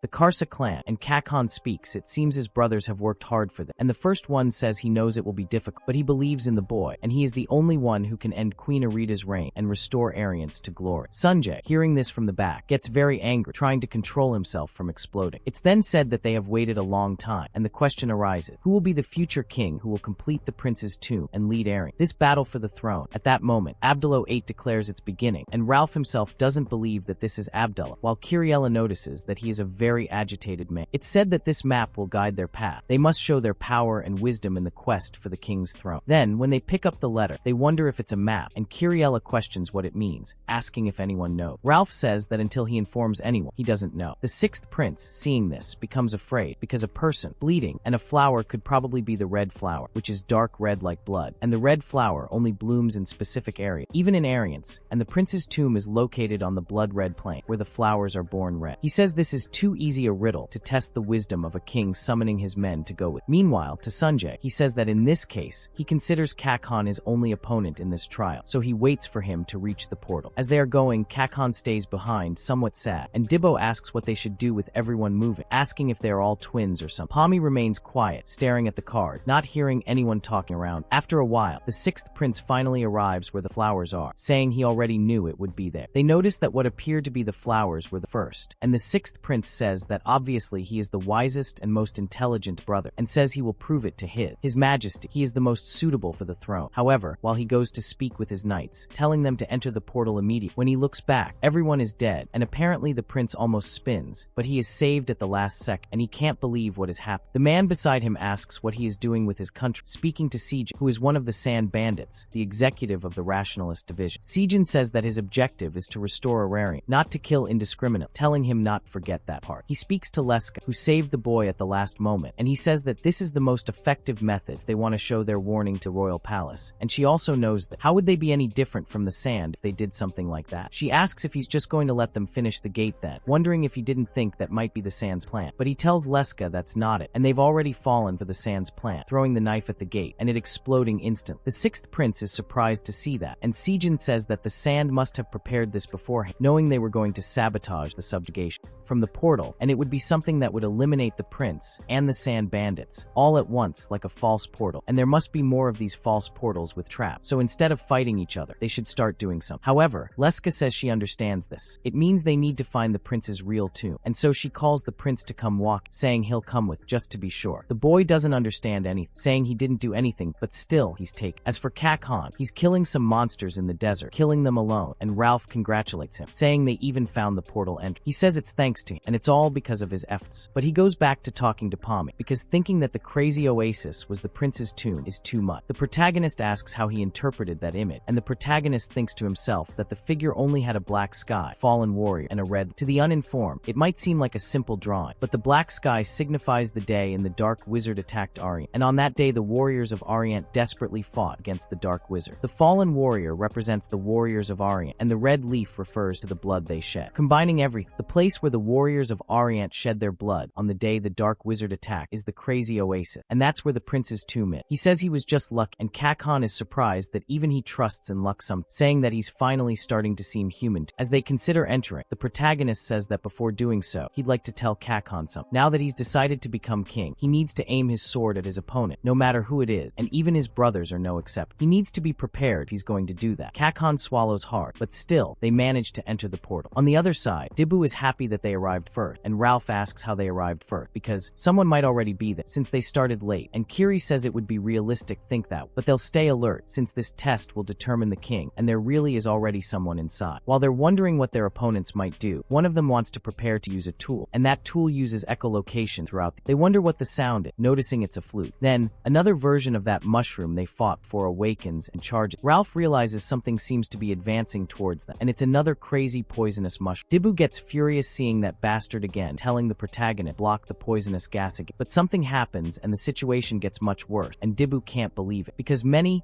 of those mushrooms appear out of nowhere, rushing towards them, and they wonder why there are so many of them, as if all the monsters from the portal had gathered. Coffin speaks to them, telling them to look ahead because they are coming from there too, and then they wonder what they are doing, because they shouldn't just stand there, telling them to do something. The protagonist speaks to Dibu, and he simply presses the F button, hitting that bridge and throwing him down there. The mushrooms fall with, and Coffin finds the protagonist a complete madman, saying that this definitely can't be right. While they fall into the water, the fifth prince's group tells him that what appears to be Coffin's group has finally entered the portal, and he says that this is expected, as they must have fallen into a trap now and are defenseless, and he tells his older brother just wait, as this is not the only gift he has prepared, and he will prove to his brother who deserves king. And while those waves continue to be launched, they are also pursued, and Dibu asks how they are still on his tail, since it hasn't been that long since they lost them. But they are advancing again, and the girl asks if he is stupid, asking if he still doesn't understand, and someone is controlling them with that flute. And at that moment, Kiri tells Pommy to use his iPad, telling him to find out where the sound is coming from, and he says that he is already doing that, and he is trying, but no matter how hard he tries, can't find it, and he begins to question if they hid with a skill, just like the Rashisan. And with that, Ralph tells them to look ahead, because there's no way to escape, and then Mania says that's nothing, activating the .381 and firing it, telling them to just trust her. And after she makes a hole in the middle of them all, crushing several monsters, she tells them to keep running, and Debo asks what hell this is, and why they keep getting into these situations every time. And with the prince in another corner, he's surprised that he had to finish him off this way, and if he can't find out the identity, Cashin will never survive, can't be caught with, and it's a shame he won't be able to personally witness his death. But there's nothing to be done. Cash, if he dies, that's as far as he'll get. Meanwhile, the monsters continue after them, almost catching the group, and Debo questions if this makes sense, because their numbers aren't decreasing, asking if there's a mushroom farm nearby, and Ralph says that this has no end, and unless they come up with a brilliant plan to turn the situation around, they won't get out of there alive. However, the protagonist says there is a way, and Cashin gets excited. The protagonist says they just need to take them all down at once, every time the bastard calls them. Cashin doesn't believe it, because the protagonist actually attacks, killing all the monsters. Imagine that. The flute guy calls the monsters again at the same time, and they start crowding together. Kiri attacks them again, saying it seems there's no other way, and the cores are in their chests. They prepare to finish them off quick, while Ralph puts a dome over their heads to protect them from the poison. Cashin then talks to Alp, asking what kind of plan this is, because a prolonged and unnecessary battle is too much. However, the protagonist says that there are still more of, telling them to hold on tight, because they will definitely find an opportunity if they continue fighting, and they only need to wait until the bastards reveal themselves. Then when the man was about to blow the flute again, Maynard fires a shot up, almost hitting him, discovering where he is, prepares to kill him on the spot, shooting several times, and he even tries to blow the flute.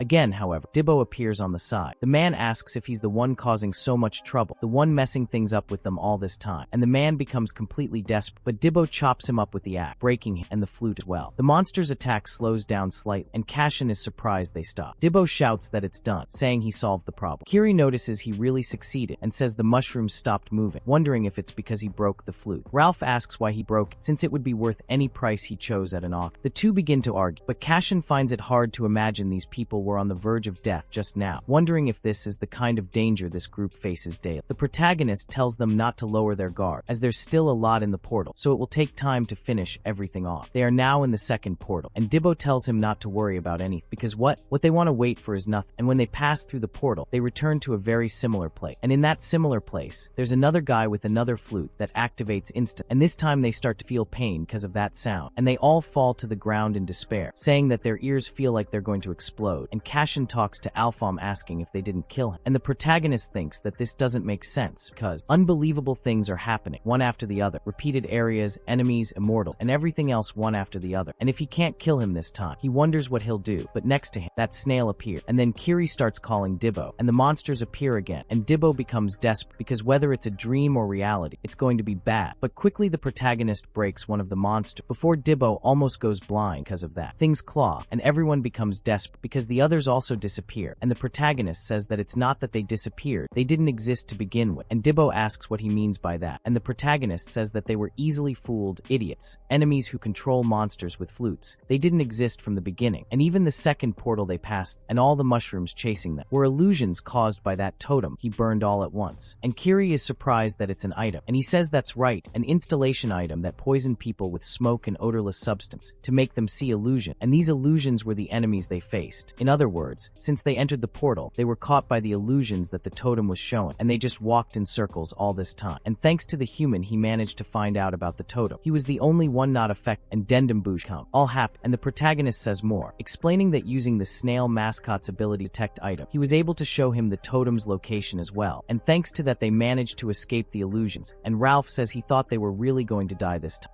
giving thanks, and the Dendemic, and Kashim the protagonist says he doesn't know if it was his brothers or Arita who set the trap, but he never thought they would prepare so thoroughly, and they wasted too much time. At this rate, his brothers must already be the other portal. The protagonist says they need to hurry to catch up, and Kashima says he'll leave it up, saying that no matter who their opponents are, they can't fall behind any longer. Meanwhile, with Sanjay's group, the men say that this is the third portal, and that only the boss should return it. But the masked man says they need to find something before that, and Sanjay asks if he's talking about Prince Sales remain. The masked man says it's something else, so Sanjay asks what the hell he's talking, and the masked man tells him not to worry, as it won't interfere with completing the portal, urging them to move forward. Sanjay begins to realize that these guys really don't listen to him, and he remembers a few days ago when some people were talking about rumor that the first and second princes had given up on this session, and everyone was surprised by. This leads to the question of whether they were the ones who so desperately wanted to become king in the past, but they end up just thinking that they were afraid, and Sanjay is furious because they gave up the throne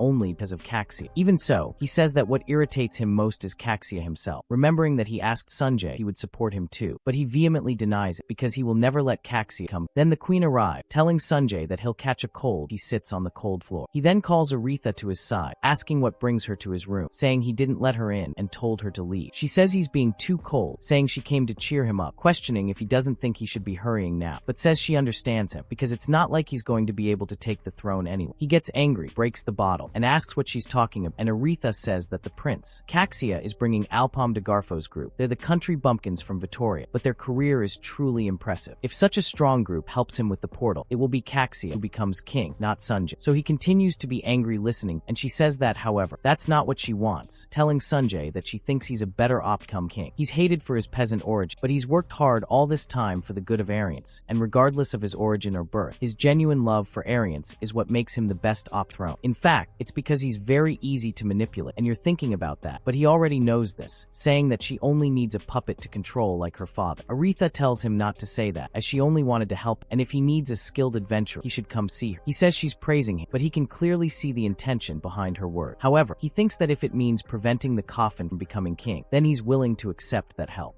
And he says that's why Aretha put the hunting clan in charge. With, and they are really skilled, but they are arrogant, and so he says that the boss is all that's missing, telling him to stop stalling. But that masked man says that they can't, and getting that item is a priority. It's something that the master, or rather Queen Aretha, wants, but Sanjay gets pissed, saying that this same Aretha left them in his charge. And in this portal, he has the same value as Aretha, but when the coffin arrives there and hears Sanjay talking about Aretha, he is surprised, realizing that his brother has allied himself, and Sanjay notices that he got through all the trap. And he says yes, because he used a very interesting tactic, and if it weren't for Palming and his friends, he would have died. And the tomboy next to him realizes that these guys must be skilled, while Tove says that there is no choice. The three of them must face them, and the rest of them will look for the item, and the three stay behind, while Palming says that he will go after them, ordering them to protect the prince. And Debo questions how it is, and then Sanjay asks if the Palming won't get crowded, saying that's good, because without it they won't be a threat, saying that they'll think it would have been better to die in the trap, while that brute grabs a tree nearby. And Kaikseo asks Sanjay why he's working with Aretha, questioning the oath they made to take Aretha back first. But the tree comes towards the boy and he's almost hit, and Sanjay tells Kaikseo that nothing has changed and he will take Aretha back first, but he will do it his own way, and he only needs Aretha for this plan, so he's useless. And that creature has a gigantic tree in his hand about to hit them all, and Sanjay really thinks he's doing something good. And when the brute stakes that tree in their direction, Kira and Debo jump on, cutting it all down, while Mania orders them to get out of the way, shooting at the brute, who she deflects the bullet with her bare hand, charging at them again, and Coffin stands in front of that mad. Manor yells at him, but quick Debo and Ralph step in front of the thing, and they wonder how he's so strong. Kira comes from behind, using the power of the sun to attack, but Tomboy appears, stopping her, preventing her attack. Manor tells them to stay still so she can hit them, but another man appears, the Lancer, trying to hit the girl from behind. He notices she's fast for a pistol user, and she manages to stop him by a hair's breadth. Coffin calls everyone over, but Sanji appears behind him, saying that he's the only one trying to hit him now, throwing his sword at Coffin, ready to kill him. He continues attack, telling Coffin to give up quick because he's only managing to block, and even if he buys time, no one will come to help. And while he's in that situation, everyone there is in a very complicated situation, until Sanji manages to take the sword from his hand and says he's going to end this. But as he comes at him, Coffin lands a punch right in Sanji's face while dodging his sword.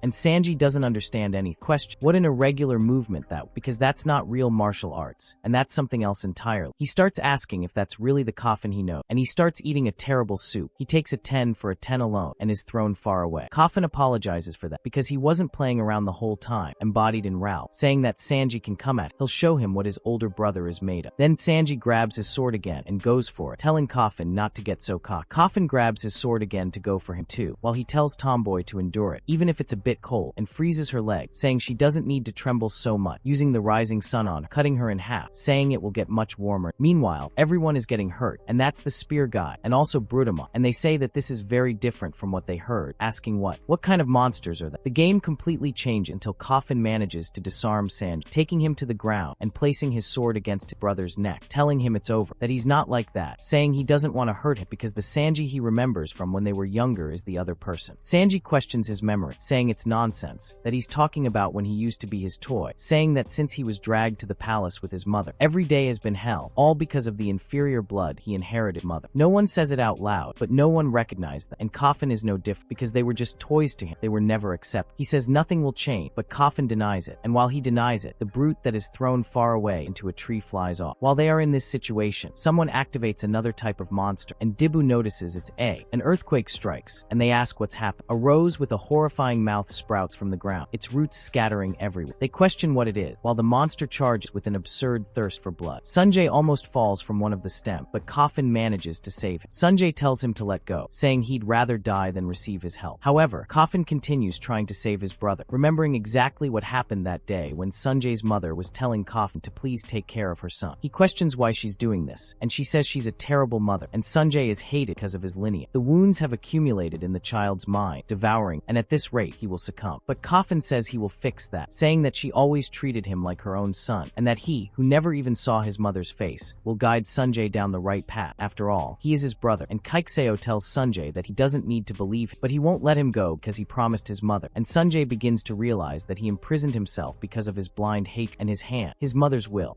and he abandoned everything, but still, he holds on to Ikeseo with absurd force, says he's gone too far to turn back, taking the boy to the ground. When Ikeseo falls, Sanjay tries to hit him, but at the last moment Ikeseo managed to make a move to save himself, somehow stopping the attack by putting his hand in front. Sanjay says he was going to do it quick, but he's determined to live. The boy's hand is being pierced as the blade almost reaches his head, and Ikeseo is disappointed with Sanjay, begging him to stop, asking if he doesn't realize that's exactly what Arita wants, and at this rate, this nation will be destroyed. However, Sanjay says he doesn't care, Arita or whoever it is, he will become king and take revenge on this rotten nation. Then Ikeseo begins to realize he has no salvation, questioning what he should do and how he should keep his promise to his mother. He asks if this is really Sanjay's choice, asking if he will offer this nation, Arita, blinded by vengeance, and if that's truly what he wants, then he can't let him continue. He ends up breaking Sanjay's blade, surprisingly thinking that at this rate Sanjay will become Arita's puppet, bringing suffering to countless, a monster who won't stop until he gets what he wants. If that's the case, then he'll have to act, even with the promise he made to his mother, saying he'll stop because he's his brother. He attacks Sanjay with what's left of the blade, while Adabo goes to the prince, telling him he needs to leave now. However, he saw what happened and sees Coffin standing while Sanjay is lying down. He tells Adabo not to worry, because he prepared for this the moment he decided to become king, and he must protect this kingdom and its people, even if it means staining his hands with the blood of brother. He actually ends up killing Sanjay, and he cries even though he's determined. Yeah, can't save everyone. The guy got it into his head that everyone's against peace, that kind of thing, which he probably had since he was little. But that's it, it's over, there's nothing to done. This guy wasn't going to change, it was going to be a problem for him forever, even if he came out victorious. Probably the other guy would always try to poison him somehow, kill his heirs and take control of himself. That's the best thing. Meanwhile, Palm is running around until he sees Nafante, wondering if that's the boss thing, saying it's annoying, but he realizes it's not the time to worry about that now, as his priority is the owner of that piercing mana, and he senses a familiar pattern as mana, wondering if it could be someone he's seen before, and questions what he's doing now, and those guys saying the detection spell pointing in that direction. And it seems they found the Space Dominate, the psychic drain, item that not only pulls objects with its strong telekinetic power, but also space itself, and if they have it, it's only a matter of time before Will's plan becomes reality. But it seems to have a seal on, a magic circle of blood, and someone needs to be sacrificed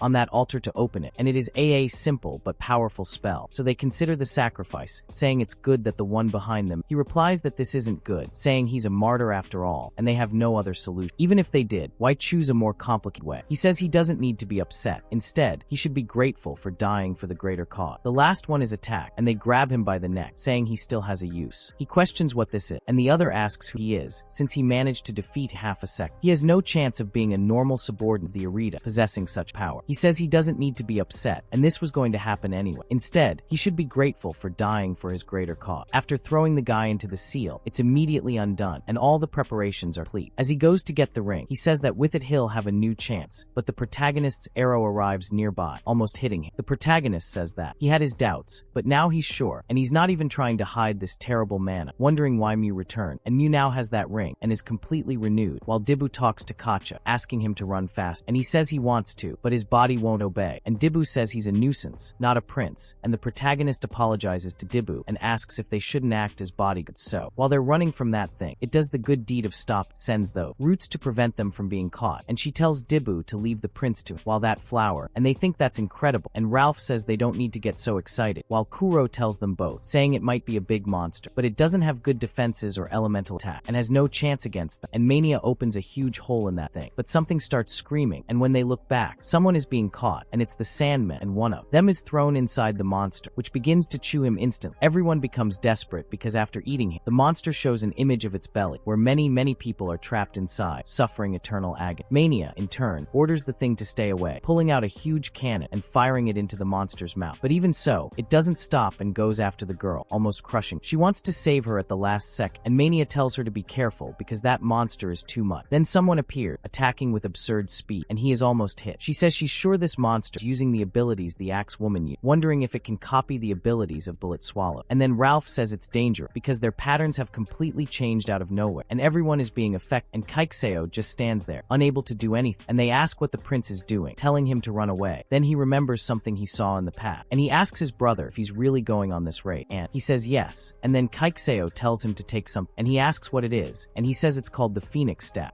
and it allows him to use a C skill capable of healing any wound, and he's sure he can handle his power. His brother asks if he's sure it's okay to give him something so valuable. Coffin says he's giving it to him because of who he is, and he has a great personality, and the support of the people to compliment. He was also captivated, asking for his brother to come back alive, because he is the man who will become king. Then he sees Salada, his brother, his king, and he thought he had died, wondering why he is there, unable to rest even after death, still suffering. The monster lunges at him, because Coffin doesn't move after seeing his brother, and at the last second, Ralph ends up running towards it, saving the boy, but getting in the way. Gib and Kiri can hardly believe it, and then Ralph says that it seems he's going to be at a disadvantage and ends up being swallowed by that flower. After he's thrown inside, the flower starts screaming, and Kiri tells Coffin to pose himself, asking he really wants to die like that, so she steps in front, and he apologizes because Ralph was scared because of, but she tells him to stop being silly, because Ralph is still alive, and then she starts throwing ice this time, and Maynard says that's how she said it, and unlike when he swallowed a follower, Ralph didn't appear in a monster, and that means he hasn't been digested, and they all attack even harder to try to get him out, and Maynard manages to hit the flower squarely, telling Gib that he must attack now, because they're going to bring that idiot back, ordering him to open the monster's belly, and he actually does it with a single attack, and then, while he's trying to do something, the phoenix staff, which Coffin had given to his brother, reappeared, and both of Gib's hands come out of the group, and he's desperate about it, and Kiri even more so. She's also hit, and doesn't even know what happened, and lastly, Maynard sees the roots of that thing coming. Direction is direct, and she says that all her legs were cut off, but they still regenerate, and the prince's power is being used by that thing to turn the table, and the last one left is Coffin, and Gib, even without an arm, grabs his axe with his teeth,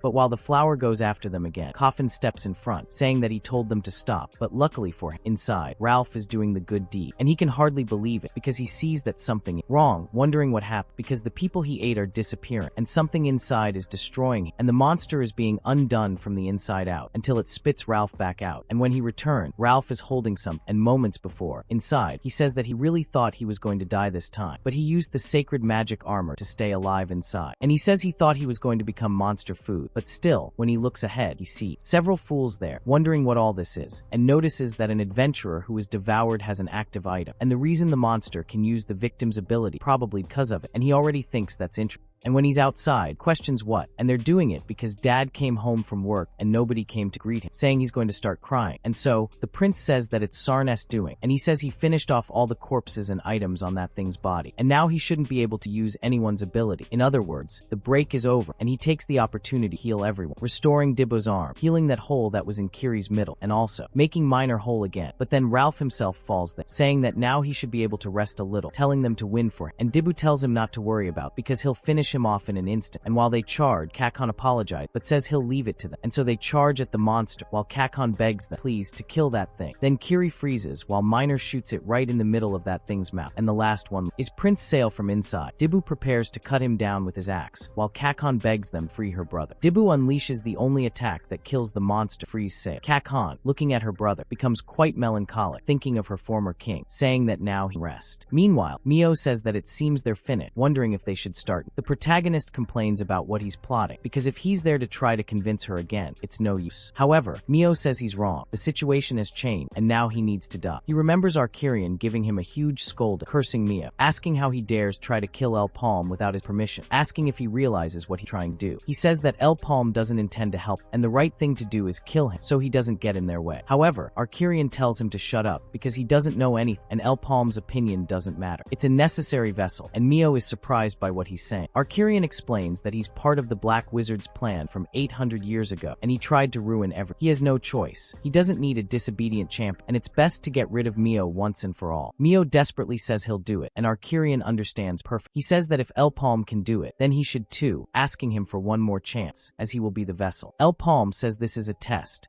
to prove he's more useful and special than the boy, and he'll show him the best vessel. The protagonist says he doesn't care, but he's still forced into a battle with that psycho. When the battle begins, El Palm takes Mio to a three-dimensional environment, and he's surprised that he's using stone clones again, asking why he's using the same tricks as last time, questioning if he never improved. And then he uses an ability that makes all those clones revert to being just hosts, attacking them all at once. And he questions if he doesn't know that those obvious tricks won't work against him, saying he's somewhat disappointed, but the protagonist says he similarly, appearing behind Mio, surprising, he asks if he doesn't know he wouldn't use such obvious tactics, attacking him from behind. El Palm then says he's wasted a lot of time, and asks how about stopping testing. Mio manages to defend himself, but is thrown far away. He apologizes, saying it wasn't supposed to seem that way. El Palm notices he's alright, and the telekinetic power concentrator isn't working. He feels a strange sensation, like his powers are being drained, which he felt before the attack hit him. He senses something sinister coming from the ring, but thinks he'll just need to check it out personally, attacking Mio again. wood. Mio says he'd better give it his all then, causing the protagonist's arrow to simply bend the ground. The protagonist also collapses in front of him, fallen to the ground under the gravitational pressure, and he's surprised by what Mio is doing, saying he shouldn't be able to use telekinetic abilities directly on living things. But that's definitely happening. Mio says he's not moving. He's using Psychic Drain, a transcendental ability that dominates space itself, and he can't do anything within that realm. Mio says that even so, telekinesis is telekinesis, and if he uses the same telekinetic powers counter, it might work. However, Mio questions if he's deaf, asking if he just said he can't do anything within that realm, and dominating a realm means dominating the energy of that space, the air currents, gravity, the telekinetic power of others, and with that power, he's complete, and he's a special being that the Black Mage wants. He even exerts such a strong influence that the protagonist's telekinesis ring simply breaks, leaving him completely surprised. Mio starts laughing, saying he finally succeeded, and he'll be the new vessel. However, the protagonist questions whether it's a bit early to celebrate, standing up and surprising Mio. He says he needs to admit it, and he won't be able to face him with his ability. What he has now, however, is a different story if they include other ability, and he starts unleashing an ability similar to the one Mio unleashed, and he questions the protagonist about what nonsense this is, since his elements are fire and telekinesis, questioning how he's using a poisonous breath, and the protagonist continues casting, and he says that each mage can only use 2 elements at most, and that's the rule of this world, and nobody can ignore the rule but the protagonist, apparently ignoring them, and in the middle of that poisonous breath, a beam of fire comes towards him, and that beam of fire hits Mio direct, but he uses that ring to dissipate all the fire and look at what's ahead. However, he says it doesn't matter, saying that just one poison ability won't change anything, whether it's 2 or 3 elements, his power is overwhelming, but the protagonist questions whether it's 3 elements, asking who said he only has 3, using electricity this time, and it's said that it was by coincidence, and before his regression, when he achieved his second circle, he realized he could use other elements besides telekinesis and fire, and in the second circle he obtained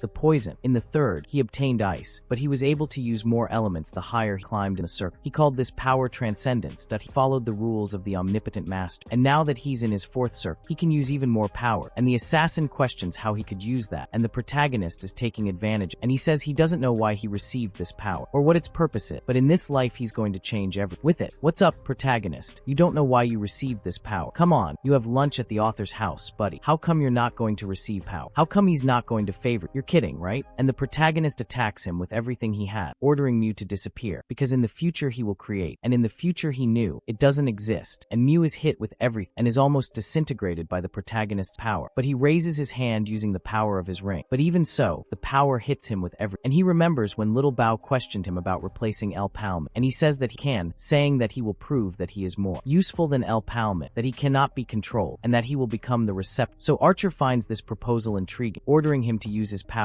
as this is a test to prove himself, and the loser will be nourishment for the other. And at that moment he begins to understand, and from the beginning, he was never what Archer wanted, because the protagonist is on a level far beyond where he is, and he is obliterated by the boy's mad. And then, when the protagonist finally returns, he notices that it seems they took care of everything, and he questions if anyone hurt. Dibu says no, saying that Ralph only fainted from exhaustion. However, the way he's lying there beside him, Minor notices that the way they're treating Ralph is somewhat eccentric. The protagonist then calls them over, as he found the exit. When they reach the gate, they finally step on it, and the gate forms. Dibu says it's finally over, and now they just need to go to the palace. But then, someone appears and throws a dagger at Dibu's neck, saying they question what's happening, and the captain of the Sand Bandits, Zano, says they were waiting for the third Prince Caxon. Dibu then considers attack, but then a sand rises up, and one of the assassins goes after Prince, saying that if they move a finger, the prince dies. They are then at a crossroad, and they question when they left. Caught, the girl tells the prince to be quiet, he doesn't want to get hurt, but Xander notices that it's Sale's staff they have, and these guys really did clear the gate, when even Sale couldn't return. Caxon asks who they are, wondering if they were sent by the Sand, and Xander says that, on the contrary, they are actually a group of people trying to save Ari and the Sand. He notices that the symbol is the symbol of the Sand Bandits organization, who claim to help citizens fight corruption and the noble. He says he's heard about, and they may have different positions in society, but their goals are the same. He asks what Xander wants, because if it's for the kingdom, he'll do his best to help, but Xander says they don't expect anything more from him. Then he says that because of Abdullah, who is son, manipulated by Arita, and this nation is rotten to the bone, with corrupt nobles, extorted citizens, a royalty that has forgotten its role, and they don't need this kind of people, and they will end the monarch and establish a new nation without it. Then he orders the 6th prince to be brought in, who begins to see his brother despairing, and he notices Arshad. He says they need to get past the 2,000 royal knights to reach Abdullah, and that was impossible until now, and that's why he needs them, princes. The prince who passed the test should be able to enter the palace without any restriction, and he only only needs one for them. He will let the one who completed the test with the relic of Sala guide them to the palace, and then he can live a quiet and isolated life outside, and the other will die. Then the sixth prince begins to say he will help, saying that it doesn't matter who takes on the role as long as the relic of Sala is there, and if he keeps the promise is that he will disappear, and the girl then notices that he is very repulsive. Dibu speaks with Cashin, asking him to say something about, because if they use the opportunities they will succeed. However, Cashin says he can't, because letting them into the palace would lead to the elimination of the monarch, so he cannot cooperate. At that point, the girl calls him an idiot because his greed for the throne has consumed him, telling him to die there. However, the protagonist steps in front using his telekinesis to stop the girl, but he doesn't even need to, and Alessic, who is actually another man from the Sand Bandits, stops him. She tells him to get out of her way, asking why he's doing this, and he speaks to Alessic, also speaking to Zainer, saying that this is wrong, saying that it's right for King Gorup Tabjula and Arita to be eliminated, but there's no reason to kill the princes. Alessica questions if he's still insisting, because they are the same, and the filthy lineage of royalty should be heard, but he questions her about it, asking if she doesn't know how to be grateful, since she doesn't realize she's insulting Sale by saying that. She says she didn't mean it that way, and asks if they've already forgotten gave them the strength to stand up against injustice. Sale created this group to give voice to the people, not to kill everyone in the royal lineage. Cashin is surprised that it was Sale who created that group, and he knew he was perfect for the throne. He speaks to Zainer, saying they are straying from what Sale wanted, asking him to reconsider. However, Zainer says that despite being a prince, Sale did everything he could for them. He really should have been king, and what they are doing may go against his wish. But Sale is dead. He was their last hope, and without him, the only way to save this nation is to cut away the rotten parts and establish a new nation. However, the protagonist questions whether he has the ability to do all this, assuming he kills Abdul, asking what he will do afterward, questioning if he thinks the 2,000 royal knights will suddenly be kind, saying that they will all just die there, and Dibu tells him to shut up. But El Palm says that his plan is to kill Arita, all the royalty, and then die with them, and this doesn't seem much like a revolution, and is more like terrorism.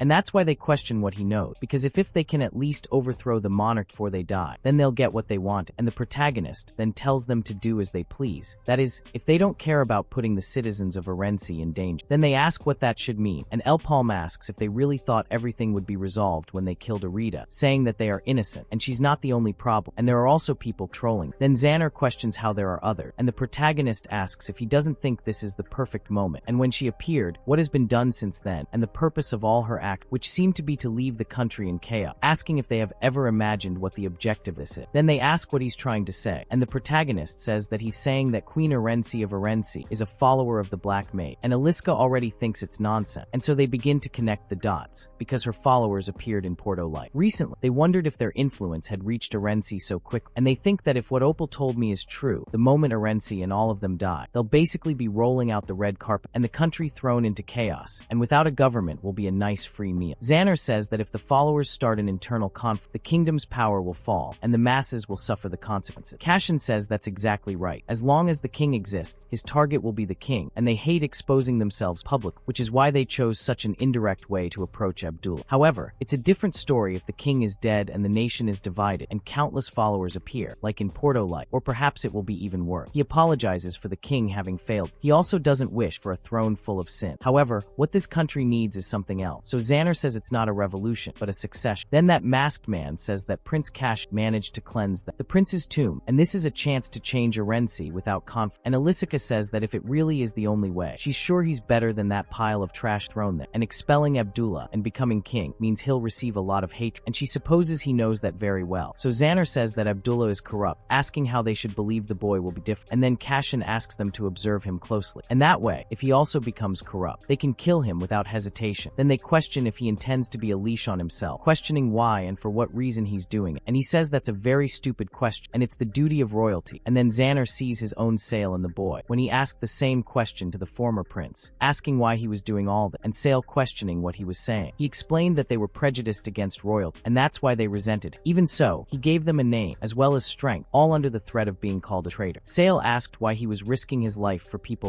and Sale, like his brother in the present, said it was because it was something he had to do, and it was the duty of royalty. Then Xander said he would trust him once more. In his duty, lifting the boy, and Niskashin manages to reach his father's room, bringing Saleh's relic, and Bijala thinks it's her son's relic, but she realizes that things aren't going as Aretha said they would, wondering what she should do in this case, since she doesn't know, even wondering where she is, and he says that the boy won. From now on, he is his heir, but Cashin himself tells his father that this is wrong, and he is not the heir, and he brings all the same bandits to his father's room, saying that in fact, he is the king now. After a while, Solomon greets the prince and opens the curtains for him, as he now presents himself to everyone as the true king of the nation. His brothers are proud, along with the protagonist's group, and Abdullah himself is embarrassed to see his son. He is forced to crown the boy, and everyone outside cheers the new ruler of Ari. The boy finally completes his mission, and later, with Alvami, he asks if the boy has changed his mind, as he would love for him to stay there after everything he has done. He says that if they want, he can even make them noble, but the protagonist apologizes, because since they have the problem of followers on their hands, they cannot stay there, hoping that Cashin understands. However, Cashin questions whether he will return when everything is finished, as greedy kings like him don't like to lose talented individuals like the boy. Alvami says that when all this is over, he will think about it, but when he speaks to Cashin, he says that they may be leaving, but he won't let them go empty-handed. There are the promised items and some smaller reward, and Dibu gets overly nervous, saying that this isn't small, asking if it's an exaggeration. He even asks why he gave that to Ralph, who's acting all giddy. The prince says it's fine, and he's sure Sale would be happy if they used it against the follower. Anyway, the situation became problematic, because before they returned from the portal, Arita had already disappeared, and they have no idea where the follower. They ask the protagonist if he has any way to track, and the protagonist says that although he's not sure, he has an idea. He remembers when he was with Mew, and the boy asked if the protagonist is still surprised he's alive in that state. The protagonist then says he's too sinister, asking what he's plotting and what this receptacle they're talking about, but Mew can't believe he's asking that to A. The villain, and Junin, in his boy's eye, would believe him even if he answered, noting that he must be desperate, but Mew notes that it's a natural response, since Archerion has him in the palm of his hand, and without knowing his plan, he won't be able to protect Friend. And then the protagonist tells him to shut up and answer his question before he blows his head off, and Mew says that no matter what he does, he's going to die anyway, because Archerion abandoned, and as proof of that, his life, which was extended with magic, is ending, and he tried hard to live, but now that they are facing death, he doesn't care anymore, telling him to go to Megasha, and the protagonist is surprised, and he says that there he will find the truth he seeks, and discover everything, but then he starts laughing, saying that it's a shame he won't be able to see the boy's fate.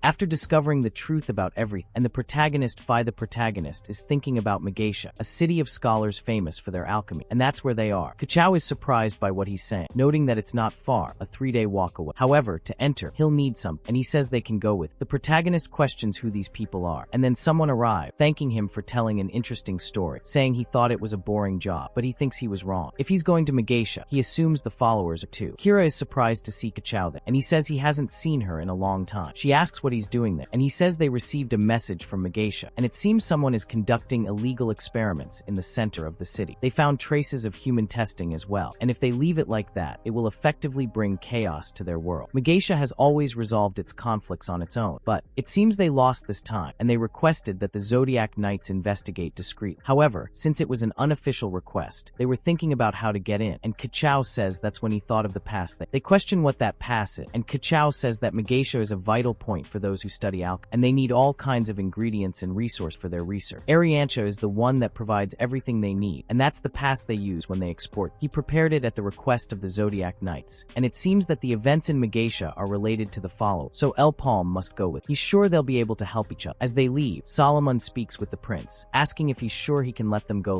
but Kachao asks what other option they, since many places need their help, and he's sure that they will do great in Megasha, just as they did there, and all they can do is trust and wait for their heroes triumph and return them. However, when they arrive in Megasha, things don't go as they expect, and the man who sees that they are from Ariantia, they are there to deliver mineral, but only tells them to return. Daibun believes him, because as soon as they arrive in the city, they are denied entry, and he questions why they can't enter, since they have an entry pass there. But the man at the door says that they never received the message saying they were coming, and he is already irritated because he is working. If they continue to bother him, he will have no choice but to do something. But then someone inside tells him to wait, saying that they have the official documents, and that they are guests of Genu. As soon as they enter, the girl apologizes for the delay. She says that they had to create alternative methods, so things were delayed, then asks if the superiors of Magathis still haven't agreed, and she says that's not it, saying that the alchemists of Magath are divided into two schools, and Genuus prioritizes life and the basics of and Alcander prioritizes the union between life and machine, and the two schools are very opposed because of their opposing ideal, and those from Genuus didn't want Alcander to know that they had invited, so things got a bit complicated. and the protagonist is already starting to pick up on the signs, and the girl he tells them they believe Alcander is behind it, and after a while a guy asks if he's going to investigate, saying they can't enter, and at the moment they're doing something, saying it's a matter of security reinforcement, and only people from Alcander are allowed in, and Dibu doesn't like that at all, and the girl next to him asks if they can't, even if it's an official visit to the Genuous school, and he said, that's it, and unless it's like a superior or the president, they won't be able to, and she's seeing that this requirement is there, then it's not a problem, and he asks who she is, and she says she's Omar, the top-tier technological researcher at the Genuous school, and the poor girl can't speak a word without stuttering, and after they manage to enter the place, Menor says that they inspected the entire place, but didn't find anything suspicious, and that he says that in fact experiments they are doing are quite strange, and Kasim says that it was no different on his side, and then Omar thinks that if they're hiding like that it must be bad, and Dibu asks where it is, but then a guy talks to Omar, and she apologizes, saying that this is another secret so she shouldn't tell anyone. However, Kasim says that they were the ones who asked her to investigate, and if it's something they should know, then she shouldn't hide it. Opal asks if she's talking about the underground of this place, and she questions how he knows. The protagonist says he can't see what it is because it's full of mana, but he knows there's something right beneath, and it's a complex and very large path. If there's a secret laboratory, it's definitely down there. She says that this place isn't a common laboratory. It's a secret facility made by an alchemist who is studying forbidden subjects. It's like a laboratory where there are several test subjects from Thais left behind, in addition to the spirits of the alchemists who died. She herself hasn't been down there, but she heard that Genoist and Alcander are connected by this path. Minia is surprised, saying that she should have told her this from the beginning. But Omar says that this is something that only a select people know about, and most can't get in, and without permission, they won't be able to. However, she starts to get desperate, questioning what they're going to do. After all, she lost, saying that if it's bad, she'll be in trouble. But she starts to despair on her own, and Kasim begins to question whether this woman is really a top-tier researcher, and Ralph thinks that nothing is truly easy. Meanwhile, in a somewhat macabre location, a man knocks on a door, ordering Dr. P to appear immediately. Dr. P tells the man to stop shouting, as he has just woken up and is questioning what happened, wondering who it was. He asks if it's Queen Arita, who has changed a little. I don't know, maybe she ate a little too much on the way. She then asks for her potion, demanding his beauty potion immediately. He says he's run out and won't be making any more for a while. She questions what he's talking about, as she can't live like this, and he tells her to complain to someone else, as he's busy now. He has a bunch of unexpected guests, and needs to prepare to receive them while he continues his test.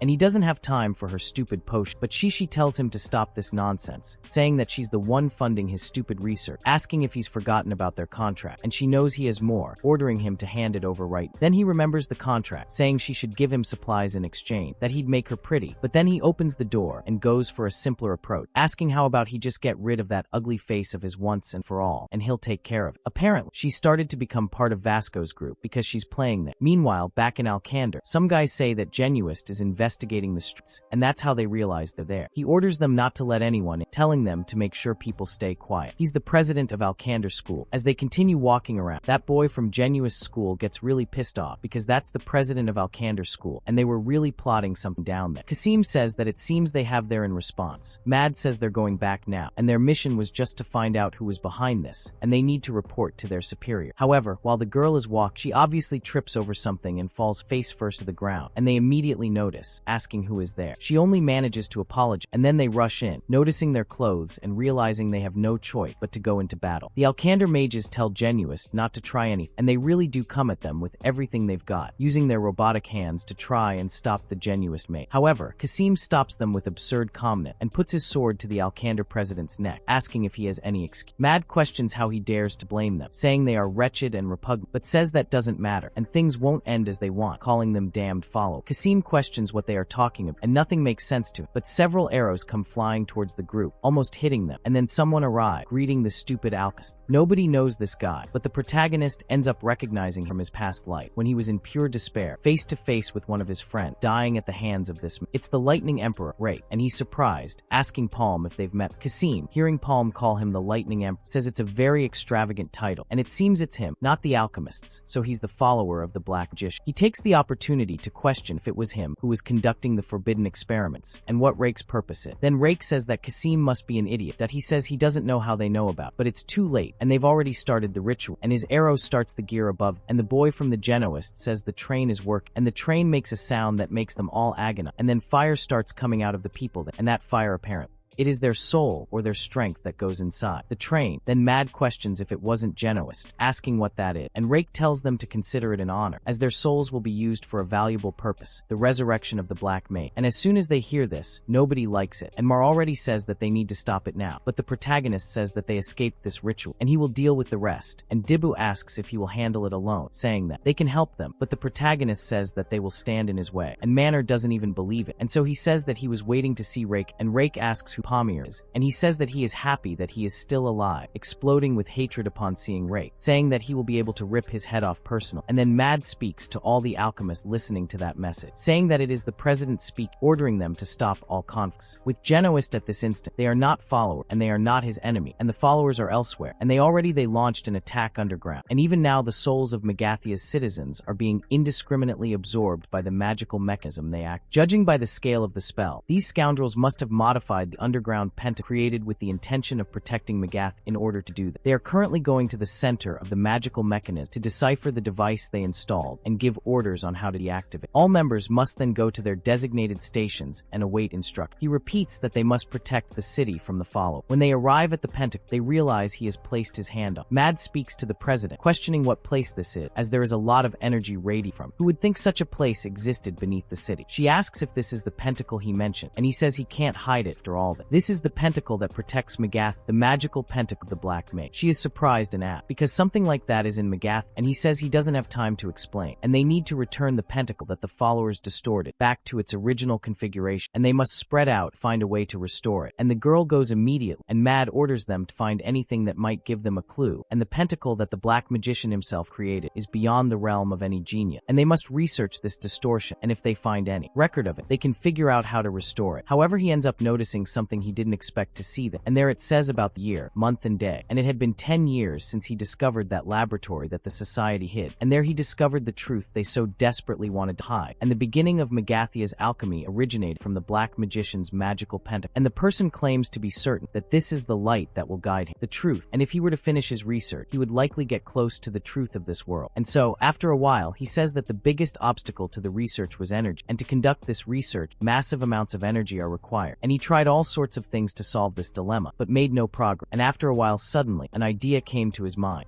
And the soul of a human, and if that were used as the source of energy could work. And he says that by accident, he discovered that the minerals in this laboratory were capable of storing soul, wondering if this could be another gift the Black Magician left behind. Countless research ideas are coming to his mind, and he gave this mineral a heterospiritual name. But as he continued, Maddie can't even read him, and so she questions what the problem is. He says that this is an absurd act, and it wasn't just to kill, they elaborately modified the pentacle, and there are souls infused with energy, and perhaps they are trying to resurrect the Black Magician. However, he says that there is no alchemy in Magathia capable of modifying the pentacle with that level of precision, and nobody in Magath, including himself, could. At this point, there is no one who can restore the pentacle, saying that Magathia will be destroyed. However, Omar says that they can prevent this, and she says that it may be impossible to recover the souls that have already been absorbed, or restore the pentacle to its original form. The original is now, but they can at least stop the distorted pentacle, and she says that if they can operate that circuit that was created to distort the pentacle in reverse, it's theoretically possible. While all this is happening, Rake is launching an attack at Alp, and he questions what all that conversation was about, just to keep running away until now, saying that nothing will change, no matter how much he stalled, and says that he will send his soul to the afterlife soon, telling him not to worry, because his friends will follow him too. But the protagonist quickly stops his attack, noticing that he was weak all this time, and then he asks what Alpom is talking, and the protagonist says that he would like to obliterate him completely, but he can't afford that, but tells him not to worry about finding his friends, because unlike before, he will go to the afterlife alone, and he lands an attack right on Rake. Meanwhile, Omar is sending a message to everyone, saying that she is a veteran. From Genoist, saying he found a way to stop the pentacle, and the main point is circulation and change. He senses a brother in the 3 circuits of magic for him, in the order of humility, honesty, and trust, while for a reverse flow of the pentacle, they need to simultaneously create a flow in the original direction, and to rebuild the pentacle, they need the powers of vital alchemy, engineering, and mechanics together, and for that the Genoist alchemists of Alkander must work paired. However, one of those idiotic students says that there's no chance of something like that work, asking how how a mere researcher like her would know. Besides, she's sending them to work with the guys from Alcander, who study a completely different field of research. But still she tries to argue. He tells them to stop whining and do as ordered. And then they notice that the voice speaking is different. It's President Carson of Genoa. And he asks if they haven't realized that this isn't the time to be demanding, and that things are hell outside right. He says that if they hesitate, their city, Magatia, will be ruined. He then appoints them as president of Genoa's school, telling them not to give up, saying that as long as the chance of success isn't 0%, it's research worth challenge, and they end up agreeing.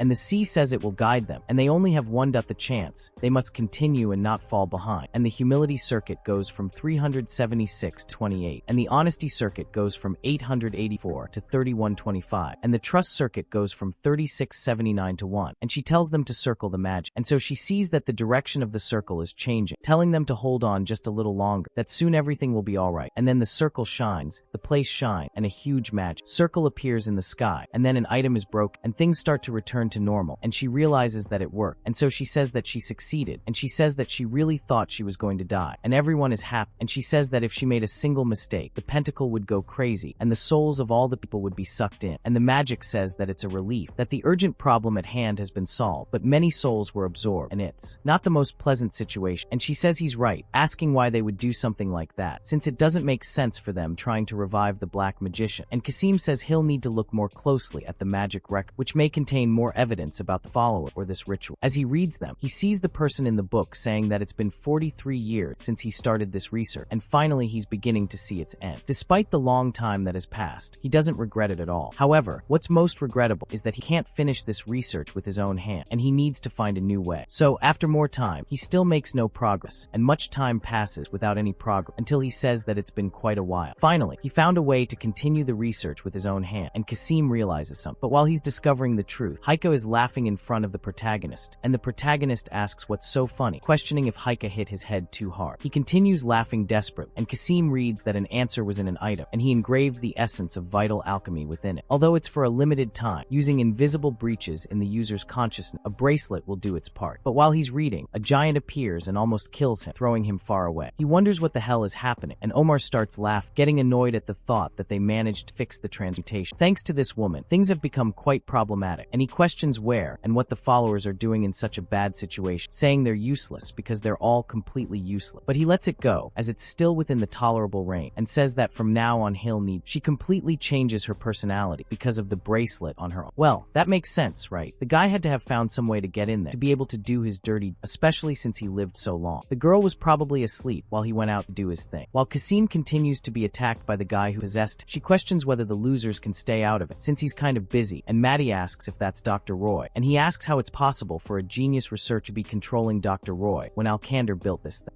And he says that Maddie should be grateful because he improved her old, useless car. And Kasim's surprised that a researcher from Genoa, who focuses on light, is suddenly dealing with Alcander's machines and instructions on how to continue the research. And the unmarked bracelet looked exactly like the one on the plant, and just like its behavior. And he notices that it was that person who corrupted the magic pentacle. And he says he was right, and this complicates things a bit. Kasim is captured again by the giant. D. Roy says he didn't expect Unmarked to mess with his magic pentacle, but he thinks he can just fix it again. And the giant gang continues to beat Kasim, and he doesn't have much he can do. And D. Roy says that the idiots can play around there, and so outside the robots attack everyone, and they say that it's D. Roy's army, but the people there say they can't, and the signals aren't working. But one of the mages wants to see what they're doing, ordering them to throw some, and that thing starts freezing the robots, and so they say that this is the power of traditional alchemy speaking to the machines, but the machines begin to expel fire and use it to melt that guile and continue forward towards the mage, and the only thing left to do is run. But the protagonist appears there, wondering what happened because they are advancing out of nowhere, and something happened while he was dealing with the raid, wondering if this is that person. Last resort, but he realizes that his attack did not represent any danger to that robot, and the robot continues forward, and Vo asks why he can't hit them, and Kiri tells them to careful because the more they fight, the more they learn their attack pattern. And then Kiri asks what they should do, but Mad speaks to them, asking if they can hear him, saying that he found a way to defeat, telling them to focus on defense more than attack for now, and they are all connected by a network, and even if they defeat one, the other will learn to fight better, and it is left less than if you cut the connection between them. They'll only continue to get stronger, so they should hold on just a little longer, and he'll break both the network and Roy's main network, and Kiri will connect them all. But Kiri says that's too dangerous, and he might be capable of something more. However, Didavo tells her to go help, saying she should be worried, telling her not to worry about, and that he won't die to those guys. He asks her to let him act powerful, and she thanks him, saying she'll leave the monster. He tells her to just go ahead, while this possessed girl says she knew and wouldn't expect less from Melee's disciple. He's very skilled, but it seems he's reached his limit, and Kasim is almost at his last breath. But then someone arrives and stops those robots, and it's Kiri who's saving Kasim this time, and the girl doesn't even understand what's happened. While Kiri apologizes for being late, Kasim tells her to follow along. The one who possesses the sea doesn't understand anything, as she should have both of their date. If their movements changed like that, and they started fighting together, she begins to realize things are getting out of control. It ends, and when they were about to kill that brain, the one with the broken sword, and he was about to be hit direct, Kasim runs to her. Omar 2.0 says she didn't foresee that and didn't think he would be so stupid.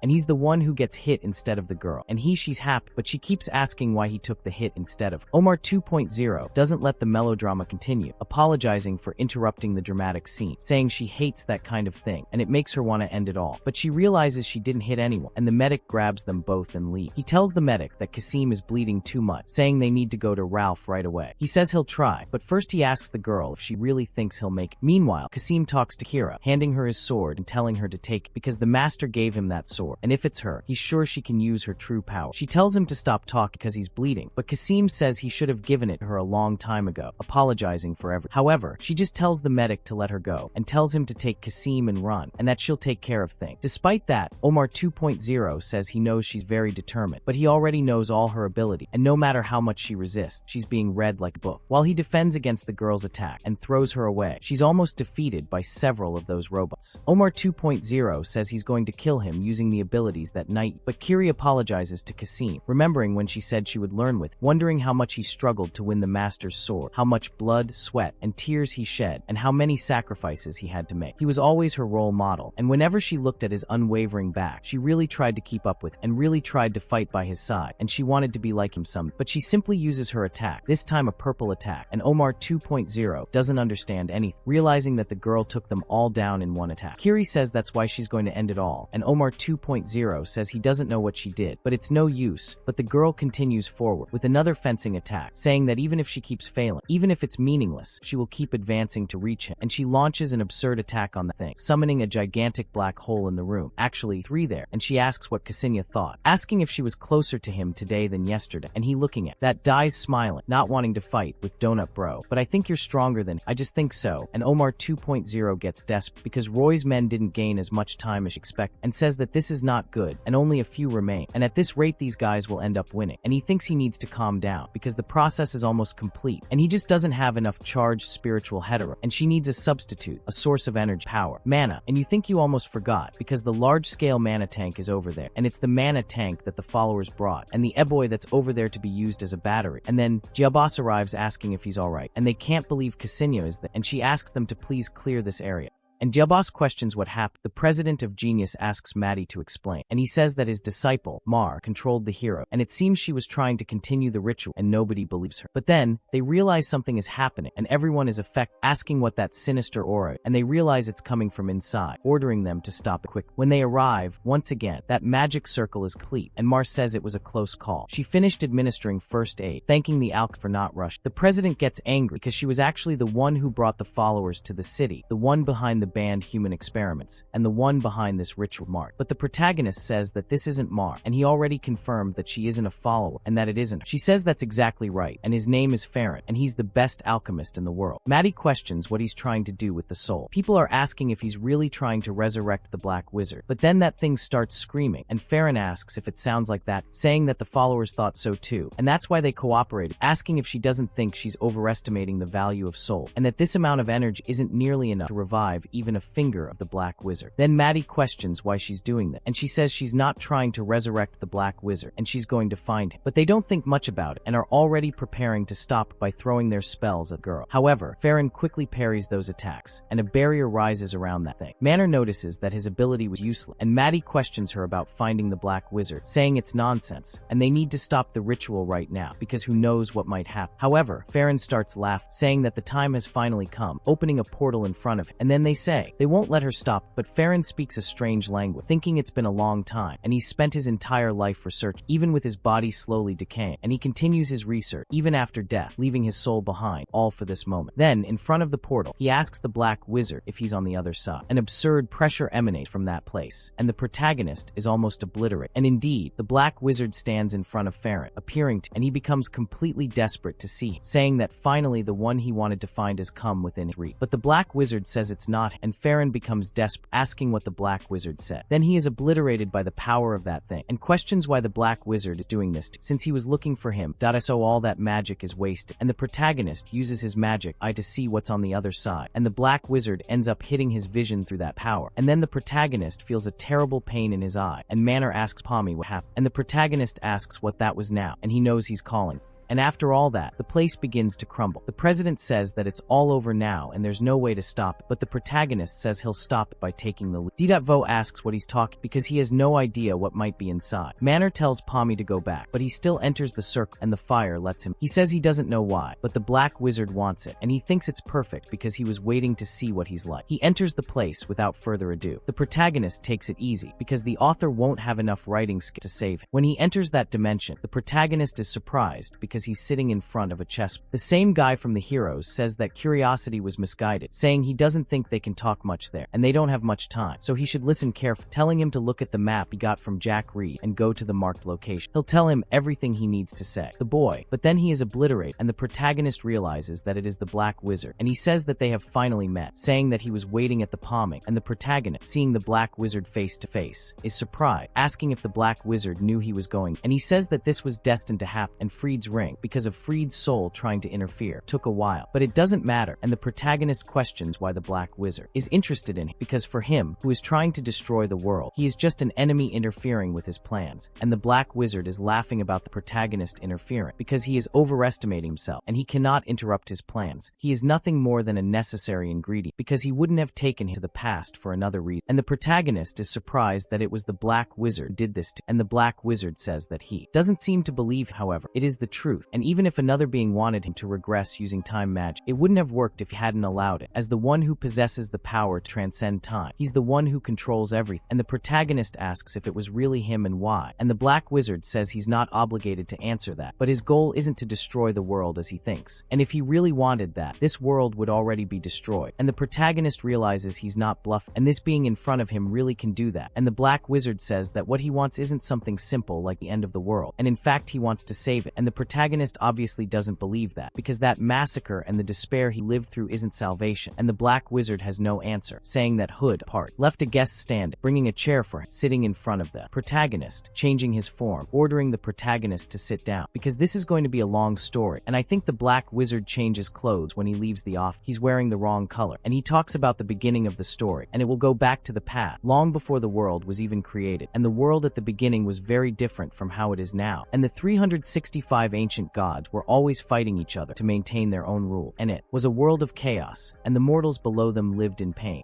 And even the temple was unstable, and that's when the beings created by the first god, the administrator, appeared. The administrators gave humans the power to confront the ancient gods, so humans fought a war to seal them away. Soon after, the administrators created Transcendental to act as their representative, and they created a new world governed by the laws of light, life, and time. This is Maple's world. The protagonist questions where he's going with this, wondering if this story should justify his declaration of saving the world. He says the protagonist is very patient, asking if he doesn't like stories about ancient times, suggesting the protagonist listen carefully. He will answer his question. In a world of order without chaos, although it seemed perfect, it wasn't. Endless greed, endless war, pain. The agents of suffering simply shifted from the ancient gods to human, and the weak continued to be harmed. Of course, there were those who tried to stop us, people who tried to reach the ultimate truth through research, fix this broken world, and he was one of them, thinking of a free world where no one. He thought that if suffering was necessary, there was a way to guide his world down that path. However, after countless search, the conclusion he reached was devastating. There was no way to guide the world to the right path, or rather, it would be more accurate to say that there was no need to do so. This stable world is exactly as they want it to be, where if one gains wealth, another loses it. The world created by the administrators demanded that humanity suffer, and they didn't care about the creatures within the world they created, whether they felt, thought. They simply watched, living in this order they created, like living cattle, forbidden from deviating the rule. He asks if he truly believes the world would be happy disappeared, because it seems nothing will change, and everyone will continue living a limited destiny, like puppets controlling controlled by the administrator. Him, the protagonist, everyone. But the protagonist says he doesn't care if it's destiny or his free will. To begin with, a world where everyone is happy cannot exist. However, the Black Mage says that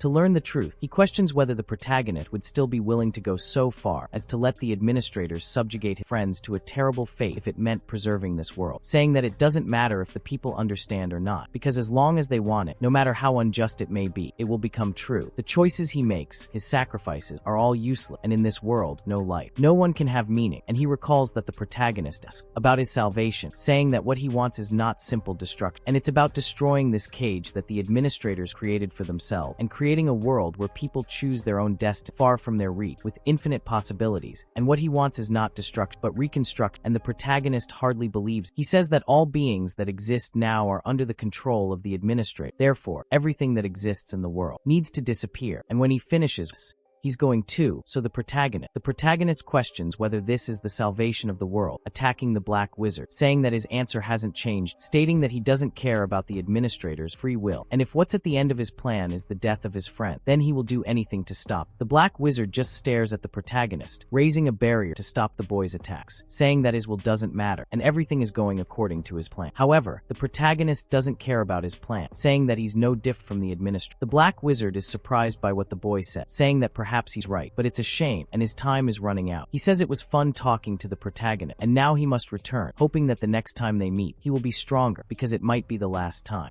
My friends, I just want to see what the protagonist is going to do against this crazy guy who's got a pretty complicated idea. Right, it's kind of complicated. I don't know what to think about this whole thing. I don't think this talk of destroying to rebuild is very good. You're going to rebuild. Lend a hand. I don't know if you're going to rebuild the thing properly, man. I don't even trust myself to rebuild. Am I going to trust you? Oh, that's wrong. What if you do work? Oh, I don't trust you. But leave a like. Subscribe if you want the next part, which will probably be the last. And if the voice came out a little bad, I apologize, because it's still complicated to record. But don't worry, very soon, when I get better, things will go back to normal, and I really hope you like, and I'll see you in the next video. Bye.